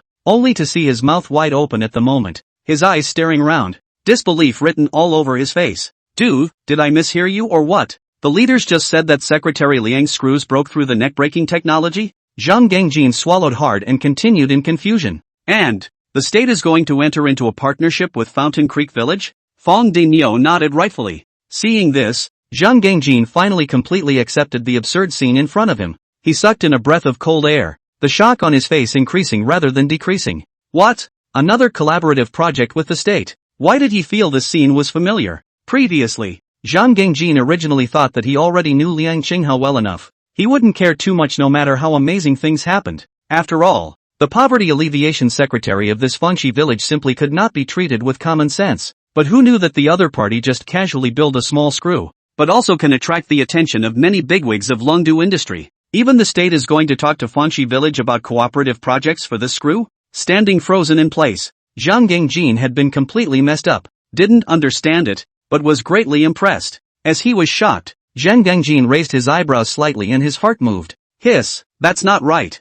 If the state really has reached a cooperation with Fanxi village on this screw technology, wouldn't that mean that their club motorcycles use national-level technology? Thinking of this, Zhang Gangjin became excited. I didn't feel anything before. I only thought that this kind of screw given by Liang Qinghe was very good. But today, he kind of completely understood the gold content of the screw. In an instant, Zhang Gangjin's mindset changed. His eyeballs darted around for a moment, and the corners of his mouth couldn't help but curl into a delighted smile. The screws have been upgraded, so wouldn't the gold content of their sales club engines be higher as well? Even business marketing can be done based on this afterward. Even every screw in a Fanshawe Club race car is made with nationally recognized technology. Doesn't that gimmick and pushiness just pull full circle? Then wouldn't they sell all kinds of racing cars from the Sailshan Club straight off the market? Zhang Gangjin took a deep breath and his eyes brightened up. His eyes looked towards Liang Qinghe in anticipation. Chapter 83 Voluntary Response to the National Call. A few moments later, Liang Qinghe slowed down from his initial surprise and astonishment, raising his head to face the eager gaze of Elder Tang and the others. He didn't respond immediately. Just laugh. This isn't a place to talk either, so why don't you move to the humble abode for some tea? Shall we talk more in detail about the anti-loosening screw cooperation program? Liang Qinghe's words fell. Elder Tang as well as Shin Chang and the others nodded their heads in agreement since there was nothing wrong with it. Afterward, the group was led by Liang Qinghe towards his home. Looking at the back of Liang Qinghe who was walking ahead, Elder Tang and Qin Jiangwo glanced at each other and nodded with smiles in unison. Between eye contact, there was a hint of appreciation in his gaze. The two were obviously thinking of the same thing. Being in a high position for so many years, Tang Tian and Qin Jiangwo have seen many young people. Some of them were even nervous and sweaty at the sight of them. If they were to know that the country was going to talk to them about such a big cooperation project, they would probably stutter in their speech. But this young poverty relief secretary from Fangxi village, not only are you able to be comfortable in their presence, but you are also able to keep a clear head. The genus is rare. Liang Qinghe, the so-called move to the humble abode to drink a cup of tea words, obviously is to retreat to advance. It both gives you more room to maneuver and leaves room for long periods of reflection. It is no wonder that he was able to gradually support the remote and half-dead Fangxi village. Seeing that the line is talking about changing the place of exchange, Zhang Gangjin was slightly stunned. After a moment's hesitation, he followed suit. While aware of the confidentiality involved in such national-level collaborative projects, however, Zhang Gangjin was anxious to understand whether Liang Qinghe would agree or not, and could not care about this much for a while. After all, whether or not this cooperative project can be negotiated also relates to the future sales of their club racing cars. However, if one of these bigwigs gave the word, he would of course have no choice but to leave in disgrace. After all, no matter which one of them, Zhang Gangjin cannot afford to mess with. The group talked and laughed and soon arrived at Liang Qinghe's residence. After greeting the crowd and seating them individually, Liang Qinghe first brewed a pot of hot tea and then poured tea for everyone. At this time, Shen Chang, who had already waited all the way, smoothly asked, "I wonder how Secretary Liang has considered it." As soon as these words came out, the gazes of several Tang Lao people who were holding teacups in their hands and were sipping tea lightly with their heads bowed suddenly looked over. Even if they don't say so, they actually take the matter of the anti-loosening screw cooperation program very seriously. Now that Shin Chang had mentioned it, there had been a flurry of sideways glances. True, several of the leaders are leaders in their respective fields, and have seen great things over the decades, but in the face of this young cadre of poverty alleviation in front of me, the heart is also inevitably a little nervous. After all, the screws in his hand were a breakthrough in the neck-breaking technology that had been in the Dragon Kingdom for many years. It was even enough to affect the industrial landscape of the entire Dragon Kingdom. Compared to several leaders, Zhang Gangjin, an outsider on the bright side, had even slightly brighter eyes, full of anticipation. He didn't even drink the tea that came to his mouth, and looked at Liang Qinghe with unblinking eyes. The eagerness in his eyes was no less than that of Tang Lao's men. Facing the gaze of the crowd, Liang Qinghe didn't answer immediately, but pondered for a while. It was then answered and picked up. "Director Shen, this is a matter of great importance. Please allow me to think about it for a few more moments. All leaders all the way boat ride is very hard. May as well drink some tea first. Rest. But please also rest assured that I will give an answer as soon as possible." Hearing these words from Liang Qinghe, the old Tang men looked at each other and nodded their heads in understanding. And Zhang Gangjin, who was cowering in the corner and had no say at all. It was a bit of a rush at this point. He frowned slightly, his face complex. What a beautiful thing to be able to work with the state. Maybe the whole village of Fountain Creek can get more resources tilted as a result. This usually always clear-headed Secretary Liang. How to make a mistake at this critical time? I wonder what he's hesitating about.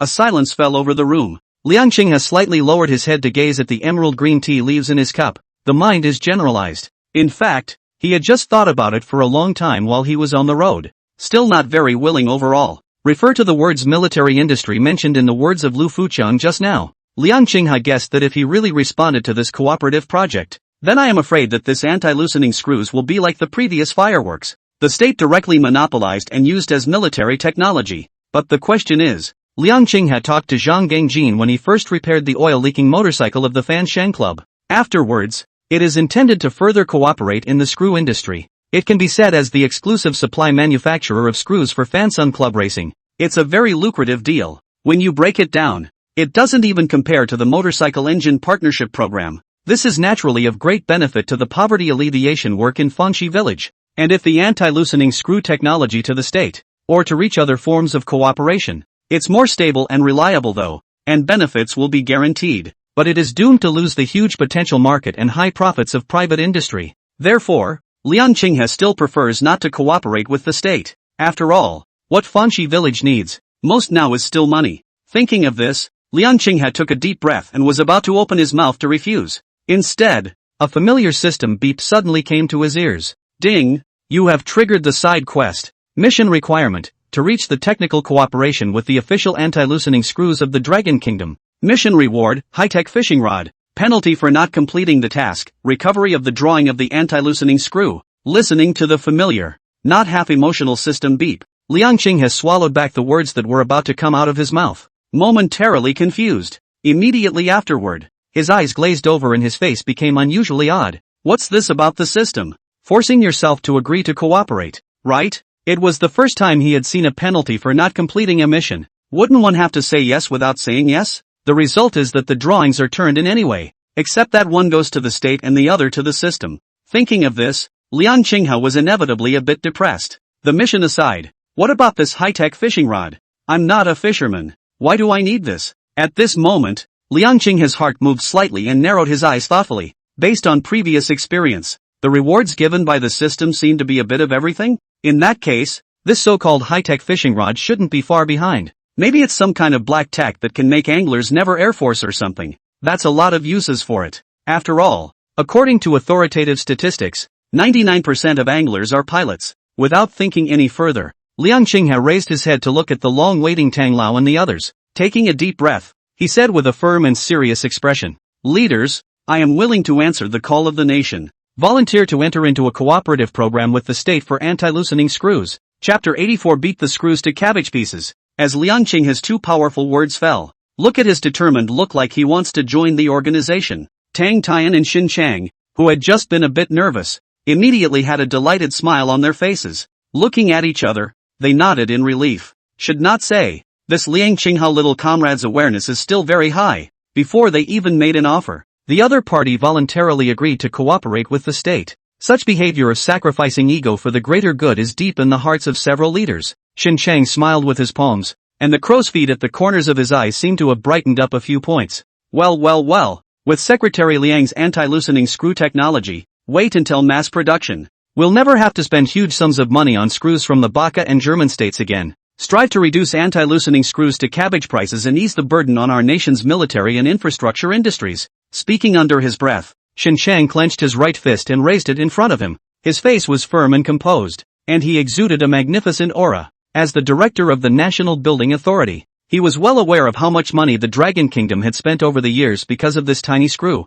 After all, Rokkoku was known to be an infrastructure junkie. There are countless areas where this anti-loosening screw is to be used. The money spent on imports alone is a staggeringly astronomical amount. Not to mention the huge amount of manpower and resources that have been lost in the R&D process over the years. The most annoying thing is that most of this money goes into the hands of the country where the little Japanese son is having a good time. Who let others have the most advanced anti-loosening screws? Hearing Xin Chang's sentiment, Lu Fuqiang also nodded with a smile, added in agreement. Director Xin is right. Not only should we beat the price to the cabbage price and realize complete domestic supply, and try to make it to foreign countries, and to show the Baka nation that has been racking its brains to disgust us all these years. Our anti-loosening screws are nothing to sneeze at. As the words fell, the crowd nodded and smiled in delight. Times are different today. With the high-specification anti-loosening screws developed by Liang Qinghe, the military industry as well as the infrastructure industry of the Dragon Kingdom no longer had to live the kind of life of looking up to others in the past.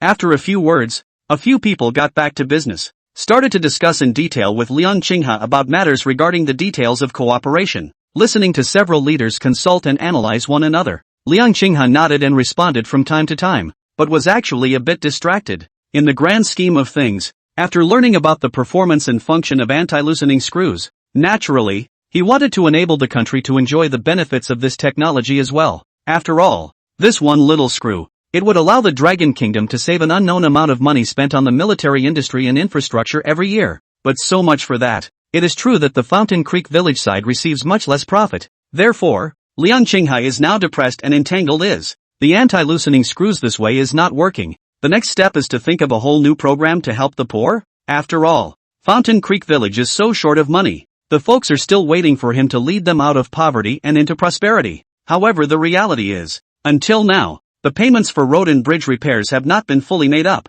I'm afraid a motorcycle engine partnership alone is still a bit of a stretch. In search, the system that hadn't moved for a long time sounded a crisp voice without warning. Ding! Detected host completing mission. Mission reward, high-tech fishing rod technology. Listening to the system beeps echoing in his ears, Liang Qinghe's eyes lit up slightly. Almost forgot. There was also a systematic reward after he promised to cooperate. Based on previous experience, I don't think this so-called high-tech fishing rod can be any worse. Is it possible to use it as a new poverty alleviation program for Fountain Creek Village? Slurping an expectant smile at the corner of his mouth, Liang Qinghe was planning to check it out now. Consider that several leaders are still negotiating the details of the partnership. He still coped casually. Aha, Donald has a point. Yeah.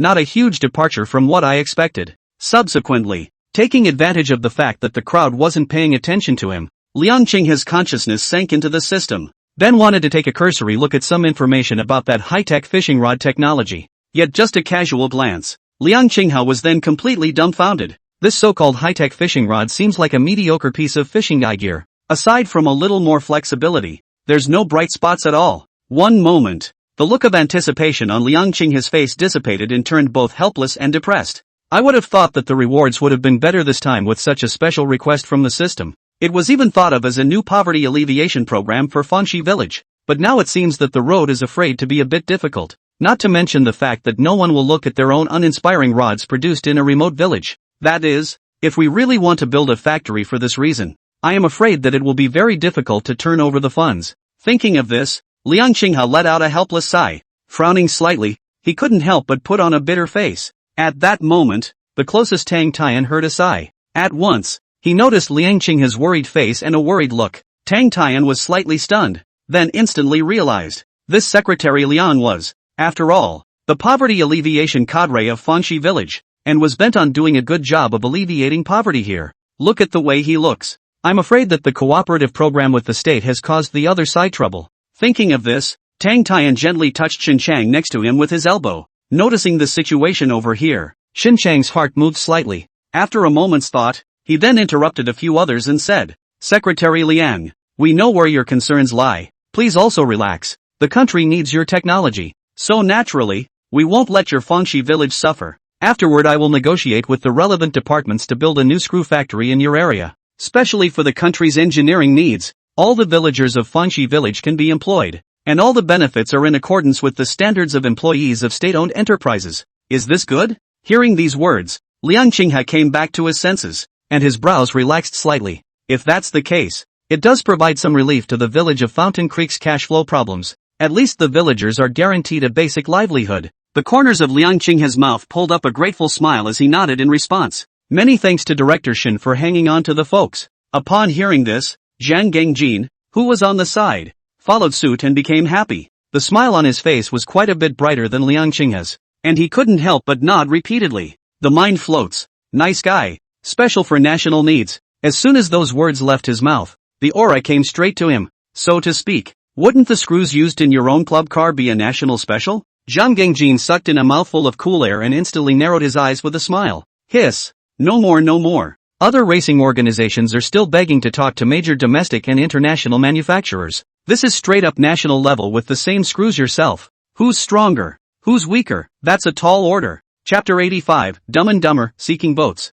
Between the generalizations of his mind, the smile on Zhang Gengjin's face grew wider and wider. Even his body began to sway gently in rhythm. Soon, the commotion over here caught the attention of a group of leaders in the room. They all converged their gazes here, with different expressions on their faces. One moment, the smile on Zhang Gengjin's face came to an abrupt end and he blinked innocently. While embarrassed, some doubts sprang up in his mind. These bigwigs were talking about national issues. What were they doing looking at him? A little transparent guy huddled in the corner? Swallowing, Zhang Gengjin's gaze fluttered and dodged for a moment. I only felt a bad feeling in my heart. Seeing this, Xinchang raised his eyebrows gently, as if he had suddenly remembered something. Turning his head to Liang Qinghe, he asked with a smile, I think I heard old man Tang say that before. Secretary Liang, this anti-loosening screw is still supplied to the Fanchong Club? This statement was made. Looking at Xinchang's smiling expression, Zhang Gengjin's heart thumped for no reason. the jittery feeling intensified. Liang Qinghe glanced at him with an odd expression on his face, then looked at Xinjiang once again. With a slight nod, he answered truthfully, "What Donald said is true. We previously had a problem with oil leaking from the engines of motorcycles contracted by Fountain Creek Village, and after inspecting them, we found that it was due to screws that tend to loosen. I just happened to have this anti-loosening screw in my hand, so I tried to install it and it worked fine. As a result, Manager Zhang had previously negotiated with me about screw-related technical cooperation projects." Listening to Liang Qinghe's exhaustive explanation, several leaders nodded slightly, and the cause and effect were immediately clear. A kind smile appeared on Xinjiang's face. Turning his head to the nervous Zhang Gengjin, his words were directed at Liang Qinghe. "Secretary Liang, the matter of your cooperation with the Sailsun Club on anti-loosening screws. I'm afraid I'm going to have to stop for a while." This statement was made.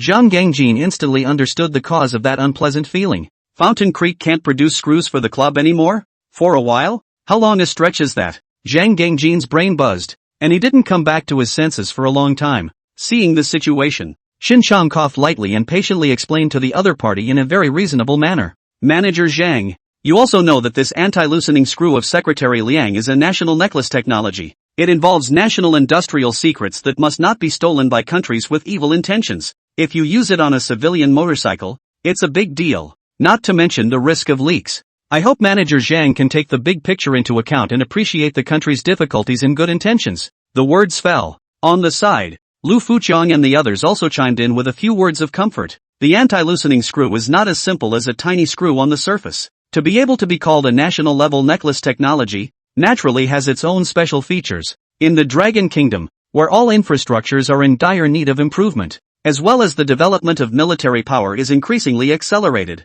such anti-loosening screws are in great demand in many infrastructure projects as well as in the military industry. In the past, when the technology was immature, at one point, the Dragon State had to rely on imports in this regard, resulting in a significant loss of capital. Not only that, among the countries of the world today, the only countries that have perfected this technology are the Baga and the German states. Both countries are making a fortune worldwide as a result. At this juncture, the gold content of the Dragon's ability to master this technology is evident, and that's exactly why. It was the Dragon Kingdom that needed to monopolize this technology and not allow it to circulate freely in the private market. Otherwise, not only is there a risk of leakage, but it may even cause a huge impact on the military industry as well as the infrastructure industry of the Dragon Kingdom. It was also a joint effort by several bigwigs who could make the industrial sector of the Dragon Kingdom tremble when they stomped their feet. The reason why he personally came to Fengxi village to find Liang Qinghe to talk about cooperation. At this point, Zhang Gengjin listened to the exhortations of the many bigwigs.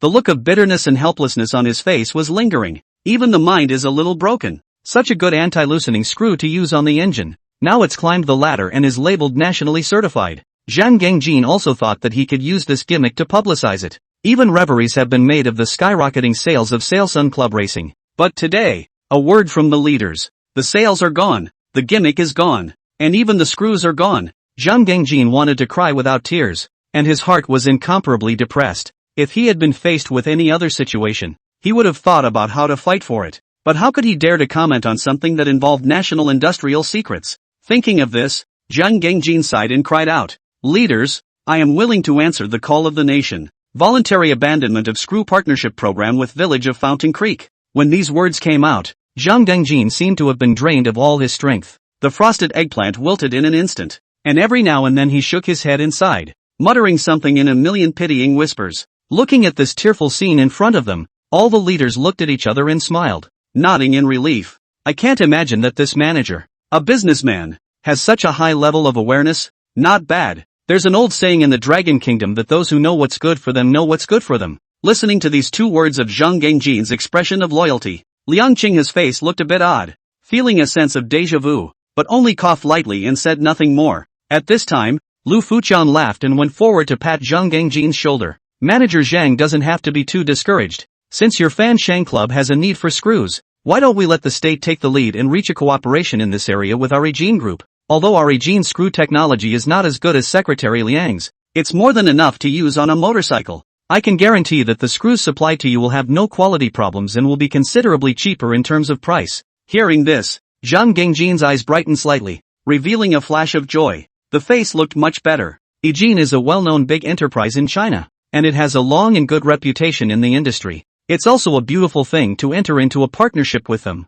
despite the loss of Secretary Liang's state-of-the-art screw technology. But if you can use this to get on the line with the state, there are inexpensive screws available. Seems pretty good too? But why does such a compromise always give people the illusion of exchanging cannons for guns? Anyway, still good to want Secretary Liang's anti-loosening screws. Zhang Gangjin sighed in his heart and looked blearily at Liang Qinghe, intent on a few rants, but in the way of a few leaders being present. Still, the words were hopelessly swallowed. Baby's heart is suffering, but baby doesn't dare to say. Seeing that the matter had been sort of finalized, there was no room for turning around. Zhang Gangjin took a deep breath. Looking up with a forced smile, he agreed. Thank you, Mr. Lu, for your love. And thank you, Mr. Nation, for hanging on to me. Chapter 86, Giving Fangxi Village the Green Light?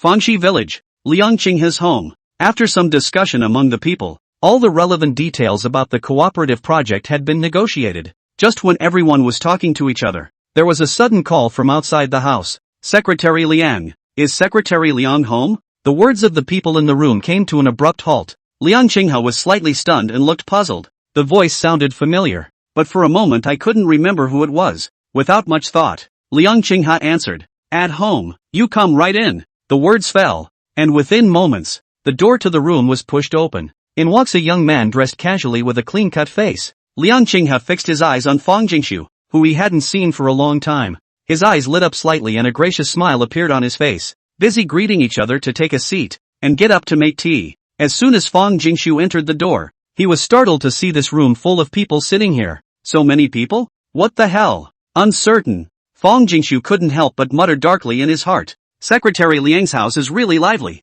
and they don't look like village people. I wonder what it's for. Without much thought, Fang Jingshu smiled politely at the few people in the room. Putting the briefcase in his hand, he sat straight down. However, almost as soon as his ass hit the bench, he couldn't sit still for a second. Fang Jingshu's eyes were wide open, his mouth open in surprise, and he was busy standing up. Director Shen. Shen, why are you here too? Nope, I mean, hello Director Shen. This middle-aged man with a kind smile and a friendly face in front of him. Isn't it Director Shen Chang of the National Construction Bureau? How could Fang Jingshu not expect that he could actually run into such a big shot on this trip to Fangxi Village? Shocked, he couldn't help but feel a wave of doubt welling up in his heart. Director Shen is in a high position and has a lot of work to do. How can he still have time to come to such a remote village? Is it difficult to inspect the work? Without thinking deeper, Fang Jingshu hurriedly introduced himself. Director Shen, I'm Professor Su Hao Su's student, called Fang Jingshu. At these words, the room was filled with people.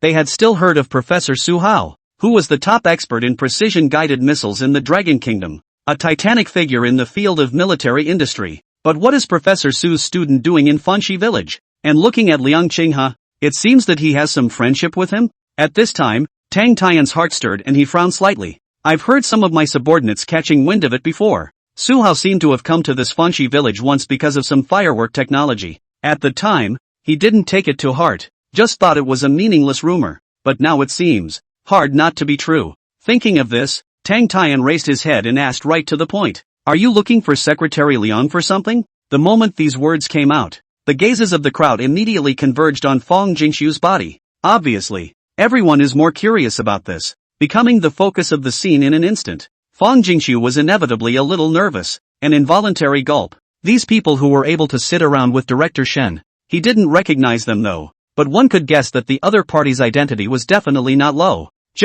He had come to Fangxi Village at the behest of his mentor, Su Hao, and it should be considered a relatively confidential matter.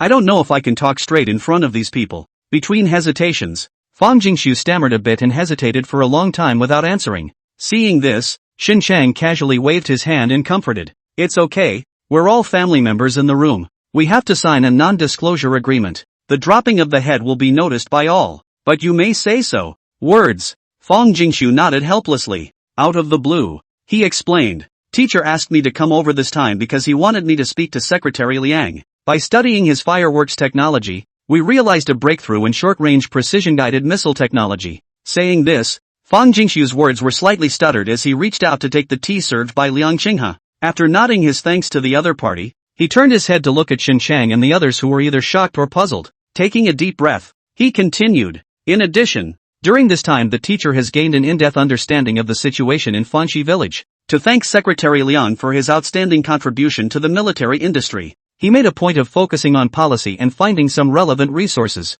Fang Jingshu gazed at Liang Qinghe, who was listening carefully, and winked if he had any deep meaning. A pile of information was then handed to him from his briefcase. Coughing lightly, he continued to explain. There happens to be a bidding policy for many large factories in a while, and Fountain Creek Village can make some preparations accordingly. Or if Secretary Liang has any opinions in this regard, he can just mention them. Teachers as well as the relevant departments will help Fanxi Village operate a little bit. As the words landed, Fang Jingshu nodded his head to indicate that he had finished. Then somewhat sheepishly, he lowered his head and drank tea, not daring to look at Xin Chang and the others' faces. In any case, this is a green light for Fountain Creek Village in terms of policy. Fang Jingshu didn't know what these people's personalities were like, let alone their relationship with Secretary Liang. So there was some concern about whether anyone in the room would feel that there was a suspicion of impartiality in this matter. However, no one in the crowd of leaders was even paying attention to that. Their faces were different, but they all looked at Liang Qinghe with surprise in their gazes.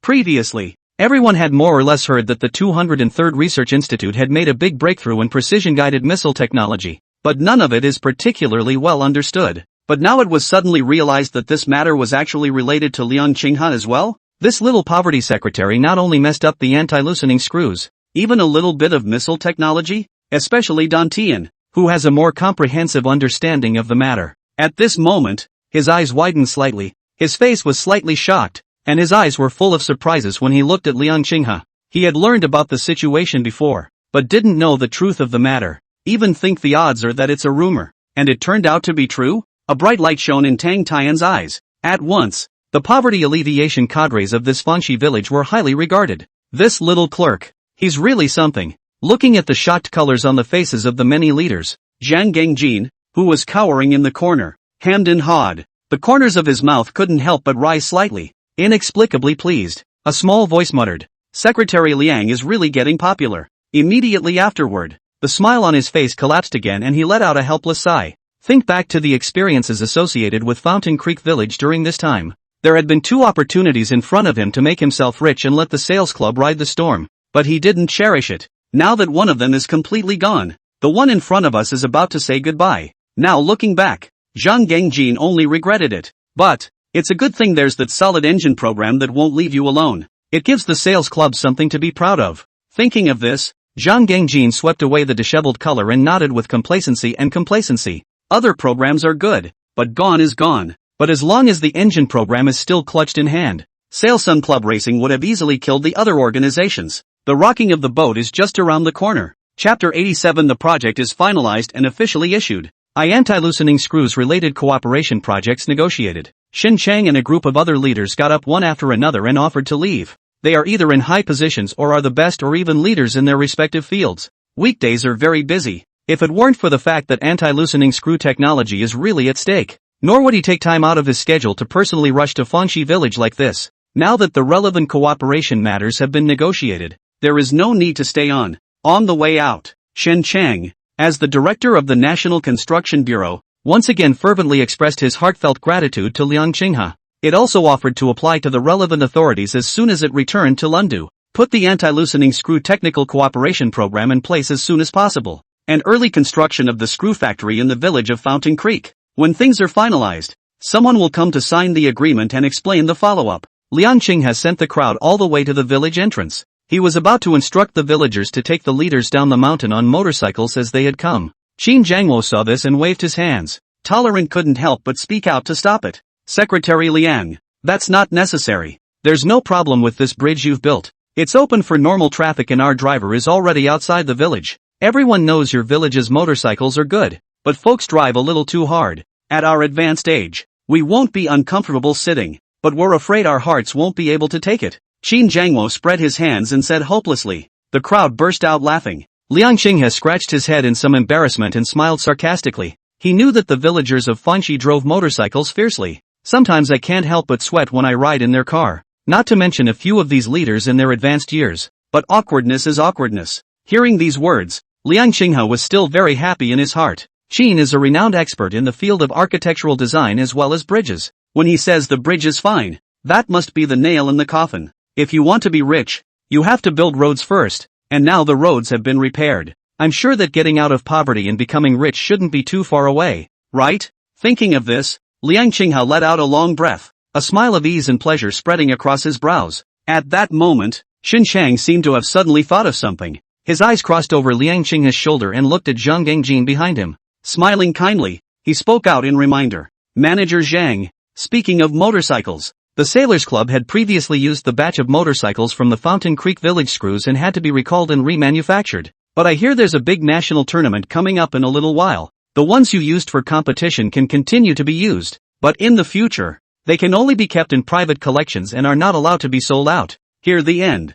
Zhang Gangjin's just wrinkled bitter face suddenly stretched. Although it is another hassle to go back and rebuild a motorcycle that has already been built, but Xin Shang was able to give special permission to leave a few motorcycles for race use. It had been quite unexpected, with an engine that performs so amazingly well, and with state-of-the-art anti-loosening screws. Isn't this national tournament a handful? In his heart, he was overjoyed, but Zhang Gangjin did not dare to be slow on the surface. Only his face was solemn, his body was tense, and his eyes were even more unwavering. I volunteer to respond to. Before a word could be uttered, Xin Shang waved his hand in tears and laughter. Speaking out, he interrupted. Okay, change the words if you want to show your heart? We're tired of hearing that template of Secretary Liang all the time. Another round of laughter. Zhang Gangjin and Liang Qinghe exchanged glances and both averted their eyes with odd expressions. After some laughter and conversation, the people said their goodbyes. Zhang Gangjin and Fang Jingshu shyly rode the leader's car to the bottom of the mountain.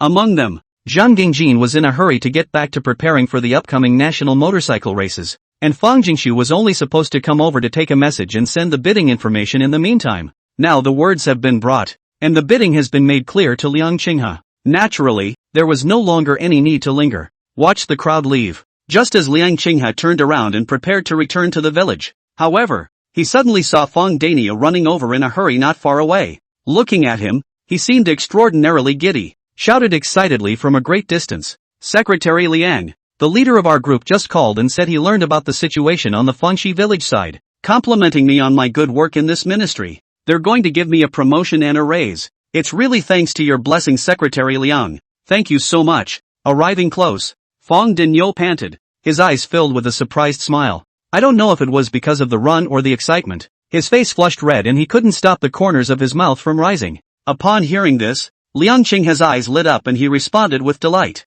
Congratulations, Captain Fang. It's a great joy to be moving up in your career. After the two of them talked and laughed, Fang Dinyo once again expressed his gratitude from the bottom of his heart. He then uttered a farewell to Liang Qinghe and left with a few acquaintances from the construction team. Watch as the vehicle in which several people were traveling faded to the end of the main road outside the village. Liang Qinghe squinted his eyes slightly and stretched greatly. The village of Fangxi, which has just been bustling with activity, is seeing a return to the quiet and peacefulness of the past. It was inevitable for him to feel a sense of sadness, and he even had the illusion that it was like a lifetime ago. But the bridge is ready for traffic. More than anything else, the road in Fountain Creek Village was successfully repaired. Time passed and soon a week passed. On a calm and peaceful day without any semblance of hustle and bustle, the official Dragon Kingdom made a sudden announcement without any warning. Recently, China has realized a major breakthrough in the field of cutting-edge industrial technology, anti-loosening screws. This breakthrough may change China's perennial dependence on foreign imports of anti-loosening screws and realize.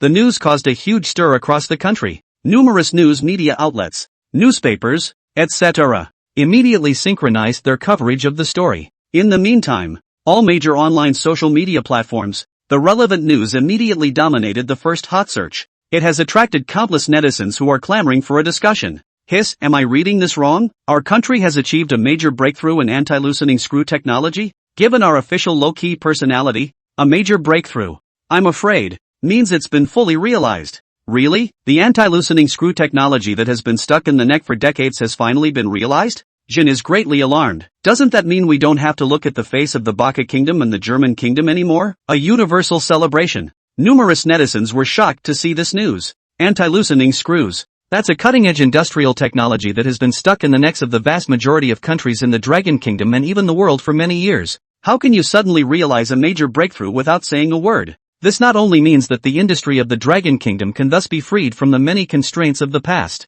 taking it to the next level. More than anything else, it symbolized the various fortifications of the Dragon Kingdom, which would never need to live that kind of life of looking up to others in the future. It is simply congratulatory and worthy of universal celebration. Chapter 88. The race kicks off. Meanwhile, as time passes, the news that Longboy has made a major breakthrough in the field of anti-loosening screw technology is gradually spreading. It has attracted the attention of peoples around the world. At this time, inside the president's office of Lockhart Corporation in the Baka Kingdom, a short but suited middle-aged man leaned back in his chair leisurely, squinting his little eyes, looking up and down through the lenses of her gold-rimmed glasses at the female secretary who had just walked into the office. This man is none other than the president of Lockhart Corporation, Uchiku Minagawa. As the head of an international fastener development, production and sales company such as Lockhart, Uchiku Minagawa utilizes the company's anti-loosening screw technology, which is said to never loosen. It has been sitting on the sidelines for many years. At this moment,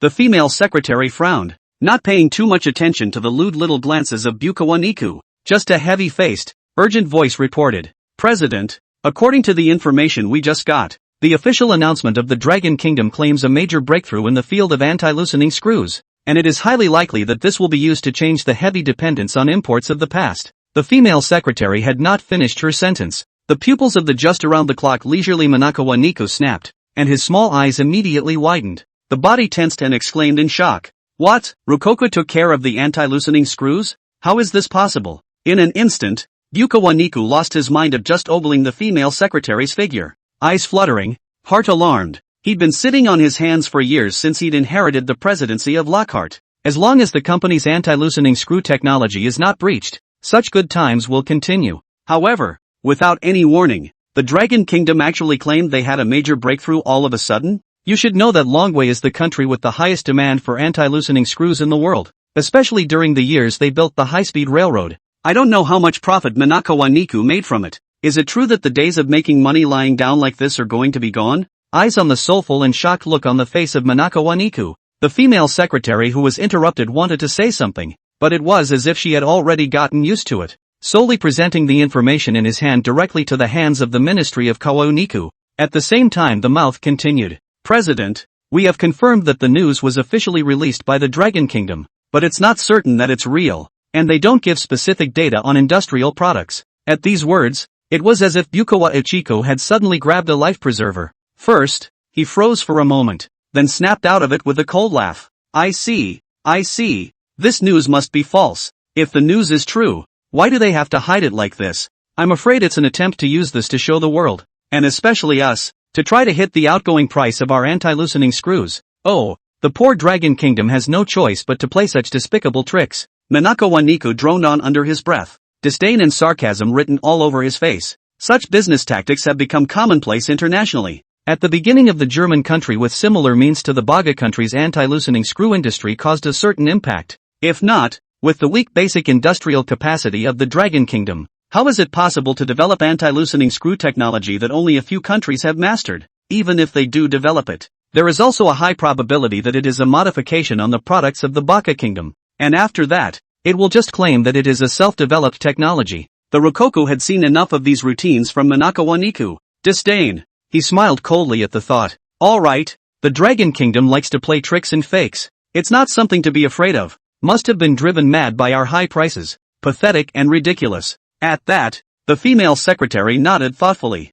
The tightly furrowed brow stretched out, and a sneer spread across the corners of his mouth. No longer take the matter to heart. The following day, the Dragon Kingdom. After half a month of meticulous preparation, the national racing event officially kicked off. As a grand annual tournament led by the official Dragon Country, a number of well-known domestic enterprises co-sponsored. The scene was extremely grand. Almost every racing club, organization, company, etc. in the country comes together for the race. The audience stage was packed. Spectators from all over the country waved colorful flags in their hands as they wore the support uniforms of the teams they supported. Enthusiasm and shouting, even though the game had not yet officially begun. The atmosphere was already exceptionally warm. At this point, at the command of the referee, at the same time, the major teams entered successively. Participants were rubbing their hands together, each making their own preparations for the race. See the entrance of the uniformed and valiant racers holding up their respective costly and explosive motorcycles. The scene violently erupted into a fierce shout,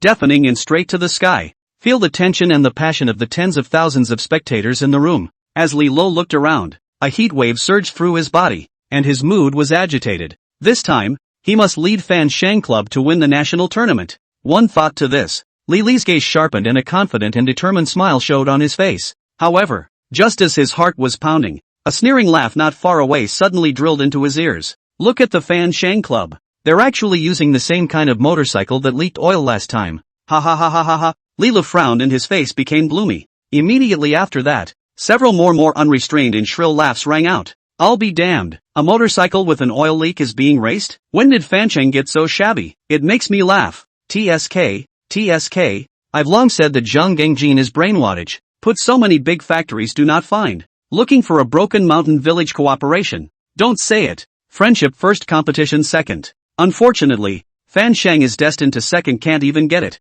Can only focus on participation, ha ha ha ha. Similar sneers and jeers were heard all over the field, sandwiched between the loud cheers of the crowd. It stung. Faced with such humiliation, Li Lu and the remaining few members of Fan Shang Club's team suddenly looked quite ugly. There were frowns and their eyes grew sharper. However, they ended up with no response, not even a verbal comeback. Li Lu just glanced at those people without any trace and silently read in his heart. It's no use trying to be clever. We'll see who's stronger or weaker on the field. However, in the face of Fan Shang Club's indifference, the remaining few teams in the competition grew more and more flamboyant, and their words became more shrill and harsh. Many people's faces even showed undisguised disdain and ridicule. True, the mighty Fan Son of the past is truly inspiring, but this field never lacks for talent. An oil-leaking motorcycle from the kind of claptrap and barren land of Fountain Creek Village, doomed to be trampled under their feet only. Chapter 89, Anaconda Suffocation, requesting for votes, live from the National Motorsports event. Under the atmosphere of passion and fire,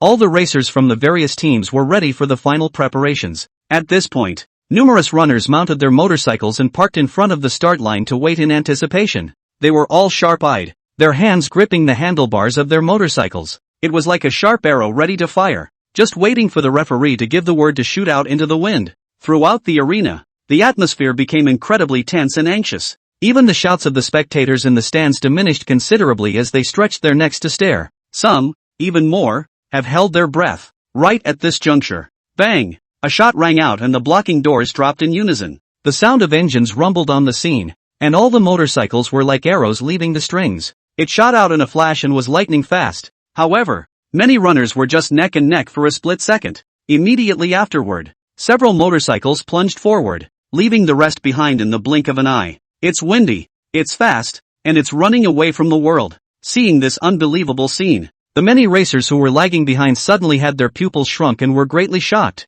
Everyone is one of the top racers in the country with the best performing motorcycles under their seat. What makes you guys so much faster than everyone else right off the bat? How else is this going to compare? Shocked or not, the game goes on. The crowd didn't dare to slow down, and straight away they twisted the throttle to the bottom and gritted their teeth, trying to minimize the distance to the few motorcycles in front of me. However, the dust clears. Someone soon got a good look at the outward appearance of the motorcycles. There was a gasp of surprise. Holy shit, all the Fan Shang Club cars? All that fast? The gasp of surprise was like a hammer blow to the hearts of the contestants. The excitement of many people who vowed to win the championship was suddenly cooled. Several of the motorcycles in the Sailors Club are equipped with such superb speed. It's tens or hundreds of meters ahead at the starting line. Is this even necessary to keep the game going? However, as opposed to the unknown and presumptuous racers, several players from organizations and clubs in the know, however, were sneering in their minds. A fast motorcycle for the Fan Shang Club? Fast indeed.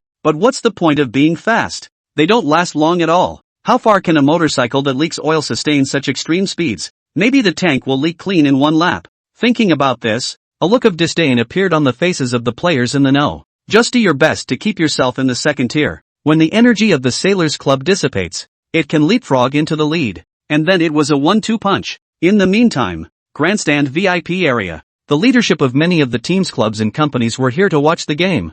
Zhou Longjiang, the general manager of Yangxin Group, had a smile on his lips as he looked down at the match with complacency. The Sailors Club, a formidable foe in the past, is no longer enough to worry about. Unsurprisingly, the chances of Yangxin Group winning the title are high this time. Thinking of this, Zhou Longjiang's smile grew more and more pleased with his victory. At that moment, his afterglow caught a glimpse of Zhang Gengjin, who was standing not far to the side, and let out a light laugh. Straightening his suit, he got up and took a step over. Old Zhang, these newly modified motorcycles of yours this year are really something. A ride that leaves everyone behind. Looks like this year's championship is going to go to you. Fan Shang Club. There was a roar of laughter at this statement. As the upper echelon leaders of the competing teams, those present were more or less aware of the oil leakage of the Fansun Club's car. And I'm told it's because the engines for the race cars came from a small mountain village called Fangxi Village. Not only that, according to pre-game intelligence sources, Fansheng did not replace or rebuild the race engine until the day before the race.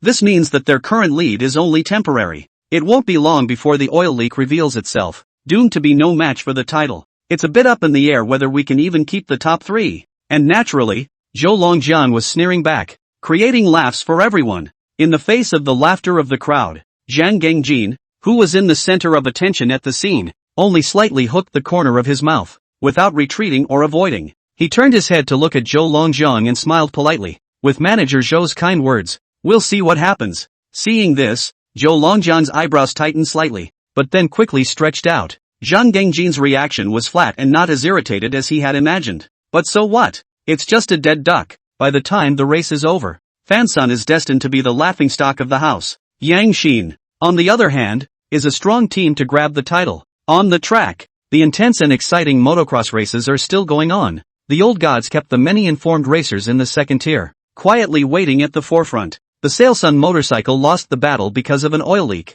However, 1 lap, 2 laps, 3 laps passed. The crowd slowly sensed that something was wrong. Cold sweat unconsciously seeped out of one's forehead, and even their breathing became rapid. How long has this been going on? How come those motorcycles from Fansha are still so far ahead? Not to mention the oil leak, there was no sign of slowing down at all. At first, the players were able to take deep breaths just after noticing something was wrong. Tell yourself to wait a little longer and force yourself to calm down. But later, there was a mixture of shock, nervousness, worry and even fear. They were all a little confused and sweaty. These far ahead of the Fansha Club motorcycles. It's fast and very long lasting. Not to mention that it doesn't show any signs of leaking oil. It didn't even slow down a bit going up a steep hill and had plenty of scary power. That alone would have been enough. But the riders of Sailsun looked like they didn't want to die. Such a muddy, bumpy and even pothole trail. They don't slow down at all. Whether they're going straight or pressing on a curve. How fast you are before you enter a corner is how fast you are when you go through it. Seeing this unbelievable scene, the players' hearts were already full of question marks and nationalists. Damn, did you guys at Sailsun Club cut the brake lines before you went on the course? Can braking a car kill you? What's even more outrageous is that in such an extreme case, on the contrary, they were really able to take the corners easily, without even half blocking them. Not to mention on the straightaways, it's a walk in the park. Seeing how outrageous the Sales Club has been, the contestants are gradually waking up to the fact that it doesn't seem to be the sailors who are technically awesome. Totally sick of the performance of their motorcycles. One could even say it's a downgrade. Not even in the same league. Realize this. The already sweaty racers completely panicked. In the heat of the moment, they twisted the throttle to accelerate frantically. But you just can't catch up. There were even some people who were in a hurry and intentionally lagged a lap behind to try to form a merge, which in turn would have an impact on the Sales Club. But the motorcycle was so fast and windy that he couldn't even touch the shadow, and in the blink of an eye, he leapt from behind to in front of him. A bunch of people were wide-eyed, but all they could do was watch the taillights of the Fan Shang Club's motorcycles disappear into the dust. Look at this outrageous picture. The crowd sucked in a breath of cold air. I only felt my body, like falling into an ice cave. It was filled with a choking sensation like an anaconda wrapping around a snake. Chapter 90 Lend a Hand. Live from the National Motorsports event. Just as many of the contestants had been wrapped up in despair and even completely lost their fighting spirit, the whistle for the end of the game finally rang in his ears. They let out a long, uncharacteristic sigh of relief. This final whistle is not defeat or decadence for them. Instead, it's the best relief and salvation. Immediately afterward, the commentator declared the match over. In an instant, the whole room was abuzz. Screams, shouts, whistles, all sorts of sounds mingled together. A deafening wave of sound was formed that shot up into the sky. Bleachers, countless spectators stood up excitedly, their faces filled with surprise and excitement. There was a great deal of jubilation as they fought to wave the colored flags in their hands. Mountains of applause rose and fell, and lasted forever. Immediately after that, I don't know who started it, the whole stadium started chanting the name of Sailsun Club in unison. Its voice is powerful and resounding. The audience was not aware of the grudges that several of the teams in the field had against each other. Not to mention what kind of insults and provocations the title-winning Fansha FC was subjected to before the match. But now, witness this intense and exciting cross-country race. Put yourself in the position to feel the warm and high atmosphere. All they know is that the sales club contributed a great game to all. Amazing and unparalleled. Now in the blink of an eye. The explosive images of that ride in momentum are still fresh in my mind. Just a little imagination makes one's blood boil and one's adrenal hormones soar like crazy. That was so good. I got goosebumps watching it. First time I've seen such a lit motocross race. Lit a fire in my heart to explode. The motorcycles at the sales club are so outrageous too.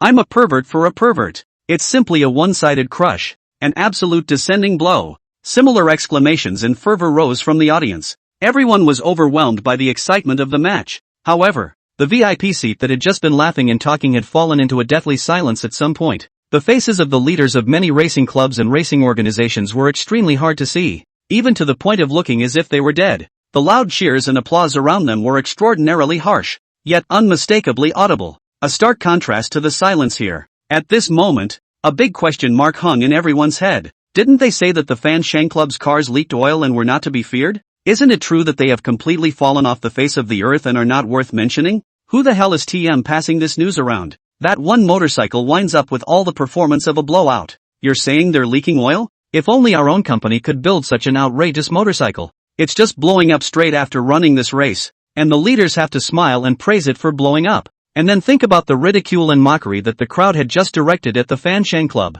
Everyone felt a fiery pain in their face. At this time, Zhang Gengjin, who was sitting in the front, stretched and lowered his legs. Rising to his feet, he smiled and turned his head to look at some of his old friends in the audience. He didn't say anything, just skimmed his lips and shook his head slightly. Then, humming a little song, he walked over to Zhou Longjiang, who was not far to the side. Reaching out, he patted his shoulder gently. Borrow your advice, Manager Chow. With that, he ignored the grimaces of the crowd and took a brisk step toward the podium. Zhou Longjiang's eyes were filled with huffing and puffing as he looked at Zhang Gengjin's back and clenched his teeth. This surname Zhang is a bit too arrogant. The anger dissipated, and Zhou Longjiang's tightly clenched fist slowly loosened. His eyebrows knit together, and he just felt a chill running through his body. As the general manager of the Yangxin Group, he knows exactly what level of racing the Fansheng Club is at. Even if it goes up and down slightly, it's not too much. But today, why is the performance of the motorcycle entered by the other team so superior? The crowd was right.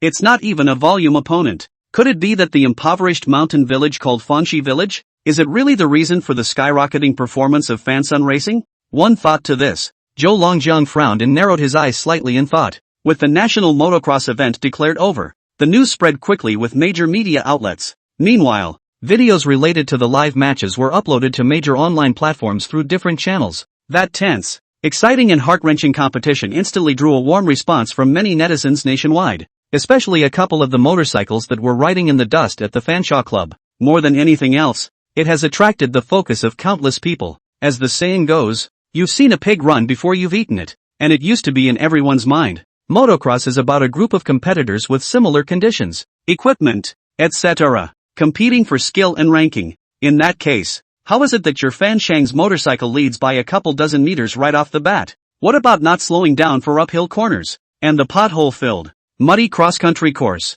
How come it's like fucking tarmac under your Fanshawe motorcycle? Not to mention amateurs, some otherwise indifferent outsiders were shocked beyond belief. Inside the comments section of the related video, the majority of netizens are all over the place. Cool, it's so cool, what a great one-sided crush. It feels better than Bo Burns. What, we're building a motorcycle here? If you didn't know, you'd think we'd thrown a rocket on the track. You really don't say. We suggest that the officials go to Fancheng to feel the bottom. Maybe what they are building is really a rocket engine. It should be said or not. This tournament is something to really watch. It feels like it's comparable to an international tournament. Who hasn't seen a motorcycle before? Cross-country events are also rare, but this was a match that was doomed from the start, and the netizens hadn't really seen it before. As public opinion festers, more and more people are paying attention to the news about this national motocross event. Meanwhile, the winds of discussion among netizens gradually shifted. What started out as a discussion of the racecourse turned into a one-man show of sales club motorcycles. All kinds of heated and flirtatious remarks flooded the major platforms of the internet. There are even a number of professionals who have shown up to post videos speculating and analyzing how tough the motorcycle performance of the Fansheng Club really is. And just as many of you are enjoying yourself, the national racing event official just seems to respond to the needs of the general public. In due course, the figures for the tournament were announced. It clearly shows the performance information of the Fansun Club motorcycle. Once the message was sent, numerous netizens have been rushing to click on the link to check it out. It would be interesting to see just how outrageous this sales club motorcycle is. Chapter 91, A Demon's Guidance Behind His Back. With the release of the official figures for this motocross race by the National Motorsports Association, for a while, numerous netizens who had previously followed the news came forward. With great interest, he began to look at the performance parameters of the Fansun Club motorcycle. However, just a glance, the netizens were confused. One was dumbstruck, disbelief written all over his face. When we saw the race video earlier,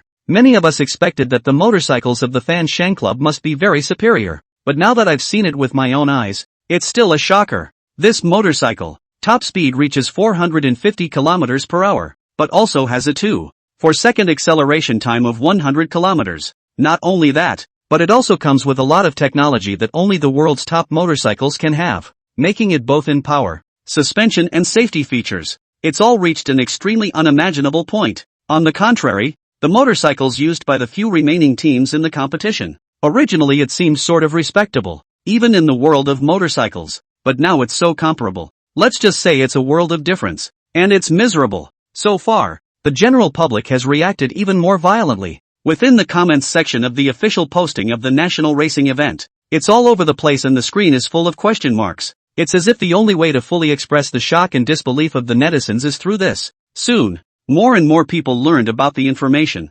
Almost within half an hour of the official posting, the news immediately rushed onto the hot search list of major platforms. What used to be a lukewarm national motorsports event has attracted extremely scary traffic and widespread attention in the past because of the Fansun Club's motorcycles. Meanwhile, the official account of Fansun Club has attracted countless fans on all major platforms. A large number of netizens scrambled to leave comments, and there was a lot of hot air. When did your Fansun's motorcycle become so outrageous? There must be a demon behind it. When will the same race car go on sale? I'm going to just pay full price for it. Goddamn Fansun. If I had known you guys could build such an awesome motorcycle, I wouldn't have spent a fortune on a foreign one. Last time I was at the scene I saw a few other old bosses with green faces. Fansun, are you guys pretending to be a pig in a poke like this? Are you doing it on purpose or are you just being careless? There are many motorcycle enthusiasts among the general public. Nowadays, they are leaving messages under the official account of the Fansun Club, wanting to buy the same motorcycle as the race. After all, that outrageous variety of performance doesn't confuse anyone who looks at it.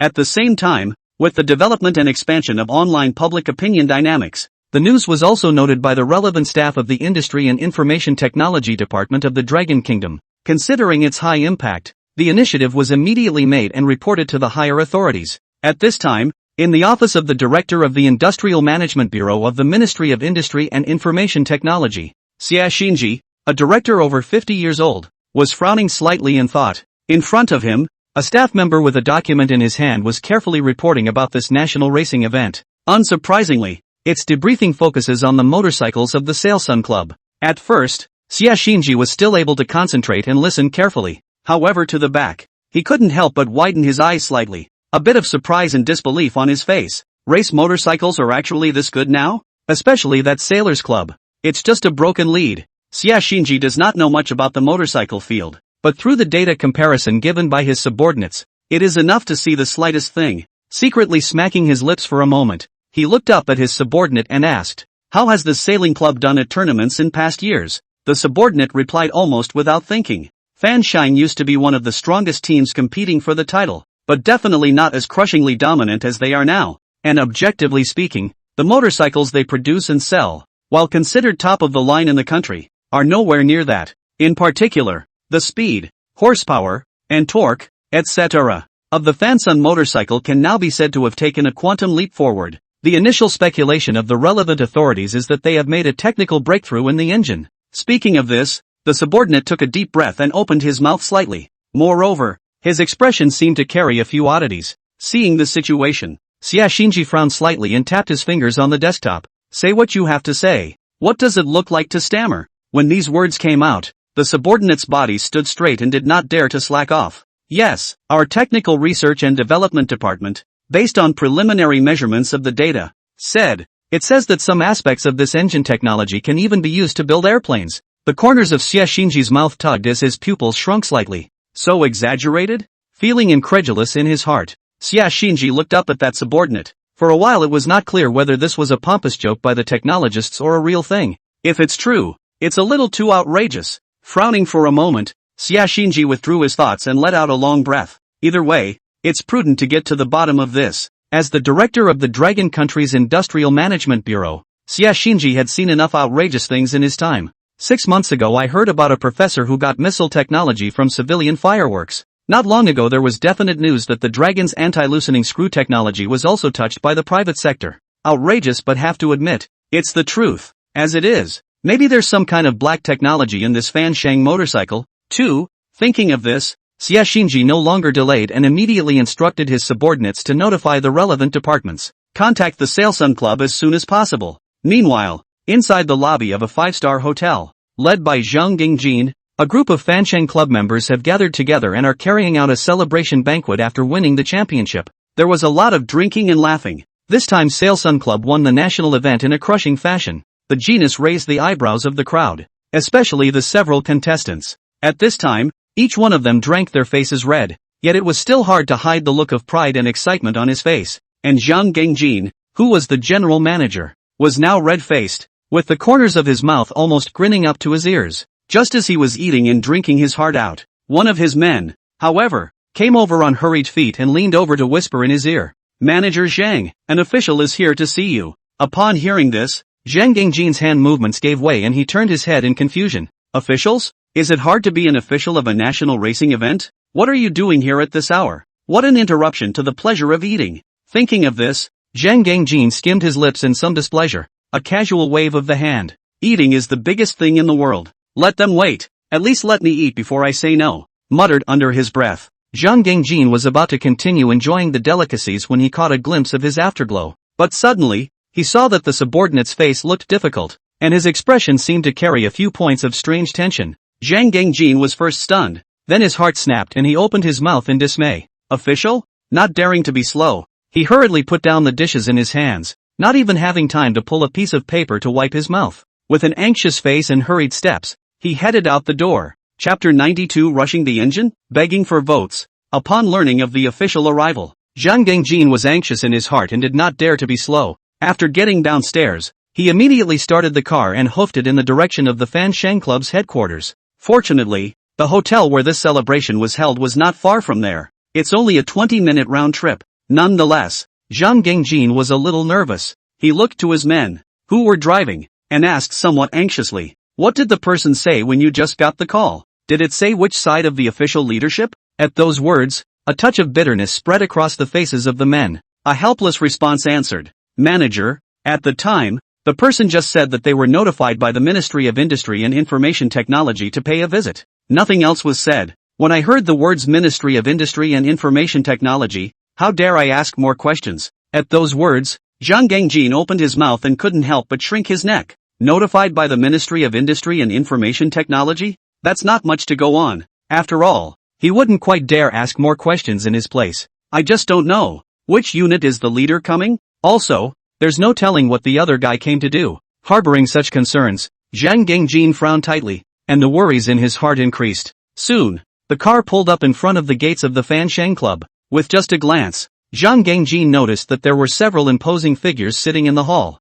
Not daring to slow down, he took the time to get out of the car to straighten out his suit. A hasty step inward followed. Seeing Zhang Gingjin walking in with a smile on his face, several of the people sitting stood up almost simultaneously, with an old man with gray hair walking in the forefront. A smile and a kind greeting. "Hello Manager Zhang. I'm a technician from the Dragon Kingdom Military Armor Group, Li Shugua. It's great to meet you." When these words came out, Zhang Gingjin, who had just been relatively calm on his feet, almost stumbled. Soldiering group? This is a well-deserved military enterprise of the Dragon Kingdom, where it is tied to the military-industrial field. Even though Zhang Gingjin thought that he was mentally prepared, but now the other party's sentence came out, he was still overwhelmed and puzzled. The leader of the Ministry of Industry and Information Technology, MIT, is having military enterprise personnel visit. How can a motorcycle seller mess with a military industrialist? As for the other party's words technician, it was directly ignored by Zhang Gingjin. That's a big category for technicians. The other party can claim to be a technician even if they are the top military industrial experts in the country. No longer thinking about it, Zhang Gingjin could not help but take a deep breath and rush to meet the front. At the same time, he answered with a laugh under his breath. "So it's work early. It would be my honor to get to know you." After casually exchanging pleasantries and greeting the other party, He took his seat. Zhang Gangjin knows that with the status of Li Shuhua and others, he is definitely not willing to dwell on irrelevant matters himself and was anxious to understand where the other was coming from. So immediately afterward, he opened the door and asked with a smile, "I don't know what this trip is for Li Gong." Upon hearing this, Li Shuhua waved his hand smilingly. An equally direct answer. "I won't hide it from Manager Zhang, but our trip was commissioned by the Ministry of Industry and Information Technology. Specially came to find out about your earlier motorcycle entry. Besides, I'm more interested in that motorcycle engine myself. I hope Manager Zhang can cooperate with the work, which is also considered to be a peace of mind of the old man me." Speaking under his breath, Li Shuhua's body sat slightly straight, and his old but not cloudy eyes were filled with smiles. Gazing at Zhang Gangjin in front of him, it was as if they were watching for his reaction. Hearing Li Shuhua's explanation, Zhang Gangjin's eyes widened slightly. It's hard not to have a few heartbeats. The other guy was coming for the motorcycle engine? Why would a technician from the military-industrial complex be interested in his engine? Surprised and puzzled in his heart, Zhang Gangjin couldn't help but gently frown. He expected it long before this national racing event began. With a new batch of high-profile motorcycles from the Fansun Club, it will certainly attract a lot of attention from all walks of life afterward. But he didn't expect the first object to come so quickly anyway. And it is still a famous military-industrial enterprise that ranks among the top in the entire Dragon Kingdom. One thought to this. Zhang Gangjin had an ominous feeling in his heart for some reason. This scene made him involuntarily think of Liangqinghe and Fangxi village. Still feeling some deja vu. Despite the many concerns in his mind, he faced the gaze of Li Shuhua and the others. Zhang Gangjin still took a deep breath and answered truthfully. "Worker Li is joking. It's my duty to cooperate with the state to start the work. I won't lie to you. Most of the technology of this motorcycle was developed by our Sailsun Club in-house, but the author of the engine technology you speak of is someone else." At those words, Li Shuhua frowned slightly. Then he turned his head to glance at the few people beside him and thought, "There is a notification from the Ministry of Industry and Information Technology, MIDI, first. They naturally did some research before coming to visit the sales club on the ground. I learned that there were rumors on the internet that Sansum had entered into a technical cooperation with a small mountain village, but the trip was sudden, and the field trip was considered more authoritative." Li Shuhua and the others did not do a more comprehensive background check and information retrieval before coming straight here. And they really don't believe much of the rumors on the internet. Today's internet environment is poor. Information is redundant and difficult to distinguish between true and false, and in many cases is not informative. Not to mention, to say that the technology of the motorcycle that performs so well for the Sailors Club comes from a small rural village. Anyone in their right mind would choose to be skeptical, right? But now, Zhang Gangjin actually really said that the engine technology author is someone else. This made Li Shuhua several people had to revisit some of the relevant information they had gotten before. At this point, Zhang Gangjin saw that Li Shuhua and the others were silent and just stared at themselves. He gave a helpless, bitter laugh and said bluntly, "The modified technology utilized in our motorcycle engines comes from Fangxi village in Jiang province. Liangqinghe, the poverty alleviation secretary of Fangxi village, is the author of this transformation technology." As soon as the words fell, Li Shuhua immediately raised his head and frowned deeply. But it was hard to hide the surprise in his eyes. In the blink of an eye, he followed Zhang Gangjin's words. "If it's convenient, please trouble Manager Zhang to be able to take us along." Not only Li Shuhua, but several people from the soldiering group beside him all revealed a look of surprise. There was even some hesitation and puzzlement. Zhang Gangjin scanned their reactions, then took a deep breath, nodding his head in response. "Okay, so we're leaving now, or..." Before the words left his mouth, Li Shuhua quickly stood up and interrupted. "Leave now and take a special flight there." With a slight lull in his words, Li Shuhua looked at Zhang Gangjin. The tone of his voice was flat as he spoke out a reminder. "Right, Manager Zhang. This car of yours, do not enter the market for the time being." End of speech. Li Shuhua walked outside with steady but hurried steps. A few others followed close behind, not stopping halfway. Looking at their backs, Zhang Gangjin froze in place, his eyes widening in disbelief. "What? They build their own motorcycles and don't let them into the market? What does that mean?" In an instant, the sense of unease in Zhang Gangjin's heart grew stronger. His face was helpless, and he forced himself to resist the urge to ask out loud. The footsteps followed sharply. Chapter 93, Another double targeted by the state? Soon after, Zhang Gangjin followed Li Shuhua and the others on a special airplane to the nearest airport in Fangxi village. It was then transported by a special car and drove nonstop toward Fountain Creek village. Passing the newly constructed road and bridge outside the village of Fountain Creek, Li Shuhua looked around for a few moments, and while his face showed surprise, his mind was suddenly flooded with numerous thoughts. To be able to create such a decent road in such a barren mountain with no village in front and no store at the back. This so-called poverty alleviation secretary of Fanxi village seems to be a really capable person. Between the generalizations of his mind, Li Shugui gazed out the window and narrowed his eyes slightly. Expectation and curiosity grew for the village cadre named Liang Qinghe. Soon, the group arrived and got out of the car within the village of Fanxi, straight to Liang Qinghe's home under the lead of Zhang Gangjin. Occasional villagers can be seen on the road. Most of the faces were simple and plainly dressed, but with smiles on their faces. Even some people would greet Zhang Gangjin cordially, obviously familiar with him. Seeing this, Li Shugui and the others did not say anything, but they paid a little attention. Soon, a few people came to a plain and uninteresting compound. Zhang Gangjin stopped and turned his head to look at Li Shugui as he introduced himself. This is Secretary Liang's home. As soon as the words fell, Li Shugui and the others saw the door of the room in front of them open. Out stepped a young man with a clean face and neat clothes. It was Liang Qinghe who had heard the noise and came out to check. Seeing Zhang Gangjin standing behind several unseen and raw faces, Liang Qinghe felt a bit puzzled and surprised for a moment. Not to mention why Zhang Gangjin came to Fanxi village without a word. And who are these people? Listening to Zhang Gangjin's meaning, it seems like he came to find himself. Liang Qinghe walked up. Without a trace, he exchanged glances with Zhang Gangjin and then looked at Li Shugui. Extending his right hand, he greeted politely. Hello, I'm Liang Qinghe, the poverty alleviation secretary of Fanxi village. At those words, Li Shugui's face brought a smile. While shaking hands, he responded by introducing himself. Hello Secretary Liang, I'm Li Shugui from the Dragon Kingdom Military Armor Group. We have been asked by the Ministry of Industry and Information Technology, MIE, to come and visit the information about the Fansun Club motorcycle. Listening to Manager Zhang, the motorcycle's engine modification technology came from Secretary Liang's hands? Li Shugui gazed at Liang Qinghe with a smile in his eyes. There was no half-assing it, and he directly stated his intentions. In fact, he was very surprised that the Secretary of Poverty Alleviation that Zhang Gangjin said would be so young. It's almost like a recent college graduate. It's such a young man at the beginning of his career. I can't believe I was able to lead Fountain Creek Village to build roads and bridges, and single-handedly designing advanced engine rebuilds and partnering with headline companies like the Sales Club, though outwardly immovable. But Li Shugui did have a few moments of shock and puzzlement in his heart. Liang Qinghe was slightly stunned when he heard the other party's words. The military-industrial complex? Coming under a transfer from the Ministry of Industry and Information Technology? And it's for a motorcycle engine? Liang Qinghe felt a little surprised, but the face stayed calm and answered truthfully.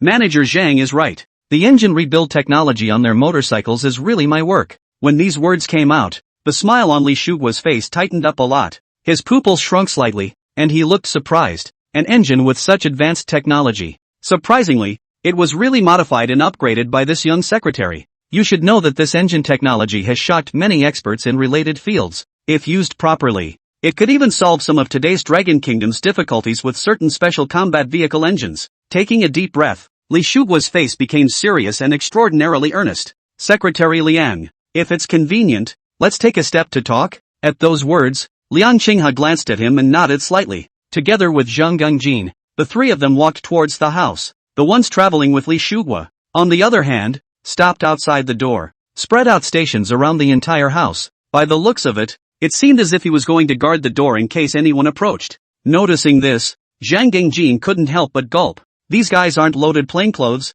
are they? Hiss. I think I've only seen this on TV. How is it that every time I come to Fanxi village, I see such a big scene? And this time it seems to have something to do with yourself. Just as Zhang Gangjin was imagining things, the two people walking in front of him had already taken their seats. Li Shugui said with a serious expression and opened the door. Secretary Liang, Manager Zhang, the matter is rather important. So I'll be blunt. You guys don't have a simple engine for a motorcycle. Some of the technologies covered in it have a large degree of similarity to the military technologies we're looking at now. In other words, you have this engine up to military standards. The military wants you to transfer it out on negotiable terms. The words just fell. Liang Qinghe was stunned and couldn't help but open his mouth, darkly alarmed at the same time. A puzzled frown. Isn't this a civilian motorcycle engine? How come all of a sudden, it's military technology again? Didn't understand it, but was greatly impressed. One moment. Liang Qinghe remembered the previous fireworks and anti-loosening screw technology. The face flushed with a few oddities. It's plum, but so much for that. If only this one remaining lone poverty alleviation program had been turned over to the state, then won't Fanxi village have to rely on that high-tech fishing rod to find a way out in the future? Still not sure if this thing can be relied on. Think about it. Liang Qinghe's face was complex, and his mind was full of thoughts. Li Shuguo watched his reaction, waiting patiently for an answer from the other side. In fact, on just learning of this news from the Ministry of Industry and Information Technology, Li Shuguo is incredulous. A people-oriented motorcycle building company. Surprisingly, the engine technology was able to meet military standards, and it coincides with their field of military-industrial research? This is inevitably a bit of a stretch, but after seeing the motorcycle engine technology and data of this Fan Shang Club, Li Shuguo had to admit that it was true. What is even more shocking is the engine rebuild technology that meets military standards. It is surprising that it came from such a young poverty alleviation secretary in a small mountain village. Li Shuguo had experienced countless great storms in his life. At this point it was also hard to avoid feeling overwhelmed with consternation. Just as Li Shuguo and Liang Qinghe were looking at each other with different colors and pondering, Zhang Gengjin, who was on the side, had the corners of his mouth viciously drawn at the moment. The heart thumped. Breathing suddenly became rapid. What? Engine technology transfer? Hiss. This? Zhang Gengjin sucked in a mouthful of cool air, and his face instantly became incredibly complicated. By now, he finally knew exactly where the ominous feeling he had along the way had come from. The engine of the original Fansheng Club motorcycle. It's being watched by the state. Chapter 94, Rumbling Woman. Zhang Gengjin, eyeing Liang Qinghe thoughtfully. He did not respond. Li Shuguo did not panic and said slowly, Secretary Liang, I know that as the Poverty Alleviation Secretary of Fangxi Village, you naturally have many concerns, but I can assure you, with the Hyrule Group or with the military, we will never let you or let Fangxi Village suffer. Even if you want to get a subsequent share of this technology, it's not out of the question. Slightly silent room. Li Shuguo's words were not loud, but exceptionally clear. Liang Qinghe came back to his senses and his eyes lit up slightly. His expression somewhat stunned. The military actually values this engine modification technology to this extent? Is this technology really that great? It's okay to cause an uproar online because of the national tournament, and now you've got the military negotiating for it? Thinking about my previous comments about it being mediocre and ordinary, Liang Qinghe's face flushed with a few oddities. But then again, if a split is taken for cooperation, doesn't it mean that the village of Fountain Creek will be able to lay back and collect money in the future? Not only that, since the military and the military equipment group are so concerned about this engine technology, with the volume of a top military company like the other side, the amount of the split after that must be high. It had to be said that Liang Qinghe was heartened by this offer. However, he gave Zhang Gengjin a ghostly glance, but the other's face was dull and his eyes were haunted. The image of a whiny woman is alive and well. Seeing this, Liang Qinghe involuntarily coughed lightly and looked at Li Shuguo with some embarrassment. Worker Li, I can fall back on my side. However, our cooperation between Fangxi Village and manager Zhang came first, and we promised to provide them with technical support. So, saying under his breath, Liang Qinghe blinked innocently, looking at Li Shuguo and then at Zhang Gengjin. He spread his hands helplessly. Liang Qinghe said this. Li Shuguo smiled slightly, with the word amiable written all over his face. He turned his head to look at Zhang Gengjin, nor did he speak, but just smiled and watched, unblinking, feeling the other party's blazing line of sight. Zhang Gengjin's face was bitter and he frowned deeply. I just feel like I'm on pins and needles and my head is spinning. By common sense, Liang Qinghe that engine modification technology by the state to see him happy cannot wait. After all, this amounts to nationally certified, unquestionably advanced technology, and it's only natural that the Fansun Club motorcycles that utilize this technology will rise to the top. But the question is,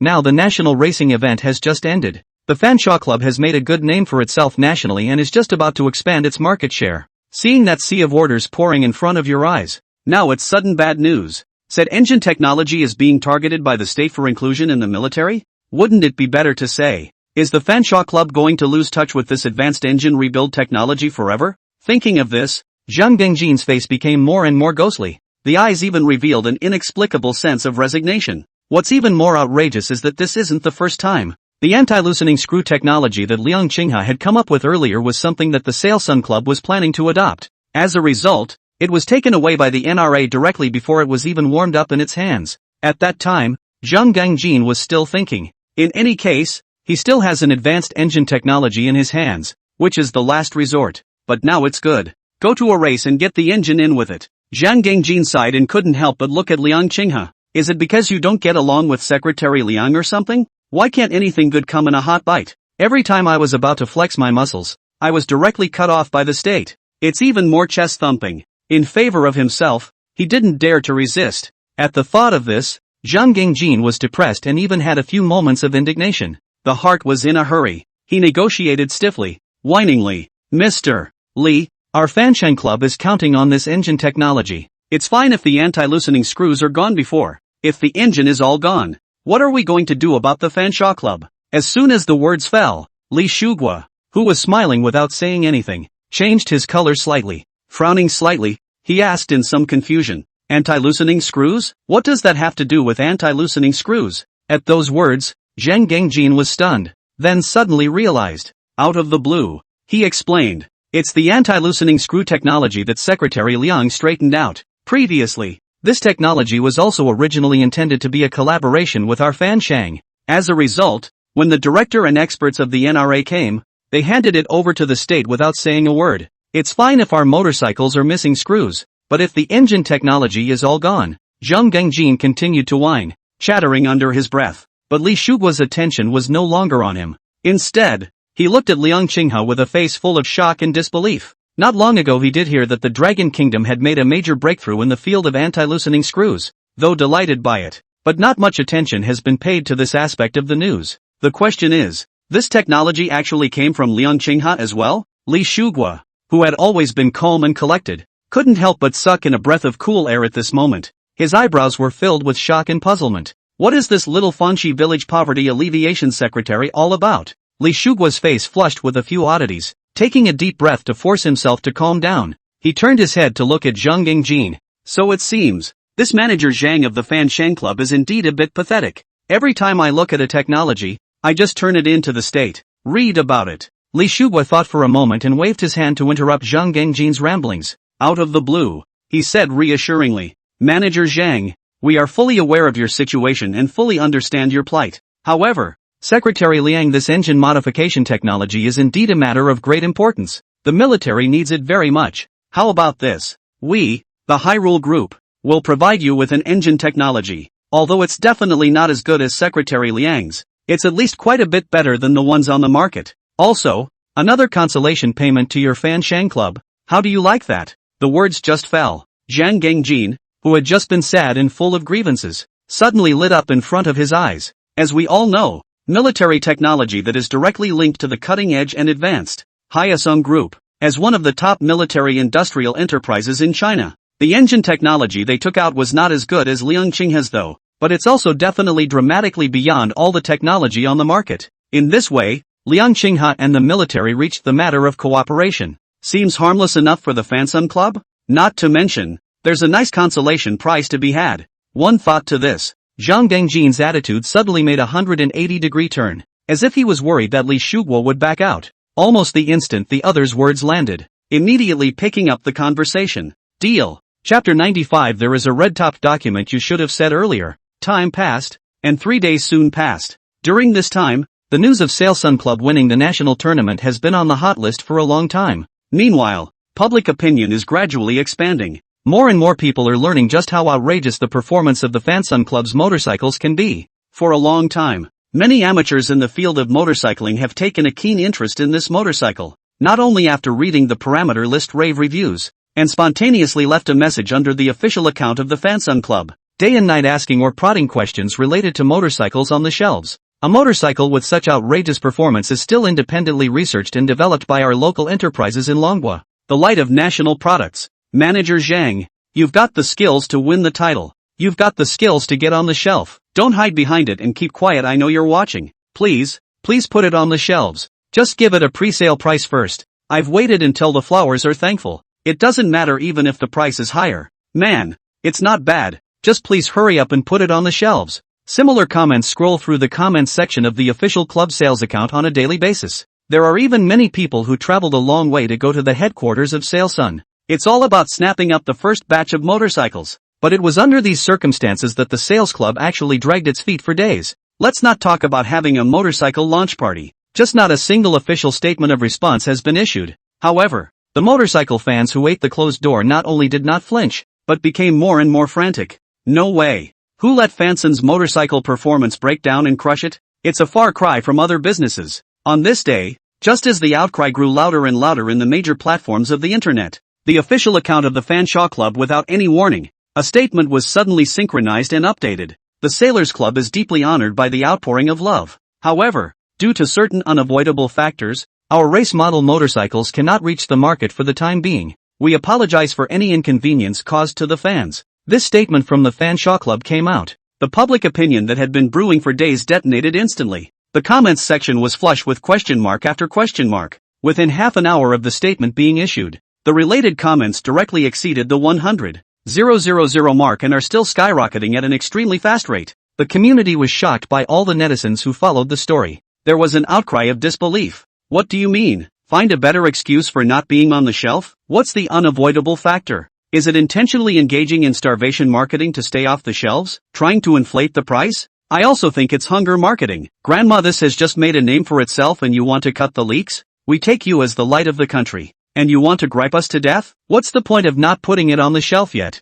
The motorcycles facing the Sailsun statement are temporarily unavailable to the market. Netizens have speculated that the other side is clearly dangling the appetite of car fans, even using starvation marketing tactics to generate money. In a short period of time, the major comments sections, which had just been in harmony, fell completely. All sorts of skepticism and even abuse abound. The Fanshawe Club has been tragically and vigorously slammed across the internet. A reputation that used to be a screaming success has taken a sharp turn for the worse. However, just as the fans follow suit and spit on the car, half an hour later, another statement was issued out of the blue by the Sailors Club. Consider the inconvenience caused to the general public of fans by the cancellation of the event motorcycle racks. We will be putting a new motorcycle on the shelves afterward, so stay tuned. In addition, the new motorcycle engine technology as well as some parts are exclusively supplied by the state, and the performance will surely satisfy everyone. Also, to show our apologies and sincerity, the pricing of this motorcycle will be even better. See this statement. The netizens who were manipulating their keyboards to output frantically froze, instantly confused. Before it was just saying that it couldn't make it to the market for a while, but now it's just become cancelled from the shelves? Hundreds of thousands of people have been waiting for days for a motorcycle with such explosive performance. You Sailors Club cancelled it when you said so? That's even so. And to come up with an alternative to the public, even claiming to be a nationally certified technology? Are you kidding me? It's just a club, even if it's one of the head honchos in the domestic motorcycle space. But how is it possible to get state care for no reason? It's almost like making up lies. The netizens' tirade attack stalled slightly. Immediately afterward, it got more and more violent. You Fanshawe clubs, open your mouths up. And what state-specific technology? See if I believe it or not, it's over. So much for delaying the shelves of such a great motorcycle, and then cancelling it outright? What a hand of good cards to play. You can't even catch this heavenly riches. You Fanshawe are really strange too. Really want to cut us like leaks? Bah, you guys still want to get nationally certified technology? In the face of repeated challenges to the bottom line by the Fanshawe Club, the netizens couldn't take it anymore and went completely crazy. A great deal of flack and abuse was laid on the table, flooded below the Sailsun Club statement. However, just then, the flying fingers of the netizens in the guise of righteous keyboard warriors steeped. Then, a sharp intake of cold air, I don't know when, inside the comments section of the statement just released by the Fanshawe Club, topped with a high-resolution image of a red header. On it was written evidence of the technical support given by the state to the Sailsun Club. One moment, everyone was confused. What? What's the situation? Is it true that the state gives technical support to Club Fanshawe? The red-topped documents are all straightened out, with official seals on them. Could this even be fake? In the blink of an eye, the comments section draws a direct 180-degree turn. Holy shit, fan, are you for real? Manager Zhang, you know me. I've been a diehard fan of Fanshawe since I was a kid, and I've never said anything bad about you guys. I Lou a bean. Fanshawe Club directly burst to change the state-owned enterprises? There is a red-head document you said earlier, just now as my other personality is cursing people. I am actually Fanshawe 10 years old fan to come. The netizens didn't expect it in any way. The Sailors Club actually did enter into a partnership with the state, or is the technical support provided directly and unilaterally by the state? As it is, although we all don't say it outwardly, we all know it very well in our hearts. Where exactly this engine technology comes from speaks for itself. Realize this. Fans who are already crazy about the Fanshawe Club motorcycles, the more frenzied. In the blink of an eye, news of the technical cooperation between the Sales Club and the state spread quickly, and the topics related to it also once again rushed to the major platforms' hot search. Netizens from all walks of life are buzzing about it. The Fanshawe Club was an instant hit. Chapter 96, the Fangshi Bridge is open to traffic. Just as the topic related to Fanshawe Club rushed to the hot search, sparking heated discussions all over the internet. Yangxing Group. Inside the general manager's office. What? Fanshawe Club and the state have entered into a partnership. Unilateral technical support by the state? Zhou Longjiang stood up violently, his jaw dropping as he looked at the subordinate in front of him. Shocked. What kind of luck did the Fanshawe Club have? First, he worked with a small mountain village and somehow managed to get his hands on an extremely advanced engine modification technology. Now there's a partnership with the state. Swinging into a state enterprise? Zhou Longjiang's eyes were rounded and he couldn't help but suck in a breath of cool air. Tensing his body, he slowly leaned back in his chair. Incredulity was written all over his eyes. Can half a month ago, the Yangxing Group and the Fanshawe Club are able to separate themselves from each other both in terms of racing and in terms of motorcycle technology and sales. But now, the two are no longer sufficiently comparable. Frozen for a moment, Zhou Longjiang came back to his senses. Clenching his hands slightly, he gritted his teeth, only to feel a wave of complex emotions welling up in his heart. Extremely upsetting. Why doesn't this good fortune come to Yangxing Group? What is the virtue of the Fanshawe Club? At this very moment, not only Yangxing Group, but also many top racing clubs, organizations and even companies in China and so on. After learning of the news that the Sailsun Club had received national technical support, there has been disbelief and disbelief, especially the various managers who are familiar with Zhang Gangjin. The reaction is the same as Zhou Longjiang. It was both shocking and very upsetting and even jealous. A big question mark across everyone's mind. The Fanshawe Club, what does it stand for? Time passes like a fast-forward shot in a movie. Soon 3 days passed. The internet is heating up with talk about the sales club instead of dropping. It has been on the hot search list of all major platforms in the country for a long time. It has even become the talk of many netizens after dinner. Meanwhile, inside the isolated Fangxi village, the official opening ceremony of the Fountain Creek Bridge is underway. The bridge was decorated with lanterns and even a lion dance team was invited to cheer up the event, which was incidentally a good luck. A time of gongs and drums,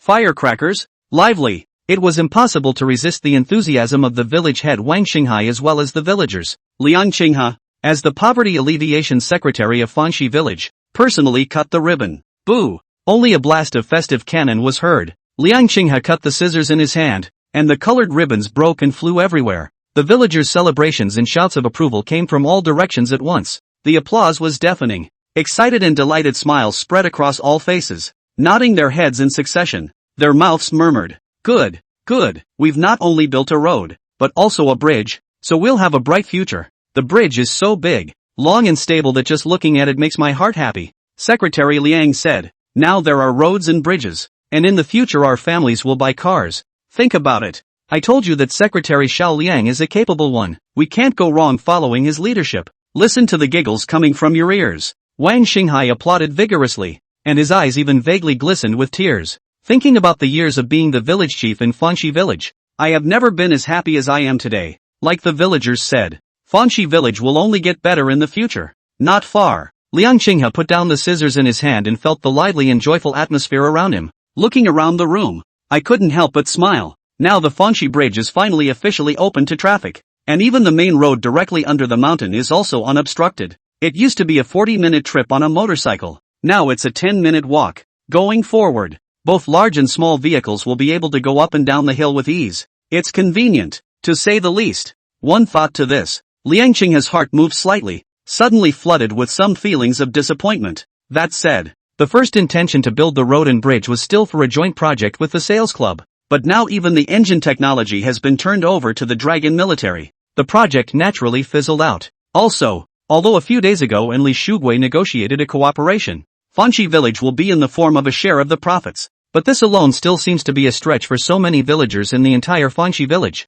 even counting a few previous projects that went to the state, the profits of which, when broken down, can only be said to have completely solved the problem of feeding the villagers. But there is still a long way to go in terms of infrastructure. Sighing softly, Liang Qinghe frowned slightly, couldn't help but murmur in a small voice, "Where does Fountain Creek Village go from here?" Being at this time, a familiar voice suddenly came to his ears. Ding! Congratulations on completing your mission. Reward now issued, high-tech steel cable. Hearing the system beep, Liang Qinghe was slightly stunned, and then instantly reacted. This is the quest reward for building a road and bridge for Fangxi Village. The heart was glad. Liang Qinghe's face swept away the color of worry. The corners of his mouth couldn't help but hook up slightly. Consciousness sinks into the system.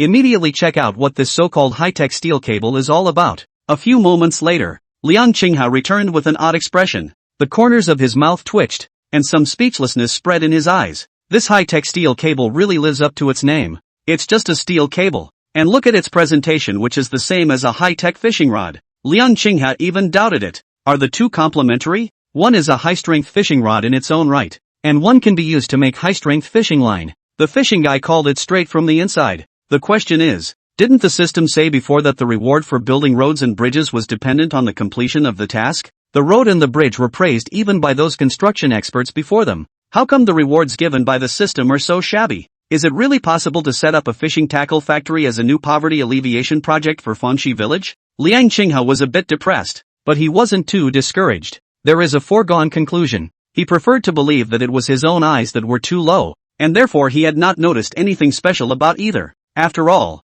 this system gives something. It's really hard to say. Just as Liang Qinghe shook his head helplessly, planning to take a step forward, the cell phone in his pocket suddenly vibrated. Taking it out, the caller was actually Fang Jingshu. Liang Qinghe picked up the phone before he could say hello. Fang Jingshu's slightly hurried voice then came from the opposite side. Secretary Liang, the bidding fair will start tomorrow, so get ready. When you arrive at the provincial capital of Jiang Province tomorrow, people from the Jiang Province Organization Department will contact you. Teacher has already greeted them, and any needs in terms of bidding will be raised directly. Listen carefully to Fang Jingshu's words. Liang Qinghe responded that he understood and then asked a few more questions before hanging up. As things stood, there was only one thing to do but go to the Chamber of Tenders and try our luck first. See if any businesses would like to invest in a factory in Fountain Creek Village. Otherwise, the feat of building roads and bridges has just been accomplished. Even if Liang Qinghe had the technology of high-tech fishing rods and steel ropes in his hands, with the existing public funds in Fanxi Village,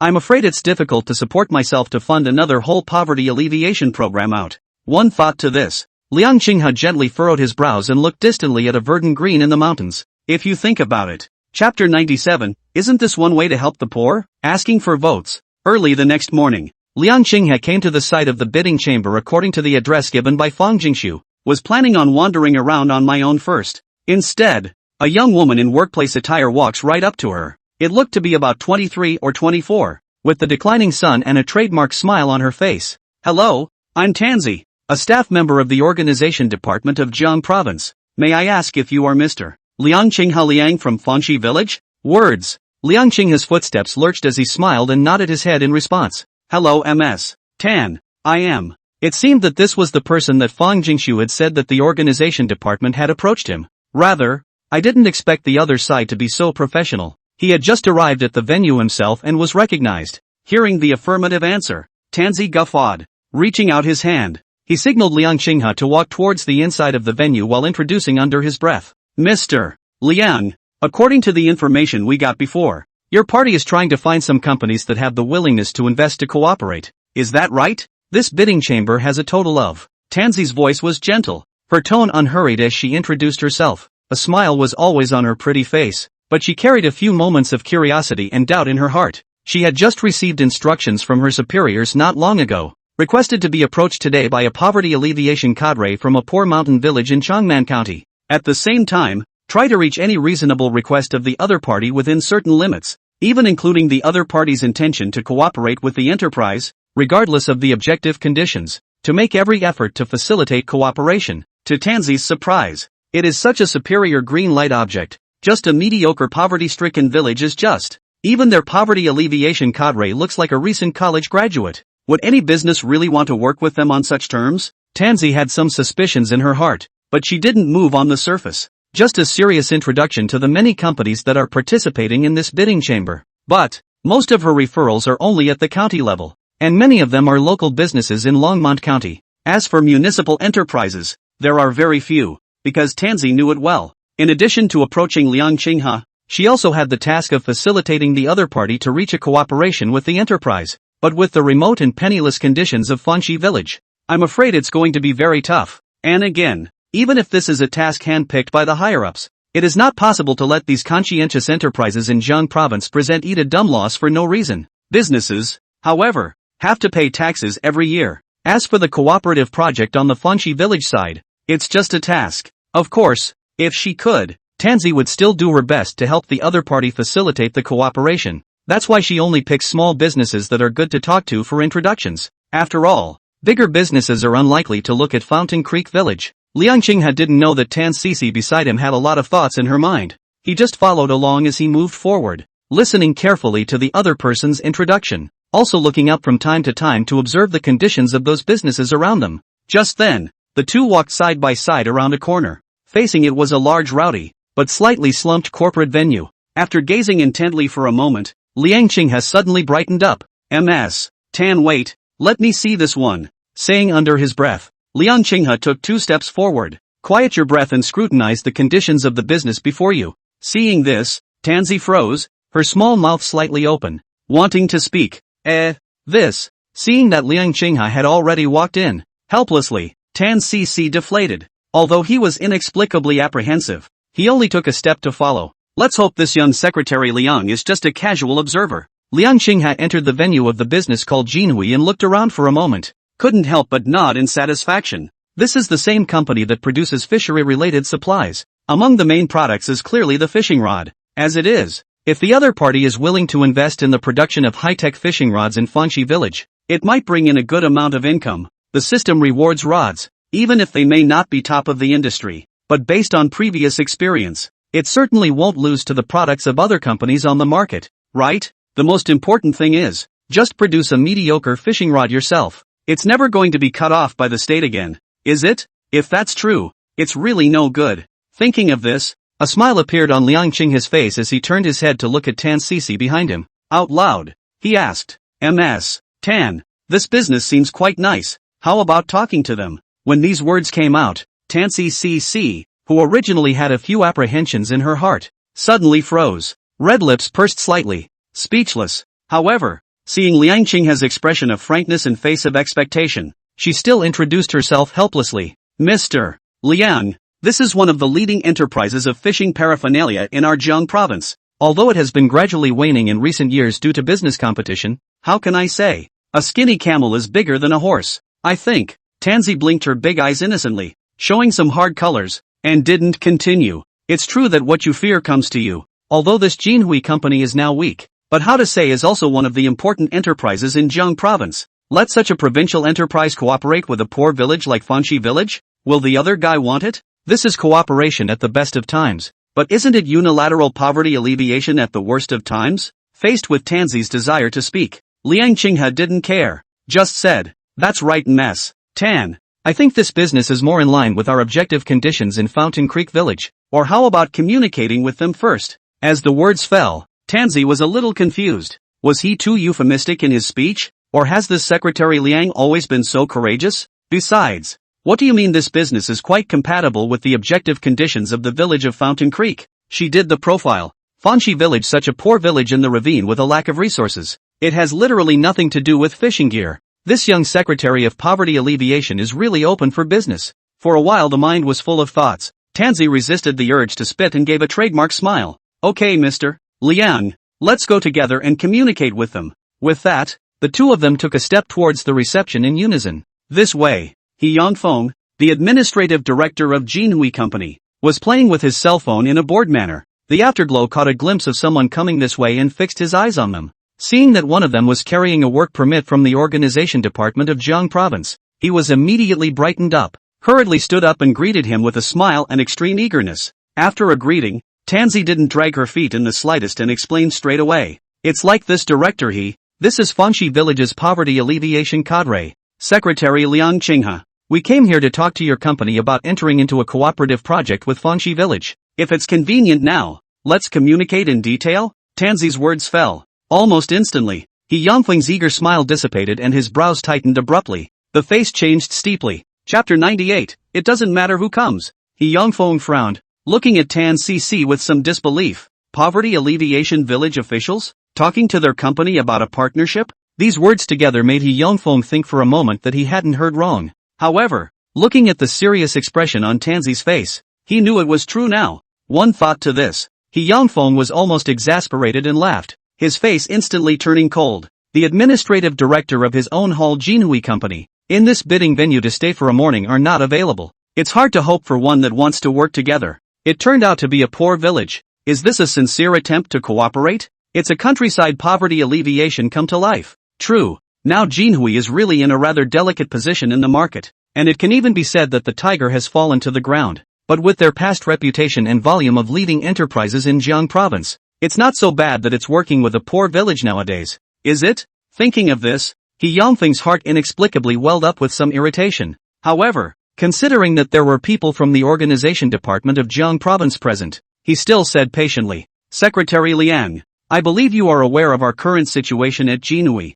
If it were before, we might have been willing to cooperate with your side, but now we are a clay bodhisattva who can't protect himself. I'm afraid that even if cooperation is reached, it won't achieve the results we both expect. At those words, Tansy pursed her red lips slightly, her face somewhat helpless. Naturally, she could hear that He Yongfeng's words were somewhat impolite. It was even equivalent to implicitly pointing out that Fanxi village was just trying to find a business to alleviate its own poverty. But as things stood, it was a little awkward for Tansy to be caught in the middle. Solely ignored the silence. Regarding He Yongfeng's words, Liang Qinghe naturally also heard the tit-for-tat meaning from them. He didn't mind too much though, just glanced at him with a slight frown. Self-contained introduction to the village of Fountain Creek. Director I've come here because I'm really interested in cooperating. Although we have not yet taken off the hat of a poor village in Fanxi village, conditions have improved a lot and transportation is very convenient. And I have this intention to move into the fishing gear area. Words. He Yongfeng waved his hand in disbelief and casually made a few perfunctory remarks. He calmed down a little though and didn't refute the other man directly. But there is still a clear implication of politeness in the words of the three words. Seeing that the situation was at a standstill, neither side had any intention of backing down. Tansy secretly sighed softly and stepped forward to Liang Qinghe's side. A tentative whisper inquired, Secretary Liang, going on like this is not a solution. Why don't we check out other businesses first? Maybe there's a better fit? The words just fell. Liang Qinghe frowned deeper and shook his head. As I've already said, this one best fits the bill for Fountain Creek Village. Just now, while taking advantage of the visit, Liang Qinghe had already seen the list of companies interested in investing. Break it down. The most suitable one is really the so-called Jinhui company in front of us. The other businesses either don't qualify at all, or they do qualify but are too small. It is simply difficult to support a cooperative program with the village of Fountain Creek. It wasn't that Liang Qinghe was fussy or unreasonable. As the Poverty Alleviation Secretary of Fanxi Village, the burden of the livelihood of the entire village rests on his shoulders. Now the state has given such good conditions. If he didn't fight for it, wouldn't he be wasting the tilting of resources that he had fought so hard for? Seeing that Liang Qinghe was decisive and did not budge, Tansy's face was helpless, and with a slight frown, she could only say, all right, please also ask Secretary Liang to wait for a moment. I'll ask for some instructions from my superiors. With that, Tansy took out her cell phone and dialed the number. Listening to her cell phone ring, her eyelashes lowered and she couldn't help but sigh softly in her mind. Look at this Poverty Alleviation Secretary, looks clean and peaceful. I did not expect to be so bad to talk. What can be done about this even if it really goes to the higher-ups? Although the organization department of Jiang province is the organizer of this tender, it is also polite in the face of such an old provincial enterprise as Jinhui. It's come to this. Not only will it not solve the problem, it will make things even uglier. Tansy was thinking in her mind when the call connected. She stepped aside and reported in a whisper. Minister, we have a situation here at the tender. That Poverty Alleviation Secretary of Fanxi Village wanted to enter into a partnership with Jinhui, and the other party was very reluctant. Neither side budged. After reporting the situation to the minister in a slightly hurried tone, Tansy could clearly detect a silence on the other end of the line. Seeing this made her mood even more complicated. Looks like even the minister has a headache when faced with such a situation. However, the next moment, the other party's somewhat displeased voice suddenly came to his ears. You give the phone to Ho Wingfeng. At those words, Tansy froze. To Superintendent Ho? Shouldn't it go to Secretary Liang? It's hard not to. And the minister wants to help persuade Fountain Creek Village? His heart was puzzled and depressed, but Tansy didn't dare to slack off and took a few steps forward to hand the cell phone to He Yongfeng. Learning that the person on the other end of the phone was the minister of the organization department of Jiang province, He Yongfeng shook his head helplessly. No wonder the poverty alleviation cadres of this Fanxi village ran to themselves to talk about cooperation. Turns out there are organizational contacts. But so what? Jinhui is no longer an old provincial enterprise, and I don't know how much GDP it has contributed to Jiang province over the years. Not willing to cooperate, that is. It doesn't matter who comes. Thinking of this, He Yongfeng picked up the phone and just greeted. Immediately, the voice of the Minister of Organization Department of Jiang province came from over there. Director Ho, to be honest with you, It was not the decision of our organization to give the village of Fountain Creek the green light at this bidding session. All I can tell you is that it's from some higher authority with a clear attitude. This statement was made. He Yangfeng, who had just been filled with disbelief, suddenly froze. Not a decision of the organization department? Some department higher up than the province? In an instant, He Yangfeng's eyes widened and his face changed wildly.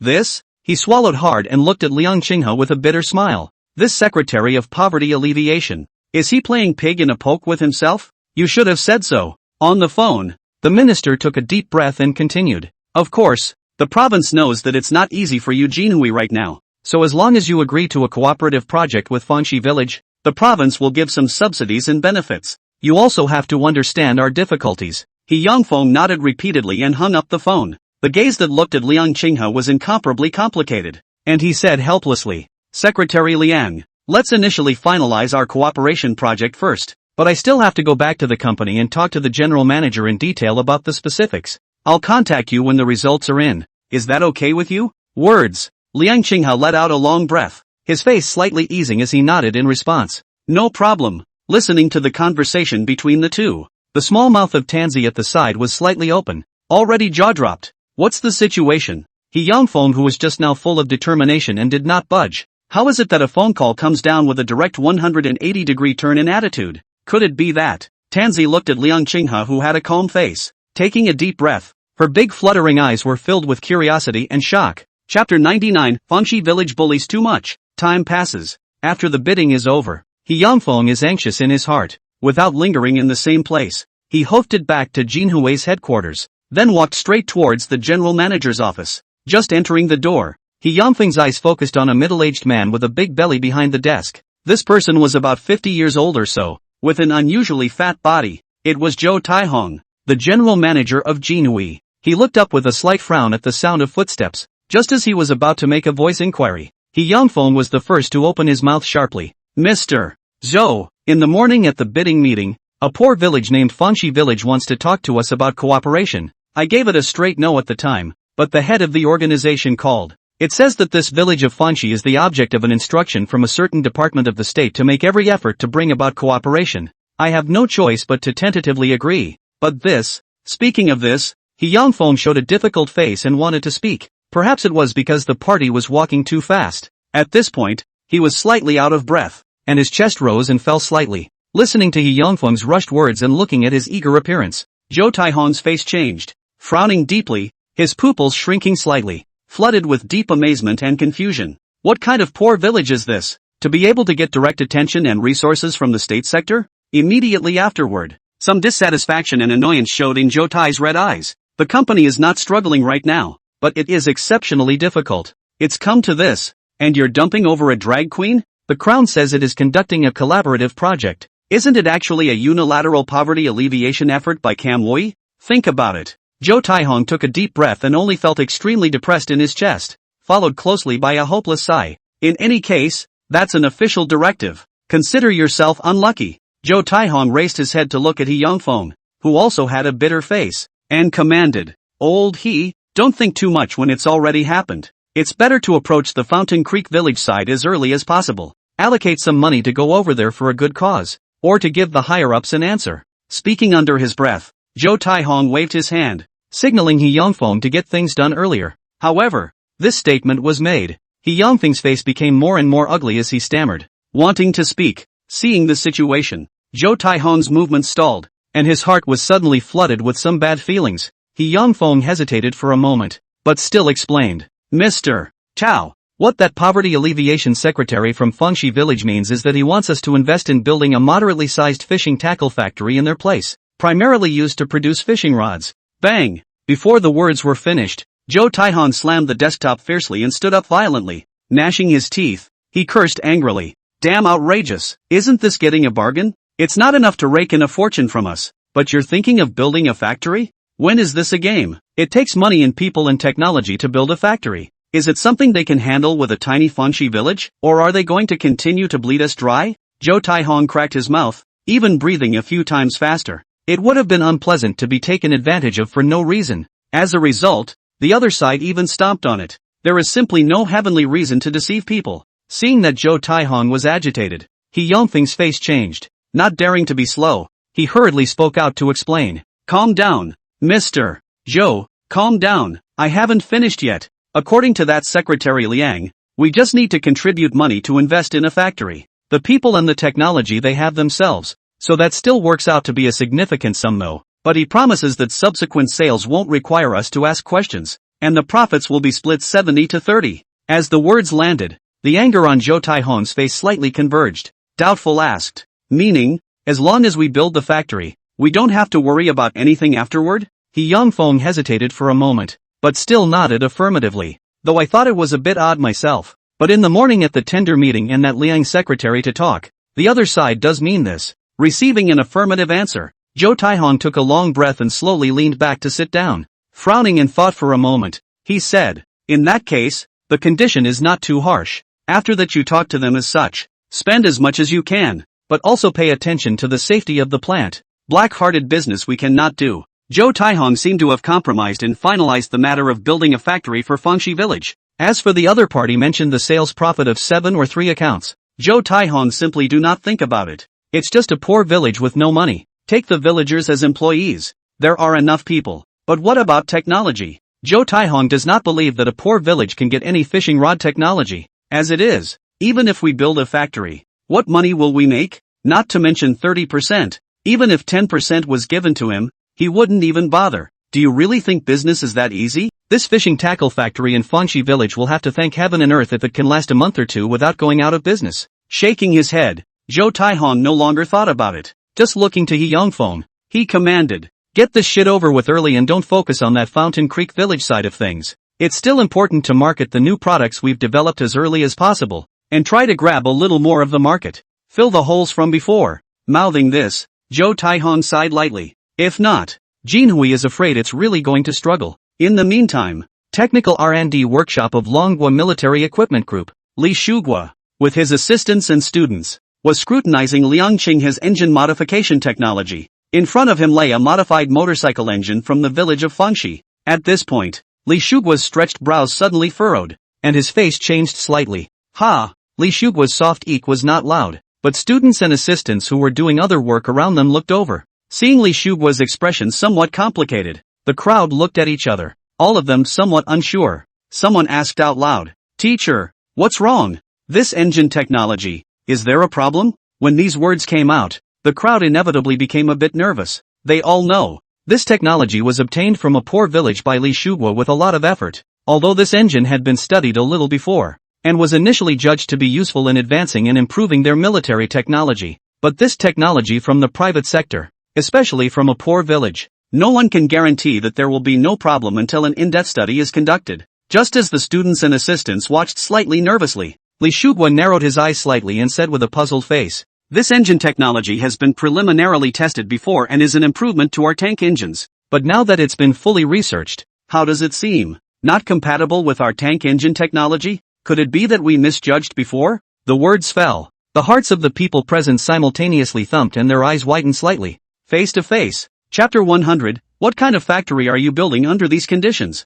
Hearing Li Shugua's words, the faces of everyone couldn't help but change. It was a bad feeling. A miscarriage of justice? The engine technology they are working on today is intended to be used to modify one of the military's tanks. An internal military exercise is to take place shortly afterward. Time is of the essence, and there is no room for sloppiness. If it turns out to be a real miscarriage of justice at this juncture, if you delay the military exercises afterward, you'll be held responsible. Not only that, this tank engine improvement project is one of the more important tasks in the field of military industry in the Dragon Kingdom. Previously researched for almost half a year, there has been no major progress. Now it's hard to saber rattle and get this so-called engine rebuild technology from the private sector. And it turned out to be a bad fit and didn't work? If that is the case, then the project schedule will be further delayed. Not to mention that their superiors are not good at delivering. Even their own hearts are not good. Think about it. The crowd stopped working in unison, their faces growing more and more tense. There were even a few vague moments of panic rising.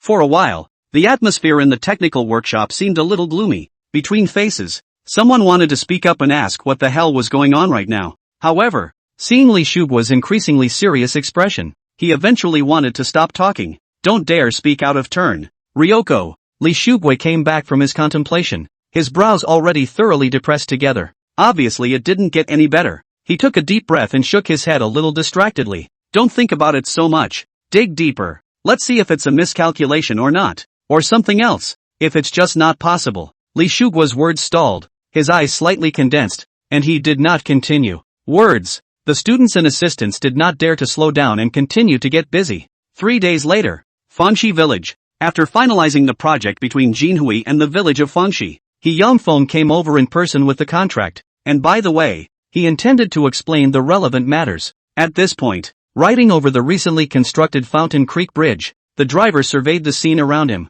Showing some surprise, he blurted out, "Hiss, Director He, isn't this Fangxi village a poor village? Why I see their bridges and roads are in good shape." Hearing this, He Yangfeng raised his head and casually glanced a few times. The corner of his mouth turned away and he shook his head. "You look decent. So it must have been built at the state's expense. It's hard to believe that just one of their poor villages could build a bridge like this on their own." Words. The driver glanced at him in the rearview mirror and nodded thoughtfully. Think about it. If this Fangxi village is really so powerful, there's also no need to go to such lengths to find businesses to help the poor in the name of cooperation. Without further ado, the two drove quickly to the outskirts of the village. Liang Qinghe, who had learned the news in advance, was already waiting at the village entrance, and after greeting each other, he led He Yangfeng straight towards his home. All the way, looking at the desolate scene around him, He Yangfeng had many thoughts in his mind and couldn't help but sigh secretly. Sure enough, this Fangxi village is not generally poor. In addition to having state support, transportation is more convenient. In other respects it is described as a poor village within a poor village. In the case of the houses in which the villagers live, the vast majority of them are old and even dilapidated. Let's just say it's not too bad to look at. With these conditions, what kind of factory are you thinking of building? Take an honest sum and distribute it to the townspeople. Wouldn't that be a better solution to the actual problem? I don't know what this poverty alleviation cadre Liang Qinghe is playing. Shaking his head to retrieve his thoughts, He Yangfeng no longer thought much about it. The two quickly arrived at Liang Qinghe's home. He Yangfeng handed the contract finalized by both parties to Liang Qinghe. Glancing down at his watch and looking up quickly, he said, "Secretary Liang, this is the contract we communicated before. Take a look. As previously agreed, we will contract you for all the costs of completing the fishing tackle factory. As to what the subsequent developments will be, we will not ask any questions. If there are no problems in terms of the contract, let's sign it as early as possible." Words. Liang Qinghe nodded slightly, picking up the contract and just casually flipping through it for a few moments, identifying a few important matters. It was then signed and sealed. The specifics of the contract have been previously communicated between the parties. It's just a process now. And in this project, the main lead is the organization department of Jiang Province, which is equivalent to the provincial government to personally supervise. With them as guarantors, Cam Wui will definitely not dare to make trouble out of it. Seeing that Liang Qinghe had signed, He Yangfeng took a deep breath and stood up. "Secretary Liang, happy cooperation. The day after tomorrow at the latest, the construction team we hired will arrive in Fountain Creek Village. At that time, if any problems arise during the building process, please also contact me as soon as possible." After speaking, He Yangfeng put the contract into the briefcase. Sketchy pleasantries. Then he said goodbye to Liang Qinghe on the pretext that he still had things to take care of at the company. Seeing the situation, Liang Qinghe naturally knew that the other party had no intention to linger and did not nag. Getting up, he sent He Yangfeng outside the courtyard door. After thanking Liang Qinghe for the long ride, both sides said goodbye. He Yangfeng walked quickly down the cramped path within Fangxi village. A long sigh of relief. Finally, it's done. Having finalized the cooperation project, the Fangxi village side of things is considered to be over, though Cam Wui is still liable for a considerable amount of money as a result. But overall, as soon as the tackle factory is built, it's a parting of the ways down the road. You go your way, I'll go mine. And after that, the focus of the work of Jinhui is still to be on another cooperative project. That is an important commercial project that can really determine the direction of Jinhui. It can be a top priority. Time passes. With the finalization of the partnership project between both the village of Fountain Creek and Fairway, soon, a vast construction team arrived from outside the village. Liang Qinghe was busy communicating with them about site selection as well as arranging various trivial matters. The genus was busy for several days. By the time the relevant matters are thoroughly organized, the work of the construction team is on track. It's only slightly free. At this point, Liang Qinghe shut himself up at home and was studying the technical drawings of the high-tech fishing rod. The technical drawings given by the system are often detailed to a fault, and it's the equivalent of being directly inscribed in the mind. Under these conditions, as long as they are not intellectually worrisome, After a period of time, they will be able to figure it out. Generally speaking, it can be completely consumed. This is one of the reasons why Liang Qinghe has the confidence to lead Fangxi village to build a fishing tackle factory and make a profit from it. But, gee, I just don't know if this so-called high-tech fishing rod can attract customers in the future. And I wonder if there's any black technology at all. Muttering under his breath, Liang Qinghe propped his chin on his hands and sat at the table in boredom. The slightly disorganized draft in front of me was scribbled and drawn with numerous fishing rod technology-related elements. Taking a deep breath, Liang Qinghe stood up, rubbing his sore eyes. His gaze peered into the distance. No matter how, he still hoped that this fishing rod poverty alleviation program would be red-hot and long-lasting. Chapter 101, what kind of reasoning is this? This day, Liang Qinghe is busy formulating a program related to the subsequent production as well as sales of fishing rods. There was a sudden knock on the door outside the house. A slightly familiar voice rang out immediately afterward. Is Secretary Liang here? I'm Li Shugua. Liang Qinghe's thoughts were interrupted and he returned to his senses. His brows furrowed. A little doubt flooded his mind. Li Shugua? What's he doing here all of a sudden? It was too late to think about it. Liang Qinghe answered and got up to open the door. When I fixed my eyes on the door, there was a large group of people standing in the doorway. 5 or 6 of them, with sharp eyes, had taken up a very conscious and scattered position around the house, and the remaining 2 slightly younger men followed behind Li Shugua. At the moment, he was looking Liang Qinghe up and down with inexplicable eyes. Both of these men wore glasses, and even their dress was not very different. It gave Liang Qinghe a feeling that it was much the same, although he didn't know what the other party was here for. He noticed that all 3 of them had a bit of fatigue on their faces. Liang Qinghe did not slow down and greeted them as they entered the house and took their seats. He was just about to go and make tea, but Li Shugua spoke out to stop him. There's no need for Secretary Liang to get busy. We've come this time just to inform you of a matter. Finish up and we'll go, Mouth said. The look of exhaustion on Li Shugua's face seemed to have intensified a bit. Upon hearing this, Liang Qinghe was stunned, then sat down without moving. Looking at the other party's appearance, it gave him a not-so-good feeling. I just don't know. What's going on? Li Shugua took a deep breath and opened the door. Secretary Liang, everyone is busy, so I'll be blunt. The engine modification technology we previously obtained from you, we found after in-depth research that it was not suitable for the relevant military technology. Thinking about it, our previous cooperation project was indeed a bit abrupt. And it was also due to a lapse in judgment caused by our eagerness at the beginning. The words came out slightly. Li Shugua's eyes slightly stared at Liang Qinghe and saw the other party furrow his brows. He intertwined his hands on the tabletop and continued. So what we're saying is that we intend to suspend our cooperation with your side. After all, even if we continue to work together, with the current situation, neither of us will be able to gain much. Of course, from start to finish, it was our mistakes that caused this to happen. While apologizing profusely, we have negotiated with the military and intend to reimburse you for a reasonable amount of liquidated damages. At this point, Li Shugua's voice came to an abrupt end. He just gazed at Liang Qinghe with a calm face, waiting for his response. Seeing the situation, Liang Qinghe's frown deepened, and his face became a bit ugly. The cooperation in the first place was requested by the other party. Now that everything has been finalized, they are saying that they misjudged themselves? What's the point? In order to conclude this cooperative project in the field of engine rebuilding technology, the village of Fountain Creek has not only given up its longtime partnership with the Sailors Club, even the previous engine parts production and assembly lines in the village were dismantled. Was full of joy thinking I'd get my cut soon. As a result, now the other party speaks up and says that the cooperation project is yellow? Where does that leave one? Although he was displeased in his heart, Liang Qinghe still didn't directly question him. Instead, he inquired patiently, Can Mr. Li tell us where exactly this transformation technology does not fit in with your military technology? Suddenly breaking off cooperation without a clear reason to do so is unforgivable. After all, as you know, Li Gong, I previously agreed to cooperate with you not only in consideration of the country's needs, it's also gambling with the livelihood of the entire village of Fangxi. If the cooperation was to be interrupted under unclear circumstances,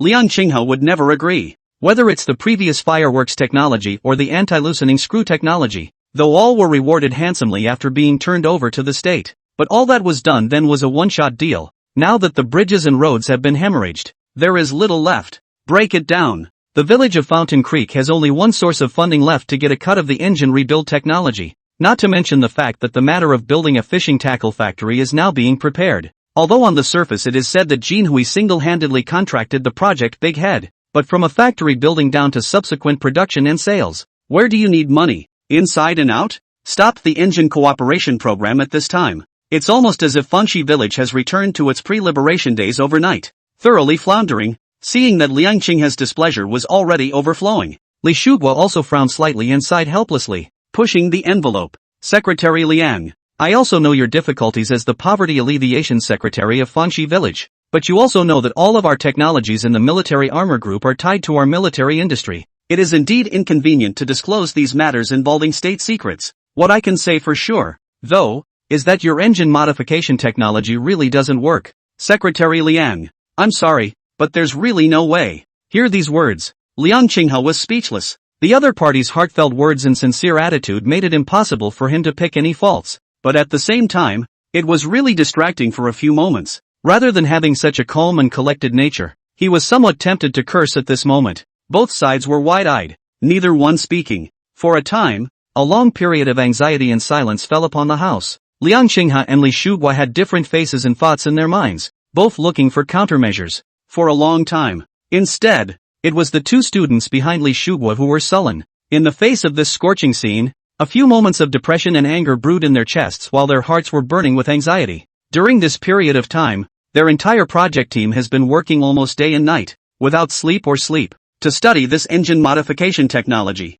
for an internal military exercise within the military soon to come. But today it is confirmed that the technology simply does not work. They are more bitter and irritated than anyone else, even pissed off to the point where the whole thing was uncomfortable. Not only that, his own teacher, Li Shuguo, as a giant in the field of tanks in the Dragon Kingdom, he is a leader in the entire military industry of the Dragon Kingdom. He has always been unruffled and loved and respected by all on weekdays. When have you ever been so bitter or even low in front of others? The young poverty alleviation cadre on the other side of the street was not at all appreciative. Anxious, one of the students blurted out, Secretary Liang, going on like this is not a solution. Since you can't trust the eyes and judgment of our professionals, why don't you go and see for yourself? I believe that with Secretary Liang's vision, he can definitely tell if the two technologies are really suitable. The student's face was as usual, but there was a little hostility in his eyes. The word professionals was deliberately emphasized. This statement was made. The long-lasting stalemate was broken in an instant.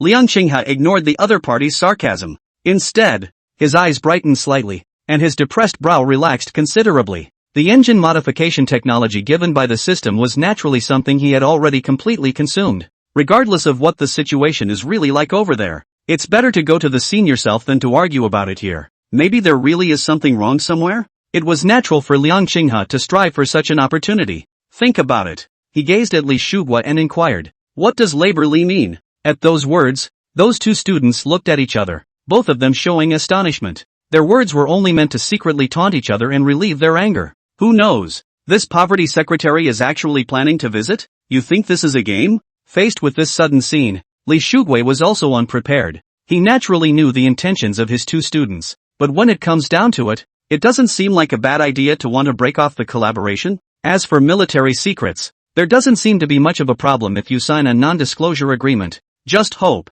Liang Qinghe was able to completely dispel his worries after reading it, thus terminating the cooperation. Li Shuguo pondered for a moment, his slightly furrowed brows gradually stretching out. With a long sigh, he looked at Liang Qinghe and nodded. Since Secretary Liang is interested, then you should come back with us to take a look. Words. Liang Qinghe nodded slowly as if he was relieved. Chapter 102. Don't worry. Watch me operate. Finalize the note. Liang Qinghe took a special airplane along with Li Shuguo and the others. A few hours later they arrived at the headquarters of the military armor group of companies, which was located in the dragon capital of the Dragon Kingdom. Due to the urgency of the situation, several people did not delay. After giving Liang Qinghe the highest level of confidentiality agreement, immediately go to the technical development workshop where the project team is located. Just walked inside the workshop. Liang Qinghe's eyes suddenly lit up slightly. This kind of R&D workshop linked to highly sophisticated technology is extremely advanced, both in terms of the various research equipment in it and the overall specifications. It could be said to be a top-notch existence in the entire Dragon Kingdom and even the world. Scenes like this don't happen to the average person very often. As he was looking around, Liang Qinghe noticed that many people in the workshop were looking over with surprised faces. There was a puzzled look in his eyes, but more than that, he was curious, obviously a little surprised by his appearance as a raw face. Not caring too much about it, Liang Qinghe followed Li Shuguo and continued to walk forward. Soon, the group stopped. Li Shuguo did not delay. Just look to a couple of student assistants and command. Present the results of the in-depth research we've been doing on engine modification technology for some time. And the engine technology improvement program that we've been working on. We're also presenting it along with it. With that, he turned back to Liang Qinghe. This engine rebuilding technology is the work of Secretary Liang. I believe that you will have a clear perception of the technical mismatch problem that I have previously raised after looking at the results of our research over this period of time. Also, if there's anything you don't understand, you can just ask me. The words were not yet spoken. A researcher followed Li Shuguo's instructions to place the relevant information on the computer screen. It was placed in front of Liang Qinghe. What's shown above? Heck, it's research data on the adaptation of engine rebuild technology to military technology. Seeing the situation, Liang Qinghe did not nag, directly sat down in front of the computer, maneuvering the mouse to carefully check out. Although there is no knowledge of the military engine technology that is being researched by the soldier group, but he still knew the engine rebuilding techniques given by the system. At this moment, in response to a comparison of the two sides' data, his brows suddenly frowned unnaturally. Liang Qinghe pursed his lips slightly, his eyes quickly skimming over the information. Can't help but take a deep breath. Li Shuguo is right. According to their research, it was originally intended to apply to their military engines some detailed innovative points regarding the engine modification technology. Both are ostensibly internal combustion engines and possess a degree of similarity. But the question is, when examined in detail based on the feedback data, many aspects are difficult to fully adapt. If forcefully applied, not only do they fail to achieve the desired effect on the other side, even military engines are dramatically less powerful and less powerful. You could say it's completely negative. Realize this. Liang Qinghe's face deepened slightly, feeling that the problem was becoming a bit tricky. Just as he was frowning and pondering if there was a countermeasure, the two students who had previously followed Li Shuguo to Fengxi village were not idle. Had made things clear with the other uninformed researchers present, knowing that the young man in front of him, who was thinking hard, was the author of the engine rebuilding technology. The crowd was first very surprised, and then their minds were all a little complicated. Many began to lower their voices and whisper. It's a rare talent in the folklore to be able to straighten out such awesome motorcycle engine technology. That's not unreasonable, but he's a bit too blind. We're working on a military engine on an advanced tank. Is it that easy to figure out what's involved? That is to say, in the morning, the teacher painstakingly told him that we had misjudged the situation and that the technique couldn't be used. But it turned out that people just didn't believe it. Alas. So I do not know how much time to waste on this. I think he is just pretending. Cannot read or nod or to say. Speaking of which, the several people who had originally lowered their voices couldn't help but raise their tones a bit. Many people who were curious about the matter came over to inquire about the situation. After learning the heads and tails of what happened, everyone was left feeling speechless and helpless. What's up with this Fengxi village poverty alleviation cadre? And I don't know if it's a dead brain or just nonsense. Li Shuguo, as a leader in the field of tanks in the Dragon Kingdom, has bluntly stated that this technology cannot be adapted. He's a big old man. He also personally dragged his tired body forward to apologize for the miscarriage of justice. And then the other side, instead of appreciating it,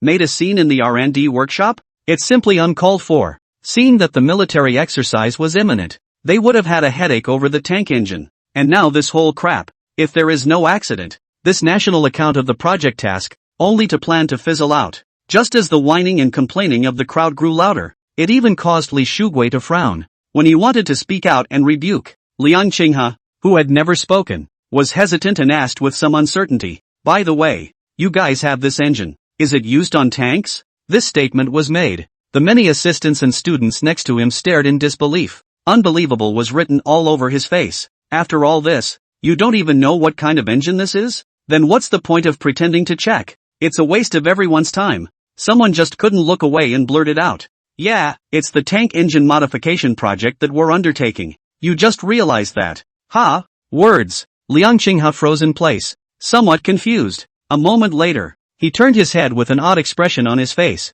the corners of his mouth twitching slightly, really convinced. It's a tank engine. You should have said so. The whole motorcycle engine technology wants to be used to convert a tank? It's not like you don't have another engine rebuild technology in your hands. The reward given by the system at the beginning was the technical drawings for the transformation of many different models. Although there are no tank-related ones among them, taking a car engine is better than a motorcycle one, right? Why be so shabby? It's not like it's not available. Feeling both good-natured and amused, Liang Qinghe shook his head helplessly. Mr. Li, I already know what the problem is. Take it easy and watch me operate. Saying under his breath, Liang Qinghe did not even look at the reaction of the crowd and directly picked up the mouse to start drawing technical drawings. Seeing the situation, the face of Li Shuguo, who had just been wearing a sad face, suddenly changed. His pupils narrowed slightly, and he couldn't help but take a step forward. You found the problem so quickly? But didn't he just not even see that it was a tank engine? Shocked and puzzled in his heart, Li Shuguo came forward to take a closer look. Seeing this scene, the researchers clustered around them also looked shocked. Just realized it's a tank engine and now you're figuring out what's wrong with it? And by the sound of him, he seems to have a solution? Really fake? Between the faces of the crowd, they all bent down and lowered their heads to look at the computer screen that was being manipulated by Liang Qinghe. Concentrate fully, not daring to have the slightest distraction. Chapter 103, Are you deliberately messing with us? Time passed. With the crowd watching, Liang Qinghe soon drew out the technical drawings of the part required by the other party in the other transformation technology. The drawings of several different remodeling techniques given by the system had long been deeply imprinted in his mind. The one Liang Qinghe had now finished drawing was one of the most powerful ones. The original kind of engine technology would have been more than adequate for a motorcycle, but put it on a military-industrial weapon of the tonnage of a tank, and it's stretched to the limit. This is one of the reasons why the two technologies are not compatible with each other. And right now Liang Qinghe redrew this one. Not to mention the power is sufficient. All the performance is also at a very high level. Whether or not it can be adapted to the needs of the Lishuangguo project team is up in the air. At least the possibilities are quite a bit greater than previous motorcycle engine rebuilding techniques. Taking a long breath, Liang Qinghe's body relaxed slightly. Turning his head to Li Shuguo, he said, Well Li Gong, this is an upgraded version of the remodeling technique. You can take it and try it. This statement was made. Li Shuguo's eyes stared slightly, his brows furrowed slightly, and his face showed astonishment. That's good? The technical drawings just made in front of us were the solution Liang Qinghe had mentioned? Though I was surprised that the other party was able to clearly perceive the problem, and a new retrofitting technique was proposed in a short period of time. But in the face of this unbelievable scene, Li Shuguo still had some doubts in his heart. Liang Qinghe was not a professional after all. The drawing was again drawn on the spot on an ad hoc basis. Does it really work? Don't let a bunch of your own people do their best after some research. The final conclusion reached was the same as it is now. That would be a real drain on labor and time, and a loss of the last hope. And, in terms of objective conditions, the probability that the technical drawings given by the other party will remain unsuitable will be high. Think about it. Li Shuguo sighed helplessly and glanced at Liang Qinghe with his afterglow, a slight opening of the mouth to speak. Well, this, compared to Li Shuguo, the researchers clustered around him were even less calm. Many people's eyes widened, and while they felt shocked, a few oddities spread across their faces, leaving aside the feasibility of this new program. Watching Liang Qinghe make up a new remodeling technique in 3 clicks, although it is an improvement on the original, but it is enough to show that this person is not as simple as everyone thinks, but is just that. As researchers of the Dragon Armor Group, everyone present possessed a relatively high level of scientific research literacy. They deeply know that engaging in scientific research is not an overnight success, but requires a long period of exploration and experience accumulation. And the man in front of me is just a poverty alleviation secretary of a poor village. To come up with superior motorcycle engine technology has been otherworldly, but without the objective condition of having systematically studied the relevant knowledge. How is it possible to come up with engine technology that can be adapted to advanced tanks in a short period of time? Even if it's just 1 or 2 of them, it's never going to happen. Seeing that Li Shuguo looked puzzled and wanted to speak, someone's heart moved and politely spoke out. Secretary Liang, the design requirements for military tank technology are very high, and there are many factors that need to be taken into consideration. The slightest mistake can have very serious consequences when not fully examined and verified. Nowadays, our project team's time is really tight. For the technical drawings you gave, only. At this point, the man's face showed a difficult expression, and his words came to an abrupt end. But the implication he expressed was self-evident. Words. Li Shuguo frowned even more tightly, but he didn't say anything to retort. Just reticence and a clear attitude. In fact, this researcher makes a good point. Now that the military exercise is imminent, their project team has spent too much time on the previous validation of the engine modification technology. By now, there really isn't much time left to waste. In such a state of affairs, if they collect their thoughts and sink their teeth into their own research, maybe even come up with a technical improvement or two that would benefit the tank engine. But if he continued to tangle with Liang Qinghe, he would spend a lot of time fighting an unknown. It does give the impression that you have more to gain than to lose. It is even possible to realize in the end that all that was done was useless. It wasn't that they were bent on denying Liang Qinghe. It was just that they were really unwilling to bear such a price. facing the crowd's varying looks. Liang Qinghe exhaled and shook his head. Argued the word. All of you are our country's outstanding researchers and should know that science and technology cannot be summarized by subjective assumptions. Now I have given new technical drawings and there is a relatively high degree of certainty that they will fit. You might want to try again. And if it works, we'll continue to work together all the time. If it doesn't work, I have no more reason to stalk you. It kind of closes the book on you guys, doesn't it? At these words, the scene once again fell into a long silence. The many researchers looked at each other with a few ugly faces. They really didn't expect that the young poverty alleviation secretary would be so difficult to deal with. The word is out, and it's still not dead? Seeing the stalemate, the situation is getting more and more anxious. Some impatient researcher got thoroughly impatient and spoke out. Secretary Liang, with all due respect, are you just determined to have a hard time with us? The amount of liquidated damages we are compensating is not a small amount. So why are you so resistant to terminating the cooperation? We all know that you have your heart set on Fangxi Village as the Secretary of Poverty Alleviation, but sometimes you need to consider the bigger picture of the country, right? The words fell from the lips of many researchers who thought deeply. There was not only helplessness, but also dissatisfaction and even indignation in the eyes that looked at Liang Qinghe, facing countless uncomprehending and even unfriendly looks around. Liang Qinghe's face was frank and his gaze was sharp. Looking toward the person who spoke, he said coldly,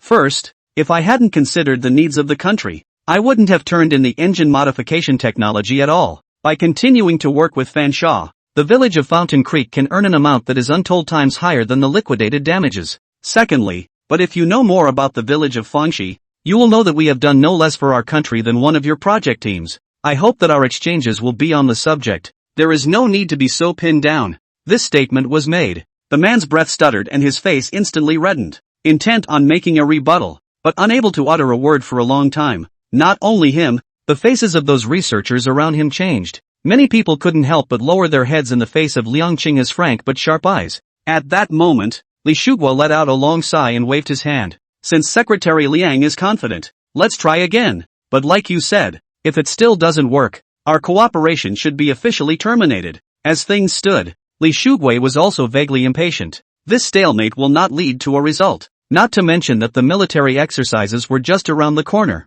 and the military side was still waiting for their modified tank engines. As it is, why don't we just try something like that? Or make Liang Qinghe willingly terminate the cooperation? In the face of Li Shuguo's approval, Liang Qinghe took a deep breath and calmly nodded his head. Those researchers around them were still unhappy in their hearts though, but at the moment, he didn't dare say anything else. So, under the arrangement of Li Shuguo, the related research work has officially begun. Researchers within the project team based their new modification techniques on Liang Qinghe. Tighten up and start experimenting with tank engine design and modifications. Chapter 104, There's Really Something? Requesting for votes. For the next period of time, Liang Qinghe did not hurry to leave, and on the part of the army group, the researchers within the project team were all too reluctant to waste their precious time on Liang Qinghe's remodeling techniques again though. But since I couldn't argue with Li Shuguo's intention, there was no choice but to start researching and experimenting in earnest, and redo the upgrades and modifications to the tank's engine. Although the vast majority of them had no problem with Liang Qinghe,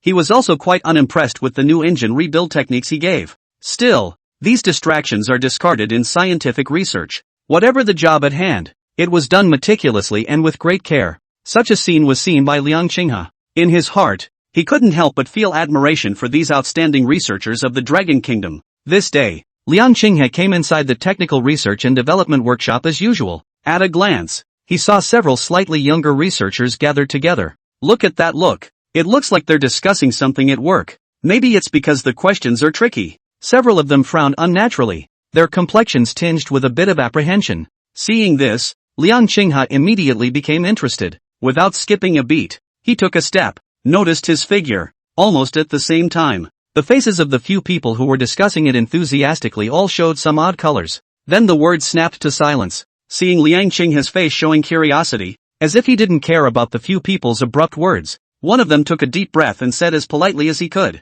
"Secretary Liang, please don't disturb our work. Things are urgent now, and we don't have much time to waste. If you really can't be bothered, you can take a tour of the company." When these words came out, the next few people also nodded with deep understanding. Although he didn't say anything, he revealed some defense. Within the few days that Liang Qinghe stayed at the Bingzhuang group, at first it was fine, just coming around the R&D shop from time to time. The researchers were also a bit uncomfortable, but considered that the other party had signed a non-disclosure agreement. It's not like it's interrupting their normal work, so Lee let him go. But since yesterday, as if he could not be bothered, he even made interruptions by speaking out in the workshop. It is also claimed that several researchers have faulty research ideas. The crowd was even more upset. A poverty alleviation secretary of a poor village, and he's instructing them professionals? It's a joke to tell, and that's exactly why. From today onwards all the people were on the defensive against Liang Qinghe. It's the fear that he's interfering with everyone's work again. Seeing that a few people were having a good discussion,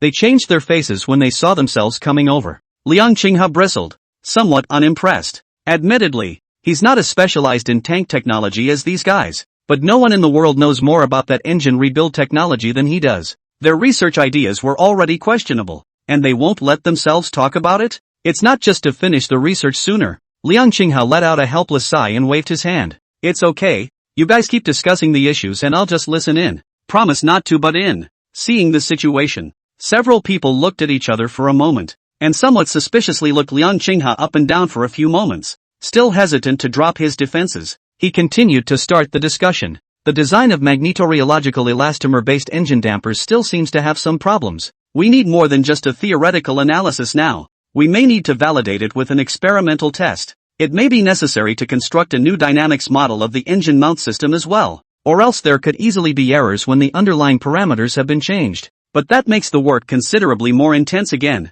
and we may only have one day to complete it. Several of the researchers quickly got into the swing of things again. Each of them expressed their views and wanted to solve the problems they were experiencing in the easiest way possible. Liang Qinghe listened with interest from the side, sometimes frowning, sometimes nodding. At this point, Li Shugua, who was standing not far away and was leading his students in their research, noticed the scene. He frowned slightly and sighed helplessly, putting down the information in his hands and heading that way. It's time to say no. This Secretary Liang is really a bit too much. They've all promised to try and study it again against his new program. As a result, the other party actually messed up at this juncture? Rather, Li Shugua held apologies to Liang Qinghe and Fengxi village. It's not even annoying at the moment. With that in mind, Li Shugua's brows grew tighter and tighter. Walking closer, he was about to speak out and ask Liang Qinghe to leave the workshop, but he saw the other man look around as if he had come to a realization. He then took a seat in front of an encrypted computer and maneuvered the mouse to start calculating. Seeing this scene, Li Shugua's words that were about to come out of his mouth were swallowed hard into his stomach. Standing with his arms around his chest, he was full of displeasure. He would like to see what this Secretary Liang is up to again. Noticing the situation over here, many people frowned and looked over. Many had even begun to shake their heads helplessly and sigh. I don't need to see it to know that it's that self-righteous Secretary Liang who was making a mess again. Just then, Liang Qinghe's eyes brightened slightly and he let out a long breath. Smiling, he greeted a couple of researchers next to him. Don't go to all that trouble. I gave out the technology. I certainly know the parameters better. The stiffness of a single damper can be obtained in the range of 1*10⁶ to 1. 17*10⁷n/n using Rasch transform analysis, also at a current magnitude of 2A. The minimum magnetic induction strength of the magnetorheological elastomer is 694 metric tons, which is uniformly distributed and can meet the design requirements. When these words came out, everyone in the room froze. Li Shugua's pupils even shrunk, slightly widening his eyes. It was so blatantly obvious that it made him a little skeptical. It can't really be this parameter, can it? Aside. Several of the researchers who had just been having a lively discussion looked odd, swallowing a mouthful of saliva with difficulty. He hastily substituted the parameters Liang Qinghe had mentioned for the calculations and experiments. Soon, the results came in. Totally. This time, the crowd was really a bit confused. This Secretary Liang seems to be something? Once this parameter was given, it directly saved them a day of experimentation. Listening to the faint sucking sounds coming from around him, Li Shugua opened his mouth slightly. There were a few moments of dismay. He really didn't expect that Liang Qinghe actually had such deep research in this engine modification technology. After a brief moment of shock, he quickly came back to his senses. Another involuntary frown creased his brow. Unfortunately, the results of the research conducted over the past few days have not been very satisfactory. Research is still continuing, but no one can guarantee that the final design of the new engine will work or not, and what the various performance figures really are. True, Liang Qinghe may be more talented and professional than people think. However, this pair was not a major factor in determining the final experimental data. Even Li Shugua himself was worried until now. He was not optimistic about this new engine modification technology and thought the odds were that this experiment would still be a failure or a misfit. Data and results don't lie. The design drawings produced in a short period of time were only upgraded and improved from the original. Is that alone going to change the technology mismatch? It's almost a bit delusional. In fact, Li Xiu promised to conduct another in-depth study. It was mainly to deal with Liang Qinghe's stalking, trying to get him to die completely. Otherwise, if this is so casually able to hold advanced tank engine modification technology, that would be a real hell of a thing. Thinking of this, Li Shuguo let out a helpless sigh. Forget it, just take a step, muttered under his breath. He looked deeply at Liang Qinghe, who was explaining the damper parameters to the researchers. Shaking his head slowly, he turned and stepped away. Chapter 105, Ho! This young man. Time passed and soon close to half a month passed. During this time, the tank engine project team of the Longhua Military Equipment Group under the leadership of Li Shuguo, almost moment by moment, research on new engine rebuild technology is underway, and Liang Qinghe was not idle. During the past half-month, I have been traveling to the Technical Research and Development Workshop from time to time, give the researchers advice from time to time. From time to time, their research is used to validate some of their own conjectures in engine modification technology, and with matters regarding engine damper parameters ahead. The researchers, though, remain disgruntled with this so-called poverty alleviation secretary of Fengxi village, and yet there is only one eye open and one eye closed. Occasionally, he would also be asked technical questions and use them to move the work forward. After all, it was possible to end the torturous research work a little sooner. And why not? It comes down to this, purely because it was too painful to work intensely for such a long period of time. And everyone has been working so hard day and night for so long, and all they've strived for is a highly unlikely outcome. This also inadvertently increased the resentment of the researchers towards Liang Qinghe. But he doesn't care. Just this day, the day the crowd had been waiting for, was finally here. The new engine modification technology has been researched and the tank engine designed and modified accordingly has been completed. Next, it was time for the long-awaited test session. Before officially starting the test work, Li Shuguo, who had heavy dark circles under his eyes and a slightly tired face, calmly looked at Liang Qinghe. Again, the statement was made. Secretary Liang, it is necessary for me to remind you one more time. According to our previous agreement, if the new engine modification technology is still not adaptable or the data is not up to standard, then the cooperation between our Hyrule Group and Fengxi Village is terminated immediately and conclusively. I hope that no matter what the outcome is, Secretary Liang can stop messing around. Li Shuguo's tone was calm, but there was clearly a hint of subjective bias in his words. It's as if it's been determined that this engine rebuild technology will be unsuitable and substandard. The only thing he was worried about now, instead, was that Liang Qinghe would not keep his word, still deadlocked on the collaboration. Hearing these words from Li Shuguo, feel the tired, hopeless undertone of his words, Liang Qinghe gazed over and nodded with a somewhat complicated expression. A soft sigh answered, "Don't worry, laborer Li, I'll do what I say." The words came to an abrupt end without any unnecessary nonsense. Liang Qinghe turned his head, and his face regained its calmness in an instant. Words. Li Shuguo's eyes stared slightly, as if he was somewhat surprised that the other party was actually so nice this time. But it's true. The hard work and fatigue of all the staff of the project team during this period of time was obvious to Liang Qinghe. Even if there was a great deal of resentment in his heart, he was afraid that it had long since melted away. Unfortunately, according to preliminary estimates of current results, the test scores still won't be ideal. There is nothing to be done about it. Such a long time of research work may only be rewarded with a reluctant step back and understanding from the other side. I'm afraid it won't do any good for their own tank improvement efforts. Instead, a lot of valuable research time is wasted. If I had known that, I would have been better off not agreeing to the request of the Ministry of Industry and Information Technology in the first place. Go investigate this what engine rebuild technology. Think about it. Li Shuguo's brows congealed into a ball, but then he quickly shook his head off. He took a deep breath and stopped thinking about it and just ordered with seriousness and earnestness. Attention testers, commence full testing. As the words fell, the researchers involved did not dare to slow down. Final commissioning of the various test equipment will be carried out immediately. Then the testing session for each indicator began in earnest. At this point, it's not just Li Shuguo and Liang Qinghe. The vast majority of researchers within the project team stood by and witnessed the testing. However, compared to the excitement and apprehension of the past when faced with the testing of new technologies, the crowd in the room looked disinterested. There were even people with dark circles under their eyes yawning uncontrollably. Apparently they didn't care very much about the final test results. Or maybe, it's the answer that was already in your mind, and now it's just a matter of reviewing the process. Among the dozens of people present, The most nervous one was Liang Qinghe instead, because the results of this test in the end not only related to the two sides of the cooperative project, it is more related to the livelihood of Fanxi village for the next long time. It was not long before the crowd watched with varying minds. Testing is complete. It was only at this point that the crowd was slightly pumped up.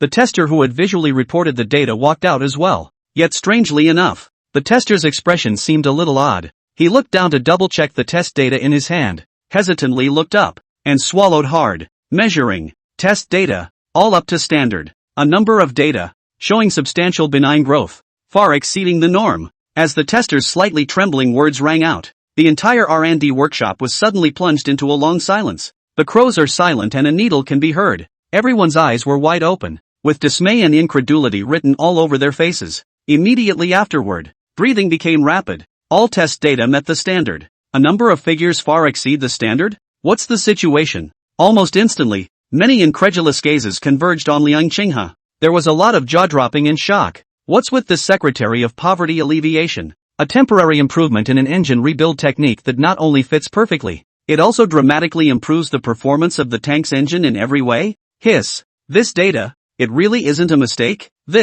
Doesn't that mean that our engine improvement mission is directly accomplished? It can't be? Alas. Admit it, we all looked away this time. Secretary Liang is not simple at all. In retrospect, the researchers are either helpless or bitterly smiling. His eyes gazed at Liang Qinghe, who was calm and composed not far away, with just a smile at the corner of his mouth. Everyone looked incredibly complicated, and beside Liang Qinghe, Li Shuguo had gotten the performance data sheet handed up by the tester. As he watched, his hand squeezing the paper was unconsciously hard. Taking a deep breath, he looked over his shoulder at Liang Qinghe. There was a strange light in his eyes. His mouth was open, but he didn't know what to say at all. In his heart, he was likewise extremely unsettled. Looking at these figures, Li Shuguo had to admit, even if they were given more time, I'm afraid they wouldn't be able to achieve such excellent performance. That new engine rebuild technology that they disdained. I can't believe it's so remarkable. It's amazing. Feeling the complicated gazes of the people around him, Liang Qinghe let out a long breath.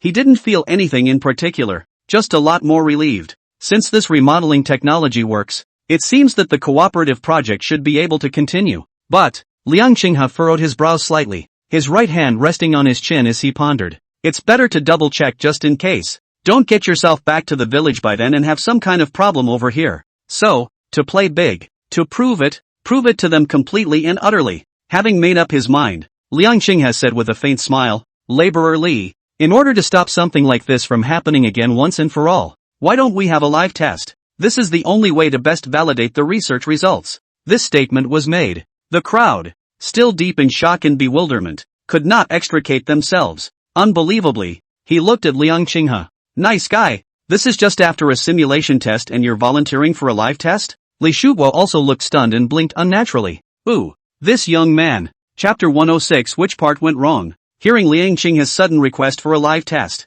the crowd looked at each other in disbelief and were all a bit confused for a while. They're still fresh from this simulation test, and they're looking at a live test? But, Liang Qinghe's words were not without reason. Simulation testing is ultimately just a way to simulate the operation of an engine through a computer. In this way, the performance index of the engine in the theoretical case is evaluated and further parameter optimizations and improvements are made. Looking at all the stats now, it's quite excellent. I just wonder what the live testing will be like. Think about it. The researchers in the room got a little curious. Eyes coincidentally converged on Li Shuguo, wanting to see what the project leader actually planned. Meeting Liang Qinghe's calm and collected gaze, although Li Shuguo was still surprised in his heart, he thought for a moment. Anyway, this new tank engine must also pass a real-world test before it is installed in the real world. Might as well take advantage of the presence of Liang Qinghe, the author of the remodeling technology. Test it all together? That way, if anything is found to be wrong afterward, it is also convenient for him to make comments and consequent adjustments or rectifications. One thought to this. Li Shuguo finalized his idea and was about to nod his head in response. In his heart, he was slightly moved, and a slightly odd and helpless smile appeared at the corner of his mouth. He suddenly realized, without realizing it, either he or the researchers, all the attitudes towards Liang Qinghe had undergone a great transformation. In the past, they didn't say anything on their lips, but in fact, their hearts were full of complaints, and they even felt that Liang Qinghe was stalking and pretending. But today, after confirming that the other side's engine modification technology worked and was extremely effective, Everyone raised Liang Qinghe's status by more than one notch. Even now it is natural to treat them as technicians equal to yourself. Realizing this, Li Shugua helplessly shook his head and let out a bitter smile. It's a shame to think about it. They people boasted of being the best researchers in the Dragon Kingdom. The behavior is a bit snobbish. Shaking his head to dispel the distractions in his mind, Li Shugua took a deep breath. Looking at Liang Qinghe full of expectations, he firmly answered, "Yes, then let's listen to Secretary Liang and start the live test." As the words fell, the researchers lit up. The relevant testing staff immediately returned to their workstations to do their respected duties. Rapid preparation of all equipment and specialized processes for live testing. Due to the rush of time, this real-world test is just a test of the new engine's key performance in real-world conditions. For example, engine power, maximum output torque, etc. These figures are also one of the most important criteria for judging how good a tank engine is. With many testers in close preparation, soon, the real-world testing of the new tank engine officially began. Whether it was Li Shugua or the researchers within the project team, at this moment there was no longer the same lack of interest. Instead, one was all eyes and ears, even to the point of feeling a little nervous about it. Soon, with the eager anticipation of everyone within the project team, after the initial live test, the testers immediately recorded the relevant data and demonstrated it. Facing the gaze of the crowd with either expectant or nervous eyes, the tester looked at the data table in his hand, and the look of surprise on his face could not be concealed at all. He coughed lightly and reported in a slightly shaky tone. New tank engine tested in real life, with an effective power of 1,550 horsepower, RPM, maximum output torque 5,700 Nm, on-road top speed, 83 km, off-road terrain speed, 50 km. After reporting the last piece of data, the tester himself was wide-eyed, with unbelievability written all over his face. First time, he even wondered if something had gone wrong. The tester looked up blankly to meet the crowd's gaze. However, the others were even more confused than he was. Sparing the always composed Li Shugua, his mouth was wide open at this moment, jaw-dropping. The first couple of stats are okay, although they also feel unbelievable. But ultimately, it's within the realm of normalcy, just a slight upgrade from what it was. But what makes the final on-road MPH and off-road MPH so amazing? Li Shugua sucked in a breath of cool air and frowned, hurriedly stepping forward to receive that data form, hesitantly voiced out an inquiry. Is there something wrong somewhere? How did the speed increase so much? Especially at off-road speeds. That's an amazing increase, isn't it? When these words came out, the faces of the many researchers were a bit odd. There were deep nods. To say that after Liang Qinghe's transformation technology, the tank engine various performance has increased they believe, but the magnitude can already be considered somewhat outrageous. Hearing Li Shugua's puzzled question, that tester said with a face full of helplessness, "That's right, Mr. Li. We even checked it several times. It's conclusive. Not to mention you." A couple of our testers just about dropped their jaws. The tester's words fell. The sound of the scene sucking in cool air rose and fell. The implication. Is that to say that this test data is pressurized? In an instant, countless people's gazes shifted to Liang Qinghe. Shock, bewilderment, and then one after another turned into overwhelming excitement. Hiss. This data, it seems to be more powerful than our 99A? Good. We finally have our military drill tank engine.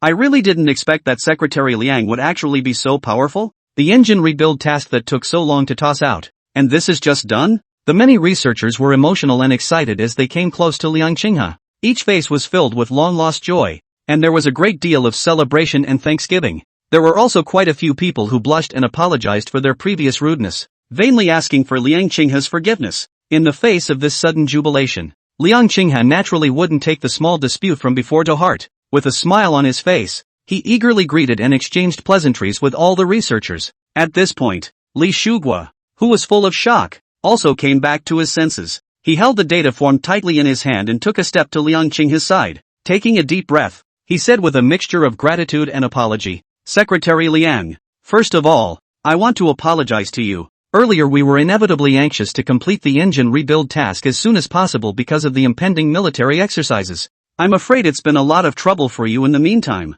In addition, we sincerely thank you for sharing this excellent engine rebuilding technology regardless of the past. We really appreciate it." Li Shugua sincere, some heartfelt words out. Liang Qinghe busily waved his hand and said, "Worker Li is overstated. It's just a misunderstanding. Just make it clear. And if it weren't for your discerning eye, I wouldn't have even known the technology was so powerful." Liang Qinghe spoke out in a half-serious, half-joking sentence. The people beside him laughed easily. Li Shuguo also showed a smile on his face and took a long breath. Chapter 107, Is Red Playing Games? Begging for votes. At that moment, Liang Qinghe seemed to suddenly realize something. Slightly stunned and somewhat surprised, he asked, Mr. Li, this tank engine of yours, is it going to be used in military exercises? Li Shuguo laughed and nodded. Yes, Secretary Liang. Truth be told, this tank engine modification is a task given to us by the military. The purpose is to revolutionize our weapons and equipment on the red side before the military exercises, so as to improve our chances of winning on the military exercises. And that's exactly why we value this remodeling mission so much. Words. Liang Qinghe felt some surprise in his heart, but he was not too shocked, just a slow nod of understanding. Seeing the completion of the tank engine technology adaptation, Li Shuguo heart happy. Making an exception, the researchers left work early and invited Liang Qinghe to join them for dinner. It's a little celebration, and a treat for the researchers who have been working so hard all this time. In the meantime, Li Shuguo took into account the fact that a number of relatively tedious tests and fine-tuning work would be required before the tank engine modification task could be completely completed, so he spoke out to retain Liang Qinghe, wanting him to stay at the Bingzhuang group for another month or so, sort of as a technical advisor in the research program. Liang Qinghe, however, considering that the fishing tackle factory in Fanxi village has not yet been completed, there is no urgency in the production and sale of fishing rods. Coupled with the engine cooperation project with the Bingzhuang group solidified, there are also no worries for the time being. Then he agreed to Li Shuguo's request. In the meantime, inside the blue command post of the military exercise, Commander Lu Ping stood with his hands folded in front of the topographical map of the military exercise, his brows furrowed slightly. If you think about it, seeing that the military exercise is imminent, the smell of gunpowder between the red and blue sides is getting stronger. They both want to beat each other in this military exercise and win. And yet it was not so long ago, Blue suddenly learns that Red has been making recent innovations in weaponry, especially in tanks. Even invited the expert in the field of tank technology in the Dragon Kingdom, Professor Li Shuguo, to help, without knowing the actual research progress of the other side. As the commander of the blue side of this military exercise, Lu Ping inevitably felt a little worried during these days. After all, the overall difference in strength between the two sides doesn't seem to be that great. And if there's a gap in weaponry, the Reds will have an inherent advantage. This is a scenario that Blue definitely does not want to see. Lu Ping thought in his mind as he reached out and drew an imaginary circle on the topographical map. Gazing at the spot, he narrowed his eyes slightly. Just then, the subordinate came to report. Report, sir. We identified the improvements on the tank side of the Red side. According to reliable sources, the engine modification technology used by Red this time comes from a small mountain village. It's a motorcycle engine rebuild technology, and after many rounds of remodeling, the results are still unsatisfactory. This statement was made. Lu Ping turned around suddenly. His pupils shrunk slightly, and an odd color immediately spread across his face. Engine rebuilding techniques for motorcycles? And from a small mountain village? Red was going to take such technology for tank engine modifications? It's not just Lu Ping. Numerous officials in the command post had odd and dismayed looks on their faces, or even wondered if I'd heard wrong? Lu Ping couldn't help but laugh, his depressed brows completely stretching out. With a TSK under his breath, he shook his head. I would have thought that Red would have made a lot of noise by making such a big deal about technological innovation in weapons and equipment. That's all it turned out to be. Ha, isn't that a lot of thunder? Or is Red treating this military exercise like child's play? Think about when you learned just before that Red was committed to making technological improvements in weaponry. There was some real concern on the blue side. There's a saying that it's not soon enough to be on the prowl, even though the military exercise is a month away from being official in full swing. But it's anyone's guess if Red will actually remodel something awesome in this month, especially when it comes to tank technology. The other side has such a strong research team to help them. It made Blue worried for days. As a result of the mess, the news is out. Did Red get the tank engine rebuild technology from a motorcycle? This is laughable. Hearing Lu Ping's slightly mocking words, the command post burst into life. There were all kinds of comments and laughter. What's wrong with Red? How dare they use a technology from the private sector directly on a tank engine? I'm afraid it's also a case of sickness and desperation, ha ha ha ha. After all, our tank's comprehensive performance is crushing them. It is that motorcycle technology really useful. That also has to go through a long period of verification layers of approval. So pick up and use. TSK. It feels like Red is really playing around. This time we have to beat them to a pulp and show them my majesty. Listening to the laughter and chatter coming from his ears, Lu Ping also had a smile in his eyes. In fact, the blue tanks would have had a greater performance advantage over the red tanks. This is the reason why Red is trying to bring up the performance of the tank's engine even though he is on the verge of doing so. I learned earlier that they were assisted by Prof. Li Shugua. Lu Ping was really worried about losing this excellent advantage. As it turns out, this concern now seems to be unwarranted. Thinking of this, Lu Ping only felt that he was winning. He raised his eyebrows slightly and ordered with a sense of ambition. Although the probability is that Red's tank transformation is going to be declared a failure, we can't take it lightly. This military exercise must leave the deepest impression on them. Our new land battle tank has just passed the test and hasn't been in actual combat yet, so let it rise to the occasion this time. Make sure to beat Red to a pulp. At these words, the command post, which had just been filled with laughter,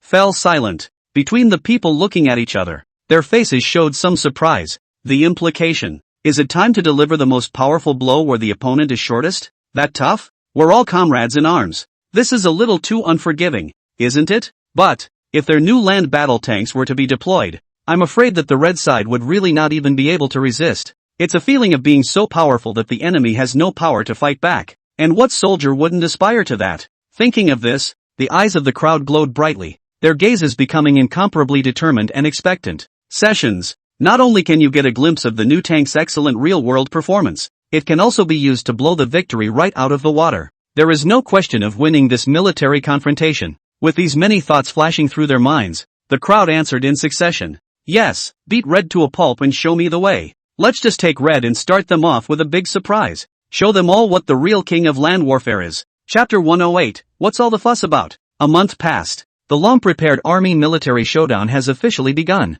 At this time, inside the Red command post, Commander Shanding is deploying strategic arrangements. He leaned over and looked at the map of the combat terrain in front of him, his brow furrowing slightly. If he thought for a moment, he ordered, with the superiority that the blue side holds in terms of weaponry, we definitely won't be able to beat them in a head-on confrontation. The only way to win this confrontation is by trickery. Pass on my order for multiple units to plunge straight into Blue's hinterland from multiple directions for a centripetal attack, forming a pincer attack. In addition, leave a force in the rear to form a resilient defense, so as to beware of the enemy taking the base camp in one fell swoop. This force should be ready for counter-impact operations at all times, seeking to break through to rout or even annihilate the enemy raiding party. As Qian Dingshan's words fell, the order was immediately conveyed. Yet just then, a subordinate official hesitated for a moment and asked with a frown, Sir, to form a pincer attack, our tank units will have to assault and successfully enter the opponent's hinterland at breakneck speed. But with the performance of our tanks in such a harsh off-road environment, I'm afraid it's not traveling as fast as Blue's tanks. This statement was made. Several officials looked up with worried faces. As officers of the Red command post, they were well aware that their side was not supposed to have an advantage in terms of weaponry, especially in terms of tank performance. It can be said that it is far inferior to the blue side. To still compete with the other party's speed in such a situation was only a bit desperate. Glancing up at a few people, Qian Dingshan sighed lightly. Shaking his head, he didn't say anything. How does he not know that his side's tanks can't match Blue's comprehensive performance? But yesterday, Prof. Li Shugua, who is in charge of the tank engine improvement project, claimed, the tanks used in this military exercise have been completed, and the performance is substantially enhanced. But, I heard that the engine rebuild technology for this tank came from a small mountain village motorcycle, and again, the adaptation, research and testing was done in a hurry. In the end, whether it can work or not, Chen Dingshan himself has no bottom in his heart. It's done. He could only trust Professor Li Shugua's judgment.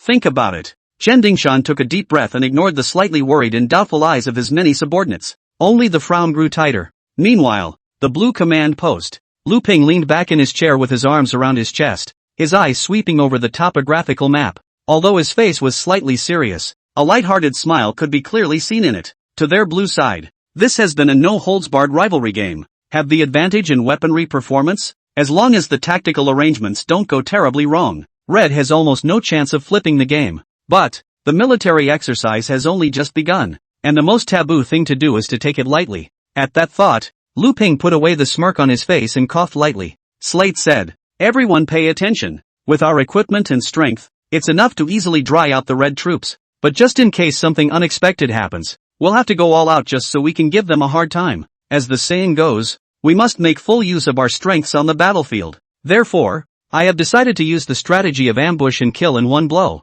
Listening to the sound of Lu Ping's words, the command post that had just been slightly relaxed, the atmosphere became tense and heated. A look of determination and anticipation showed on everyone's face, and they were fully focused. Seeing this, Lu Ping nodded in satisfaction. Then his eyes looked to the battle terrain map and ordered, "If I were red, the odds are that I would resort to a surprise attack right into our hinterland, knowing that I couldn't withstand us in a head-to-head confrontation. This is the place where they must pass, and the quickest route for a raid. Let's set up an ambush here with our main force, attack them by surprise, and catch them off guard. Also, synchronize the placement of multiple units to go around the flanks. For one thing, in order to prevent Red's pincer attack from forming a closed circle. The second is to push right up to base camp while their tank units are being held back." As soon as the words fell, the people in the command post immediately responded in unison. The sheer volume of sound is mind-blowing. The orders were immediately communicated. The officials gazed intently at the battle topography map, and their mood was inevitably a bit excited. There were even quite a few of them. The corners of their mouths had risen slightly. It's well known, in such operational conditions, there are not many tactical options left for Red. And the tactics given by Lu Ping were undoubtedly directly cutting off any possibility of the other side flipping. Thinking about it, it was as if the crowd had seen it in their minds. Images of Red tank units going straight down under ambush, with white smoke pouring out. In the meantime, viewing gallery at the back of the military show against the competition, the chief commander of this military exercise, Zhang Rubo, was watching the strategic deployment arrangements of the red and blue sides with a sense of calm. Accompanying them were Prof. Li Shuguo and Wei Jingxing, a military engineering expert from the blue side. The moment. Zhang Rubo rubbed his chin with his right hand as he looked at the tactical arrangements given by the red and blue sides. He chuckled. "Professor Li, right now, it seems that it's still the blue side that has a higher probability of winning. This rivalry is smaller though and uses the traditional army rivalry, but the disparity in weaponry still has a greater impact on the final outcome, especially on this tank. Blue clearly has a big advantage." Speaking under his breath, Zhang Rubo's gaze looked towards Li Shuguo beside him. However, he saw that the other party, instead of having half a bit of helplessness or regret, had a look of smiling and laughing. Only heard him say, "Oh, is that right? Old ways improved new land battle tanks do have superior performance, but our blue tanks don't have to be so bad." This statement was made. Zhang Rubo and Wei Zhengxing glanced at each other, and some surprise showed on their faces. It was all coming together. Wei Jingxing and Li Shuguo were likewise both senior professors of the Dragon Kingdom's military armor group. The attainments in the field of tanks are comparable. Actually, this military exercise confrontation competition is not just about the tactics and strength of the red and blue sides. It is more of a battle between Wei Jingxing and Li Shuguo in military technology. And that's exactly why the research teams of both sides can be riveted on technical improvements before the official start of the military exercises. The focus is on tank technology. But the problem is, previously, we all knew that something seemed to have gone wrong with the remodeling process on Li Shuguo's side. On the contrary, on Wei Zhengxing's side, it could be said that the task was completed very smoothly, and the performance is excellent. In such a situation, what did Li Shuguo mean by these words? Thinking of this, Wei Zhengxing raised his eyebrows slightly. Some doubt sprang up in his mind. "Old Li, you this?" Wei Zhengxing was about to ask out loud, but he saw that Li Shuguo had already inclined his head, his face expressionless. Seeing the situation, Wei Jingxing retracted the words that were about to come out of his mouth and shook his head in tears and laughter. "It seems that I was overthinking it. It is not possible to say that this old Li knows that the defeat has been finalized, put here to make a mystery. I don't know what he was thinking, but he actually took the idea of modifying the technology to a civilian motorcycle. Can you be so hasty with technology used in the military? Even if it does fail miserably, there's no one else to blame." Chapter 109 Red Surrender? Meanwhile, on the other side, upon receiving orders from their superiors, the blue forces immediately began all deployments. When the main force is assembled, it will leave immediately. Travel as fast as you can to a mountainous area and take the high ground to set up an ambush. At the same time, the two forces followed close behind, cutting through on both sides, and pressing on when they found shelter. They need to be inside and outside the main central force after the Red Raiders are ambushed. Depending on the battle situation, you may choose to support an ambush force or intercept multiple parallel forces, or maybe bypass the enemy raid team and plunge straight into their heartland. The moment the main blue force, which had ambushed the Red Raiders where they must pass through, had arrived, the combat captain was relieved to learn from the scouts that all was well in the neighborhood. Now that the main force has been successfully ambushed, this combat operation is halfway there. Next, as long as they quietly waited for the other party to deliver themselves to the door, they would be able to wipe out their raiding party in one fell swoop. Think about it. The combat captain eased his breathing slightly from the sharp march. The corners of his mouth rose slightly in an easy smile.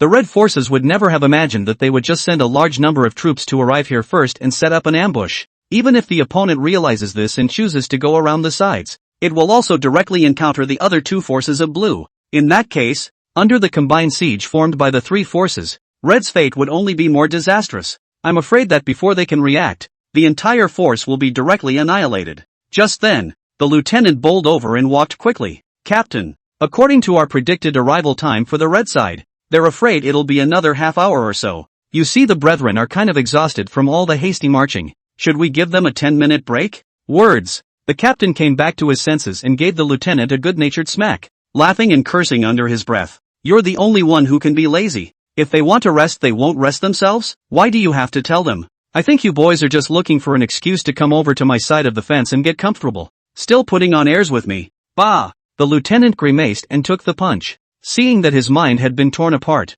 he could only laugh nervously and scratch his head. This is the high point of this part of the mountain. Although the sun was a bit harsh, it was better than being down there and getting bitten by untold numbers of mosquitoes. The captain shook his head helplessly and rolled his eyes at him. Instead, he didn't say much, just picked up his binoculars and looked into the distance. Wait quietly for the Red raid team to deliver. Time passes slowly. Soon 15 minutes passed and everyone gathered their relaxed minds. The atmosphere gradually became tense. The captain took one last sweeping look around the mountain. All the soldiers in camouflage uniforms were seen to have blended perfectly into the environment. The tank armors in the rear were also properly hidden in a dense jungle in the shadow behind the mountain. A glance over, the whole mountainous region looked no different. The only sound that could be heard was the rustling of leaves rubbing together as the hot sun shone down, and that hypnotic, crisp bird call. Seeing this, a smile of satisfaction appeared at the corner of the captain's mouth. Slowly, he turned back and squinted his eyes as he continued to gaze into the distance. Soon, 30 minutes passed. The Red raid team still hasn't shown up. Not to mention people, not even the shadow of an animal could be seen in the distance on the scorching land. The captain frowned slightly, somewhat depressed. 15 minutes have passed since the predicted time of Red's arrival. But, where are they, people? Why isn't there any movement? At this point, the lieutenant on the side also looked over in wonder and lowered his voice to ask, Captain, what's going on? The captain didn't say anything, just gave him a look, then slowly shook his head. Seeing this, the lieutenant silenced himself and said no more. Just quietly, he turned his head and continued to stare intently ahead. Time passed and another half hour passed. It was already midday, and not even the chirping of birds could be heard in the mountains. The poisonous sun overhead shone down, steaming the forest. An unbearable sweltering heat. The blue soldiers in camouflage uniforms were completely drenched in sweat. Mosquitoes of all kinds were attracted by the fishy, rancid odor of sweat and climbed on everyone's body and cheeks. It's hard to bear. The impatient lieutenant couldn't take it any longer and reached down to gently flick the bedbugs off his face. Swallowing, he cursed softly. Out damned. How come there are bugs on the mountain too? Captain, what's going on here? Are the fucking Red troops turtles? Or did they get lost wandering around in the mountains? That's not the way to be slow, is it? Listening to the voices coming from his ears, the captain had also gotten a little impatient. He reached up and wiped a handful of sticky sweat from his face and cursed the graceful nationalist under his breath. What are the Red Fong forces up to? I had expected to be able to fight a painful battle, and end up stranded here feeding the mosquitoes for over an hour? What is this? The captain's brow was furrowed and his face was very ugly. Let's wait. I can't believe it. Is Red going to just surrender or what? Or maybe they're not going to go through with this? It shouldn't be. We're stuck with 3 lines. Muttering under his breath, the captain bowed his head slightly in thought. He was about to say something else, but suddenly felt the pager hanging on his leg vibrate slightly. The captain didn't dare to slow down, and his eyes signaled the lieutenant to remain on guard. He then removed the pager and brought it up to his ear and pressed the connect button. Lu Ping's questioning voice immediately came from over there. What's the situation? Upon hearing this, the captain immediately spoke up and reported. Sir, we haven't even seen the Red Army. I don't know if it's just too slow or what's going on. By the time they get here, we'll probably be done with our military exercises. Inside the Blue command post, Lu Ping listened to the combat captain's words on his pager. First he stared, then his face changed. What the hell? He also wondered if the main force had taken down Red's raiding party, resulting in a question. I can't believe I haven't even seen the other side?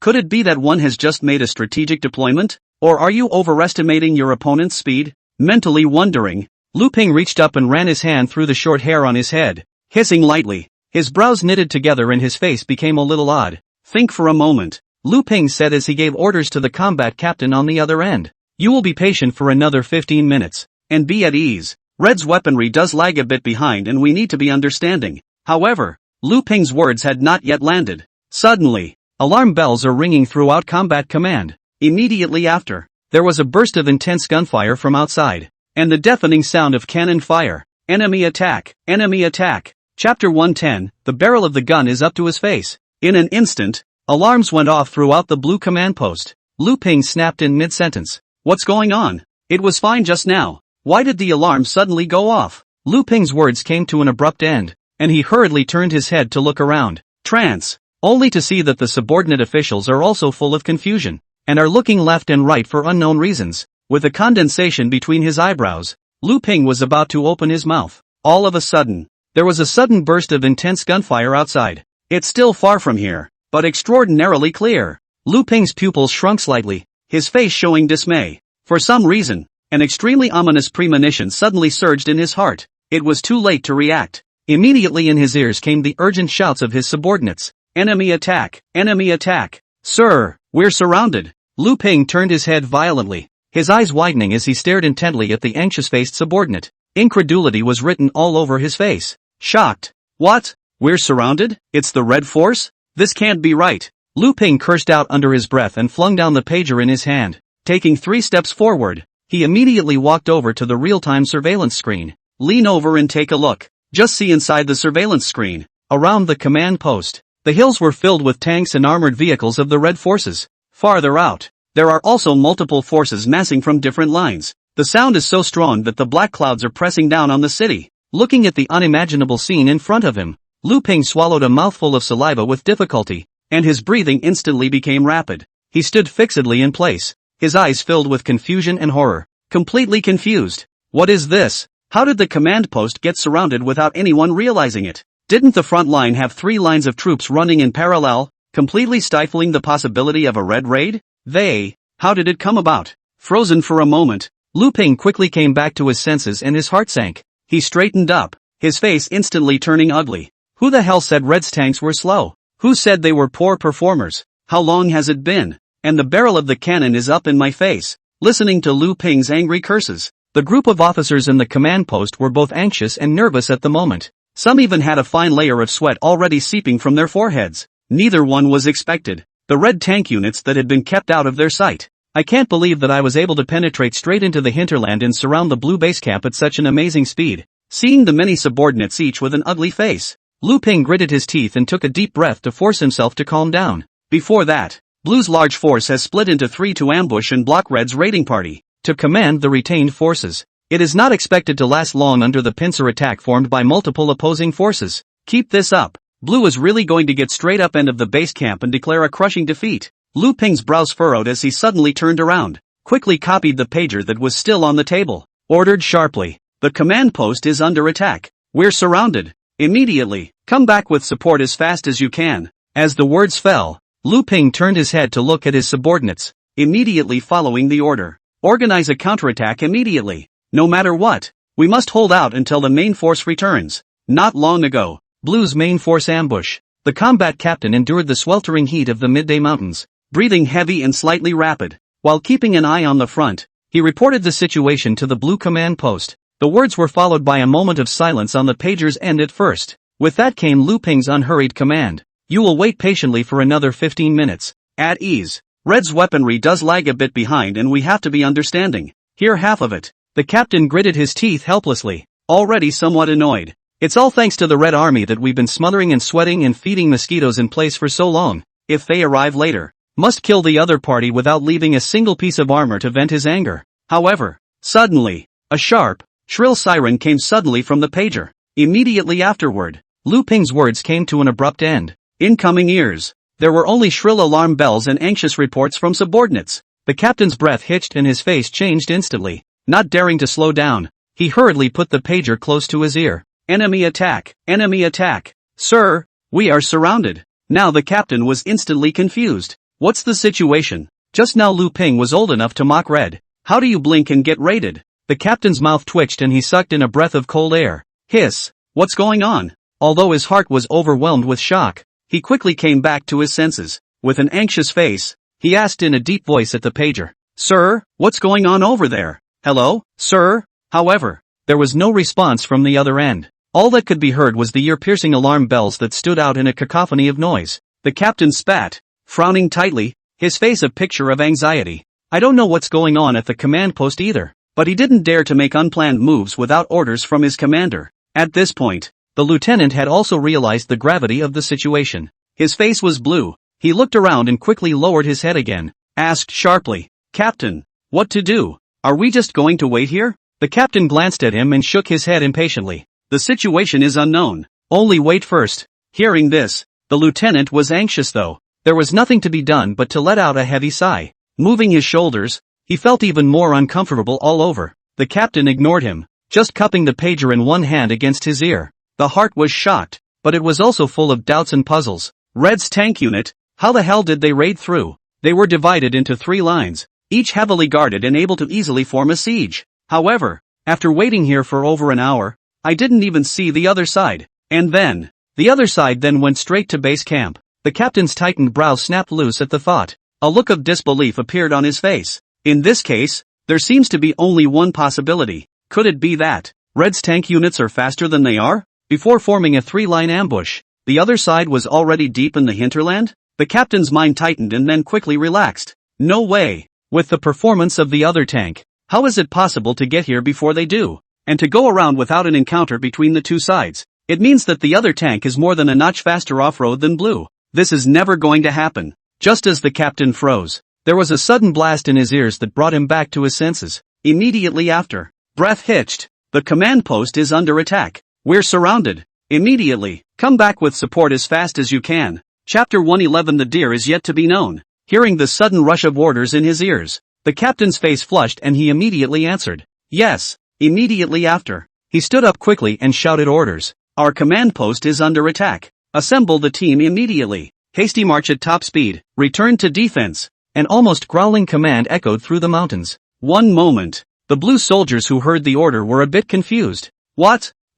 An attack on the command post? After squatting here for so long, the mosquitoes are fed. Turns out the home was burglarized? What's this about? Despite the infinite doubts and shock in his heart, still, the blue soldiers reacted quickly. In the blink of an eye, the originally silent mountain forest suddenly resounded with a rustling sound. The soldiers moved quickly and rose to their feet. It wasn't even time to adjust his aching body. Rally immediately. Seeing that the order was conveyed, the troops assembled urgently. The captain, after informing the troops on both sides of the ambush site to synchronize their return, swift-footed, he quickly moved down the hill. The moment. His face was unsightly and his mood was even worse. Look at this now. The situation at the command post is only worrisome. I just don't know if it's too late to rush back. The thought crossed my mind. The captain clenched his teeth fiercely, and his feet ran at an increasingly rapid pace. Soon the troops were assembled. The captain didn't dare to slow down and immediately gave the order. Head for the command post as fast as you can.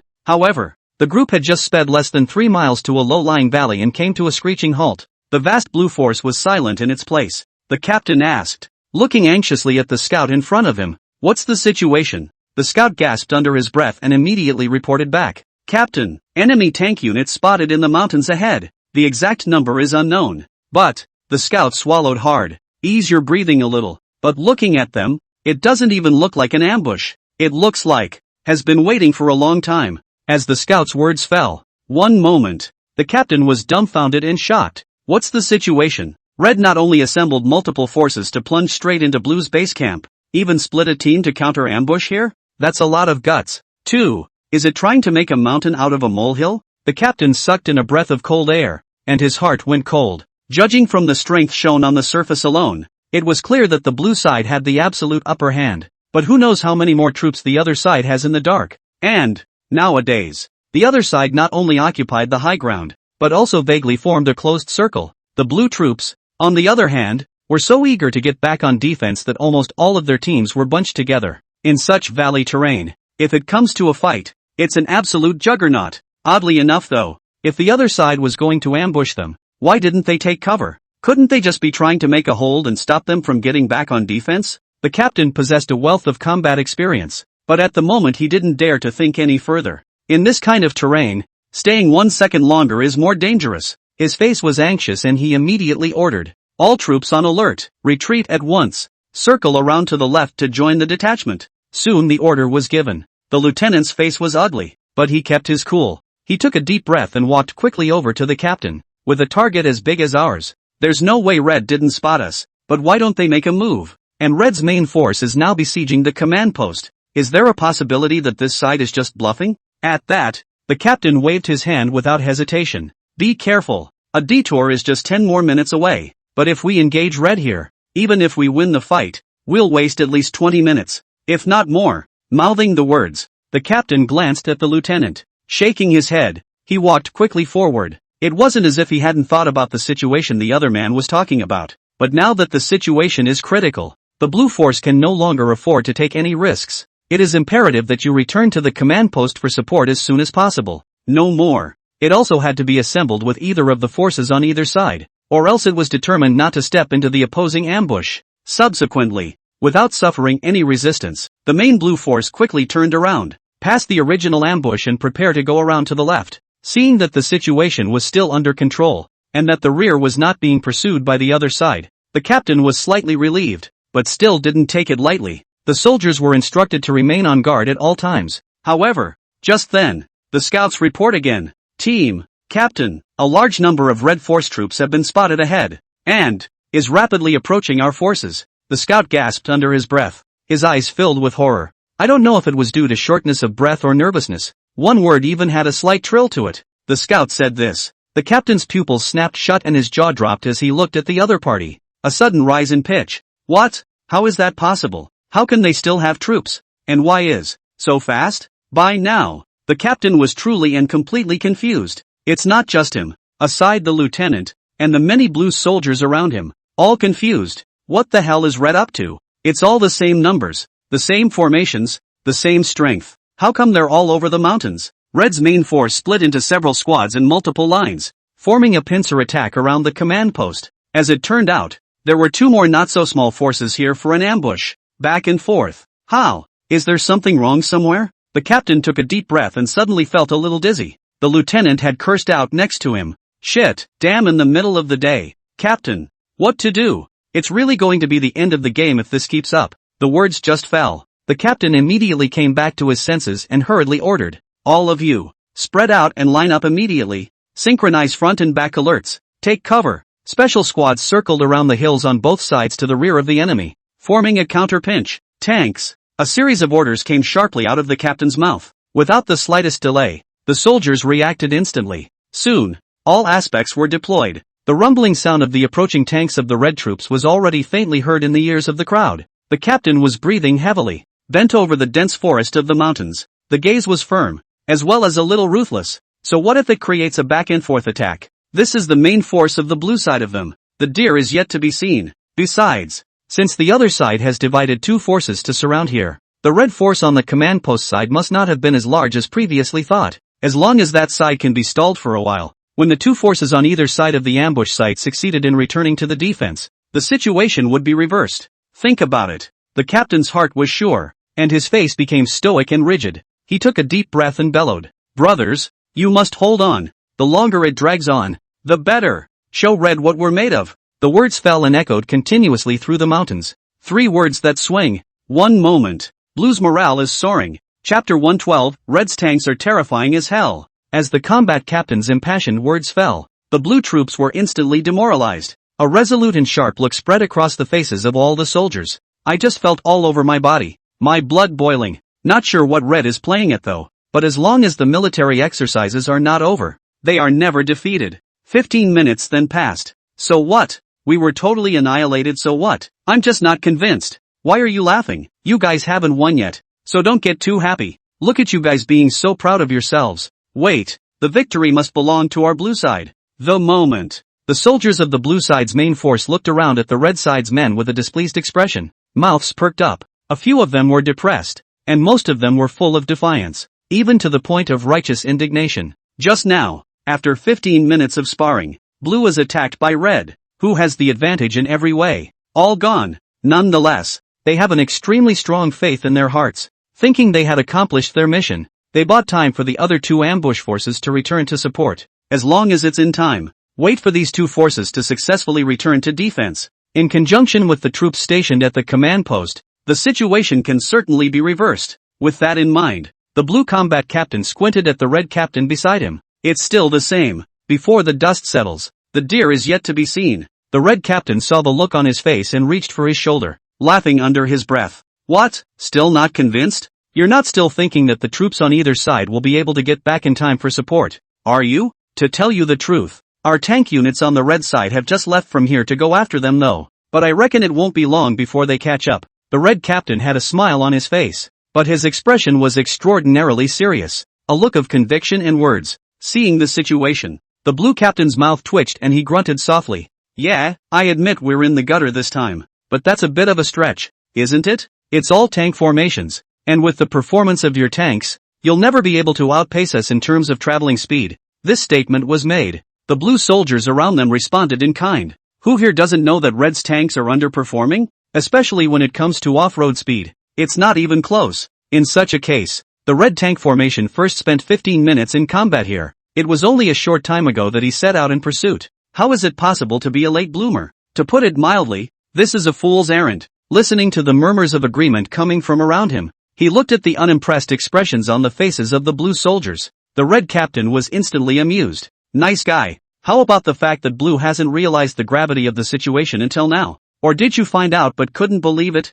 Captain Red shook his head in good humor and amusement. Raising an eyebrow slightly, he spoke out in a teasing manner. Well, I see that all of you Blue Fawn have the toughest mouths out of all of you. Don't think our tanks are any good, do you? So tell us instead, how did we set up an ambush behind you in advance? The words just fell. The blue captain's neck stiffened and he was about to speak out in defense. Following the other party's words for a moment of reflection, his eyes suddenly glazed over. Somewhat dumbfounded. When you think about it like that, it kinda makes sense. Even he himself had considered the possibility before. I just didn't think much about it at the time and just put it behind me. A moment's hesitation. The blue captain frowned again, his face puzzled. The question is, how can Red's tanks really be faster than their blue counterparts? Performance numbers don't lie. The other team is just a solid second behind in the cross-country speed category. It's hard to believe that Red Fong has been relying on that so-called hillbilly motorcycle technology all this time. What's the real deal? That's impossible. This is also ridiculous. At this thought, Captain Blue shook off the absurdity of the idea. If this kind of advanced technology is something that any cat or dog can fix up, where will the researchers lose face? Just then, the pager on the blue captain's belt vibrated. In an instant, his heart gave a sharp thump. His face also suddenly became a bit ugly. According to the rules, they were now all out and absolutely could not talk to the surviving troops again. So, obviously, the person who called him has been killed in action. Brows furrowed, the blue captain took a deep breath, still quickly removing the pager from his waist and sticking it to his ear. Seeing his movements, the blue soldiers around him first froze. This was followed by a flurry of worried faces and nervousness. A few moments later, Captain Blue heard the words coming from the pager. His breathing suddenly stagnated, and his face became extremely brilliant in an instant. Shocked, the other two teams have been caught up and are all gone. As soon as the words fell, the blue soldiers stared in disbelief. Unbelievable. Red's tank unit actually did rear up, and in such a short period of time, the annihilation was accomplished? Didn't they say that the red tanks were poor and had worrying cross-country speeds? Now what's this all about? In an instant, the sound of backward breaths of cold air rose up. The crowd of blue troops had been completely confused. Really hell, how can Red's tank be so fast? I kind of get it. Red is a godsend thanks to the speed of the tanks. This can be fucking motorcycle technology from a small mountain village? What's wrong with me? The scene was in an uproar, and the blue troopers were filled with shock and confusion. There was a lot of giggling. Now that all three teams have been wiped out, the military exercise has been won or lost. But they don't care much about that anymore. They just want to know all modifications and upgrades. What makes Red's tanks so fast? There is no God. Looking at the blue troopers' faces full of question marks, the red captain laughed and teased. Still got a stiff upper lip?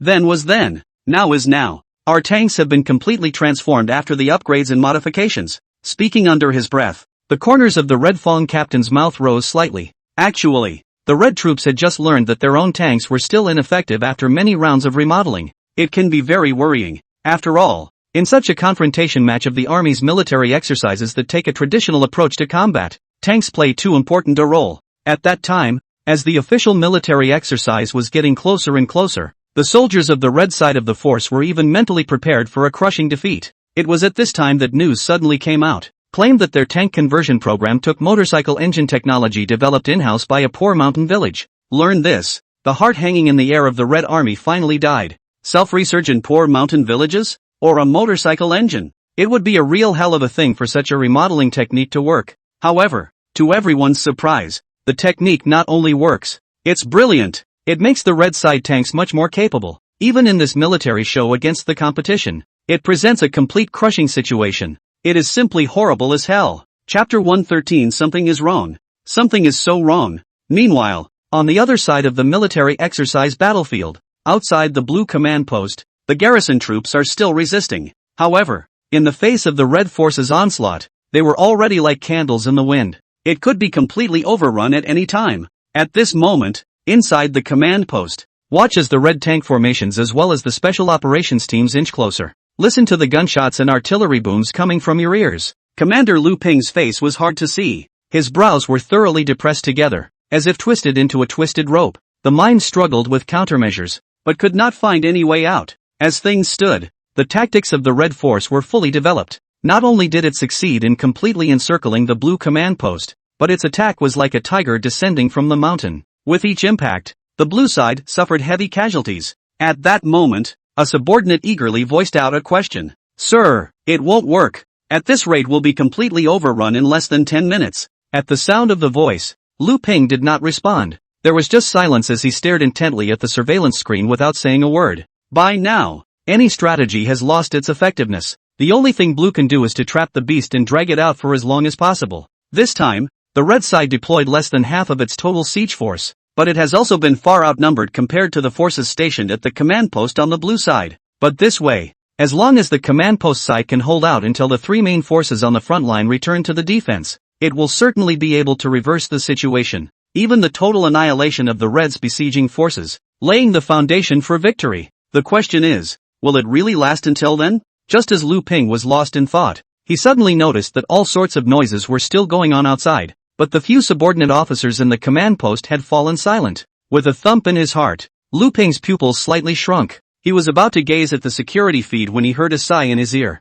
Sir, the command post is lost. We failed this military exercise. Lu Ping's breathing stuttered, then became vaguely urgent. Just see inside the surveillance screen. A gap has been breached in the crude fortifications constructed by the blue troops, and the red force at the drop of a hat. It was like a tiger descending from a mountain, fishtailing in a lightning-fast manner, completely surround the entire command post. It's done and the jig is up. Blue. Fiasco. Looking at the scene in front of him, Lu Ping was speechless and only felt that his entire body was somewhat confused. The blue side, which has the complete upper hand in terms of weaponry, just lose? Not only did it fail, but it was an absolute fiasco. Even the main camp was taken in a row by the other side. Lu Ping took a deep breath. His heart had just surged with some frustration before it was quickly replaced by a full of doubts. He just couldn't figure out how the hell Red did it. The battlefield for this military exercise did not cover a large area. With their tactic of ambushing in 3 lines simultaneously, the other side would never be able to plunge straight into the hinterland and scathe like this,